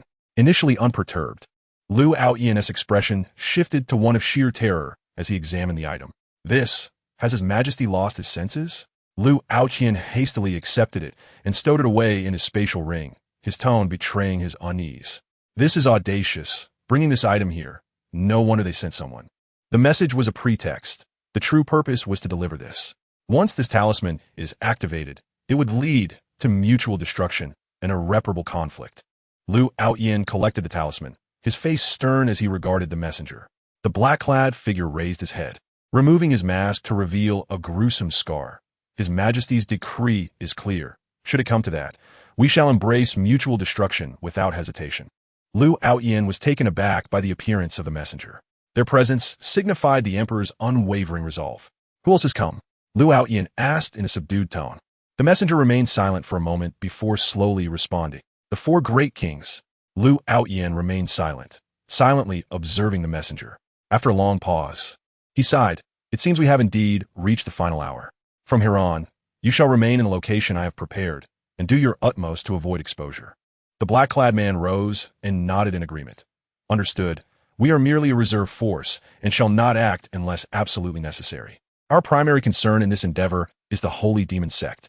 Liu Aoyan discreetly nodded, watching the black-clad figure depart, before returning his attention to the intelligence within the letter. A century of scheming had brought them to this critical juncture, and it was indeed prone to mishaps. What has transpired within the Holy Demon sect? He was deeply concerned that the success of this endeavor would determine the future of the Eastern Yin Empire, and more importantly, his own future. After languishing in the Great Yin dynasty for so many years, he certainly did not wish for it all to end in vain. Furthermore, there was an even graver issue, the enigmatic figure known as the King of Hell. This inexplicable powerhouse had made all three parties acutely sensitive. Although the disturbances caused by this figure were indeed alarming, they were also tied to the inherent fragility of the southern wilderness region. If their own powerful individuals were to unleash their full might, such effects would not be impossible. Yet, on the other hand, it also indicated that this King of Hell possessed formidable strength, capable of standing on equal footing with their backing forces. Truly, it was a time of great turmoil and trouble. Liu Aoyan's countenance darkened, and his words were laced with agitation. Meanwhile, the protagonist, oblivious to Liu Aoyan's distress, was contentedly enjoying a meal at the Zhong residence, humming a tune. Why can't you even squat lower than my daughter? Xiao Tian exclaimed, pointing his chopsticks at Zhong Yangming, who was half squatting before him. Within the Zhong residence, Zhong Liswang was absent, engaged in military training and often away for several days. Thus, while Xiao Tian was mooching off a meal, he had also enlisted Zhong Yangming and Zhong Ling to practice before him. Zhong Yangming compressed his body, adjusting into a unique posture. Sweat continuously trickled down, dripping onto the floor. Xiao Tian had him practicing standing postures, requiring him to hold his stance without utilizing spiritual energy. Logically, having undergone body refinement, he should not find it excessively strenuous. Normally, squatting was no issue. However, when following the prince's specific angle and breathing techniques, fatigue swiftly set in. Occasionally, a hint of the prince's aura would descend upon them, overwhelming them. It was a torment beyond words. Bang! Ultimately, Zhong Yangming could no longer endure and collapsed to the ground, gasping for breath. Why is this so difficult? Training martial arts without cultivating internal energy is a futile endeavor. Xiao Tian replied, shaking his head. After taking a sip of wine and tossing a piece of meat into his mouth, he remarked, "Your foundation is far too weak. To me, you resemble a magnificent castle in the air, lacking solidity. In terms of cultivation, you are leagues behind Xiao. Her progress is swift, yet her foundation remains robust. Perhaps it is due to her physique. Follow my lead diligently and observe how capable your daughter is." Having undergone body refinement, Zhong Yangming was merely a novice in Xiao Tian's eyes. If he were to cultivate alongside him, it must be according to his methods. "Father, hang in there." Zhongling, with sweat-soaked hair clinging to her face, turned to Zhong Yangming. The prince's training methods are incredibly effective. It is not merely about honing the foundation. It seems to enhance talent as well. Zhong Yangming was taken aback. Enhance talent? Is such an extraordinary feat truly achievable? The cultivation methods you are practicing harness the power of heaven and earth to elevate oneself. In a certain sense, it is quite intriguing. Xiao Tian drained his cup of wine in one gulp. In my past cultivation, I focused on external refinement and internal energy, honing myself while continuously tapping into my potential and breaking through human limits. It is about transcending oneself, establishing an inner realm, connecting the heart to the divine, and uniting with the cosmos. Heaven and earth are mine, and I am one with them. As Xiao Tian spoke, his will manifested, wholly distinct. The sensation of perception vanished. Although the prince was right before them, his presence was imperceptible. The air around them flowed, yet seemed to penetrate their very beings. Both individuals were struck with awe, never having encountered such a miraculous phenomenon. Xiao Tian's words resonated deeply, stirring their spirits. Cultivating oneself? What I am imparting to you is not merely a method of practice, but a state of mind. My ancestors did not rely on the forces of heaven and earth. They modeled themselves after nature, revering the cosmos while also contending against it. Xiao Tian's gaze was electrifying, his thoughts connecting with the divine as he bellowed, "Continue your practice. Physical fatigue is merely the beginning. The true tempering of spirit commences now." Zhong Yangming felt as though he had received a wake-up call, rising to continue his training. Seeing Zhong Yangming awaken to realization, Xiao Tian nodded in satisfaction while drinking. Yet within, he was not as composed as he appeared. Zhong Yangming was indeed a martial arts prodigy of unparalleled potential. Alas, unlike me, he is not a noble of earth, but merely a native of this world. Sigh. The title of heavy cavalry commander shall soon spread far and wide. Chapter 65. One must create their own title in the prince's palace. Xiao Tian awoke and stretched lazily, savoring his bodily movements. Gazing at the bright sunlight streaming through the window, he felt immense satisfaction. How many years had he longed for such days of normal sleep? From childhood, he had been trained to forego sleep, forbidden from succumbing to drowsiness, and later endured missions that stretched for days and nights without rest, requiring him to remain fully alert. The days of torment had finally receded from his life. What a splendid day it is! However, Xiao Tian stood with his hands on his hips, gazing at the pile of the yen banknotes on the table, lost in silence for a considerable time. "My Empress," he mused, "though I appreciate the allowance you grant me, the peculiar occurrence of waking up to find you absent while money rests on the bedside is quite unsettling. If it weren't for the fact that my attire remains intact and everyone behaved themselves throughout the night, I might have doubted my own experiences." As he grumbled internally, Xiao Tian grasped the banknotes. Although spirit stones are a form of hard currency, it is implausible for the common folk of the Yin Empire to utilize them exclusively. The banknotes, being the official currency of the Yin Empire, are far more practical for everyday transactions. Xiao Tian made his way to the side hall, where an array of splendid robes dazzled his eyes. Selecting a stylish yet understated black and white robe, he elegantly donned it and stepped out of the palace. Despite the command from Ziruoyan that he must be accompanied by guards during his outings, he preferred a less ostentatious approach. Lu Yin and Zhongling typically flanked him as his guards, though they were acutely aware that in Xiao Tian's presence, they were merely decorative. In the event of any danger, it was uncertain who would truly protect whom. "Prince is coming." A shout echoed through the western market of the imperial city, a bustling commercial street in the Dayin Empire. This exclamation instantly invigorated the throngs of people along the road. "Your Highness, these fried flowers are freshly made. Please have a taste." A vendor eagerly presented a paper-wrapped parcel. Lu Yin and Zhongling, however, remained oblivious to the vendor's enthusiasm. unconcerned about the possibility of an assassination attempt. Holding the parcel, Xiao Tian poked at the fried delicacies resembling the flowers and inquired, "Is my mother well now?" "Absolutely. If it weren't for your loan for her treatment." The vendor replied excitedly, then cautiously asked, "Your Highness, is it delicious?" "The flavor is exquisite. But allow me to correct you. This money is not a loan from me. It is a gracious gift from Her Majesty.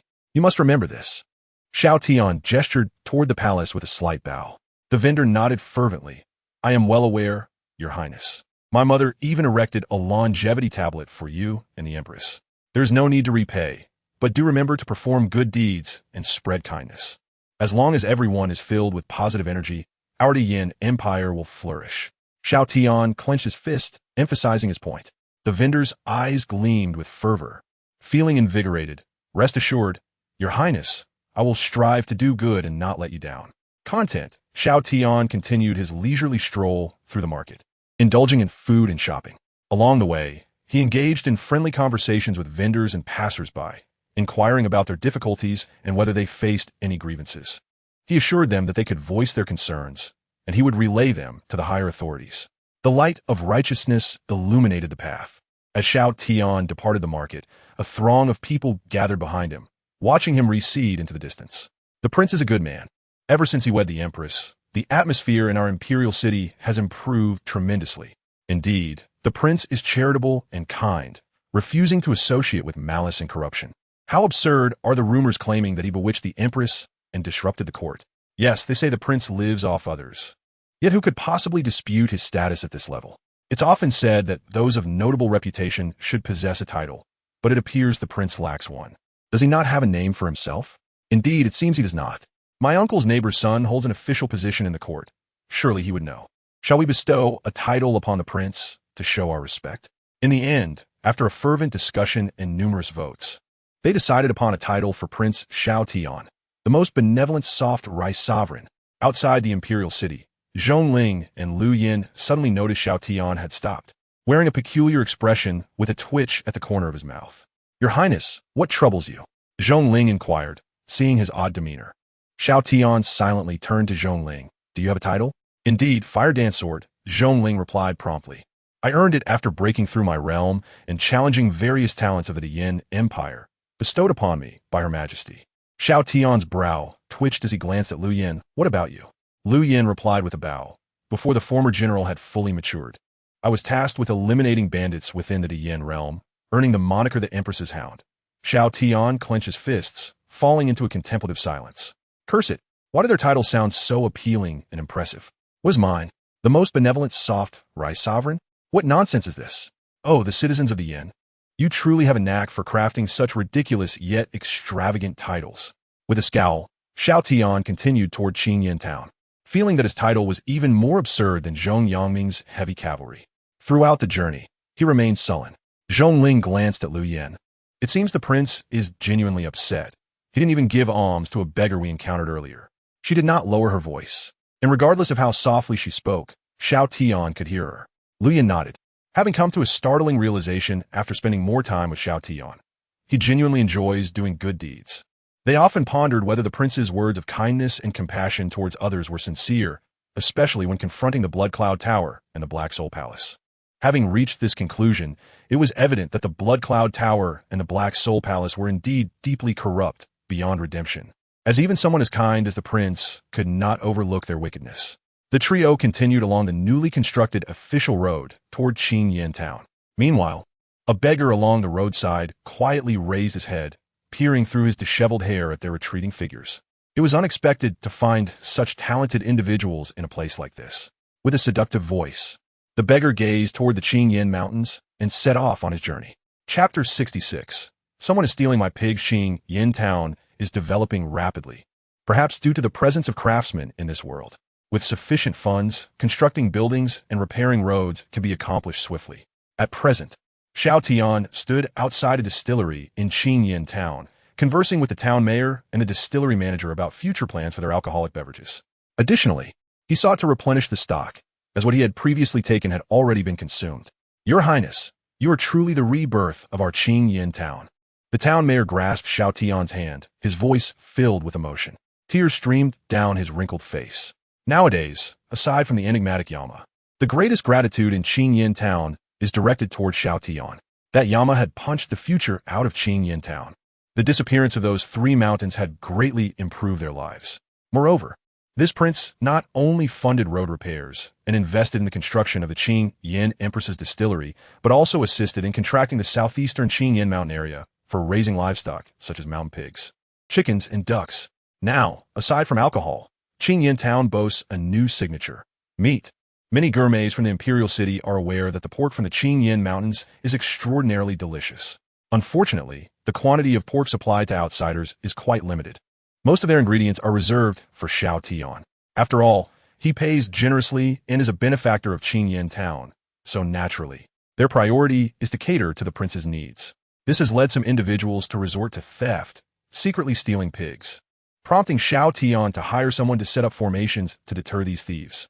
After acquiring the wine, Xiao Tian prepared to head to the southeastern mountains of the town to gather some pigs and procure chickens and ducks. When the time comes, I will bring you to the Zhong residence for a delightful dinner. However, as he accompanied the town mayor to the southeast exit of the town, his expression suddenly changed. He distinctly heard a woman's voice of complaint emanating from deep within the mountains. How could this be possible? Who dared to sneak in? What is this formation? Xiao Tian's eyes widened in disbelief. The world has truly fallen. What has become of it? A decent young lady resorting to such actions?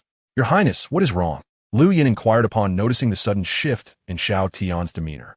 Xiao Tian waved his hand and said to the two, "Wait here, I shall return shortly." With that, he took off running toward the mountains. "Your Highness, where are you going?" Zhongling called out anxiously from behind. Ahead, Xiao Tian quickly vanished from sight, his figure disappearing into the shadows of the forest. From afar, the townsfolk at the entrance could only hear Xiao Tian's furious roar, "Damn it! Someone has stolen my pig." Watching Xiao Tian's retreating figure, the mayor of Qingyin Town and the others finally reacted, hastily turning to Zhongling and Lu Yin. "Should we not pursue him? Indeed, if something were to happen to His Highness in the mountains, it would be quite troubling." Zhongling shook his head, reassuring everyone. "His Highness possesses a protective artifact bestowed by His Majesty. He will be fine. Since he instructed us to wait here, we ought to do just that." Lu Yin echoed, urging everyone to remain calm. "Come now, how could anything happen to His Highness? What you should truly worry about is that pig thief. In the mountains." Luo gritted her teeth, the demonic energy within her surging restlessly as she sought to break free from the tightly bound golden threads that ensnared her. If someone were to observe closely, they would notice intricate patterns on these golden threads, almost imperceptible. The patterns emanated a pure aura, effectively restraining the pristine demonic energy within Luo Yaoao. This ancient formation is truly infuriating. It has endured through countless ages and remains so resilient. It will require several more hours to wear it down. Cursed be this mountain, riddled with inferior probing formations and trapping arrays. Lu Yaoao, fumid internali. Yet she also recognized that Qingyin Mountain was indeed extraordinary. Merely revealing her demonic energy to probe the surroundings had resulted in this ancient formation sealing her. Now, all she could do was hope that no one discovered her presence here. Suddenly, the sound of hurried footsteps in the distance froze Luo Yao's expression. Someone was coming. Soon, she spotted a figure rushing toward her. It was the ordinary man she had seen earlier on the road to Qingyin Town, accompanying that exceptionally gifted young woman. Luo Yaoao felt a sense of despair. Her worst fears had come true. How could it be this man? Damn it! Meanwhile, Xiao Tian, who had hurried to the scene of the pig theft, was equally stunned by the sight before him. Wasn't this the beggar he had encountered earlier on the road to Qingyin Town? At that moment, the beggar was bound by fine golden threads in a most humiliating manner. The constricting golden threads accentuated the beggar's filthy robe, revealing a figure that was shockingly voluptuous. If Zijiang was a tall and regal empress, then this beggar. Xiao Tian found it curious, scrutinizing her from head to toe. Is the diet of a beggar sufficient to nourish one into such a plump figure? Get lost. Filthy man, where are you looking? Luo Yaoao's face reddened with embarrassment, unable to help but chide Xiao Tian. He averted his gaze, sighed, and replied, "The blame lies with me. I have caused you suffering." As he spoke, Xiao Tian approached her and reached for the golden threads. Seeing Xiao Tian attempt to grasp the ancient trapping formation with his bare hands, Luo Yaoao was taken aback. The threads of this formation were formidable. Had it not been for her robust demonic body and the protective energy surrounding her, she would have been bound long ago. Although he had been staring at her moments before, this ordinary man's gaze was pure and untainted. She quickly cautioned, "Do not touch it. This formation is perilous." "Fear not. This formation is merely of the second tier, a low-grade one I had arranged," Xiao Tian declared, pulling at the golden threads. "Look how thin they are. They must be weak." With a swift motion, he effortlessly severed the ancient binding threads that had trapped the formidable being of the sacred realm. Once freed, Xiao Tian gently placed her on the ground and produced a stack of large yen bills, placing them in Luo Yaoyao's hands. "It is my fault. My earlier displeasure prevented me from assisting you. Had I provided you with some funds for sustenance earlier, you would not have resorted to the desperate act of stealing pigs." He continued, "Had you not attempted to steal the pig, you would not have been ensnared by the formation I arranged. The one who set this formation is rather perverse. Even binding should not be done in such a manner." At this point, Xiao Tian looked at her with concern. "Is there anything else you require assistance with?" After a moment, Luo Yao suddenly asked, "Are you quite wealthy?" "Well, I suppose I am," he replied. "Then perhaps you could support me?" Chapter 67. The more insulted, the more excited. Not long after Luo Yaoyao's words, Xiao Tian's expression grew solemn, and after a long sigh, his anger mounted, pacing back and forth in agitation. Observing Xiao Tian's anxiety, Lu Yaoyao blinked. What would be bothering him? She had merely witnessed him effortlessly sever the binding threads of the ancient formation, and his words had been generous. She was filled with curiosity. Perhaps this seemingly ordinary man had intricate connections to the plans of the three factions. She had taken down the holy demon sect for this very purpose. Thus, she sought to remain close to him. Though he was powerful, she was confident she would not be at a disadvantage. The worst consequence would merely be the release of her seal. Just then, Xiao Tian suddenly spoke. "The world is in decline. They say Lu Outyin is a capable minister. Is this how he governs the realm? Such a fine young lady, reduced to begging for survival, then resorting to stealing pigs, and ultimately even contemplating selling herself and her soul. How despicable!" Luo Yaoyao was taken aback. This man had such peculiar thoughts. Could it be that he did not want her? No way. Why should he reject her? Luo Yaoyao quickly wiped her face, removing the disguise of dirt, and tossed her hair back toward Xiao Tian, saying, "I am still quite beautiful. Cleaning myself up beside you will not be a disgrace." And as she spoke, she deliberately tugged at her robe. Xiao Tian silently observed her as she wiped away the grime, revealing her enchanting visage, coupled with her alluring figure. She was easily a temptation. In that moment, Xiao Tian's eyes widened, and then a swift chop landed cleanly on Luo Yaoyao's forehead. Ouch! Luo Yaoyao immediately cradled her head and squatted on the ground, tears welling in her eyes from the pain. Damn, what is wrong with this man? Although she had sealed most of her powers, the strength of this body remained genuinely formidable. Just how powerful was this man before her? Could he be stronger than her liberated self? Moreover, how long had it been since she had felt such pain, inflicted by a man no less? Luo Yaoyao looked up at Xiao Tian, a strange feeling blossoming within her heart. She wanted to experience it again. Xiao Tian, noticing her tears and the longing gaze she fixed upon him, wore an odd expression. This girl, could she be a fool? A hint of pity crossed Xiao Tian's gaze as he half squatted down. "My dear lady, such thoughts are misguided. Do you understand? As beings of humanity, we must strive to live, facing the sunlight. How can we abandon ourselves in despair? Especially for a girl like you, blessed with such beauty. It is imperative to cultivate self-reliance, self-respect, and self-love. Safeguarding oneself is of utmost importance. How could one entertain thoughts of relying on others for sustenance and shelter?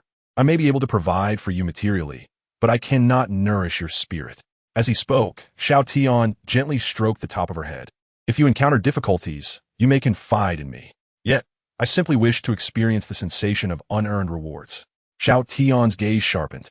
His hand that had been resting on her head clenched into a fist and struck her lightly on the head. "Are you truly out of your mind? Do you not heed my counsel?" Xiao Tian admonished angrily. "I want you to live well, to lead a proper life. Can you not comprehend that? How strange. How could I not understand?" Luo Lingao replied playfully, covering her head, a smile dancing on her lips as she gently shook her head. "Oh dear, how curious it is that I seem to be at a loss for comprehension." Xiao Tian, who had intended to provide further guidance, found his voice trailing off as he became momentarily entranced by her expectant gaze. Goodness, could it be that this girl has awakened some peculiar trait? He pondered, feeling a hint of confusion. Had he inadvertently caused some sort of damage? After all, he had been quite cautious in controlling his strength. It seemed improbable that he could have harmed her head. Perhaps I should escort you home, to your parents? Xiao Tian asked cautiously. Luo Lingao shook her head. I have no parents. What?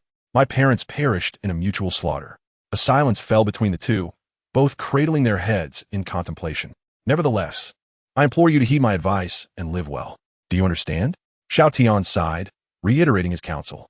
With her elbows resting on her knees, Luo Lingao gazed at him with a rosy-cheeked smile. I do not understand. A decayed tree cannot be carved. How muddled I am. Frustrated, Xiao Tian raised his hand, but halted mid-motion upon witnessing her sparkling eyes. This girl truly seems to thrive under such treatment. It is a conundrum. At the entrance of Qingyan town, the crowd had dispersed, leaving only the town chief, Zhongling, and Lu Yen awaiting Xiao Tian's return. Is that the prince? The perceptive town chief suddenly pointed ahead. Zhongling and Lu Yen turned to see, rooted to the spot in shock. In the distance, the prince approached, leading a beautiful beggar, each step bringing her closer. Strangely, after walking a short distance, the beggar gazed longingly at the prince, who suddenly erupted in rage, berating her. Only then did the beggar dutifully follow him, a contented expression on her face. The three exchanged bewildered glances. Wasn't the prince out capturing pig thieves? Why had he returned with such an unusual beggar? Furthermore, did the prince truly possess such a temper? Your Highness, this is... As they drew closer, Lu Yin curiously inquired about Luo Lingao. Xiao Tian's expression darkened as he turned to the town chief. Arrange for her to work at the women's packaging factory and ensure she is closely monitored for labor reform. She must learn to be self-sufficient and create her own future. Luo Lingao silently regarded Xiao Tian, not uttering a word. Did you hear me? Xiao Tian shouted, delivering a swift hand chop to her forehead. I understand, Luo Lingao replied. Her cheeks flushed as she nodded obediently. Zhongling and Lu Yin watched in horror, bewildered by the scene. What was happening with this woman? Town chief, this matter is now in your hands, Xiao Tian quickly instructed, turning on his heel and fleeing. Women truly are infuriating. I yearn to return to drink. I crave the meals cooked by Zhong Yangming. Zhongling and Lu Yin, seeing Xiao Tian's hasty retreat, hurriedly followed to avoid losing him. Only the town chief glanced at Luo Lingao, then at the departing prince. What a real man. In no time, the town chief hastily arranged for Luo Lingao to have an exceedingly private residence in the town. This dwelling had been secretly constructed by the townsfolk as a surprise for Xiao Tian, and now it served a purpose. In this summer retreat, nestled against mountains and waters, Luo Lingao sat in the courtyard, resting her chin on one hand. This man is truly intriguing. It has been ages since anyone dared to discipline me so.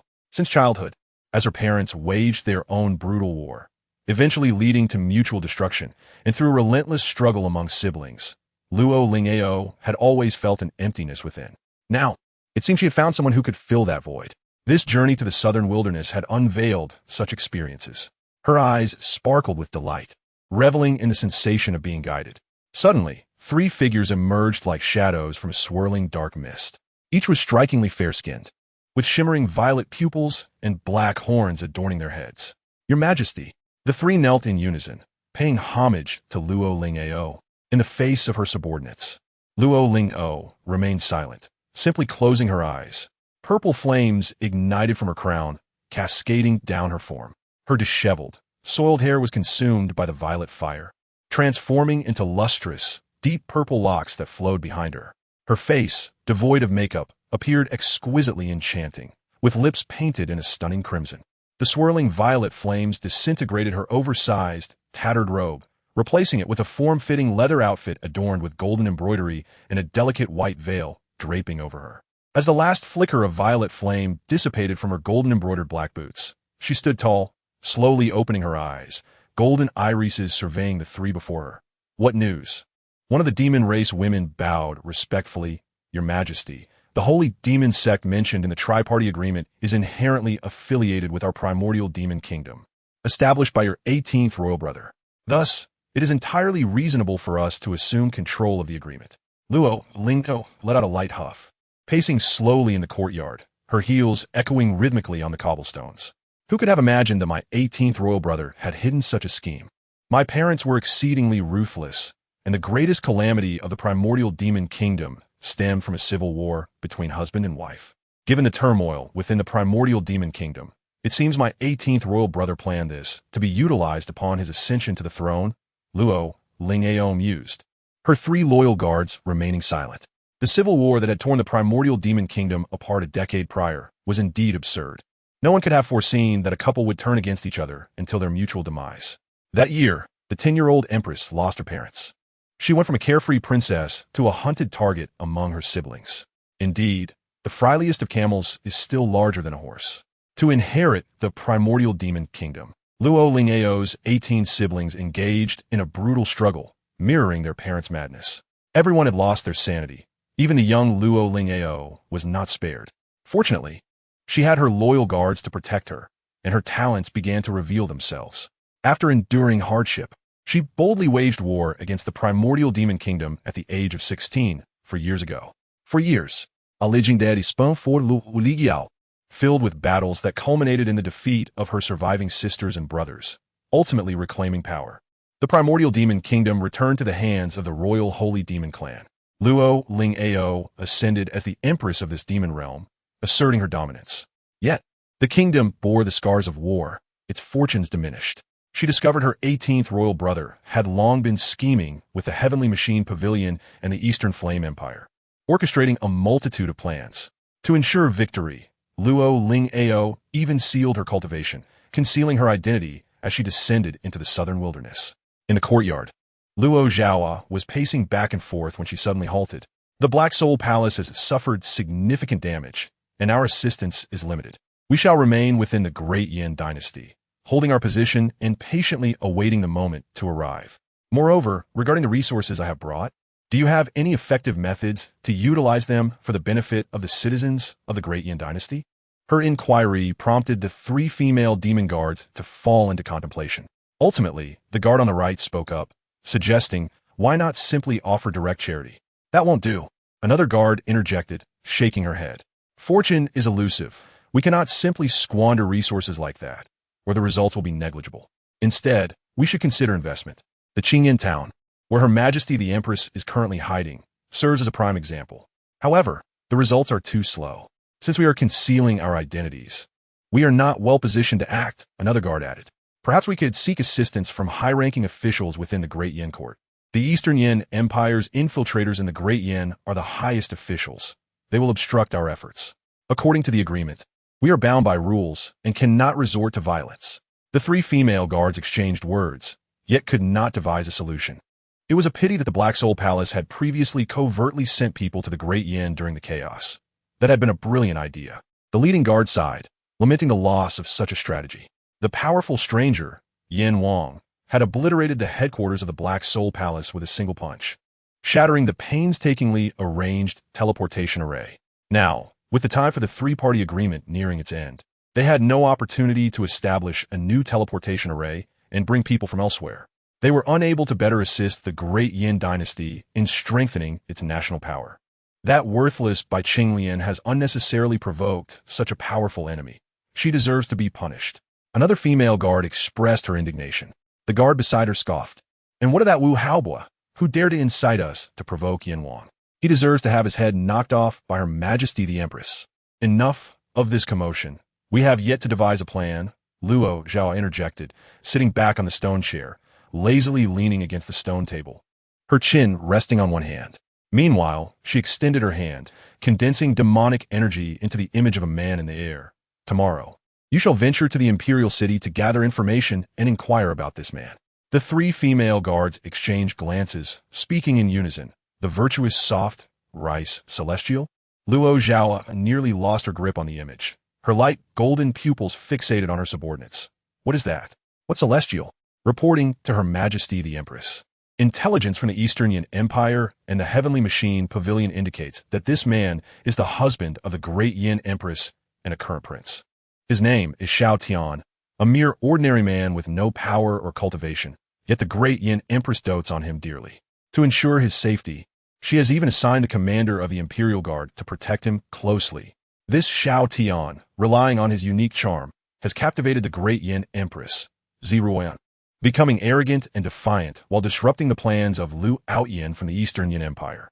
However, he is quite peculiar, treating the common people well, charitable, and lenient.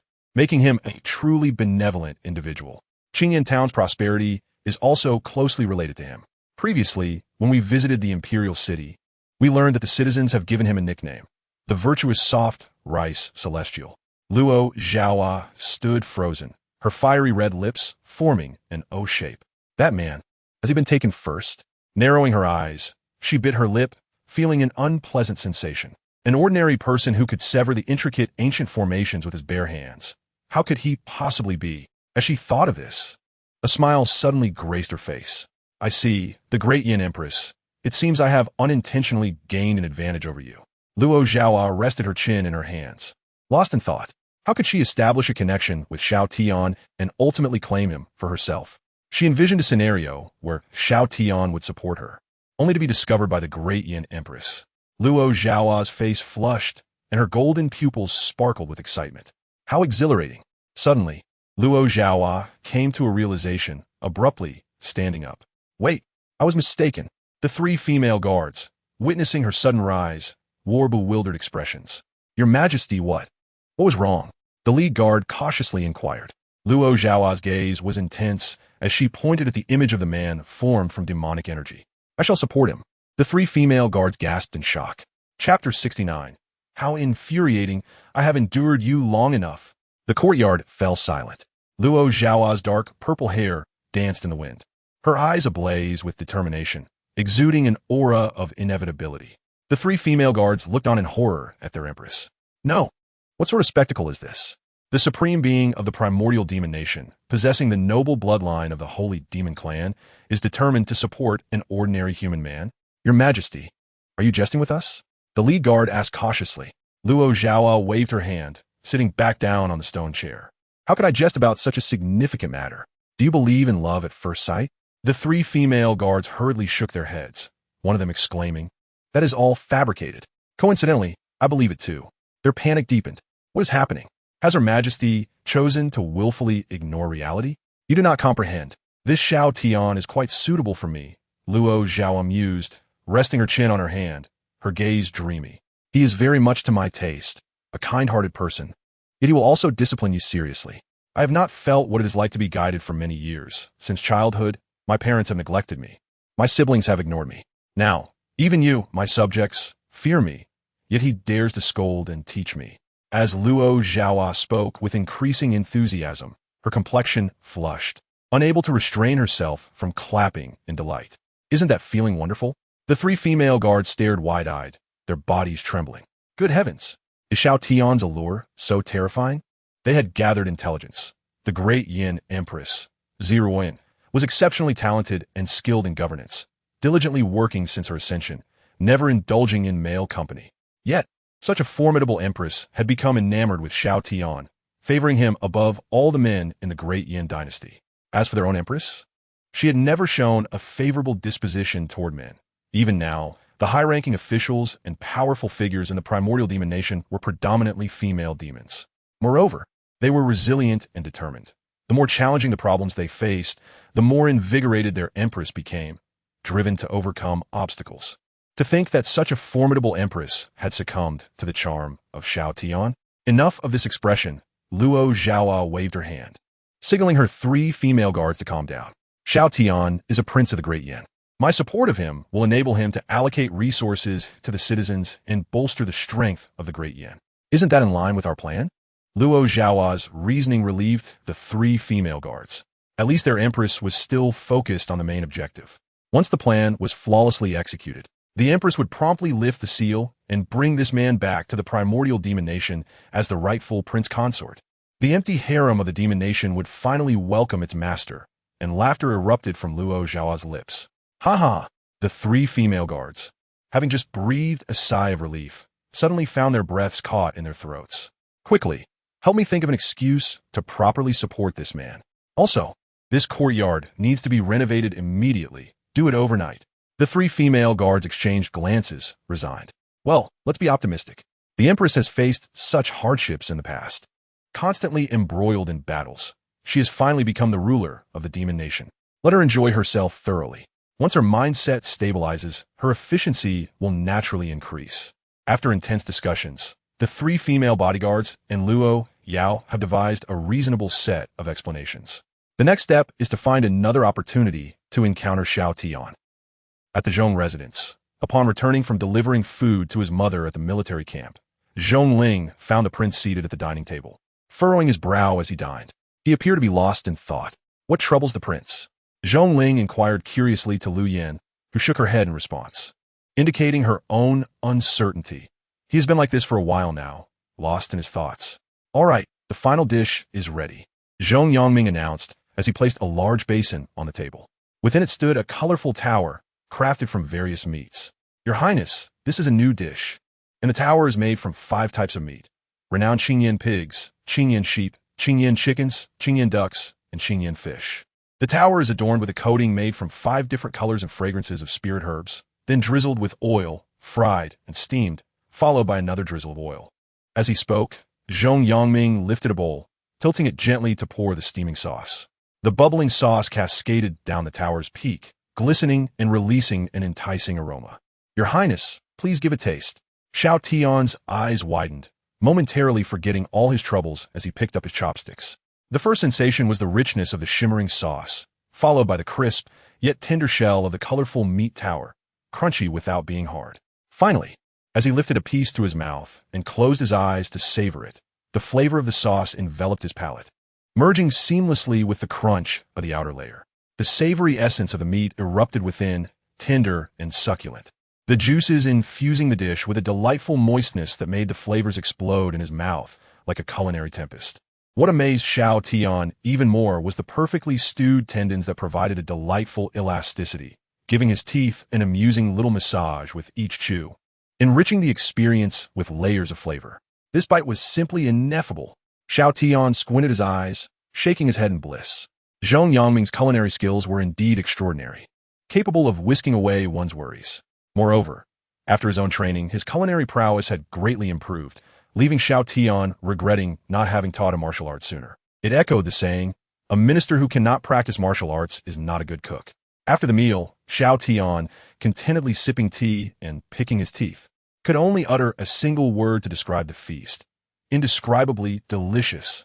Everyone was relishing the serene post-meal ambience until Zhongling, curious once more, asked, so, Your Highness, what were you troubled about earlier? Xiao Tian remained silent for a long moment before slowly responding. If I tell you, you mustn't laugh. All right, someone has asked me to support her financially. Isn't that strange? Xiao Tian frowned. I said no laughing. What are you doing? Zhong Yangming grinned, his fingers digging into the corners of his mouth. Your Highness, please don't misunderstand. I merely had something stuck in my teeth. Please continue. I have already said I would help her become self-sufficient, yet she insists on being supported. Who seeks to be maintained like that? What on earth? Bowing your heads as if I can't see you, your shoulders shaking so vigorously. Your Highness, you're mistaken. I was merely stretching after practicing martial arts. I'm serious. This matter is of great importance to my reputation. Ha ha ha. Xiao Tian slammed the table, standing up to glare at Zhongling. You little brat. I have tolerated you for long enough. Chapter 70. You've sold all my pigs, Zhong Yangming, Zhongling, and Lu Yin all crouched, covering their heads in submission. Especially Zhongling, whose little mouth was pouting high. It was clearly the prince's fault. He complained about his reputation, while she couldn't help but think of the infamous title of the soft rice lord that reverberated throughout the imperial city. The idea that someone would seek his financial support was rather amusing. Unable to suppress her laughter, even her usually composed father was struggling to contain his mirth. As Xiao Tian's voice fell, Zhongling noticed a pot of oil hanging from her mouth. Practice. That night, some were practicing to the point of tears, while others toiled through the night to prepare their courtyard, rehearsing lines and strategizing how to compete for a man. Unbeknownst to them, the pig they were so concerned about was being watched by someone gazing out at the night, pondering the taste of the hot pot they had promised to share later that night. Others were accompanying their elderly mothers, lighting incense before a memorial tablet. Despite its comical title, their attitude was earnest. Some kept vigil at the winery, as it represented their hope for survival. As the night grew later, Xiao Tian exited the Zhong residence, followed by a weary Lu Yin.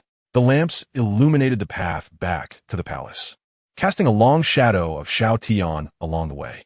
At that moment, Lu Yin suddenly noticed Xiao Tian halting beside a pillar, gazing up at the hanging lanterns, allowing the bright flames to cast their glow upon him.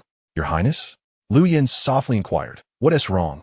Just reflecting on a few matters, Xiao Tian replied, smiling at the warm yellow lanterns.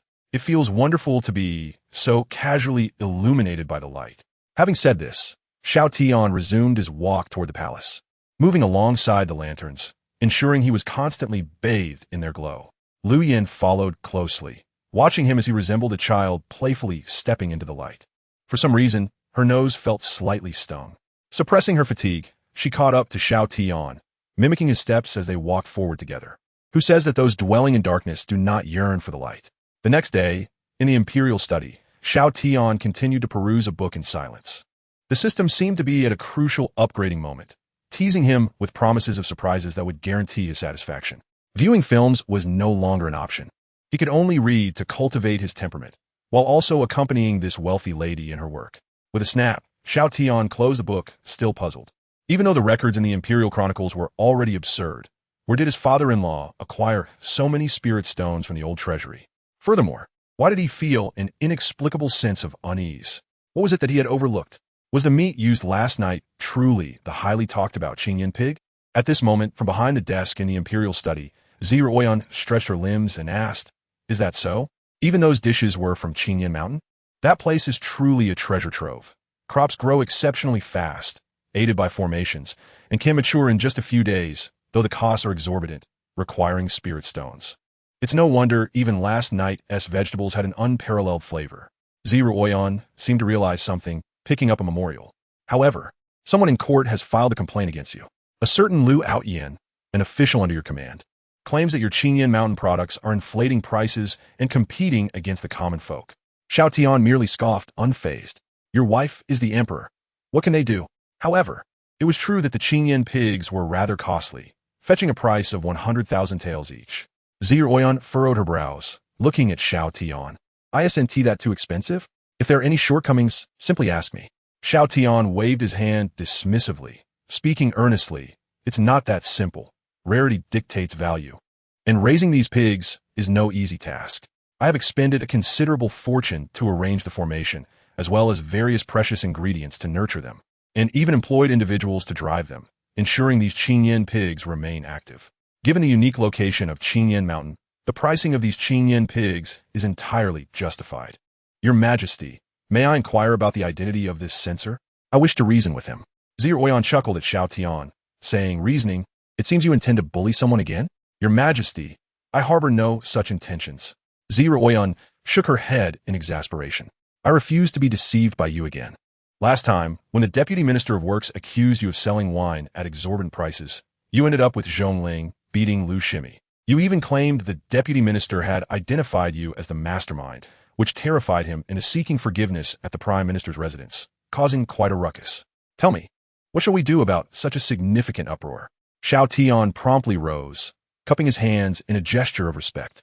"I acknowledge my faults. I beseech your Majesty to mete out punishment." "Very well. I shall assign you to inspect Qingyan Mountain, selecting the finest pigs, and in the evening, you shall accompany me for a couple of drinks." Ziruoyan coughed lightly, her tone feigning seriousness. "Rest assured, I shall choose the best," Xiao Tian responded eagerly. Their playful banter drew the attention of nearby palace maids, who could not help but lower their heads in concern. It seemed the emperor was becoming increasingly entangled in this predicament. It was often said that beautiful women could bring disaster to the court, yet now, it was amusingly a man stirring up the storm. Suddenly, the mention of Qingyan pigs made Xiao Tian freeze, realization dawning upon him. He had overlooked the signs, allowing his kind-heartedness to mislead him once again. It was clear now. The notion of being financially supported was merely a ruse to deceive him. Given the exorbitant price of Qingyan pigs, stealing one would secure a life of comfort, two would alleviate his worries for a lifetime, and several more would lead to unimaginable wealth. How detestable! You wretched cow! How dare you toy with me? Ziruoyan, observing Helen's fluctuating expressions, inquired, Xiao Tian, what troubles you? Before she could finish her question, Xiao Tian dashed out of the imperial study, his voice echoing in despair. "Someone dares to steal my pigs." Inside the study, Ziruoyan blinked, bewildered. Stealing pigs? Xiao Tian quickened his pace, sprinting towards the outskirts of the city. Once he reached the outskirts, away from prying eyes, he sought a secluded spot to employ his skills. In no time, he arrived at Qingyan Town. Upon reaching the town, Xiao Tian immediately sought out the mayor to inquire about the location of the female beggar. At that moment, he had no time to ponder the mayor's ambiguous expression and hurried to the so-called surprise summer residence. Xiao Tian, still unwilling to wrongfully accuse anyone, decided to assess the situation first. With a forceful push, he opened the grand doors of the residence and was momentarily stunned. Before him stood a woman adorned in a splendid purple gown with golden edges, her long black hair cascading down her back. Her enchanting visage turned towards him in surprise. Beside her were three exquisitely beautiful maidservants, assisting her in donning a sheer black veil, adding an air of mystery and nobility to her appearance. Initially, he did not recognize her, but upon closer inspection, he realized that this was no other than the beggar he had encountered the previous night. Observing her extravagant attire and the opulent decor of the courtyard, Xiao Tian's voice trembled. "In just one night, you stole all my pigs?" Luo Xuanai, perplexed, responded. Chapter 71. You are the husband I seek. Xiao Tian's anger surged, bewildered by how such a woman could exist in this world. How could she possess such a vast heart, yet be so malevolent? Look at your garments and the lavishness of this courtyard. You are the wicked one who has stolen from me. In the courtyard, Luo Xuanai tightened her black veil, glancing at her three female guards with a puzzled expression. The guards, equally bewildered, thought, "Your Majesty, we are just as clueless about this situation. I took a chance on you, a beggar who has struggled to survive. And you repay my trust with such betrayal? You actually sold all the pigs?" Xiao Tian pointed an accusing finger at Luo Xuanai, his fury palpable. "Why must there always be those who wish to harm me?" At that moment, Luo Xuanai realized the misunderstanding. Observing Xiao Tian's furious reproach, her cheeks flushed, and she chuckled lightly. "How could that be? Those ordinary livestock could barely fetch a coin. I would not deign to sell them. Me, the three maidservants, now fully transformed into human form, turned in unison to look at Luo Xuanai. Is this truly the fierce and ruthless Empress we know? You dare to use such humble, self-referential terms? Could they be worth only a few coins?" Xiao Tian interjected incredulously. "A single Qingyan pig in the imperial city costs a staggering 10,000 taels, equivalent to 100 spirit stones. Selling all the Qingyan pigs would yield at least several tens of thousands of spirit stones." With a snap, Luo Xuanai unfurled a small purple folding fan, covering her mouth as she laughed. "A few tens of thousands of spirit stones are but a trifling sum to me." Old one, the head of the maidservants bowed. "Your Highness, please present the token of gratitude." The elder maidservant nodded, revealing a large red gift box that shimmered with light as it opened. Within, spirit stones, the size of fingers, sparkled brilliantly. "This is 1,000 mid-grade spirit stones, equivalent to 1,000,000 low-grade spirit stones, the standard currency of the Yin Empire." Xiao Tian remained silent, staring in awe at the glowing spirit stones within the crimson box. What was happening? This woman before him radiated the aura of a wealthy heiress. No, he thought cautiously, scrutinizing her with trepidation. What if she possessed some inscrutable secret technique to deceive him? Although this world was vastly inferior to Earth, it was rife with intricate schemes and tricks. One could not judge a person merely by their appearance. What if she were a nefarious figure with malicious intent? How dreadful that would be. In an effort to avoid excessive noise, Xiao Tian instinctively closed off his senses. Otherwise, he might overhear any secret plots against him. A sudden realization struck him. He rushed towards Luo Xuanai, exclaiming, "You have been toying with me all this time, deceiving my goodwill. Is this how you find amusement?" As his words fell, Xiao Tian raised his hand and struck her squarely on the head. The three maidservants gasped in unison. This ordinary man had the audacity to lay hands on the Empress? Would she retaliate in anger? With a calm demeanor, Luo Xuanai gently rubbed her head. Her cheeks flushed as she gazed at Xiao Tian. "I had no choice but to act as I did." Her body swayed gently as she stepped closer. Xiao Tian, witnessing the composed and radiant Luo Xuanai, felt a wave of realization wash over him. How could you?" he stammered, his mind racing back to the beggar he had encountered the previous day. What sorcery was this? Still reeling from confusion, Xiao Tian was led by Luo Xuanai to a nearby stone table. "Wait, you wouldn't happen to be surnamed Huang, would you?" he asked, his eyes wide with alarm. Luo Xuanai waved her folding fan, chuckling. "You jest.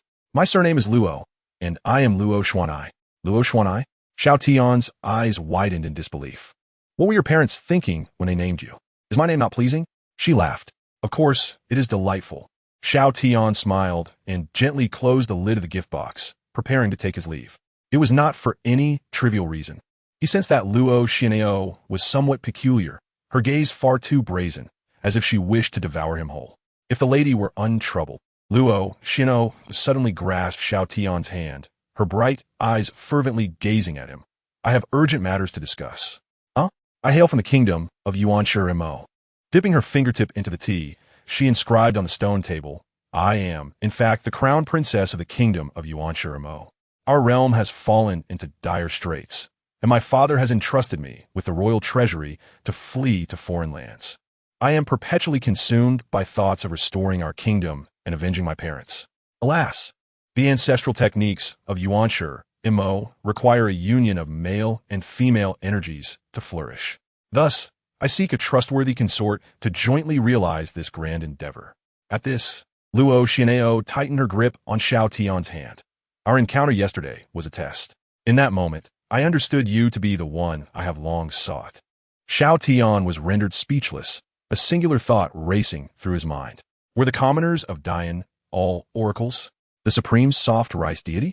How inexplicably someone would present such offerings. Was this not the very essence of soft rice? No, no. Xiao Tian shook his head vehemently, filled with self-contempt. Xiao Tian, how have you fallen so low? One bowl of soft rice is not enough, and yet you yearn for another. Do you not fear being overindulgent? In that moment, clarity struck Xiao Tian, and he regarded Luo Xian'ao with grave seriousness.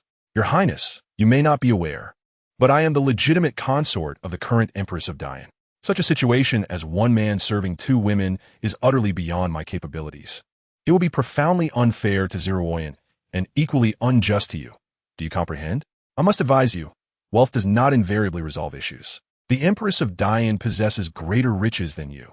Has she ever flaunted them? No. I, Xiao Tian, am not a man swayed by avarice. You should reclaim this spirit stone as capital for your restoration. It is too precious to squander.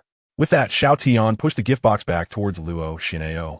As he chastised her, Luo Xian'ao's heart swelled with joy, propping her chin on one hand while gazing at him. What waste is there? I am far wealthier than that Empress of Dian. This meager amount of spirit stones is insignificant. How could that be? You are a deposed princess. Even with the treasury, it is still the treasure of a fallen kingdom. How prosperous can you truly be? You may not realize, but by the valuation of mid-grade spirit stones, the Empress of Dian's treasury is worth at least 100 million. Xiao Tian spoke earnestly, not to boast, but to enlighten Luo Xian'ao. The notion of comparing wealth is misguided. There are always those who surpass us. Buzz. Golden light shimmered as a vault seemingly materialized from thin air, transforming into a golden portal before Xiao Tian. The doors swung open, emitting a dazzling radiance, with treasures swirling within, dazzling to the eye. Yet within my treasury, if calculated by mid-grade spirit stones, there are hundreds of billions. Xiao Tian stared, utterly dumbfounded. When he slowly turned to face Luo Xian'ao, he noticed that her small purple fan had covered the lower half of her face, her bright eyes fixed intently upon him.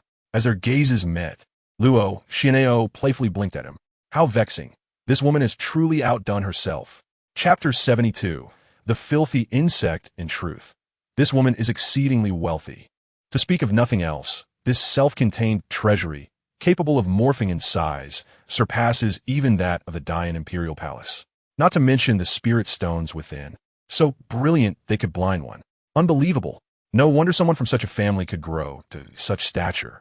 Indeed, you are far wealthier than Zeroyan. After a moment of reflection, Xiao Tian shifted his gaze away from the treasury. As I previously mentioned, money cannot resolve all issues. I am quite content and comfortable in Dian. As he spoke, he stepped before Luo Xian'ao, raised his hand, and then brought it down sharply. Luo Xian'ao kept her eyes closed, awaiting the sting of pain. Bang! A soft sound resonated, yet there was no pain at all, and Luo Xian'ao opened her eyes in surprise. So you have arrived late. Xiao Tian grinned. The saying large-chested and mindless truly resonates. Do not be so foolish as to showcase your family's wealth to others. Luo Xian'ao gazed intently at the man before her, surprised by his choices and words. In the face of Xiao Tian's radiant smile, her heart felt as if struck by an unseen force. I believe I have grown fonder of you. With fervent eyes, Luo Xian'ao unabashedly revealed her feelings, declaring, even if rejected 1,000 times, I shall not relent. Xiao Tian slapped his forehead. nearly forgetting this individual's newly awakened attributes. However, I shall not put you in a difficult position. Why not start as friends and see how it goes? Lu Shuao furned herself gently. Xiao Tian regarded her with skepticism. Friends? Luo Xianao nodded earnestly. Indeed, just ordinary friends, merely chatting and conversing, a very simple interaction. Considering I might occupy your time, I shall provide you with a monthly sum of 100,000 spirit stones as team money for our conversations. What say you? Xiao Tian inhaled deeply. 100,000 spirit stones? Truly, you are an exceedingly wealthy woman. Your generosity knows no bounds. No, I cannot be tainted by wealth. Xiao Tian firmly rejected Luo Xianao. That is your capital for restoration. How could it be justified for me to use it? No. Luo Xianao appeared to have anticipated his response. Xiao Gu, do you not enjoy doing good deeds and aiding the common folk of the Dian Empire? But in such a vast realm, can you truly assist everyone? Xiao Tian's expression shifted, his brow furrowing as he retorted. What do you mean? Are you instructing me on how to act? Luo Xianao, taken aback by his reprimand, shook her head. I wouldn't dare. It is merely a small suggestion. If you were to receive this additional 100,000 spirit stones each month, would it not enable you to do more good and help more of Dian's commoners? If their lives improve and the nation's strength grows, perhaps we could even aid Yuanshire Mo in its restoration. Would that not be a grand opportunity? Moreover, you have always taught me to pursue goodness. Is this not an excellent chance? Luo Xianao's voice was alluring, wrapping around Xiao Tian's ears, captivating him. Her words resonated with his principles, and he found himself unwittingly agreeing. For the sake of the Dian people, Xiao Gu, do accept it. Xiao Tian examined the gift box, contemplating Luo Xianao's words, and the more he pondered, the more reasonable they seemed. Merely conversing could yield a substantial sum for charitable deeds. Xiao Tian's heart wrestled with indecision, yet he ultimately extended his right hand and embraced the gift box. Upon reflection, Luo Xianao's reasoning was indeed sound. Just chatting. How effortless it would be. It was not as if he were engaging in combat. After all, he had ample time, and sacrificing a bit of verbal effort could benefit the Dian Empire. Furthermore, aiding Dian was, in essence, repaying Empress Soyan, was it not? What he needed to contribute was but a trifling amount. Perhaps he could endure this slight inconvenience for the greater good. I extend my gratitude on behalf of the Dian people for your generous donation. Xiao Tian regarded Luo Xianao earnestly, expressing his appreciation. Lu Shuao Biamid, wrapping her arms around Xiao Tian's arm. Then, Xiao Gu, you shall accompany me for a chat. That should pose no issue, right? Please do not embrace me so tightly. It is quite uncomfortable. Xiao Tian frowned, withdrawing his arm. We agreed to merely converse, yet you're getting touchy. Let me be clear, I am not selling myself. Luo Yao once again stepped forward, wrapping her arms around Xiao Tian's, her dissatisfaction evident. I've supported your ideals to this extent, just like ordinary friends holding hands. What does it matter? Aren't you taking advantage of me? Xiao Tian observed his constrained arm, feeling a sense of discomfort. This simply wouldn't do. It was too much of a loss unless. Luo Yao bit her crimson lip, fixing her gaze on Xiao Tian. Unless what? You need to pay more. Half an hour later, after engaging in conversation with Luo Yao, Xiao Tian, parched and weary, departed with 3 million spirit stones in hand. He felt satisfied.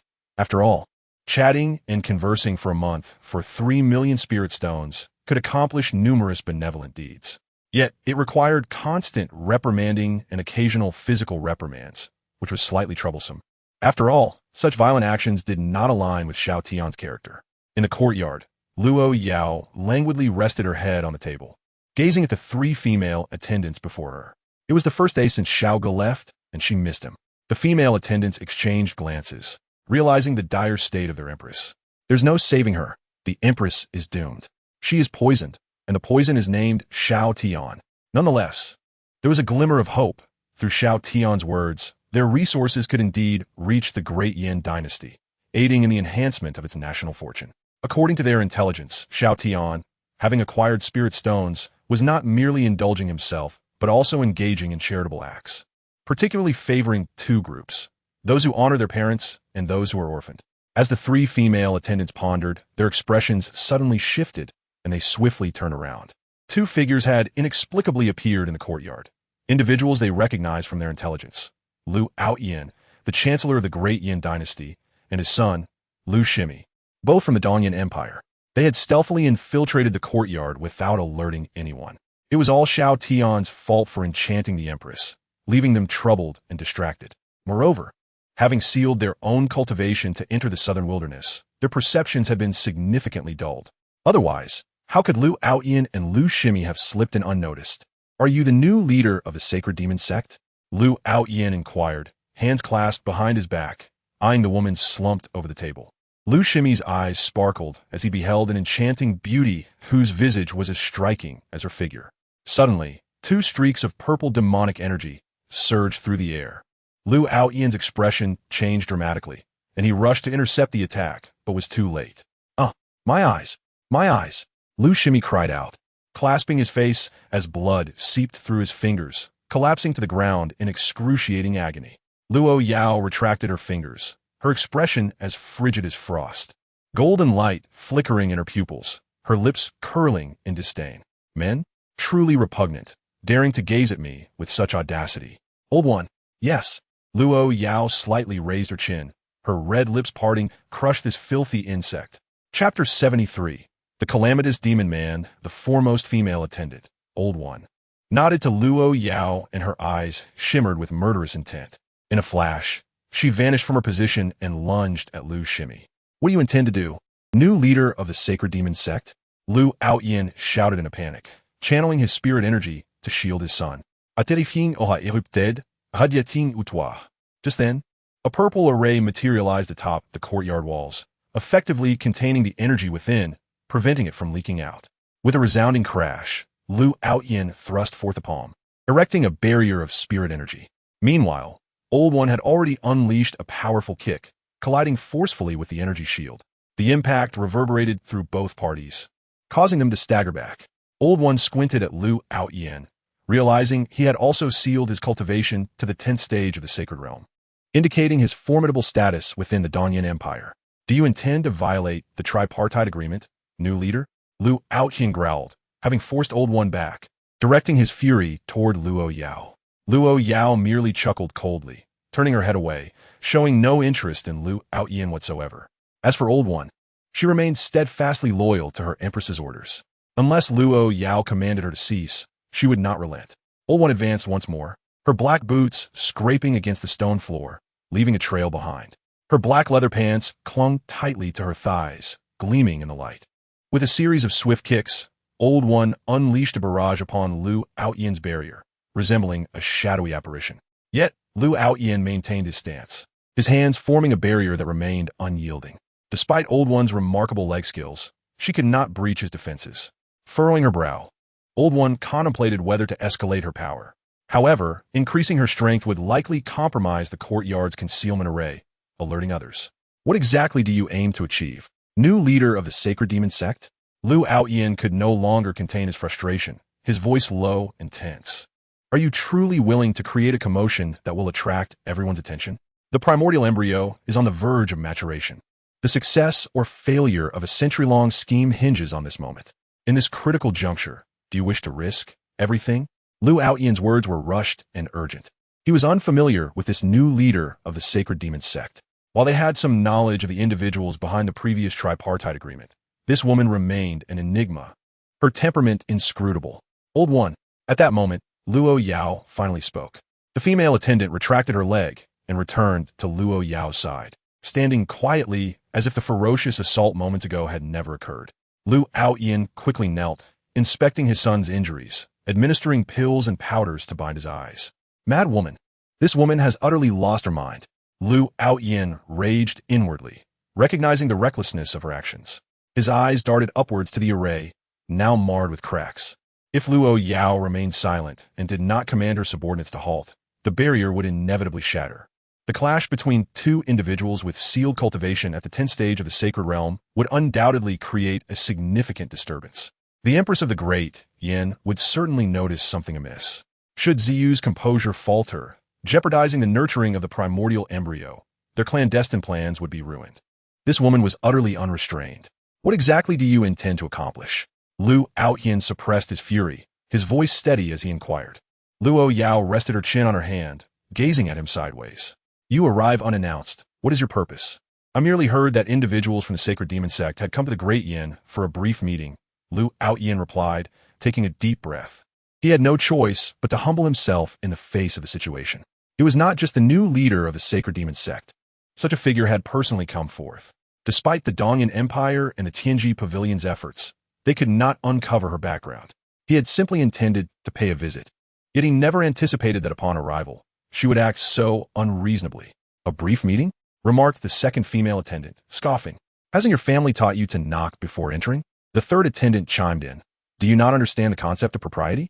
Your son lacks manners, staring at our leader without restraint. Who does he think he is to gaze upon her? Lu Outyin trembled with agitation. This was ultimately his fault. He had intended to enter the courtyard quietly, making a sudden appearance to establish dominance. It was not about frightening her, but rather to ensure that the new leader of the sacred demon sect understood he was not to be trifled with. Their tripartite agreement involved both cooperation and competition. Who would have thought that this woman would seek to kill his son upon her arrival? What must I do to make amends? Please, speak plainly, leader Lu Outyin sighed, rising to his feet and bowing toward Luo Yao. Upon hearing Lu Outyin's words, Luo Yao finally turned to face him, meeting his gaze. If she wished to resolve this matter, it would be quite simple. Luo Yao narrowed her eyes, her golden pupils fixated on Lu Outyin. Lu Outyin's expression was equally grave as he clenched his hands, a myriad of thoughts swirling within him, regardless of the demands this woman might impose. He felt assured in his ability to respond with composure. His fear did not lie in her potential requests, but in the possibility of her unreasonable behavior. Xiao Tian is the man I have chosen, and I will protect him. You must greet him respectfully and never make things difficult for him.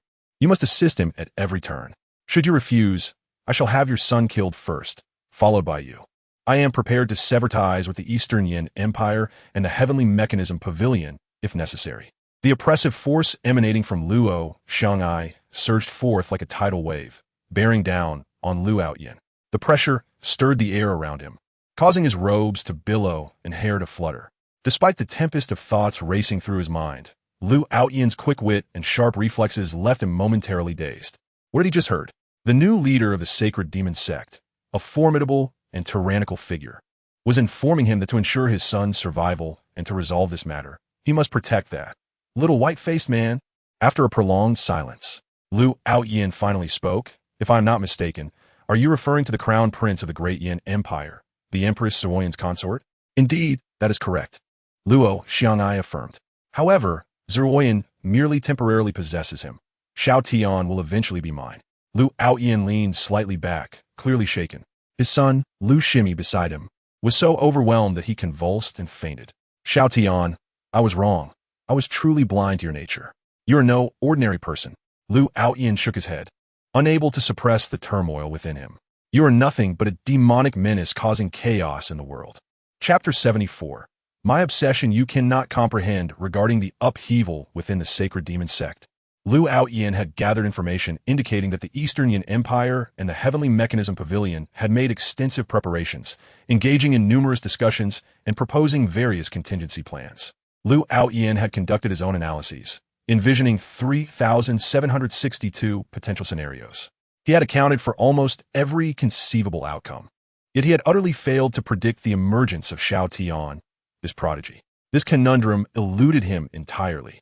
It was one thing for a charming figure to captivate the Empress. However, the leader of the sacred demon sect had just arrived in the Great Yin Empire, and Lu Outyin had only just met him. How could he have so easily ensnared her, demanding the death of both father and son? Was Xiao Tian truly handsome? Upon reflection, Lu Outyin conceded that there was indeed an indescribable allure about him, a quality that drew people in, making them feel a sense of longing and intimacy. Suddenly, Lu Outyin slapped himself hard across the face, his expression one of terror. Why had he entertained such dangerous thoughts? Demonic man. He had not yet resolved his predicament, and such tactics would not work against him. Luo Xiangai furrowed her brow, fixing her gaze on Lu Outyin. This is certainly manageable. Regaining his composure, Lu Outyin could only nod in agreement. What choice did he have? Engaging in reasoned debate with a woman who clearly favored beauty over power was futile. If he refused, she would surely resort to violence against him and his son. The death of himself and his son was not the primary concern. The real issue was that the new leader of the sacred demon sect would turn against him, and the Lu family of the empire would face annihilation. He had to ensure that it did not become apparent that his favorable treatment of Xiao Tian stemmed from his own motivations. Finally, Luo Xiang'ai added, if you are discovered, if the truth is revealed, you should understand the consequences of losing the man I have taken a liking to. With that, she waved her hand dismissively, signaling for him to leave. Her tone brooked no argument. Faced with her commanding presence, Lu Outyin could only endure in silence, carrying his unconscious son as he fled the estate. As Lu Outyin departed, his heart burned with humiliation. How had he, the chancellor of the great Yin Empire, ever endured such indignity? The source of his disgrace was none other than Xiao Tian. More tragically, he would soon have to feign cordiality toward him. The more he ran, the angrier he became, and he suddenly halted, violently throwing his son Lu Shimi to the ground. You ungrateful wretch, you nearly sabotaged years of planning. If time permitted, I would strangle you and start anew. In truth, Lu Shimi had already awakened, terrified to move, feigning unconsciousness while secretly resenting his father. Meanwhile, in the courtyard, Luo Xiang'ai reveled in her fantasies, envisioning a day when her covert actions for Xiao Tian would come to light, moving him to tears and prompting him to abandon Zeroyan for her embrace. If such a day were to arrive, she mused, she wouldn't be entirely cruel. Allowing Zeroyan to serve as a secondary consort would not be unthinkable. Beside her, 3 female guards silently observed the Empress lost in her blissful reverie. Well, there's no saving her now. The Empress is utterly beyond redemption. As time passed, the sky outside gradually darkened. After sharing a late-night meal with Zeroyan, Xiao Tian returned contentedly to the prince's palace, lying down on his spirit stone bed, readying himself for sleep. I wonder when Wang Kai will finish upgrading. I'm not accustomed to the absence of its soothing mode. As he lay there, a voice suddenly echoed in his mind. Dear Master, the system upgrade has been completed. Xiao Tian sat up abruptly. You've completed the upgrade? Indeed, Master. I apologize for the wait. Xiao Tian reclined once more, calming his mind as he entered his consciousness. Within the realm of his mind, Xiao Tian's spirit opened its eyes, eagerly searching for the system. Unlike merely watching a screen, utilizing the system in his consciousness provided an immersive experience. It had been several days since he last did this, and he found himself nostalgic. Master, how may I assist you? Wang Kai's voice came from behind him. Xiao Tian turned around, only to be taken aback. The radiant figure of the large red tomato had vanished, replaced by a stunning woman with delicate features, standing before him. Her long, flowing red hair cascaded down her back, and her emerald eyes gazed at him with utmost reverence. What astonished Xiao Tian even more was her attire, which bore no resemblance to the style of the southern wilderness. It was akin to a maid's outfit from his homeland. Wan Kai? He asked cautiously. The red-haired maid nodded gently, hands clasped before her, bowing respectfully. Greetings, Master. Within the confines of his consciousness, an absolute silence enveloped the space. After a considerable pause, Xiao Tian hurriedly voiced his confusion. Why have you transformed into this? To inform you, Master, as a being of a higher dimension, your own essence influences the existence around you. As your servant residing within you, I have undergone a subtle evolution, manifesting in this form. Oh! Xiao Tian realized with sudden clarity that he possessed such an ability. Is it possible for you to change into a male form? Alas, no. While I am a system, my gender remains female. Why did you take on this appearance? My humanoid form is a result of my evolution and is an embodiment of my true essence. You may understand this as my authentic appearance. As for my attire, it was tailored to your preferences as I gathered information about you during the activation of the soothing mode. To please you, I adopted this ensemble. Absurd. What nonsense. My preferences are not aligned with this. Xiao Tian shook his head repeatedly, seemingly irritated. This system, for no reason, was causing innocent trouble. Well, perhaps it was best to go to sleep and remember to activate the sleep aid mode. Yes. Furthermore, as Xiao Tian's consciousness was about to leave the sea of consciousness, he pointed seriously at Wang Kai. I clearly prefer black stockings, yet it has changed to white. To claim to summarize my preferences is clearly a misunderstanding. After Xiao Tian spoke, his will completely detached from the sea of consciousness. As you command, Master. The white on the system's legs turned black as her voice fell. Having fulfilled Xiao Tian's request, she turned to face the empty sea of consciousness. Sleep aid mode activated, protecting the Master's mind, blocking nightmarish memories. Chapter 75. I am very fond of this name. The consciousness within Xiao Tian's sea of consciousness was remarkably strong. Yet as his servant, The system was shielded by this very sea when faced with such simple memory shocks. Inside the sea of consciousness, fragments of memories streaked like meteors, plummeting towards the system. Wan Kai, the maid-costumed system, suddenly raised her head, her upgraded power now more formidable. Memory protection field charging to 1%. Buzz, an invisible barrier manifested before her, standing firm against the multitude of memory meteors. Borrowing master's power, charging to 100%. Boom! The invisible barrier transformed dramatically, becoming a towering wall that divided the entire sea of consciousness. At that moment, the system slightly tilted her head, gazing through the pink strands of hair at the calm expression of Xiao Tian's soul. Wishing you pleasant dreams. Good night, master. Bang, bang, bang. Countless memory meteors continuously struck against the ethereal wall. These memories of Xiao Tian's past life on Earth would not disturb him during his sleep. As long as Xiao Tian remained asleep, these unsettling memories would invade. The system had already determined that the master's sea of consciousness was immensely powerful but exceedingly chaotic. When the master was awake, he could suppress it, but during sleep, he could not control it and had to rely on his own strength to activate the sleep aid mode. Suddenly, on the other side of the wall, light burst forth. The system, Wang Kai, turned around and saw that the memory fragments outside the illusory high wall, due to collision and fusion, began to form images. There, reflected were the memories of Xiao Tian's past. Before Wang Kai stood a training ground where many children were engaged in training and assessments. In the scene, a miniature Xiao Tian was running with a Labrador dog, beside which an instructor was recording data. Soon, the training assessments concluded and the children of varying ages gathered together. Lined up neatly, the leading instructor, looking at the board, reported the results. Luo Tian, 9 years old, 27th place. Zhou Tian, 10 years old, 8th place. Xiao Tian, 6 years old, 1st. As the instructor's voice fell, all the children in the training ground turned their gaze towards the little Xiao Tian at the forefront. Faced with this first-place achievement, little Xiao Tian's expression remained cold, silent, and calm, as if this result was not surprising. After everyone dispersed, only Xiao Tian remained. Soon, the training ground was left with just the instructor, Xiao Tian, and a dog. Xiao Tian was half squatting in front of the Labrador, carefully feeding it water. Master, the instructor's voice turned Xiao Tian's head. A man, so charming that even women felt ashamed, approached with a smile. Father. Upon seeing the visitor, Xiao Tian immediately bowed. Ha ha, I knew you wouldn't disappoint me.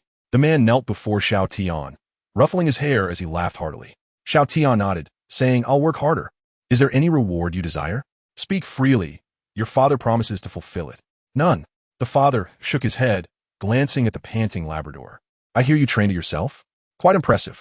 A rare softness appeared in Xiao Tian's usually cold gaze as he nodded. It is very obedient and intelligent, with diligent training. It can achieve first place. It seems you're fond of it. This is the first time I have heard you speak so many words. The man reached out to stroke the Labrador's head. What is its name? Xiao Tian replied earnestly. Wang Kai, my partner. Woof. Upon hearing Xiao Tian call its name, Wang Kai wagged its tail and leapt into his embrace, playfully frolicking. The man observed this scene, displaying a hearty smile. Xiao Tian. At that moment, the man called out his adopted son's name again. Xiao Tian turned to look at his father. Though you are quite young, I believe it is time to assign you your first task. The man's expression turned serious. Xiao Tian, too, wore a solemn expression and stood straight. Yes. The man drew a firearm from his waist and placed it into Xiao Tian's hands, pointing at the Labrador. Kill it. Boom. The memory scene shattered instantly, dispersing into sparkling fragments scattered throughout the dark space. The system, with hands still folded before her, quietly observed the front. Memory meteors continued to collide against the high wall, the shimmering light occasionally illuminating her exquisite features. She turned and approached the silhouette of the soul, kneeling and resting the head of the figure on her lap. I truly cherish this name, esteemed master. The following day, before dawn had fully broken, Your Highness, it is time to awaken. You have court today. At that moment, Lu Yin softly called out. Xiao Tian, groggily opening his eyes, sat up and stretched. Strange. Xiao Tian, with bleary eyes, touched the back of his head, staring at the pillow, in confusion. Why does it feel so soft and silky? Was his pillow always like this?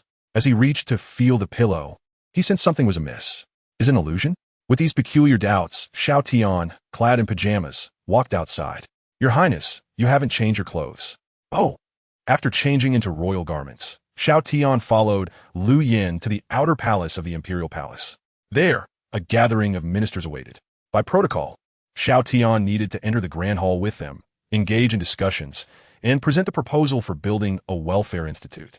At that point, Zero Wen, who had already been informed, would directly approve it. Originally, Xiao Tian did not wish to complicate matters, but Zero Oyan insisted, wanting to enhance his reputation. Since the benefactor had spoken, how could Xiao Tian refuse? Upon his appearance, the ministers in the outer palace of the imperial palace all turned their attention towards him. Your Highness, the couple, Zhong Yangming and Zhong Li, were the first to address him, offering a slight bow.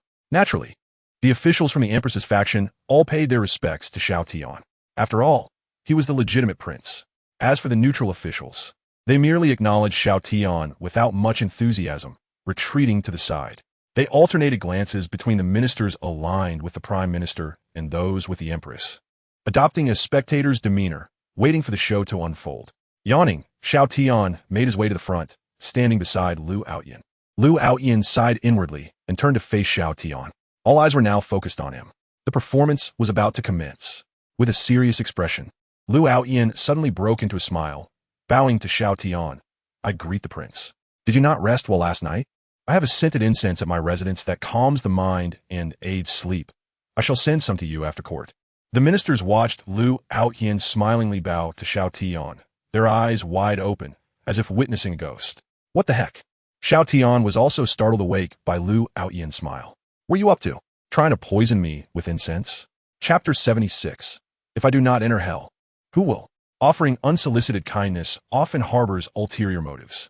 Xiao Tian regarded Lu Outyin warily, uncertain of his intentions. Should I eliminate him? With this thought, Xiao Tian surveyed his surroundings, frowning. Darn, there were too many people. It was unwise to take such action. I'm afraid, Xiao Tian, you need to calm down. Lu Tian is currently a commendable prime minister for the Yin. If he were to be eliminated, the court of Yin would collapse. And how could the empress support me then? Xiao Tian silently advised himself, exhaling gently and adjusting his emotions. Meanwhile, Lu Tian, seated across from him, stared at Xiao Tian in bewilderment. What is he doing? What does he mean by wanting to poison me? If it weren't for that madwoman, I wouldn't have come here to be amiable. Furthermore, what did that look for Xiao Tian just now signify? A mere ordinary person, devoid of any cultivation, gazing at me with such a murderous intent. What could he be thinking? Thinking of that madwoman, Lu Tian could only suppress the fury boiling within him and gently advised. Your Highness has misunderstood. I merely prioritize the stability of the nation. Your recent actions have revealed the true nature of your character. And the title of virtuous soft rice, celestial, is truly fitting. At this point, Lu Tian even gave Xiao Tian a thumbs up, his demeanor sincere. Xiao Tian remained silent, gazing intently at the prime minister of the Yin before him. He could sense the sincerity emanating from Lu Tian. It appeared he genuinely wished to befriend him, his aura exuding warmth. But the question lingered. What does truly fitting mean? How could he dare to utter such a title in public? Xiao Tian abruptly scanned the surroundings. And indeed, courtiers were bowing their heads, shoulders trembling. Particularly that scoundrel, Zhong Yangming. You think I don't notice you turning away to stifle your laughter? Tonight, your training regimen will be doubled. Nevertheless, Xiao Tian still regarded Lu Tian with some suspicion. There was something distinctly off about this fellow. At that moment, a palace attendant announced the commencement of the court session. The discussions within the court proceeded surprisingly smoothly. When Xiao Tian proposed the establishment of a welfare institute, Lu Tian unexpectedly showed vigorous support, even adopting a stance that anyone who disagreed would face his ire. This left everyone astounded. Even Ji Ruoyan, who had prepared herself for a debate with Lu Tian, was taken aback. In the grand hall of the Yin, the courtiers had already departed, leaving Xiao Tian, Zhong Yangming, and Zhong Liswang to discuss the peculiar state of Lu Tian earlier. Have you genuinely done nothing unusual recently? Ji Ruoyan asked Xiao Tian, her expression hesitant. Could it be that Xiao Tian's recent good deeds earned him Lu Tian's recognition? Although this possibility seemed slim and far-fetched, it was not entirely impossible. After all, Lu Tian's modus operandi over the years had always been to prioritize the Yin Empire. Xiao Tian shook his head. I'm puzzled too. Waking up to find Lu Tian's attitude transformed so drastically. Your Majesty, you should have seen how brightly he smiled at me before the court session. Zhong Yangming nodded gently. Indeed, it is unusual, and Lu Shimi suddenly falling ill at home. Could there be a connection? Why overthink it? We shall face whatever comes our way. Zhong Liswang waved her hand, exuding confidence. Xiao Tian glanced at the sky outside, his expression changing. Oh no, it's getting late. I must take my leave. As he spoke, he hurried toward the exit, shouting, Your Majesty, I will return to the study this afternoon. Your Highness, where are you going? Zhong Yangming called after him. What will you have for lunch? I'm off to earn some money. I won't be back for lunch. Xiao Tian replied, already dashing out of the hall, disappearing from their view. Earn money? The others exchanged glances, pondering what he meant by that. Only Ji Ruoyan considered whether she had been stingy with his allowance recently. Upon reflection, Xiao Tian's expenses might indeed be substantial, especially since he insisted on funding the Welfare Institute himself without tapping into the treasury. Ji Ruoyan attributed this to the pride of a young man and decided to accommodate him. Perhaps she should find an excuse to increase his allowance. In Qingyan Mountain, Qingyan Town, in a summer retreat, bang, Luo Xiao AI slammed a large red gift box onto the table, opening the lid to display its contents to Xiao Tian. He gazed at the dazzling array of spirit stones inside, counting them. Not many, just 100 medium-grade spirit stones, which amounts to 100,000 low-grade spirit stones. What does this mean? Xiao Tian pointed at the gift box, puzzled by Luo Xiao AI's intentions. With her chin resting on her hand and her eyes sparkling with warmth, Luo Xiao AI gazed at Xiao Tian. Today I do not wish to merely chat. What does merely chat mean? Xiao Tian furrowed his brow, sensing that the situation was more complex than it appeared. I desire you to accompany me on a stroll through the mountains, enjoying the scenery while we converse. Luo Xiao AI continued to gaze at Xiao Tian, her lips curving into a smile, and insisted on holding hands. Nonsense! Xiao Tian exclaimed in a low voice. Did you not heed a word I said yesterday? Bang! Bang! Luo Xiao AI produced 2 more new gift boxes, placing them on the table before lazily leaning against the stone table's edge, her chin resting on her hand as she looked at Xiao Tian. Brother Xiao, everything you do is for the people of the Yin. Sigh. Xiao Tian let out a long sigh. His recent endeavors to establish a welfare institute aimed to cover the entirety of the Dian Empire. This way, the wretched orphans without parents and the lonely elderly without children could find a place to call home. It was both his obsession and his selfish desire. However, the wealth required was staggering. Xiao Tian hoped to earn this funding through his own efforts to accomplish this noble act. As long as it did not involve taking lives, he was willing to do anything. And at this moment, an opportunity presented itself. Xiao Tian closed his eyes, images of the pitiful souls flashing through his mind. As the saying goes, if I do not enter hell, who will? How can I provide shelter for countless suffering souls and bring joy to their faces? With renewed determination, Xiao Tian opened his eyes, resolute and unyielding. Now, tell me, do you wish to hold my left hand or my right hand? But let it be clear, we can only hold hands, not embrace. It gets too cramped. Luo Xiao AI blinked, pouting. How mean. I did not intend to. Xiao Tian reluctantly took the gift box, painfully grasping her delicate hand as they walked out of the retreat. But let it be known, I must return to accompany Her Majesty after lunch. Huh? Why must you accompany her? Can't you stay a little longer? What business is it of yours? Are you teaching me how to manage my affairs? Oh, how could I dare? Chapter 77, Xiao Tian's Diary to Yin Calendar, Autumn, Clear Weather, September 15th. Breakfast in the palace was, as always, unpalatable. Zhong Yangming could prepare better even with his eyes closed. Ji Ruoyan truly is a good emperor. She can stomach this. She even increased my allowance today, claiming I looked quite spirited. Being an empress allows for such indulgences. I, too, wish I could spend money so freely, yet I find myself hesitant. This morning, I sought out Luo Xiao AI, who insisted on going to the hot springs. Initially, I had no intention of joining her. However, she mentioned her willingness to fund an increase in the Welfare Institute's food budget, ensuring that the unfortunate children and elderly could enjoy more nutritious meals, especially the children during their growth phases. Reluctantly, I conceded. After all, there is no shame in dedicating oneself to a noble cause. The hot springs were splendid and vast, leaving me dizzy. When I went to the study in the afternoon, I fell asleep immediately. It was wonderful to have Wang Kai back. My sleep quality improved significantly. Just the other day, I dreamt of my adoptive father compelling me to stay awake for 7 days, which was quite bothersome. Upon waking, I found Ji Ruoyan standing nearby, appearing rather anxious. I asked why her face was flushed, and she claimed the study was stiflingly hot. How absurd. Did she think she could fool me?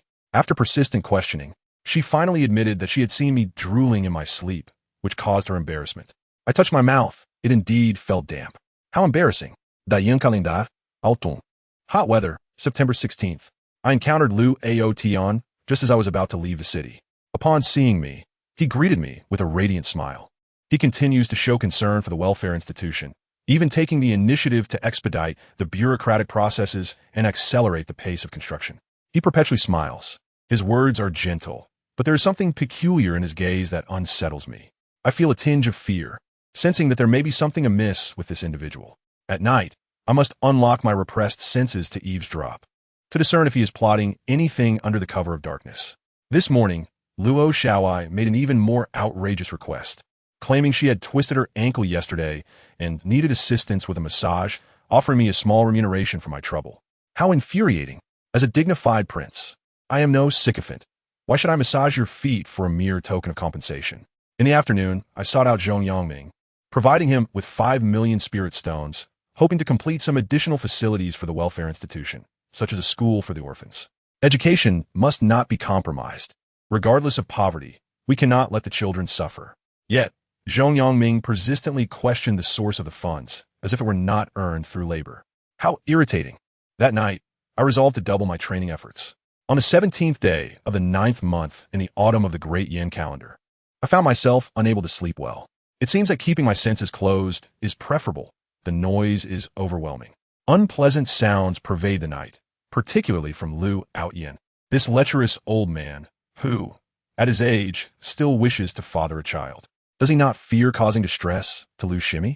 Today, Luo Xiaowai became increasingly overbearing, insisting we retreat indoors due to the heavy rain outside. This was unacceptable. I felt the need to teach her a lesson. I had been too indulgent in the past few days. After administering a minor punishment of stir-fried bamboo shoots with meat, I noticed her eyes glistening with tears, and her joy made me feel a twinge of regret. How infuriating. I fell for her ploy. She intended for me to strike her. In the afternoon, I encountered Zhong Yangming again, who informed me that the progress of the welfare institution was satisfactory and construction had commenced. The only issue was that the previously proposed academy aimed at covering the entire Great Yin lacked sufficient funds. Coincidentally, when Luo Xiaowai was trying to appease me with some compensation for emotional distress, I handed Zhong Yangming 1 million spirit stones. This time, he did not pry further. Instead, he muttered something about a nourishing soup and mentioned sourcing ingredients from the seaside. I was relieved. A cook should focus on preparing food, rather than posing unnecessary questions. On the 18th day of the 9th month in the autumn of the Great Yin calendar, last night, Zhiwen suddenly appeared at the royal palace, seemingly distressed by matters at court, and had consumed a considerable amount of wine. Unfortunately, she became inebriated, stumbling and leaning against me. With no other option, I had to hold her to let her rest. I must ensure she refrains from drinking in the future. Her tolerance is too low and it could lead to complications. Moreover, upon waking, I discovered my mouth was wet again. How vexing. I had drooled once more, and I was caught red-handed by Ji, who had awakened before me. Truly unfortunate. Luo Xiaowai seemed to notice my distress and inquired about my troubles. After some hesitation, I decided to reveal this embarrassing incident, hoping to elicit her sympathy as winter approaches. The poor children and elderly need new clothing. However, Luo Xiaowai appeared infuriated, as if my shame reflected poorly on her. She raged with remarks, such as, "You thought you were impressive for arriving first. You have a clever scheme for sneaking a hand. Are you taking advantage of others' ignorance? And what a good excuse you found." Eventually, in a moment of distraction, she audaciously stole a kiss from me, her expression fierce, as if she intended to devour me. Startled, I failed to evade her. How infuriating. I expressed my displeasure, asserting that this was my first kiss and that she disrespected me. To my surprise, she became even angrier. She had taken advantage of me, yet she was the one who was upset. The intricacies of a woman's mind are truly baffling. In the end, she suggested we stroll together on Qingyan Mountain. I thought it a good opportunity to check on my pigs, so I acquiesced. To my astonishment, after just a few days, the Qingyan pigs had doubled in size, forcing me to look up at them. The free-range Qingyan chickens were also of considerable height, able to peck open rocks to find food. Qingyan Mountain truly is a land of fortune. Given its vastness, I pondered raising other livestock elsewhere. Yet, Luo Xiaoai seemed oddly serious, continually glancing around. However, Qingyan Mountain does appear to be a treasure trove, as certain fissures sporadically emitted glimmers of golden light. Could there be a hidden treasure? In the afternoon, within the imperial study, Zhi seemed to have changed her incense. The scent was quite pleasant. Out of boredom, I perused the historical records of the Great Yin dynasty, finding it rather peculiar. Despite the dynasty's numerous calamities, each time they emerged with considerable gains. Every invasion by the barbarian nation resulted in territorial expansion for the Great Yin, while every operation by the Blood Cloud Tower led to the demise of several assassins, each being a wealthy individual with abundant resources. The same goes for the Black Soul Temple. Every outbreak of chaos in the Black Soul domain impacting the southern region brought forth a flood of refugees, an influx of laborers. There must be something amiss. Yet with the Blood Cloud Tower and Black Soul Temple gone, and the barbarian nation having fled, whom can I consult? Lost in contemplation, I succumbed to slumber. Upon waking, I found myself drooling even more, my mouth sweetened. Fortunately, Zhi had not noticed this time. She remained diligently reviewing memorials, truly commendable. Also, the candied fruits on her desk seemed excessively sweet. The palace cooks are truly lacking. Zhong Yangming could craft a superior dish with his eyes closed. After finishing his entries, Xiao Tian stored the diary in the system space and sat at the desk, lost in thought. Why is the Great Yin dynasty so peculiar? Never mind. I am too weary. It's time for sleep. Just as Xiao Tian prepared to extinguish the light, he noticed the elegant and noble Empress in dragon robes standing at the door, holding a bottle of Qingyan Empress wine. Your Majesty, you really should not drink. Given your poor tolerance, Xiao Tian expressed his concern. Zhi, with a solemn expression, gazed at him intently. I simply feel that in the coming days, I shall require wine, and it is fortuitous to have someone to accompany me to practice my drinking skills. Chapter 78.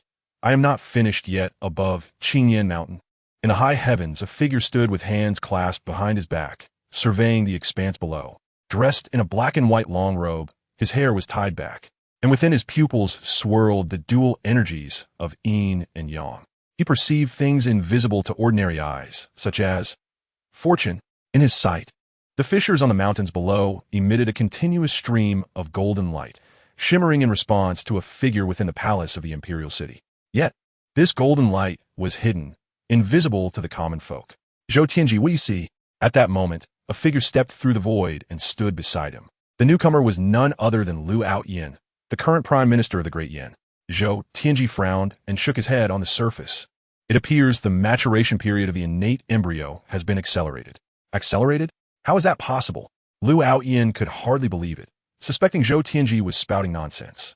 The innate embryo, born of heaven and earth, once successfully gestated, becomes a treasure of the realm, sought after yet unattainable. The maturation period of such a treasure is fixed. It cannot be hastened or delayed by even a moment. Xiao Tian scoffed. You cannot perceive fortune. What do you understand? Xiao Tian. Lu Yin narrowed his eyes, glaring at him with a low growl. What's the matter? Do you wish to strike me? Xiao Tian twirled his beard, clicking his tongue. You are indeed much stronger than I, but we are all sealed at our realms. Who fears whom?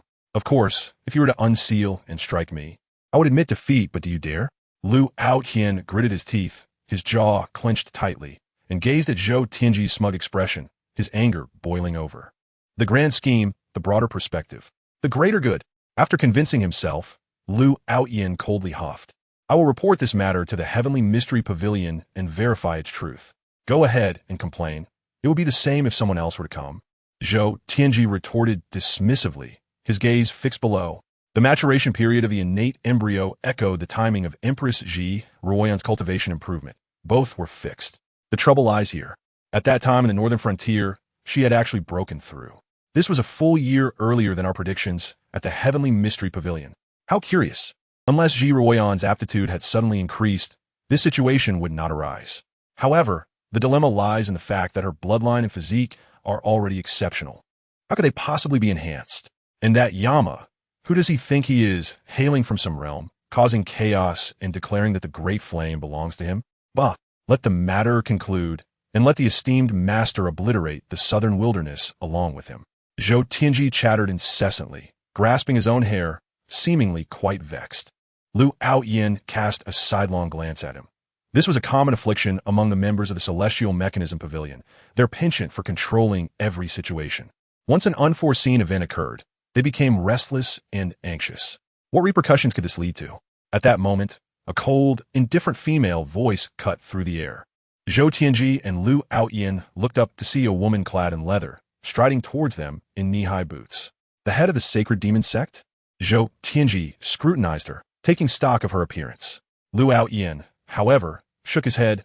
No, her attendant is designated as Old One. This is no trivial matter. Since your sect leader is present, why is she not here? Xiao Tianji was perplexed. What could possibly be of greater importance than the imminent birth of a primordial embryo? Old One's voice remained frosty. The sect leader has esteemed guests. Naturally, she cannot attend. Allow me to handle this matter. Esteemed guests? Lu Outyan's lips twitched. What utter nonsense. That madwoman is clearly preoccupied with that pretty boy. Truly deranged, prioritizing an ordinary man over a primordial embryo. Xiao Tianji shook his head, gesturing towards the primordial embryo below. Whether it is influenced or not, our Celestial Mechanism Pavilion has never encountered such a scenario, though we have dealt with similar matters. Yet this instance is quite unique. The current anomaly remains ambiguous, its nature unclear. At this juncture, Xiao Tianji's tone grew serious. The most pressing concern is the uncertainty surrounding the maturation timeline of this primordial embryo. No one knows whether it will continue to mature rapidly or slow down to a normal pace.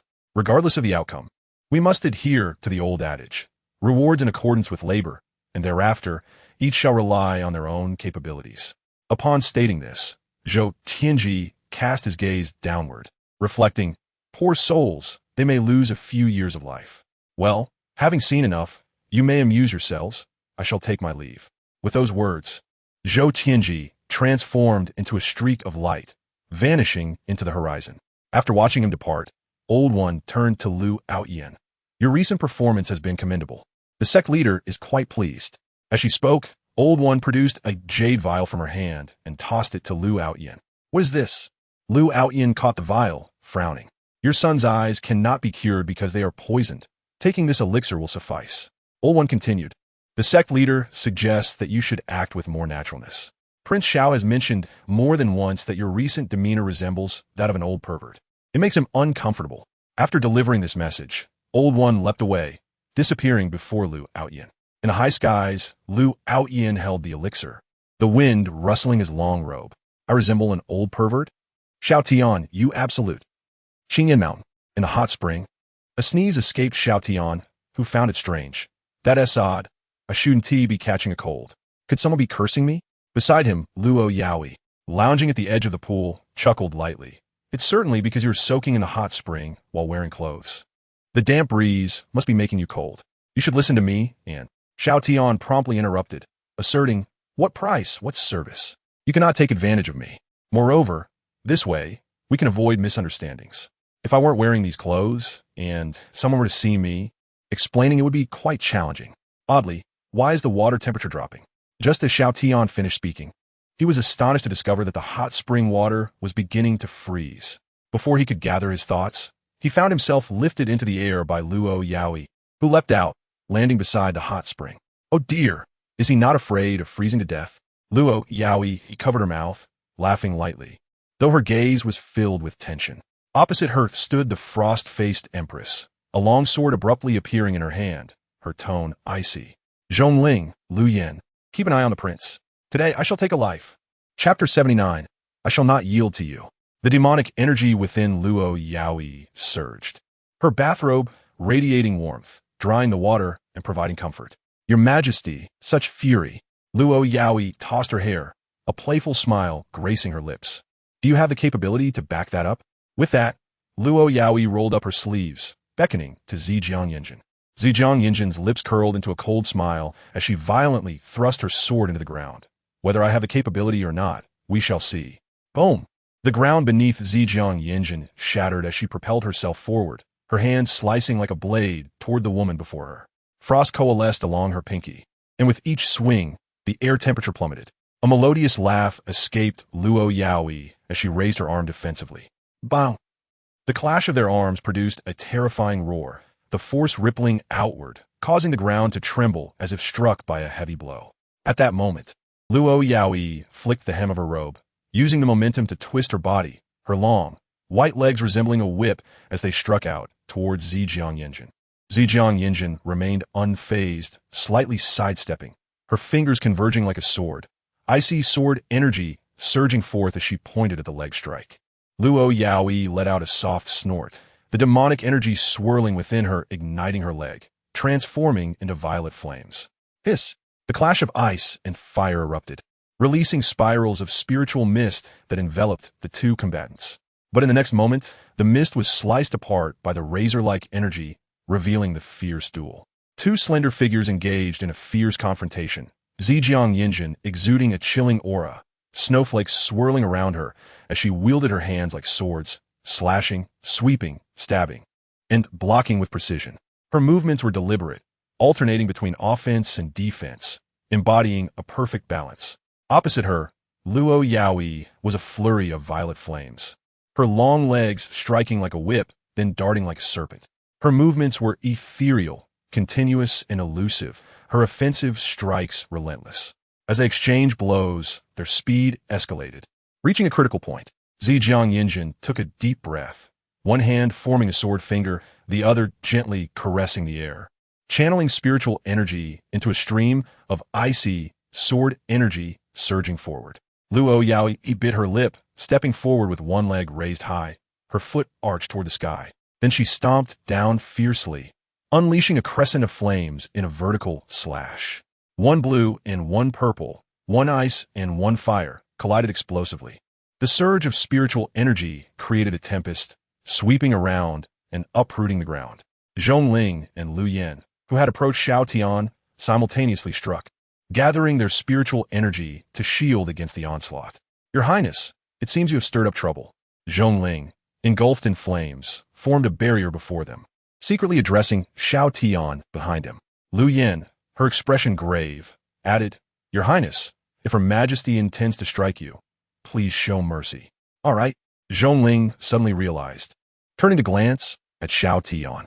Xiao Tian, however, Your Highness, did you not mention this morning was for making money? Lu Yen frowned, confused by how this had unfolded. Xiao Tian was well aware of the hot spring at Qingyan Mountain. Today, having skipped court, he had come along with Zhongling and Her Majesty to enjoy some relaxation. Who would have anticipated such a thrilling scene upon their arrival? Thankfully, both the prince and that woman were dressed, or the situation would have been far more gruesome. Indeed, I am here for profit, otherwise. Where do you think the funds for Zhong Yangming came from? Xiao Tian sighed, briefly explaining the matters concerning Luo Yaoi. After hearing his words, Zhongling and Lu Yen exchanged glances. What are you laughing at? No, I was reminded of something joyful. Zhongling shook her head and turned to Lu Yen, saying, Sister Lu, do you think His Majesty can win? Cough, it's hard to say. Lu Yen covered her mouth while tears streamed down her face from laughter. Is this the revered master of soft power? Xiao Tian looked at the two in confusion, unsure of what was amusing them. I earn money and do good deeds. Why are you both laughing so hard? Upon hearing Xiao Tian's words, Zhongling and Lu Yen couldn't hold back any longer and laughed even louder. Your Highness, earning money, how exhausting. Lu Yen wiped away her tears and gave Xiao Tian a thumbs up, saying, You truly embody the spirit of self-sacrifice. I admire you. Zhongling, beside her, pressed her lips together, squinting her eyes, nodding vigorously, her high ponytail swaying. Xiao Tian. Boom! At that moment, a tremendous noise erupted ahead, and the explosive force dispersed the dust, revealing the scene before them. The two women retreated to either side, standing elegantly opposed to each other. Their strength was commendable. It was indeed refreshing to stretch their muscles occasionally. Luo Yao raised her body slightly, wrapping her arms around herself. But unfortunately, today it seems you cannot kill anyone. Zero Oyan chuckled lightly. I initially thought you were merely a scheming maid, but it appears you possess some skills. However, Xiao Tian is mine, so I advise you to abandon any unnecessary thoughts. Of course, I sometimes find myself preoccupied with affairs, neglecting companionship. It wouldn't be unreasonable for you to serve as our little maid, delivering tea and water for the two of us. Maid? Luo Yao narrowed her eyes, covering her mouth as she chuckled softly. Oh dear, I am nothing like you, secretly kissing someone and then claiming to be merely drooling in sleep, pretending to be pure. Xiao Tian suddenly turned to look at Zi Ruoyan, eyes wide in disbelief. Zhongling and Lu Yin mirrored Xiao Tian's expression, gazing at Zi Ruoyan's face. They could visibly see her flush with embarrassment. Nonsense. If I desired it, I would take it by force. Does Xiao Tian dare to protest? Need to steal a kiss? Zi Ruoyan's face turned crimson as she waved her hand forcefully, loudly rebutting. He simply drools when he sleeps. Zhongling and Lu Yin both covered their faces, rendered speechless. Your Majesty, what? Are you explaining? A normal person would never believe that. Oh my, you startled me. I was wondering how that could be. Xiao Tian slapped his thigh, displaying an expression of realization. Zhongling and Lu Yin exchanged silent glances with Xiao Tian, withdrawing their gaze, hands thrown up in surrender. Not surprising. After all, the prince has never been quite normal. Hey, don't take advantage and then act innocent. Luo Yao frowned, feeling a surge of anger at having been outdone by this woman. Taking advantage? Zi Ruoyan scoffed lightly. Lifting her chin slightly, Xiao Tian is my legally wedded husband. Do you think you have the right to meddle? We share a bed. Does that mean you could dictate terms? Boom. Upon hearing this, Luo Yao's mind exploded, leaving her utterly blank. She had not merely taken advantage. This was a complete violation. How dare you? Luo Yao roared, her violet flames swirling around her like a twisted storm. In an instant, tap. Top. The crisp sound of footsteps echoed. Golden-patterned black boots stepped out first from within the violet flames, the leather taut over her long legs. The purple flames vanished, leaving behind golden fire patterns. The leather extended upwards, enveloping Luo Yao's figure, while a white sheer garment embroidered with golden flames cascaded down from her shoulders. Her silky purple hair flowed behind her, and her golden pupils radiated determination. Swish! A large purple-black crescent scythe twirled rapidly in Luo Yao's hand before she firmly grasped it, resting it behind her back. After finally finding someone she cherished, there was no way she would relinquish him. Chapter 80.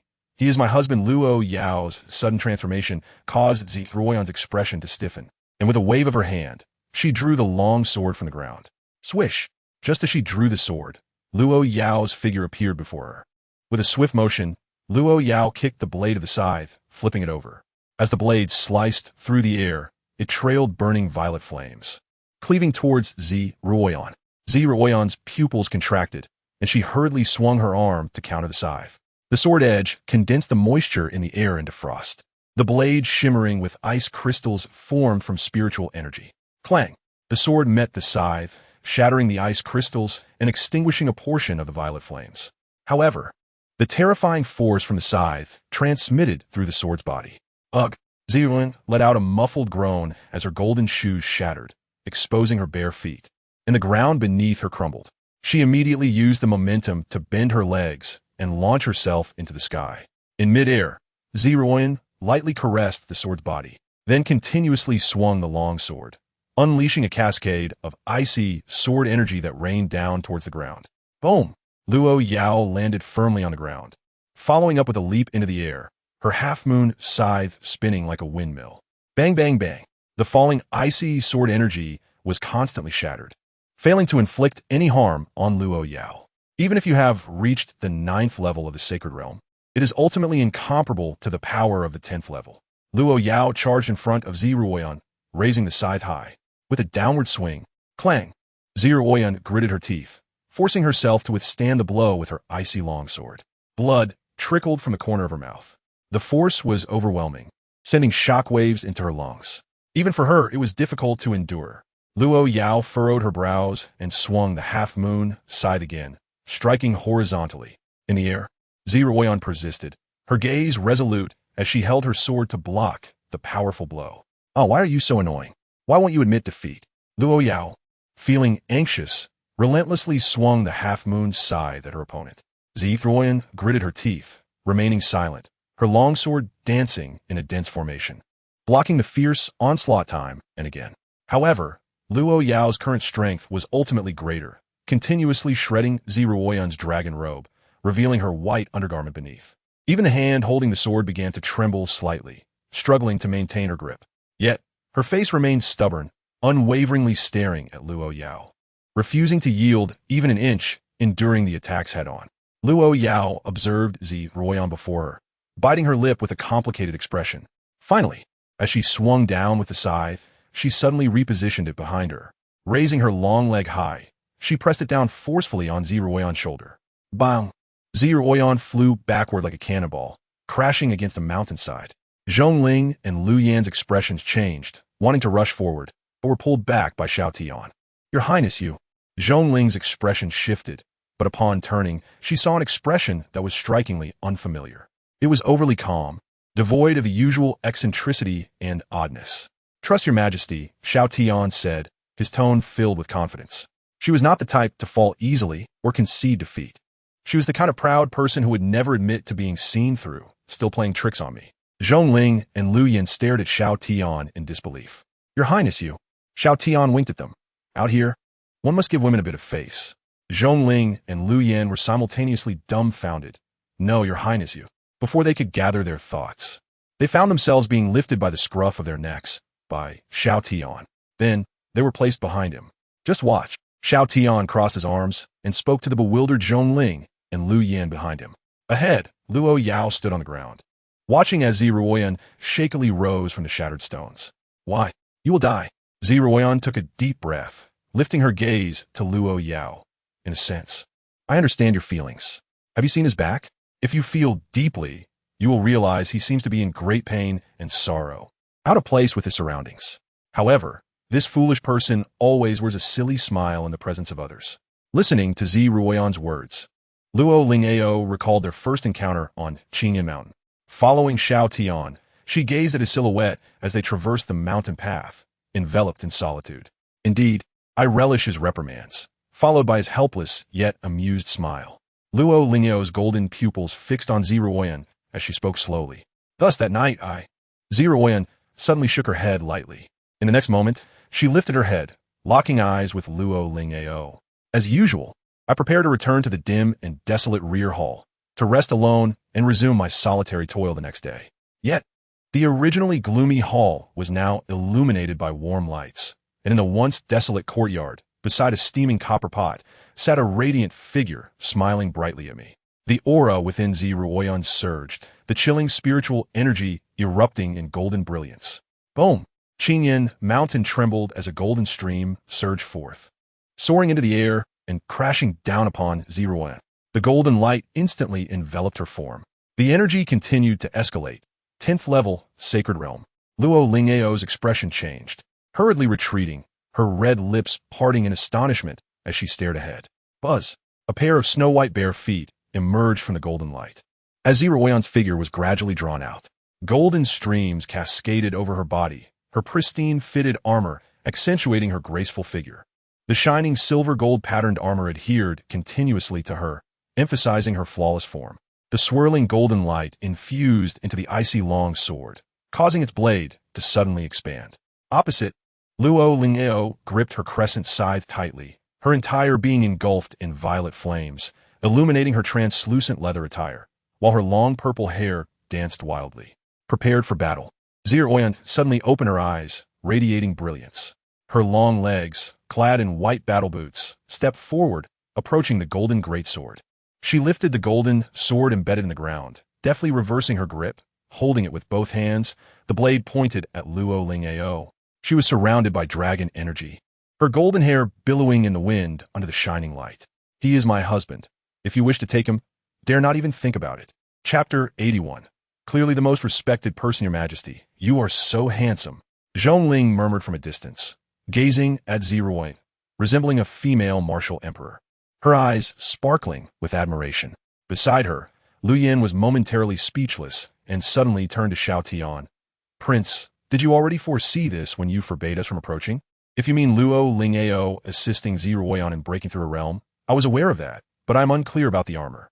Xiao Tian spoke while observing the distant mountains, where he could see golden lights swirling, connected to Ziruoyan. Huh? Zhongling looked at Xiao Tian in astonishment. Did the prince just say that woman is helping the Empress break through her realm? Xiao Tian gestured for them to observe closely.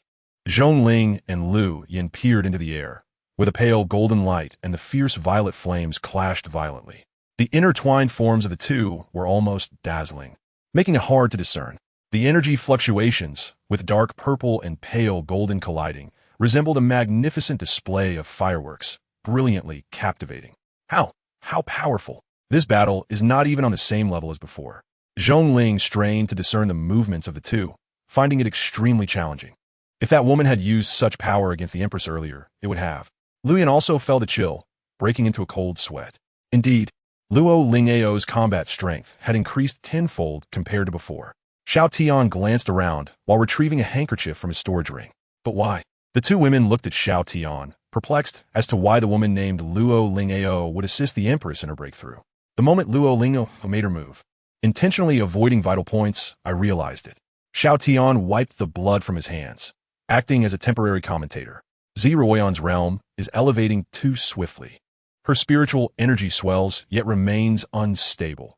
Luo Lingao's repeated strikes are honing the tumultuous energy, ultimately refining and promoting her ascension. Her intentions are rather simple. She merely wishes to best Ziruoyan and reclaim me. During this process, she inadvertently aids in purifying Ziruoyan's energy to elevate her realm as a form of compensation for taking me away. Who would have anticipated that Ziruoyan would not only ascend, but also manifest a set of armor, her combat prowess soaring to such heights? She is not the type to concede defeat. It is uncertain how long this battle will last. Zhongling and Lu Yin gazed at Xiao Tian in terror. Incredulity etched on their faces. The individual before them. Could it be someone else entirely? How could you understand so much? Why do you usually? Before Zhongling could gather her thoughts, she suddenly exclaimed in shock. Prince, your hands are covered in blood. Lu Yin also noticed at that moment that Xiao Tian was wiping the blood from his hands. The Qingyan mountain range comprises a total of 39 mountains, seemingly concealing some individuals. Xiao Tian focused on the battle between the two women in the air, methodically wiping his hands. The commotion from this fight had attracted some hidden presences. Judging by their aura, the 27 individuals stealthily approaching shared a similar energy signature with Ziruoyan, all at the sacred realm. Xiao Tian's words sent chills down Zhongling and Lu Yan's spines. Hidden within the Qingyan mountains? 27 of them, all at the sacred realm? When did 10th level sacred realm experts become as common as cabbages? So, Prince you. Xiao Tian nodded slightly, his expression darkening, a smile creeping at the corners of his mouth as he spoke. While conversing with you, I swiftly moved to handle the situation. Perhaps due to my foul mood, my chosen method was ill-advised, resulting in blood on my hands. Zhongling bit her lip, tightly gripping Lu Yin, who dared not breathe. The Xiao Tian before them was terrifying, especially that grim smile and the ominous aura emanating from him, sending shivers down their spines. Master, please calm down. You are not in a higher dimensional earth plane. Your adoptive father's past attempts to encircle and eliminate you are history. These individuals are merely the dark pawns of a foreign force. The system's prompt, now in a sweet girl's voice, resonated in Xiao Tian's mind, bringing a refreshing sensation that alleviated the oppressive atmosphere. In that instant, Zhongling and Lu Yin felt the previously suffocating space regain its warmth. The terrifying aura surrounding Xiao Tian dissipated completely. Xiao Tian rubbed his forehead, sighed deeply, and turned back to Zhongling and Lu Yin, revealing a familiar radiant smile. I apologize. I was momentarily overwhelmed and recalled some unpleasant matters. Did I frighten you? Zhongling and Lu Yin shook their heads vigorously, indicating that they were not frightened at all. Relieved, Xiao Tian stepped forward to help the two women who were kneeling on the ground. The scene of those hidden figures converging upon Qingyan Mountain reminded him too much of the past, triggering an emotional response. Seeing Xiao Tian return to normal, Zhongling and Lu Yin felt a sense of relief. Thankfully, the prince was not an enemy. It seems we must ensure the prince does not often intervene. Otherwise, it could be terrifying if you were triggered.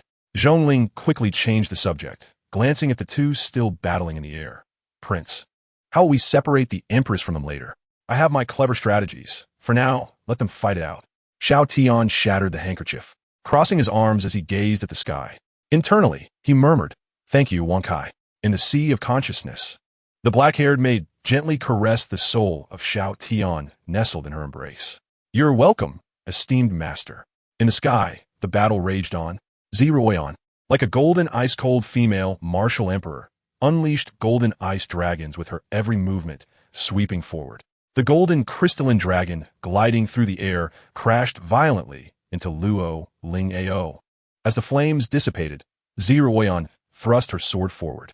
With a swift motion, the broad blade pierced through Luo Shuang'ao's body, blood oozing from the wound. Fool! Zir Oyan exclaimed in disbelief, hastily withdrawing her longsword. Why didn't you dodge? Just then, the figure before her transformed into an illusion, ultimately shattering into scattered purple flames. A slender hand unexpectedly reached out from behind Zirwin, gently caressing her face. Oh, are you concerned for me? Zirwin's lips twitched, a surge of golden, icy spiritual energy reverberating within her, pushing Luo Shuangao away. Who told you to touch me without permission? Zirwin's face flushed crimson as she glared fiercely at Luo Shuangao. Luo Shuangao, wielding a crescent-shaped scythe, raised her pinky finger mockingly, so small. Veins bulged on Zirwin's forehead as she brandished her golden sword. Angered and humiliated, she retorted, I'm not that little girl. Zhongling, who is small. Below, Xiao Tian nearly choked on his own saliva. Glancing back at Zhongling, dressed in a fiery red gown, stared blankly at the sky, realizing that the one who had hurt her the most was someone she esteemed greatly. Chapter 82. Leather or silk? Zhongling suddenly recalled something and abruptly turned to Xiao Tian. Why are you looking at me? Though you are far superior to your peers. It is a pity. Xiao Tian shook his head, observing the two battling women in the sky. Your competitors are heavyweight and non-human level contenders. Zhongling's emotions spiraled out of control as she swung her fist at Xiao Tian. Unfortunately, he merely placed a finger on her forehead, preventing her from making contact, leaving her punches to land in the air. Lu Yin, standing nearby, covered her head, bemused. Your Highness, I must remind you, if this continues, it may provoke unnecessary trouble. Lu Yin interjected, cautioning Xiao Tian once more. Xiao Tian turned his gaze back to the sky, noticing the women's fury seemed to have subsided, their combat styles beginning to shift as they relentlessly aimed for each other's chests. I'll watch for a bit longer, no need to rush, he signaled Lu Yin to relax, assuring her that halting the conflict would be effortless for him. Lu Yin stared at Xiao Tian in silence for a long moment, realizing he was exceedingly cunning. Yet, given his formidable strength, stopping the two women would indeed be a simple task. Presumably, he would utilize ultra-high-speed movement to incapacitate them both in an instant. Xiao Tian, with his hands clasped behind his back, observed for considerable time before stretching his limbs. It's about time to intervene. Both Lu Yin and the petrified Zhongling turned to Xiao Tian in alarm. Here it comes. The prince is about to showcase his terrifying prowess. Xiao Tian adjusted his expression, becoming serious, and dashed forward. As he ran, he waved his hands and shouted loudly, Stop. You two, cease fighting. Please do not continue. Zhongling and Lu Yin exchanged incredulous glances. Is this the prince's method? In midair, the impending collision between Ziruoyan and Luo Shuangao was interrupted by Xiao Tian's voice, causing them to freeze in place. The golden giant sword and the dark purple crescent scythe were mere fractions apart from colliding. The two women looked down to see Xiao Tian anxiously rushing toward them. In his haste, he stumbled, slipping and falling backward. Xiao Tian. Ziruoyan's expression shifted dramatically as her golden sword transformed into a streak of light and vanished into her body. She bolted toward him and caught him just in time. Above, Luo Shuangao, aware of Xiao Tian's apparent strength from their previous encounter, was taken aback by his sudden fall. By the time she reacted, it was too late. You attempted a sneak attack, she exclaimed, transforming into a flash of purple light and rushing to embrace Xiao Tian from the other side. Holding on to Xiao Tian, Ziruoyan glared at Luo Shuangao with a displeased expression. Luo Shuangao huffed, tightening her grip around Xiao Tian, exuding a provocative air. As Xiao Tian found himself caught in the middle, he couldn't help but reflect on the importance of selecting the right clothing. If it were leather, it might feel a bit cold, yet smooth and glossy in appearance. But silk, while it may lack thermal insulation, it was warm and had an exquisite, matte finish. Selecting clothes was indeed a challenge. One ought to purchase them in pairs. Sighing, Xiao Tian's murmurs attracted the attention of both women, who simultaneously leaned in. What did you say? Xiao Tian glanced at Zirlin, whose face was partially obscured, and then at Luo Shuangao, whose forehead was the only visible part. He lamented, The hot springs have all been ruined by your quarrels. There will be no more soaking in them. Upon hearing hot springs, Ziruoyan's expression darkened as she released her hold and stood up. I think you should soak for an entire night. The royal palace doesn't require your presence tonight. Lu Yin, let him stay at your old home in Qingyan town. Do not let him leave. In the distance, Lu Yin's expression changed upon hearing Ziruoyan's words. Her old residence was in the abandoned old town of Qingyan, Was the Empress serious? Your Majesty, what about the hot pot tonight? Xiao Tian called out. Ziruoyan did not look back, clenching her fists. I'll eat by myself. Xiao Tian, astonished at Ziruoyan's back, turned to Luo Shuangao. Well, what about yours? Oh, I just remembered I have matters to attend to tonight, so I cannot host His Highness. Luo Shuangao suddenly released her hold, allowing Xiao Tian to fall to the ground. The prince could consult the emperor. After all, everything was her precedence. With that, Luo Shuangao gritted her teeth, flicking her purple hair and striding away. Returned to the royal city. Ziruoyan glanced back at the departing Luo Shuangao, huffing, and shouted at Zhongling, "Tonight, Xiao Tian is not allowed to stay at the Zhong residence. Let us go." Having said that, Ziruoyan soared into the sky, transforming into golden light that vanished into the horizon. Meanwhile, Luo Shuangao, with a tap of her boots on the ground, vanished like a specter as well. Once both had departed, Zhongling and Lu Yin approached Xiao Tian. "Your Highness, about the old residence." Lu Yin sighed, contemplating the chaos. Zhongling looked at Xiao Tian helplessly. "Your Highness, it seems you have made quite a mess." Xiao Tian sat up, gazing at the amused expressions in their eyes. Shaking his head, "You wouldn't understand. I don't blame you. However, feel free to laugh. Holding back only makes me feel worse." Ha ha. As night fell, in the old town area of Qingyan, many buildings lay in ruins. Lu Yan's old residence was one of the few that remained intact. After tidying up the room and arranging the table, Xiao Tian reclined on the nearby bed, resting his arms under his head. "Dear master, would you like to activate sleep mode?" "No need. I shall sleep a little later tonight," Xiao Tian replied and closed his eyes, his breathing gradually deepening until he fell into slumber. Shortly after he drifted off, the door, wrapped in a faint golden spiritual aura, opened silently. Dressed in a white gauze gown adorned with golden dragon embroidery, Ziruoyan entered, her lips pressed together. Her hair, now transformed into a soft golden hue after her ascension, shimmered under the moonlight. With a wave of her hand, the copper hot pot and ingredients for a meal she intended to share with Xiao Tian were neatly arranged on the table. Sighing softly, Ziruoyan approached the earthen bed, observing Xiao Tian, whose breathing was steady and deep in slumber. Clenching the fabric of her gown, she ultimately decided to lean down. Sensing movement, Ziruoyan quickly retreated, standing by the window, hands clasped behind her back, gazing at the moonlight outside. After a moment, she turned back to see Xiao Tian groggily awakening. Strangely, why am I salivating again? Xiao Tian licked his lips, murmuring in a daze, "How fragrant." There's actually hot pot. Could it be that the aroma of food is causing my salivation? By the window, Ziruoyan's eyes lit up upon hearing Xiao Tian's words, and she suddenly turned around. "So that's it. I was wondering why you drool as soon as you sleep. Now I have finally found a reason. Upon reflection, it's quite normal. After all, who could resist such deliciousness?"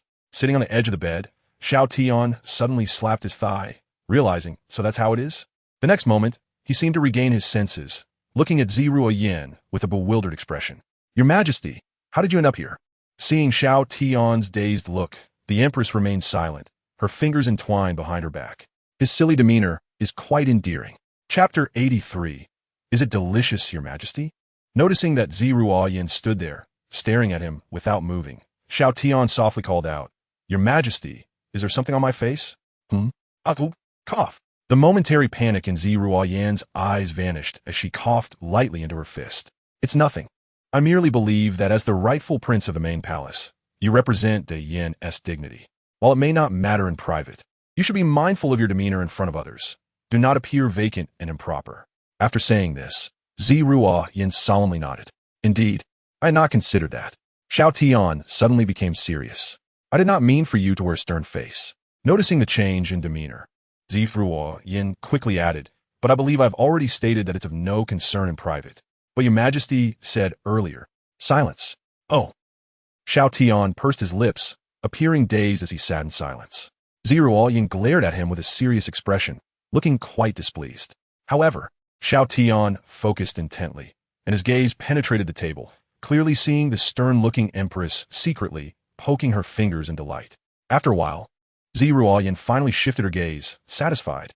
"I originally had no intention of coming, but upon reflection, how can the Emperor of the Yin do such menial tasks? Moreover, I am not a narrow-minded person, but punishment is inevitable. Tonight's hot pot shall be served solely by you. You are not permitted to use your own chopsticks." Seeing Xiao Yan's outward calmness, juxtaposed with her flushed ears, Xiao Tian suppressed a laugh and bowed. Rest assured, my Empress, I guarantee you will dine comfortably. Just as Xiao Yan nodded and prepared to speak, she found Xiao Tian sitting closely beside her with chopsticks and a bowl. You! Xiao Yan opened her mouth, glancing at Xiao Tian, her ears turning crimson. Why are you sitting so close? Xiao Tian replied earnestly, Your Majesty. Sitting far away makes feeding inconvenient and risks spilling broth everywhere. If I were to feed you from a distance, a slip of the chopsticks could disrespect you by dropping the food on the table, which is secondary. The primary concern is wasting food. How could I face the hard-working citizens? What do you think, Your Majesty?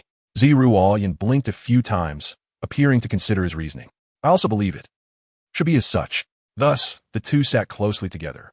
Xiao Tian prepared the spicy beef rolls, not rushing to serve them, but instead blowing gently on them as he held them near his mouth. Xiao Yan, watching his actions, swallowed hard, her hands tightening under the table. After a moment of blowing, Xiao Tian held the food beneath and offered it to her. Your Majesty, please open your mouth. Ah. With her cheeks flushed, Xiao Yan savored the spicy beef roll, chewing slowly. Is it delicious? Xiao Tian asked, beaming at her. Xiao Yan struggled to divert her gaze from his face, snorting softly. It's just okay. After all, I've only had one bite. How could I discern any flavor? Please wait a moment. It will be ready shortly. Xiao Tian immediately responded, pouring the ingredients into the pot to cook. Xiao Yan watched him busily, her lips curving into a slight smile. Your Majesty, try this. How does it taste? Not bad. What about this one? Acceptable, perhaps. With the sound of chopsticks clattering to the ground, Xiao Tian felt a wave of guilt wash over him as he slapped his thigh. Cursed! How could I be so clumsy? I dropped the chopsticks, and I can't even manage such a trivial task of serving you. It's just a small matter. There's no need to berate yourself so harshly. Upon seeing Xiao Tian's self-reproachful expression, Xiao Yan gently patted his shoulder to comfort him. Xiao Tian looked at the food in the plate with a troubled expression. My hands are too dirty.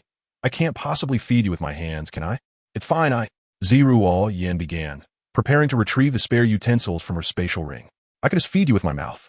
Xiao Tian slapped his thigh, looking at her with an expression of delight. Your Majesty, I truly am quite clever. Xiao Yan abruptly halted her actions, turning sharply to stare at Xiao Tian. In the plate lay her favorite spicy beef roll, simply made by wrapping a small fiery pepper in meat. Xiao Tian deftly bit one end of the pepper and leaned closer to Xiao Yan. Xiao Yan's hands tightened under the table. She had never felt this anxious even when first stepping on the battlefield or contending with Xiao Tian for power. What is there to be anxious about? I am the Empress. Chopsticks have fallen, hands are dirty. Feeding with my mouth is quite reasonable, and yet. Xiao Yan let out a muffled sound, her eyes widening. Xiao Tian retreated, giving her a thumbs up. Your Majesty, is it delicious? Just okay, rather mediocre. Xiao Yan turned away, but her eyes sparkled with excitement. This feeling is utterly different from before. Seeing the contradiction in Xiao Yan's expression, Xiao Tian chuckled softly, shaking his head as he gazed out the window. From this angle, he could clearly see the bright round moon outside.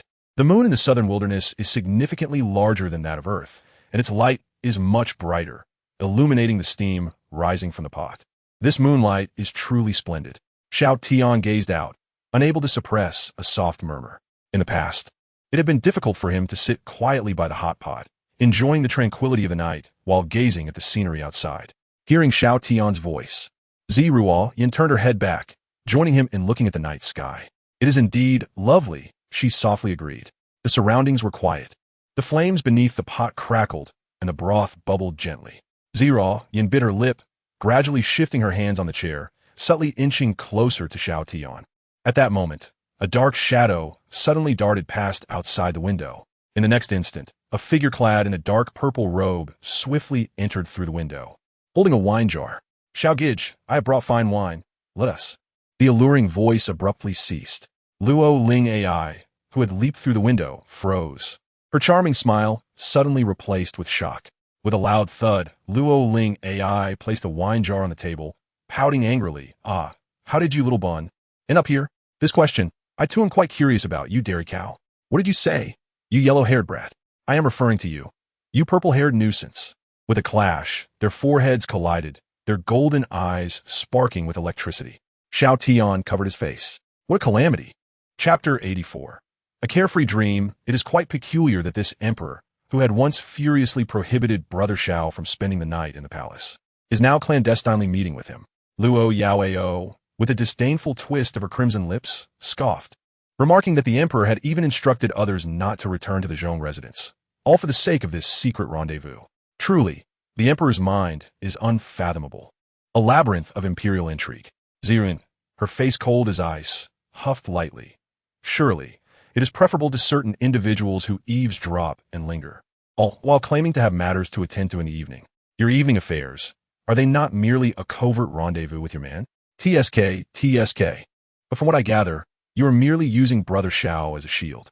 She tilted her head, counting on her fingers. Just as Lu the Chancellor sought a match for his son, you wed that very night. What a farce. Regardless of whether he is a mere pawn. From the moment he entered the palace, he is mine in life and death, declared Zirin, brandishing her hand and pointing accusingly at Luo, before delivering a sharp slap. Who are you flaunting yourself for? Oh, you. Luo Yaoao clutched her chest, gazing incredulously at Ziruan. You tyrant. This is not over. Rogue, what are you doing? Cease this at once. Nearby, Xiao Tian stood in stunned silence, observing the two women grappling with one another. His eyes wide with astonishment, breath caught in his throat. What a spectacle! Ultimately, the two women, both disheveled, reached a temporary stalemate. Continuing this way would yield no resolution. Luo Yaoao adjusted her white gauzy dress, frowning slightly. Ziruan tightened her dark purple gown and arranged her long hair. What now? Do you have any brilliant insights? Since physical combat is futile, let's engage in a battle of wits, Luo Yaoao proclaimed, slapping a nearby wine jar and provocatively beckoning with her finger. Shall we drink? Do you dare? Zimantu? Preposterous, would I fear you? Ziruan retorted, waving her hand as a ring glimmered. With a thud, a jar of wine landed on the table. Ziruan smirked, lifting her chin. Mix and drink, do you dare, Luo Nai? Come, let us see who fears whom. With that, both women swept their hands, pushing the hot pot aside. In a flash, 2 rows of large bowls appeared neatly arranged. They simultaneously lifted their delicate hands, breaking the seals, and under the mingling of spiritual and demonic energies, the wine from the jars rose and intertwined in midair before settling back into the jars. Ziruan shook her purple robe, glaring at Xiao Tian. Xiao Langjun. Luo Yaoao brushed her white gauze aside, glancing at Xiao Tian.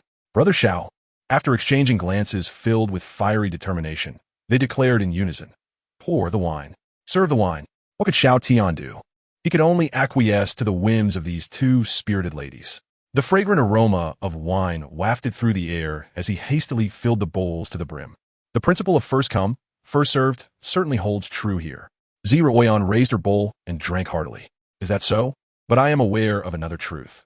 The later comer surpasses the predecessor. Upon finishing her statement, Luo Yaoao tilted her head back, draining her bowl. I still advise you. A forced fruit is not sweet. How do you know it won't be sweet if forced? What if it turns out to be delicious? The 2 women exchanged barbs while drinking, each challenging the other. In no time, the 2 jars of mixed wine were nearly emptied.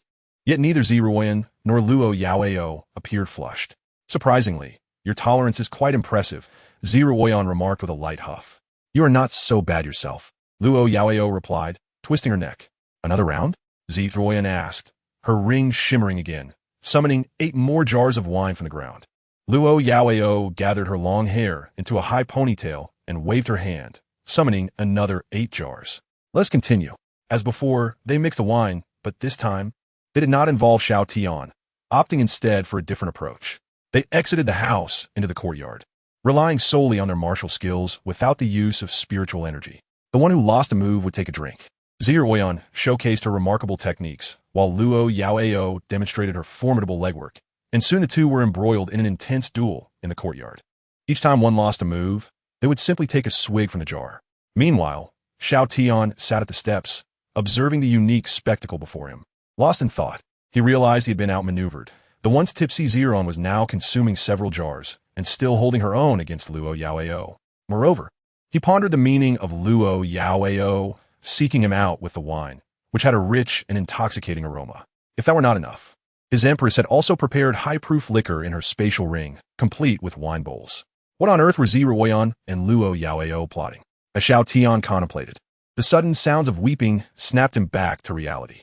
He looked up to find the two women had ceased their playful rivalry, their cheeks flushed, clinging to one another in a state of disarray.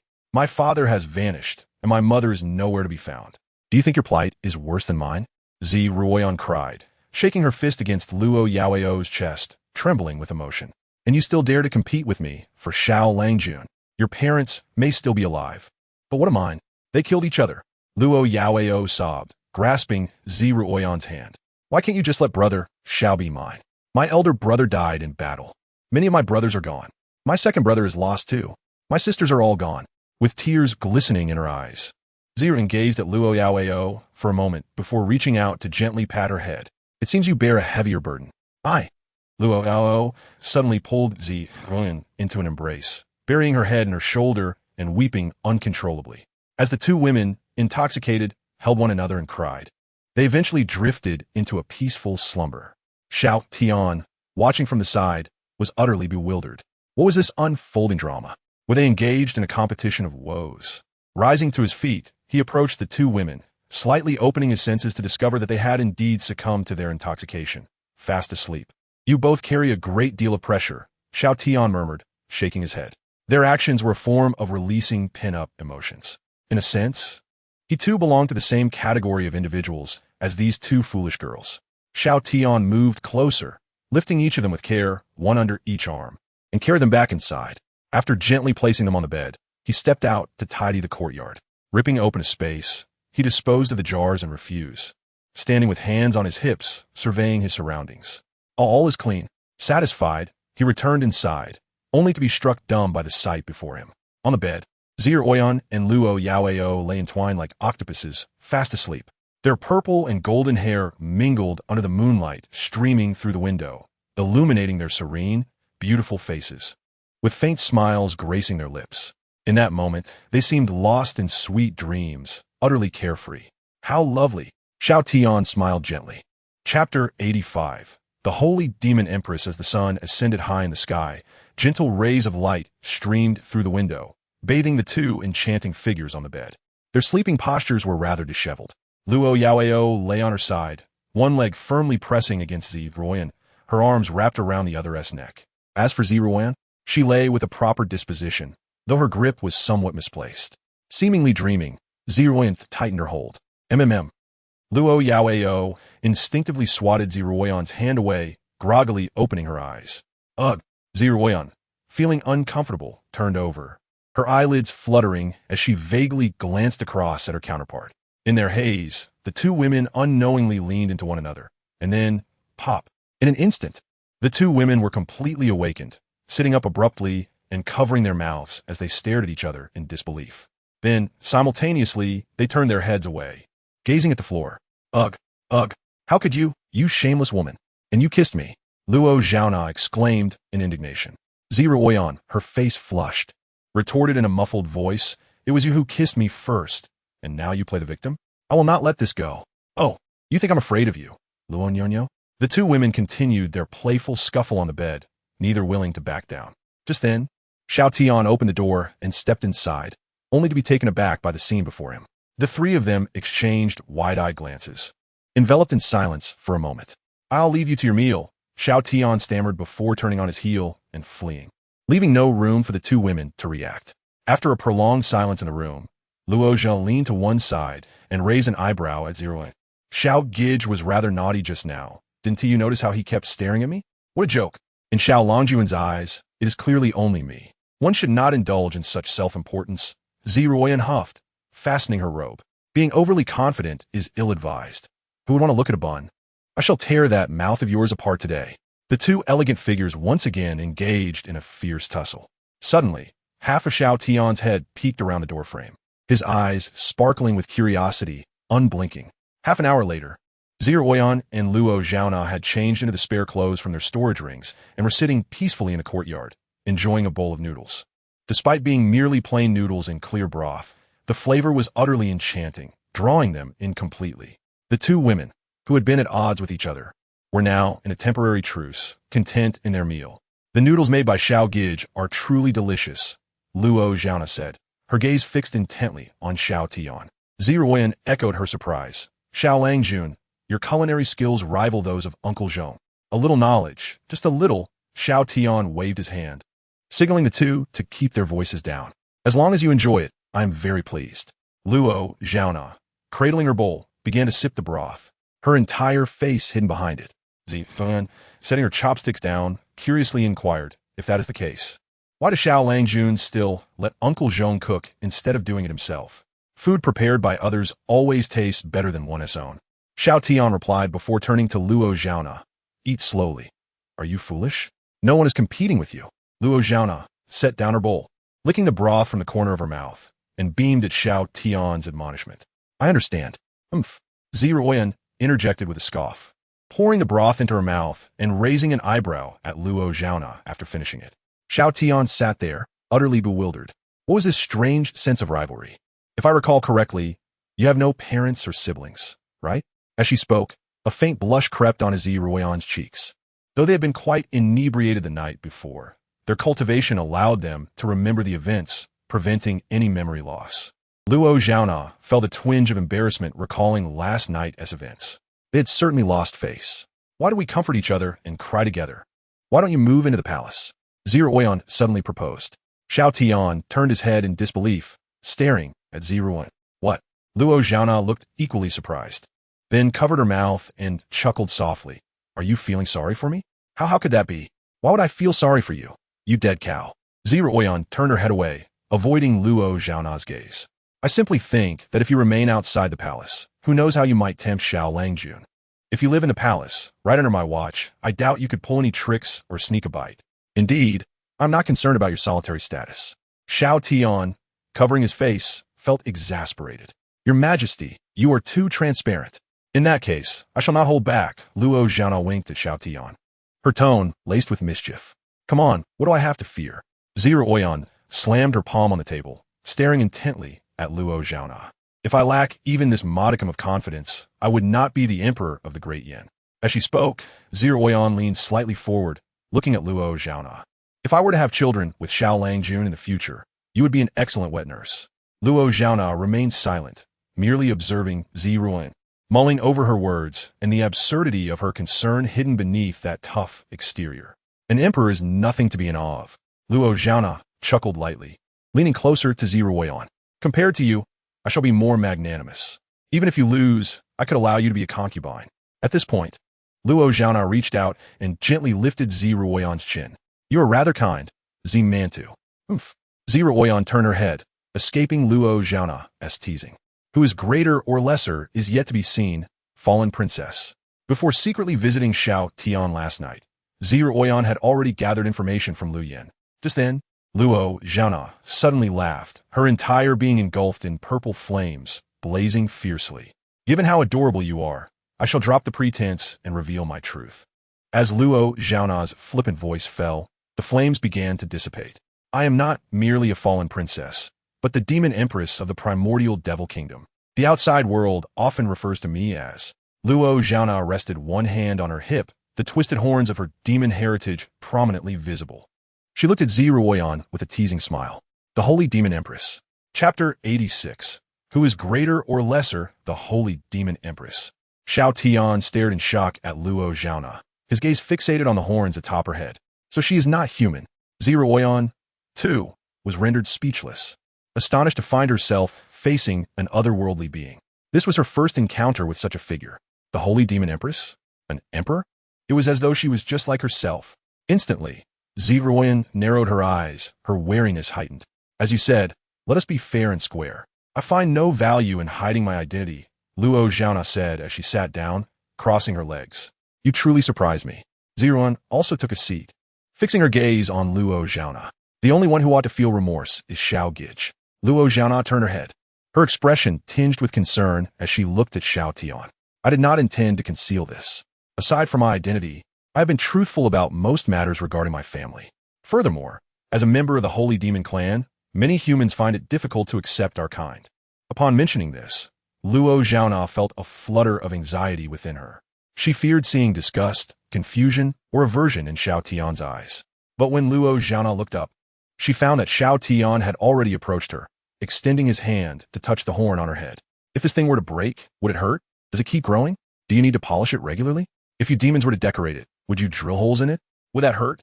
Xiao Tian's eyes glimmered with curiosity, captivated by the living embodiment of a demon beauty. The horn is the mark of our holy demon clan and the hardest part of our bodies. It would certainly be painful if it were to break. We do not have the habit of drilling holes. Luo Zhaona answered honestly before nervously asking, will you mind this appearance of mine, Xiao Gij?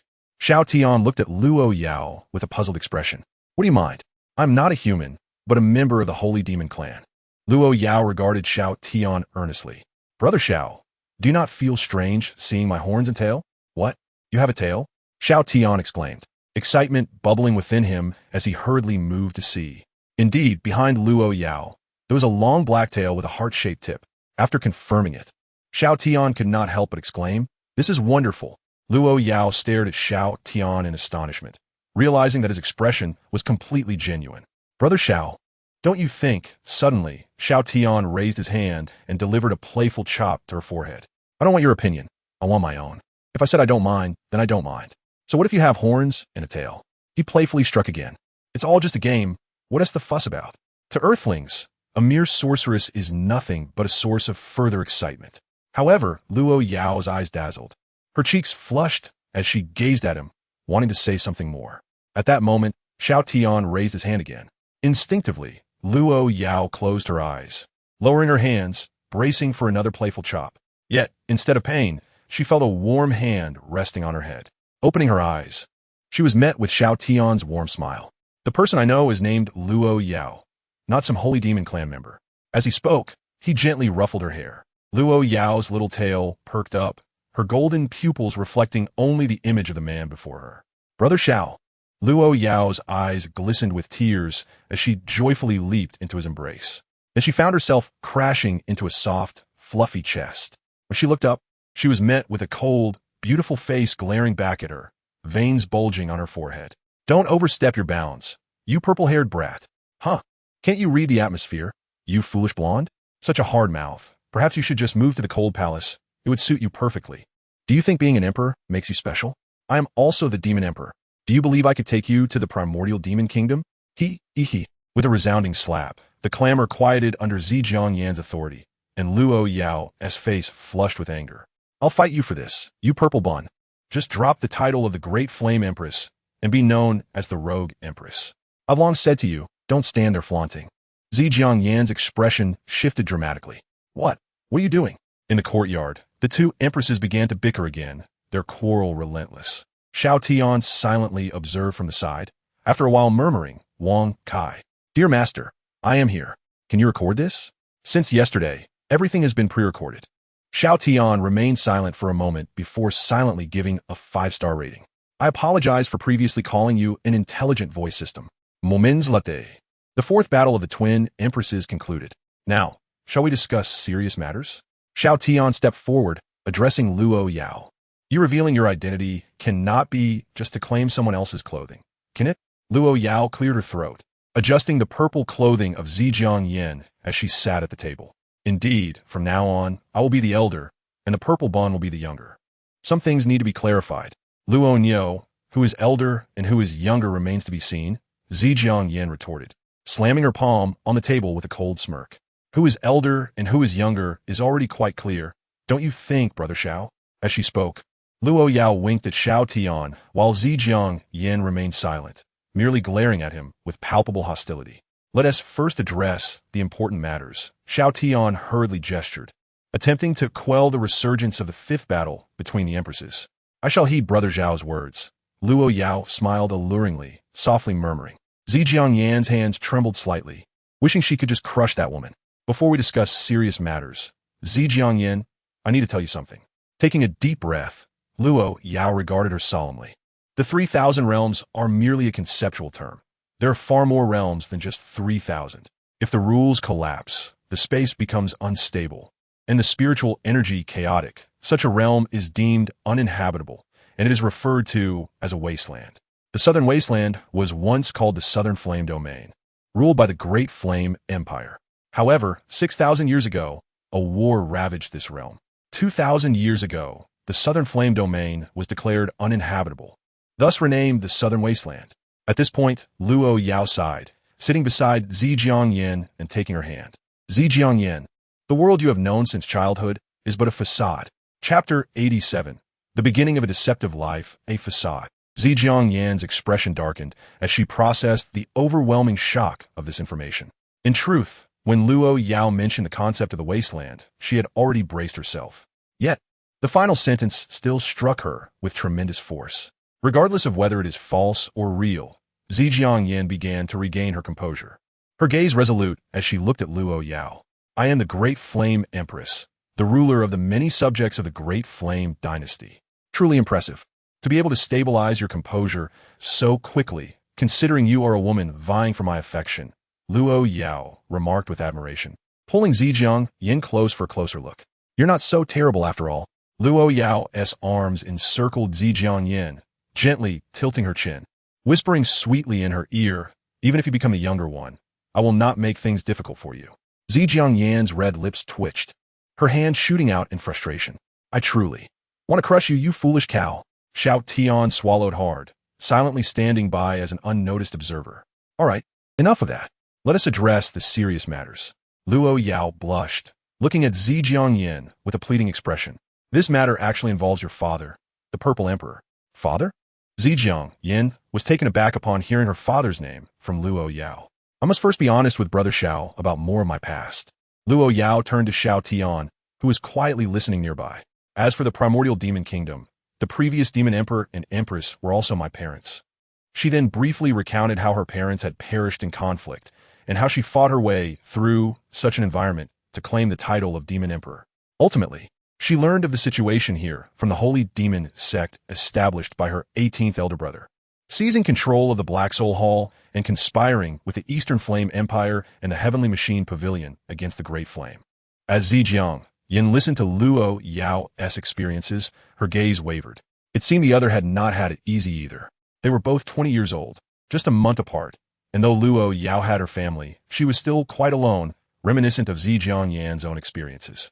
It was indeed fascinating, just a month older. Yet how could there be such a difference? How did you grow up? Zhejiang Yin furrowed her brows, struggling to comprehend. Luo Yao continued, her words captivating Zhejiang Yin's attention. From the information obtained from the holy demon sect under my elder brother's command, it is recorded that the southern wasteland is under the control of the Eastern Flame Empire and the Heavenly Machine Pavilion. This realm has been designated as a trial ground to assess the younger generations of both factions, while also searching for relics in hopes of discovering valuable treasures.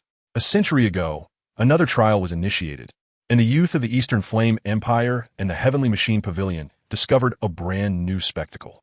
In the desolate realm, an extraordinary area emerged, untouched by shattered space, devoid of natural disasters and free from a decayed environment.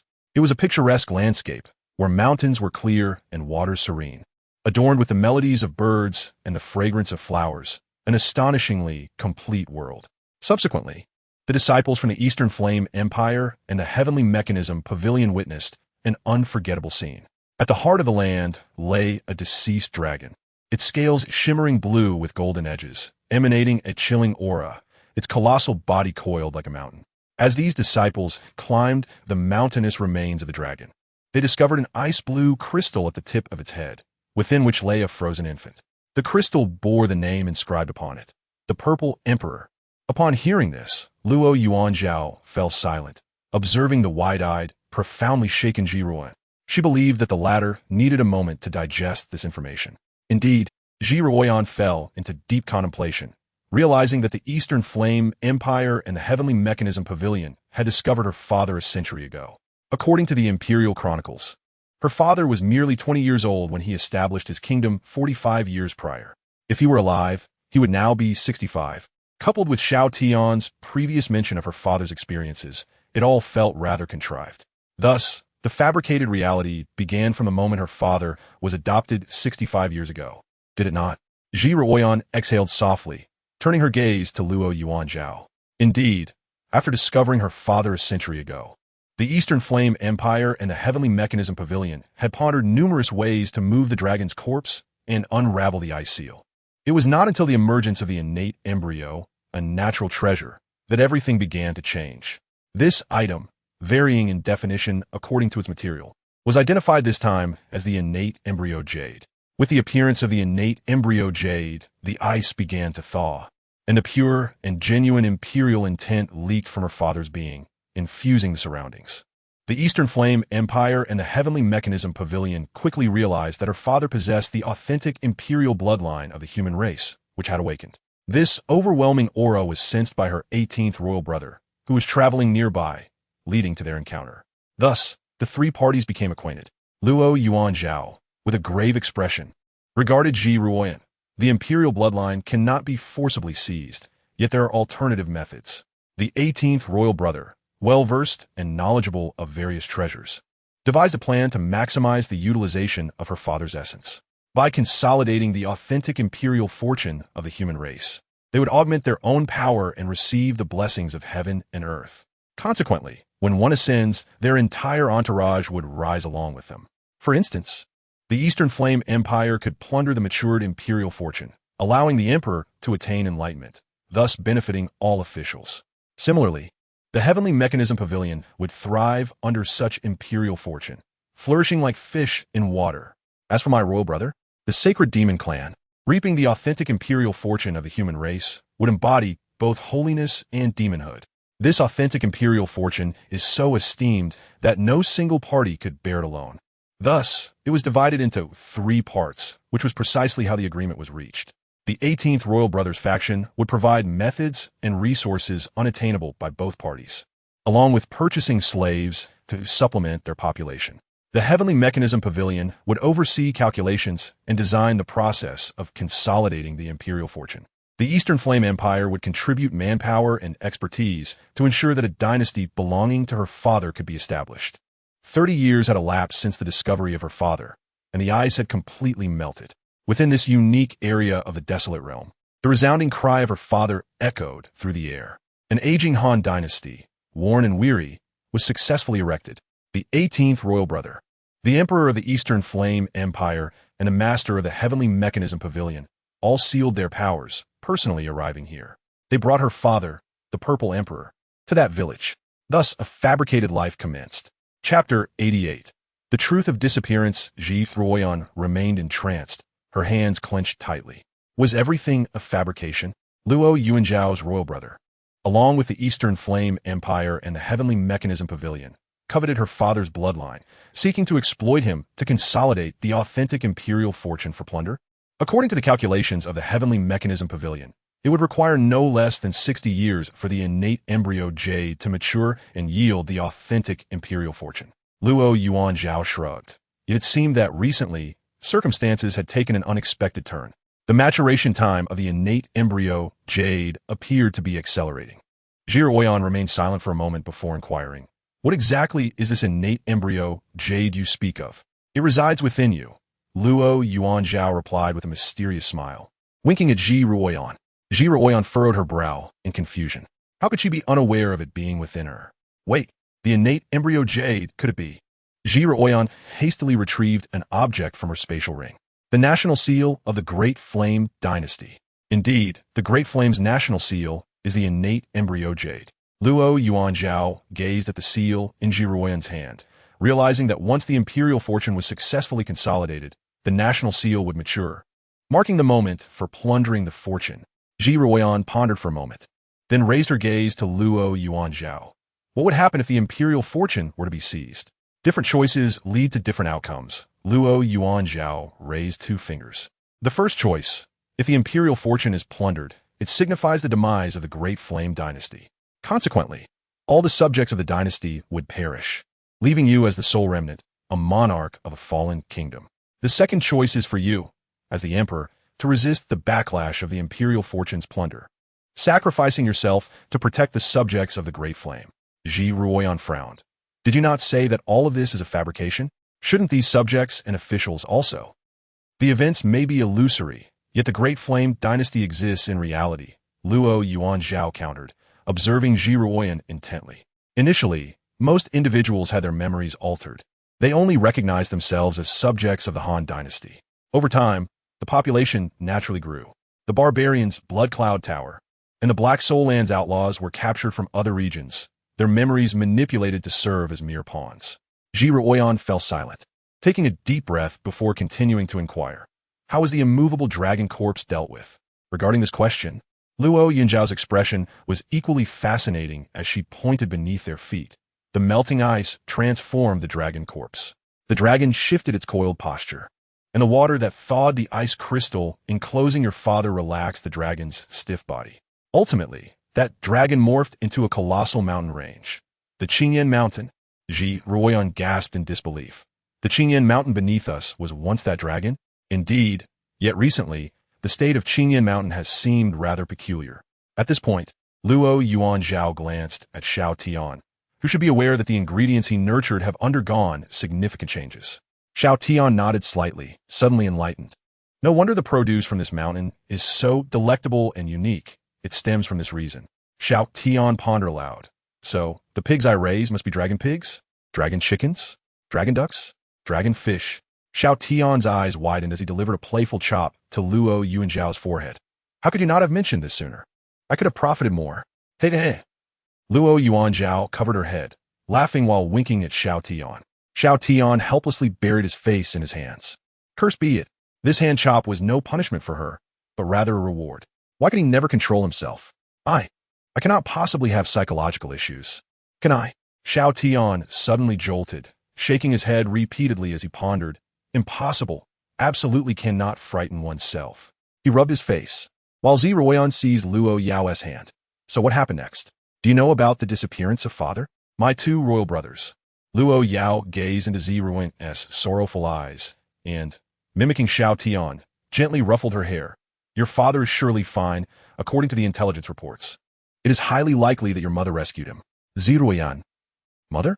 The details in the intelligence report struck me as quite unbelievable. Luo Yao, with an odd expression, began to recount what she knew. The matter of gathering national fortune was detected by your father. He covertly left the Great Yin dynasty to investigate the outer realms. The bewildering illusion array lost its efficacy, revealing the true scene of the southern wilderness to your father. Initially, during the trial that discovered your father, the chief disciples from the Dongyan Empire and the Tianji Pavilion have been concealing their identities, stationed in the Great Yin. In fact, you know these two disciples. One is called Lu Outyin, now the Prime Minister of Great Yin, and the other is Zhou Tianji, the head of your Tianji Pavilion. They had no choice but to intervene and suppress your father. Ziruyan's pupils constricted, Liu Aotian, Zhu Tianji. Indeed, Lu Outyin is not only problematic, but also poses a significant threat. As for Zhou Tianji, she had encountered him in her childhood when he was invited to witness her father's heavenly tribute ceremony. Little did she expect these two were the ones who discovered her father. Just as they were about to subdue him, your mother intervened. Luo Yao continued, narrating the events of that time. Your mother possessed terrifying strength. Even in a sealed state, she could fend off the combined assault of Lu Outyin and Zhou Tianji. Moreover, over 100 hidden combatants of the sacred realm emerged, and she managed to slay 43 of them, leaving the remaining ones severely wounded. However, a hand suddenly shattered the spatial integrity of that peculiar area, abducting both your father and mother, leaving no trace behind. Subsequently, your royal brothers, along with the Dongyan Empire and Tianji Pavilion, investigated but could not ascertain your mother's true origins. She stealthily assumed the identity of a woman, befriended and fell in love with your father, ultimately giving birth to you. Based on your brother's speculation, your mother's background might be exceedingly formidable. Her intervention revealed her whereabouts, and a powerful elder from her family shattered the barriers of the realm, taking her and your father away. Chapter 89. One must forge oneself strong. Your father should be alive, among the forces of your mother. What transpired there that prevented him from returning to find you remains unknown. However, the ability to abduct someone in such a manner suggests a connection to an influential realm. As Luo Yao spoke, she felt an inexplicable sentiment. Then, she inadvertently glanced beside her to find Xiao Tian's eyes sparkling with envy. Brother Xiao, what are you contemplating? Luo Yao blinked. Huh? Xiao Tian snapped back to attention, gazing earnestly at Luo Yao. I was pondering how wicked the Dongyan Empire and the Tianji Pavilion are. How could they manipulate the lives of others? It's outrageous. Thankfully, my father-in-law encountered a wonderful wife, and it seems his father-in-law is quite powerful. Upon reaching this point, Xiao Tian looked towards Ziruoyan, reassuringly stating, Thus, your majesty, please do not worry. My father-in-law has not been manipulated in his life, toiling for so many years. At least in your mother's homeland, he is free from worries about food and shelter, finally able to rest. The more Xiao Tian spoke, the more envious he became. How fortunate is this father-in-law? Wow. To penetrate countless barriers of spatial realms to abduct someone, such background, such support, such a soft life, it is simply formidable. With such power in his mother-in-law's family, his father-in-law must be carefree now, blissfully unconcerned, even neglecting his daughter. Xiao Tian began to reflect on why he could not live as effortlessly as his father-in-law. He even had to endure humiliation and work tirelessly to eliminate the Blood Cloud Tower and the Black Soul Palace, while being haunted by lurking threats that stirred psychological shadows. He terrified Zhongling and Lu Yin to the point of nearly soiling themselves, unable to rise. What exactly is the problem? Xiao Tian found it hard to comprehend. He merely wished to enjoy a leisurely life, to be a kind and untroubled prince. Yet, there were always those compelling him to eliminate them. Moreover, when he wished to spare their lives, others opposed him vehemently, insisting on dying to make a point. It was truly vexing. Why were the individuals he encountered so irrational? Rubbing his forehead, Xiao Tian fell into a maze of thoughts. Ziruoyan and Luo Yao exchanged glances, observing Xiao Tian's fluctuating expressions, perplexed by his state. Xiao Tian glanced at Ziruoyan, then at Luo Yao, when suddenly a spark ignited in his mind. Wait a moment. In the midst of his contemplation, Xiao Tian's eyes gleamed with realization. My wife, she is not strong enough. Xiao Tian abruptly rose, roaring internally, awakening to a profound truth. There is an old adage, to forge iron, one must be strong oneself. A fragrant meal requires a wealthy woman. In truth, Ziruoyan had already grasped this understanding. So that was it. Her desire for Luo Yao to move into the palace was not merely superficial, but stemmed from deeper reasons. After all, Luo Yao is a woman, and it is much easier to engage in sparring. With her considerable strength, she is an excellent target for practice. Within the palace, they would frequently spar and compete, honing their skills, thereby elevating their power. Taking a deep breath, Xiao Tian looked at Ziruoyan with admiration. Truly, your majesty, your foresight is remarkable. Xiao Tian sat down, giving Ziruoyan a thumbs up, offering abundant praise. Ziruoyan looked at him in astonishment. What have I done to deserve such acknowledgement? Why does he suddenly appear enlightened? Unfortunately, his moment of deep contemplation was far too brief. I didn't get to see enough. Nearby, Luo Yao was equally perplexed, unable to decipher Xiao Tian's sudden change. This man possesses an exceedingly complex mind, utterly inscrutable. However, this complexity also captivated her, akin to the allure of a profound abyss. Ahem. Ziruoyan was the first to regain her composure, lightly clearing her throat and addressing Luo Yao. After my father's disappearance, I became a substitute, did I not? Indeed. The first choice for a substitute was originally the crown prince, your elder brother. Luo Yao spread her hands, but your brother had not awakened the authentic imperial bloodline of the human race. Next in line was your second brother, who faced a similar fate. Initially, all three parties were somewhat despondent, but unexpectedly, over 4 years ago, you awakened. 4 years ago, Luo Yao rested her chin on her hand, gazing at Ziruoyan, reflecting on the serendipity. 4 years ago, I too awakened in a moment of despair, which led me to ascend to the position of Demon Emperor and preserve my life. 4 years ago, Xiao Tian, overhearing this timeline, murmured, what a coincidence. I too nearly perished 4 years ago. Ziruoyan and Luo Yao turned to look at Xiao Tian in unison. Nearly perished. Was that during your realm's events? Ziruoyan, recalentovan's origins, inquired. Luo Yao also glanced at Ziruoyan, aware from the intelligence that Xiao Tian had been summoned by a talisman. Sort of. That day was rather grim, with heavy rain falling as I was being hunted. Those pursuers were relentless. I was slashed a dozen times. Xiao Tian recounted calmly, as if the one who had been so brutally attacked was someone else. Then, I was rescued by a girl. Xiao Tian clearly remembered being concealed in a corner by the silver-haired girl, while those pursuing him failed to notice his presence, as if they were blind. It was precisely this moment of respite that allowed Xiao Tian to break the shackles of his humanity and transform into an unparalleled grandmaster, mastering both internal and external disciplines. Oh, what did that girl look like? Ziruoyan scoffed inquirings. Luo Yao Ai, standing beside her, also fixed her gaze on Xiao Tian, asking later on, did that girl become someone of great significance to you? Not at all. That girl vanished like a ghost, Xiao Tian replied with a furrowed brow, still puzzled. He wondered why those assassins had failed to discover him.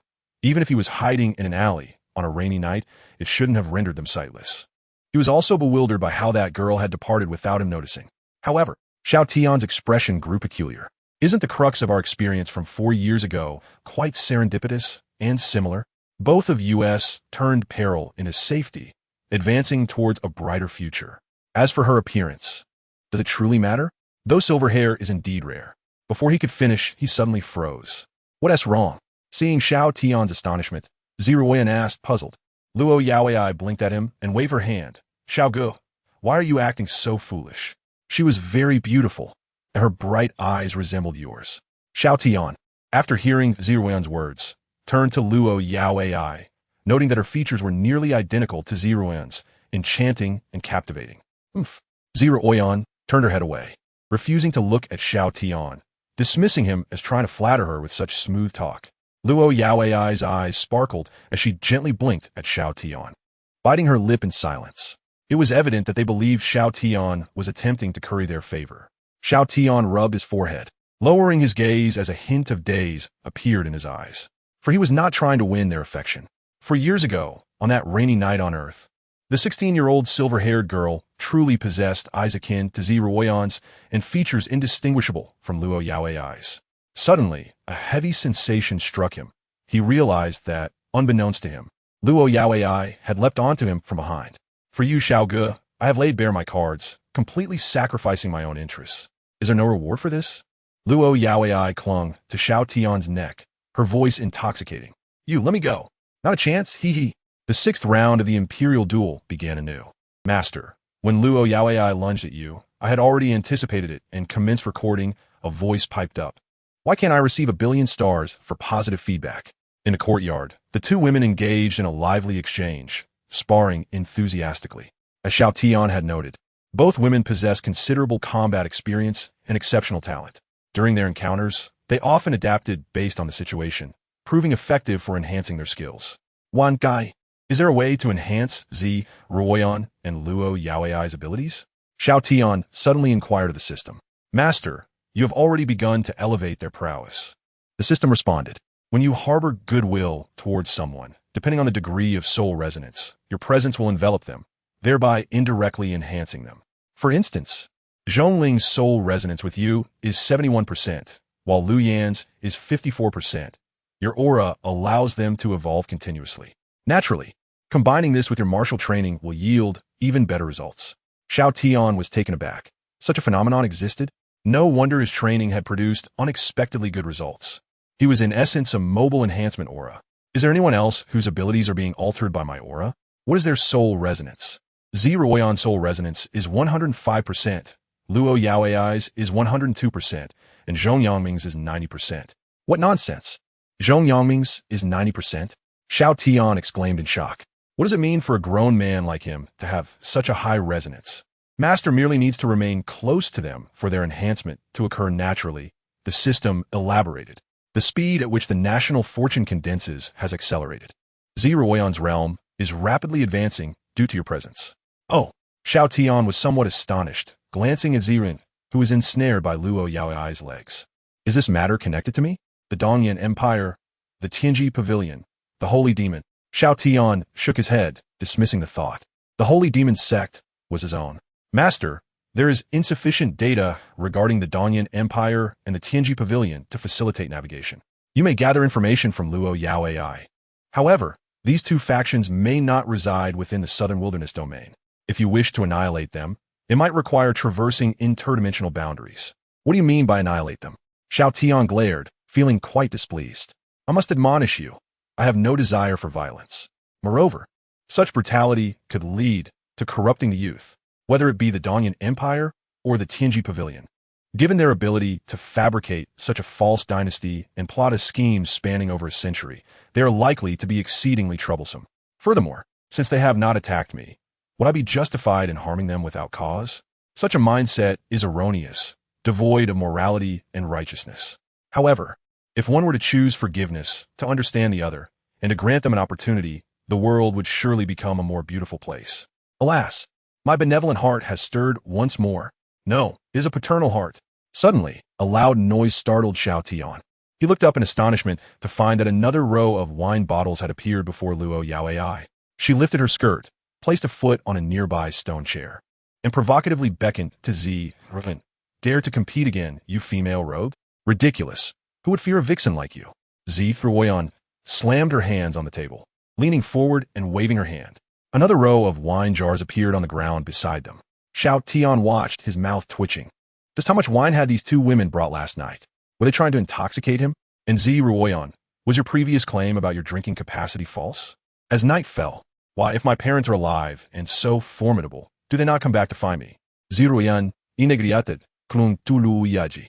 Burying her head in her bosom, her voice laden with grievance.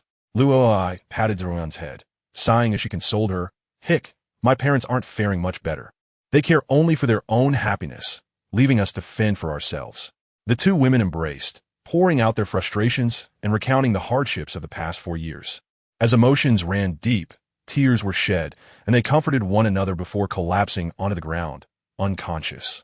Meanwhile, empty wine jars piled high beside them. Xiao Tian approached and discovered the two of them clinging to each other tightly, seemingly unwilling to let go. With no other choice, he could only lift them both simultaneously.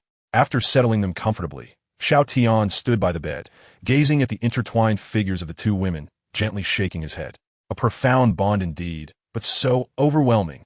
Returning to the courtyard, Xiao Tian retrieved a jade token from the system space, controlling his power to gently squeeze it, commencing the cleanup. Before long, a commotion arose at the courtyard entrance. Your Highness? When Lu Yin and Zhongling arrived at the courtyard, they happened upon Xiao Tian tearing open a space and discarding the wine jars within. You're here? Xiao Tian exerted force to compress the rift. Turning to Lu Yin and Zhongling, upon hearing Xiao Tian's voice, they finally regained their composure from the shocking scene and nodded. Zhongling produced her own jade token. We rushed over immediately upon your call. The jade tablet was bestowed upon him by Zi Ruoyan, serving as a means of summoning and locating. In the event of danger, Xiao Tian merely needed to squeeze it, and the other end would sense and pinpoint his location. Thus, the guardians, Zhongling and Lu Yin, would be able to arrive promptly. You two come here. Xiao Tian beckoned them as they entered the room.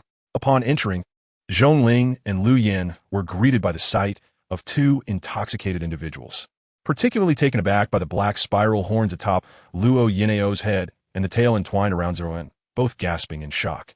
Your Highness, you are quite wild, Zhongling exclaimed, eyes wide with astonishment. Thud!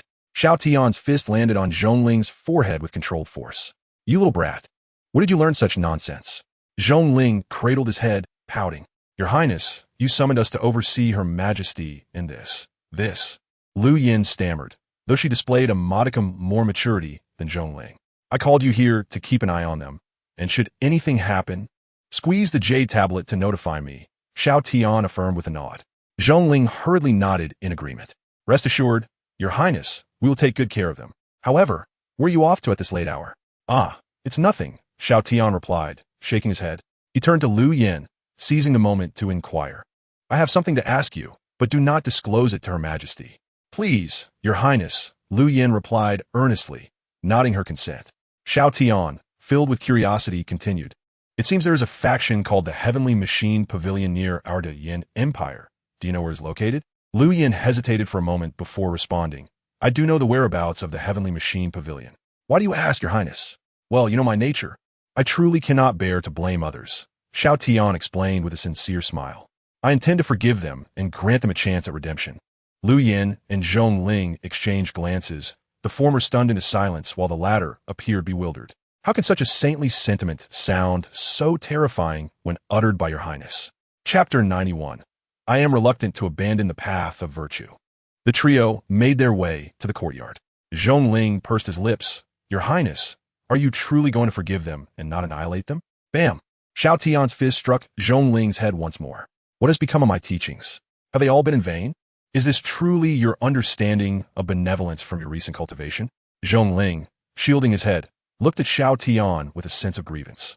Your Highness, please, no more strikes to the head. I feel increasingly foolish. Furthermore, Your Highness, your own cultivation of benevolence is quite formidable. Lu Yin, overhearing Zhongling's complaints, couldn't help but twitch at the corners of her mouth. Was Xiao Tian truly benevolent? Yes, indeed.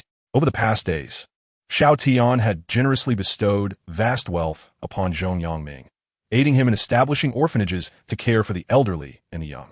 Moreover, holding a high position, Xiao Tian would assist the elderly when they needed support and would intervene whenever he witnessed injustice.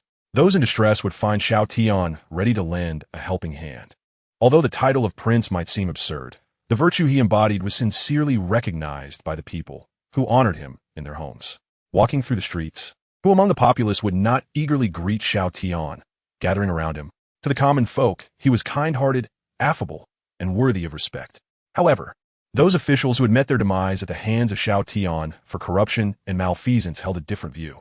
Since Xiao Tian began his charitable deeds, over 100 officials had lost their heads.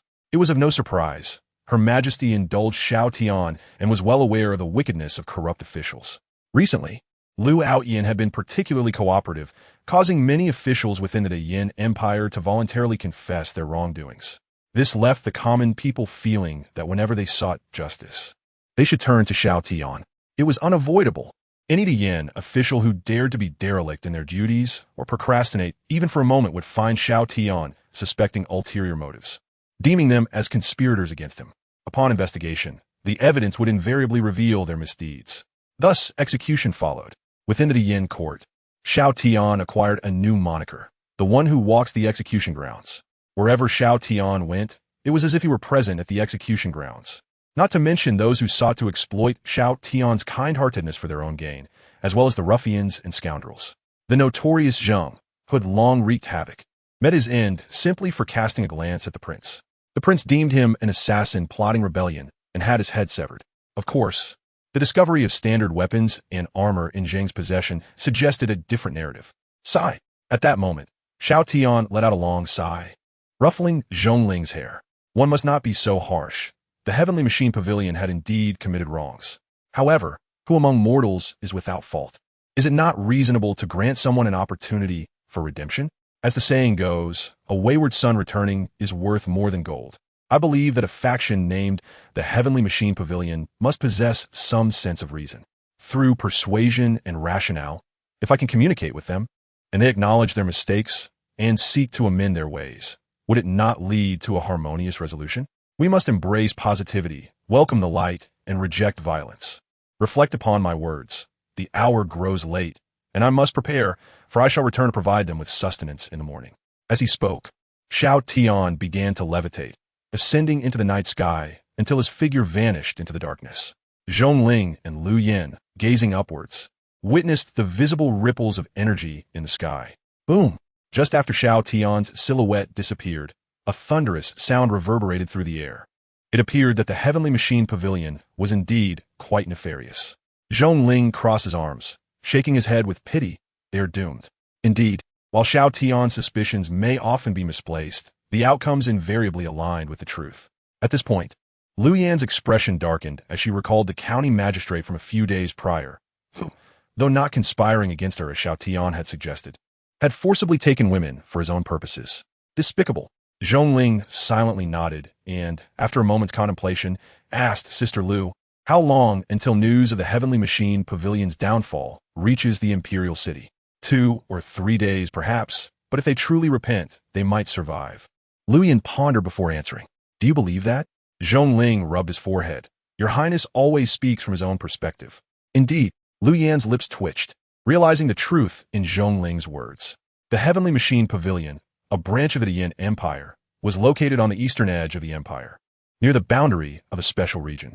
Here, atop a mountain peak, a portion had been cleaved off, revealing a vast flat expanse. Paved with stones, a grand pavilion had been constructed. The pavilion was suffused with an array of formations, surrounded by the glow of celestial stars, exuding an air of mystery. The starlight occasionally transformed into streams that soared skyward, ultimately merging into the barrier of this extraordinary realm. How nostalgic it was.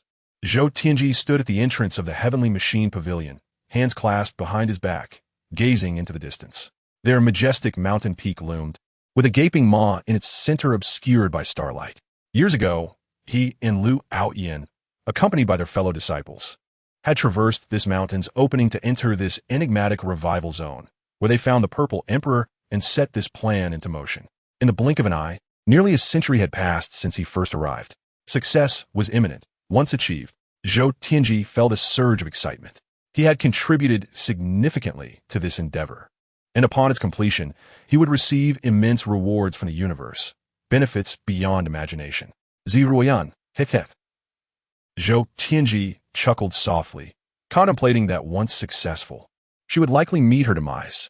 At that time, he could refine her into a medicinal elixir and present it to his daughter-in-law, potentially producing a descendant of pure human lineage. Truly delightful. Pavilion Master. At that moment, a disciple of the heavenly machine pavilion approached, kneeling on one knee to report. Someone is ascending the mountain. At such a late hour, who could it be? Xiao Tianji furrowed his brow as he regarded the disciple before him. The mountain protection array, did it not impede him? The disciple's expression was peculiar. The visitor is Prince Xiao Tian of the Great Yin dynasty. He possesses the Empress's jade pendant, granting him access to the mountain. The Tianji Pavilion had previously bestowed upon him the Ziruoyan jade pendant as a gesture of authenticity, allowing him to approach directly for inquiries. Ziruoyan has visited several times before, and we have played our roles convincingly. But what brings Prince Xiao Tian here at this late hour? This pretty boy, who relies on his looks. What business does he have at our Tianji Pavilion? Xiao Tianji was further perplexed. How'd he manage to come this far? Does he have attendants? No, he is alone, trekking up the mountain on foot, with a demeanor that is earnest and eyes filled with determination, seemingly. Compassionate? The disciple added, his expression growing more bizarre.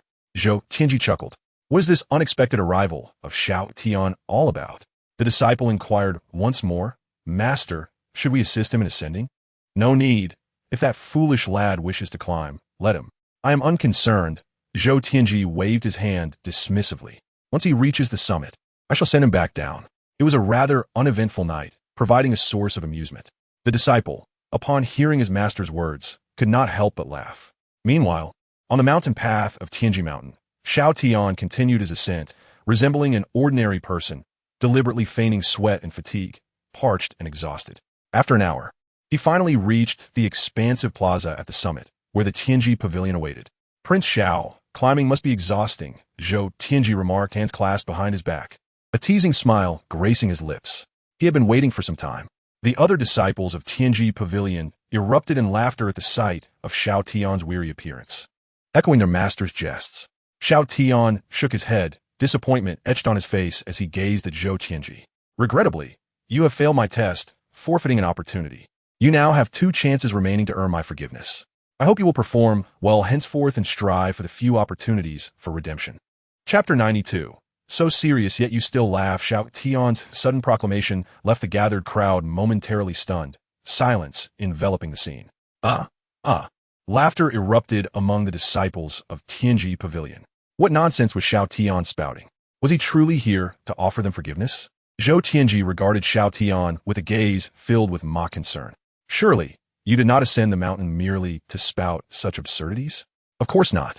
I have come personally to grant you forgiveness, Xiao Tian insisted, shaking his head, his gaze earnest. Despite your transgressions, heaven possesses a merciful heart. I have decided to offer you 3 opportunities for redemption. It was arduous for me to climb this mountain. If your Tianji Pavilion were a force of conscience and goodwill, you would have sent someone to assist me. Your failure to do so indicates a deficiency in your moral principles and educational standards, which is quite perilous. Thus, 1 opportunity must be deducted, Xiao Tian stated with grave formality, leaving Xiao Tianji and the disciples momentarily speechless. They exchanged glances before bursting into laughter again. Prince Xiao, you speak of forgiving us. Have we done anything wrong? Xiao Tianji shrugged, regarding him with amusement. Xiao Tian's tone turned stern, revealing a hint of irritation. Your Tianji Pavilion has interfered in various aspects of my father-in-law, the esteemed Purple Emperor's life, deceiving his affections. That is fraud. Moreover, you have caused the demise of my 2 brothers-in-law, misleading his majesty. You are truly terrifying, having committed such grave errors and yet still laughing here. It appears I must deduct yet another chance for forgiveness. Xiao Tian's words silenced the disciples, their smiles fading. Xiao Tianji's eyes narrowed as he fixed his gaze on Xiao Tian. How do you know this? Our security measures were thorough. That is not the main concern. Xiao Tian replied earnestly. The crux of the matter is that your Tianji Pavilion has committed a significant error. If you do not awaken to this reality promptly, you will face dire consequences. Xiao Tian urged gently, you must sincerely repent. I may still forgive you, so do not compel me to take drastic measures. Oh, I am so frightened. Prince Xiao Tian chuckled. Pray tell, how should we repent? The surrounding disciples struggled to contain their laughter, regarding Xiao Tian as if he were a fool. His words seemed nonsensical, bordering on madness. Yet Xiao Tian beamed. Your willingness to seek my guidance suggests there is still hope. I have contemplated several means for the Tianji Pavilion to express contrition. Firstly, you Xiao Tianji, the head of the Tianji Pavilion, must compose a letter of apology and kneel to read it for 3 days at the Great Yin Dynasty to demonstrate sincerity. Furthermore, you must notify the Tianji Pavilion headquarters to send representatives to apologize in person and pledge to abandon your plans. Secondly, the perpetrators responsible for the deaths of my 2 brothers-in-law must be surrendered and executed publicly at the main gate of the Great Yin Imperial City. Thirdly, due to the unique conditions of the Southern Wilderness Domain, you cannot remain there indefinitely. The Tianji Pavilion headquarters must cede a portion of its territory to compensate the Great Yin Dynasty. Fourthly, regarding the emotional damages suffered by my father-in-law, the compensation for my wife, Xiao Tian, and the reparations for the deaths of my 2 brothers-in-law, along with my travel and labor expenses. This totals approximately 17.3 billion mid-grade spirit stones. I will be generous and round it up to 18 billion mid-grade spirit stones. Additionally, you must disclose the location of the Tianji Pavilion headquarters and the East Yin Empire, along with directions for how to reach them. If you fulfill these conditions, you will receive my forgiveness, preserve your lives, and sign a labor reform contract. You will engage in foundational construction and labor activities in the Great Yin Dynasty for 100 years. After a century, you may be reborn anew. Upon concluding his demands, Xiao Tian reflected on the fairness of his conditions, believing them to be quite lenient. Initially, he had intended to request 50 billion mid-grade spirit stones and a labor term of 500 years. Alas, he was soft-hearted, ultimately reducing the severity of his demands. My propensity for mercy has resurfaced, he lamented, shaking his head. This issue had drawn criticism from his adoptive father in the past. He recalled an incident involving a criminal organization where his compassion for a pet had led to severe consequences. Nevertheless, he did not regret his stance. One should aspire towards goodness and light. The onlookers were left in shock by Xiao Tian's audacity. Who would agree to such a series of conditions?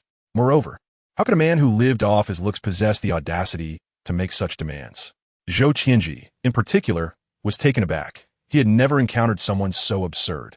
Had Xiao Tian truly lost her sight to fall for such a man? Shaking his head, Xiao Tianji decided he would not waste any more time on this fool. He prepared to personally apprehend this individual, prying vital information from his lips to uncover how Xiao Tian had come to learn of the secrets behind the plan. I have no time to engage in your nonsense. You now have 2 choices: comply and enter willingly or be forcibly brought in by me. Xiao Tianji, with his hands clasped behind his back, regarded Xiao Tian with a smirk that danced between amusement and disdain. Xiao Tian, astonished, looked back at Xiao Tianji. I have shown great benevolence by offering you and the Tianji Pavilion a chance for redemption. All you need to do is admit your fault, and you shall be forgiven. Do you dare to speak of capturing me? This is your final opportunity. Are you truly willing to squander it? Observing Xiao Tian's serious demeanor, Xiao Tianji could hardly suppress a laugh. Xiao Tian was indeed as Liu Outyin had described. At times, he resembled a fool. Perhaps it was this naive sweetness that appealed to domineering figures like Ziruoyan. At that moment, the vice leader of the Tianji Pavilion's branch could no longer contain himself and burst into laughter. The matters we are discussing pertain to the life of the emperor of the Dian dynasty, the lives of countless citizens, and the very future of the Dian dynasty. To find humor in such grave topics speaks volumes of your shallow character and malicious intentions. It is utterly reprehensible. You are clearly a remorseless killer. I can almost hear the wails of the souls you have wronged. In a fit of rage, Xiao Tian unleashed a fraction of his power, striking with a force that shattered the space before him into oblivion. The laughing vice leader had not even realized what was happening before he, along with the very fabric of space, was reduced to dust. The residual force of the punch continued to propagate, tearing through the protective barrier of the special area housing the Dian dynasty. Through the fissures, the chaotic tumult of the southern wasteland was rendered eerily silent. Xiao Tianji quickly suppressed his emerging smile, his mind racing with a singular thought. Liu Outyin, I curse you. Chapter 93. I fear losing my allowance. Xiao Tianji swore that if Liu Outyin were before him at that moment, he would undoubtedly ensure to break the man in half. Was this person a beast? He often boasted of his unparalleled intelligence, claiming to be the master of scheming, able to see through all deceptions and plots. Yet, what was this situation with the esteemed Xiao? Moments ago, he had witnessed the space itself being torn apart. This was not merely a simple rending of reality. It was as if the entire dimensional world had been shattered. Not only that, but with sheer physical strength, he had pierced through the barrier of this special area. The existence of this barrier mandated that they enter through designated zones, sealing their powers to cross. Even their pavilion leader, his own master, a being of immense strength, could not contend with this barrier. The only instance they had found a way to breach it was when they had seized the hand of the Purple Emperor. Yet that formidable being had employed spiritual energy and the power of rules to penetrate the barrier. This man, however, had done so with a single punch. The chaotic energy of the southern wasteland was subdued by that one blow, rendering it tranquil. How could such a terrifying figure be dismissed as merely a pretty boy? Xiao Tian, could you not entrust matters of intelligence to professionals in the field? What nonsense have you provided me? Xiao Tian attempted to gather his thoughts, his expression a complex mixture of emotions. But upon witnessing Xiao Tian's grave demeanor as he clasped his palms together to mend the rift, he gulped audibly, his fear intensifying. Was this truly within the capacity of a mere human, to strike the world asunder with a fist and then piece it back together? Although the restoration was imperfect, the dimensional world was healing at an astonishing rate. Xiao Tian managed to maintain his composure, being the leader of this branch. But those around him were not so composed. Each one turned pale, trembling as they gazed at Xiao Tian, particularly the elders who had sat beside the vice leader, who were now cowering on the ground in terror. I must remind you that this matter is of utmost seriousness, Xiao Tian said gravely, his gaze settling on Xiao Tian. No more frivolity. Is it so difficult to be a good person and admit your mistakes? As he spoke again, not a single soul dared to crack a smile. All wore solemn expressions. They had come to understand that the fool was not Xiao Tian, but rather themselves. This monstrous figure could indeed end their lives. Your Highness, it is all a misunderstanding. Xiao Tian dared not show a sycophantic smile, fearing a fatal punch for his frivolity, and instead displayed a look of contrition. What I said earlier was merely a jest. Ah, yes, you dare to joke about the lives of the citizens of Dian? Xiao Tian frowned, clearly displeased. Xiao Tian, sensing the gravity of the situation, quickly waved his hands. No, your Highness has misunderstood. I take this matter very seriously indeed. I will fulfill all your conditions, no exceptions, and ensure they are carried out flawlessly. Upon hearing Xiao Tian's assurances, Xiao Tian's expression softened somewhat. That is more like it. I am not unreasonable. If you sincerely admit your faults, I am willing to grant you a chance at redemption. Xiao Tian and the others nodded fervently, as if their heads would fall off. Your Highness, you can rest assured. We will sincerely acknowledge our mistakes and repent earnestly. Xiao Tian nodded in satisfaction, but added, however, the compensation of 18 billion must be increased by an additional 2 billion. Your Highness, why is that? Xiao Tian exclaimed, bewildered by the sudden increase. Xiao Tian regarded him seriously. Consider this. My earlier punch cleared your ranks of troublemaker, and thus, seeking an additional 2 billion as a reward is not unreasonable. Is it? I have resolved to abstain from violence, yet your Tianji pavilion has erred, and that individual has caused me to break my vow. Taking all factors into account, I believe this price to be quite fair. Internally, Xiao Tian seethed. Fair? You and your absurdity. Yet he dared not voice his thoughts, merely nodding obediently. Very well. Entirely reasonable. Xiao Tian smiled, pleased with the response. I knew that appealing to your emotions and reasoning would lead you to acknowledge your errors. Now, hand it over. As Xiao Tian extended his hand, Xiao Tian paused for a moment. Your Highness, what do you mean? Compensation, 200 billion medium-quality spirit stones, Xiao Tian stated. Xiao Tian fell silent for a moment before responding earnestly. Your Highness, 200 billion medium-quality spirit stones is a substantial sum. I cannot carry that much with me. I will need to arrange for it to be brought. Do not worry. There are still approximately 3 hours until dawn's first light. There is ample time, Xiao Tian said, patting Xiao Tian on the shoulder reassuringly. Before daybreak, ensure that all the conditions I have proposed are met, and then accompany me to the imperial city to acknowledge your mistakes. Xiao Tian stood in stunned silence, gazing incredulously at Prince Xiao. Are you suggesting that I procure 2 billion spirit stones before dawn? Prince Xiao nodded, further elaborating, in addition, those dispatched from your headquarters to offer apologies, as well as the perpetrator, must present themselves before me by dawn. Furthermore, the territory ceded by your Tiangue pavilion must also be adequately prepared. Xiao Tianji's lips twitched. How could such matters possibly be accomplished before dawn? Setting aside the time required to communicate with headquarters, it would undoubtedly consume a considerable amount of time. Moreover, even if the esteemed master were to journey here personally, it would take several days. Unable to comprehend the urgency, Xiao Tianji asked, Your Highness, is there some pressing matter at hand? Prince Xiao nodded earnestly, fixing his serious gaze upon Xiao Tianji. Indeed, I must return before dawn to prepare a heartfelt breakfast. My recent performance has been lacking, and I fear a reduction in my allowance. Xiao Tianji stood frozen, pointing at Prince Xiao, utterly at a loss for words. Could this man truly be likened to a dog?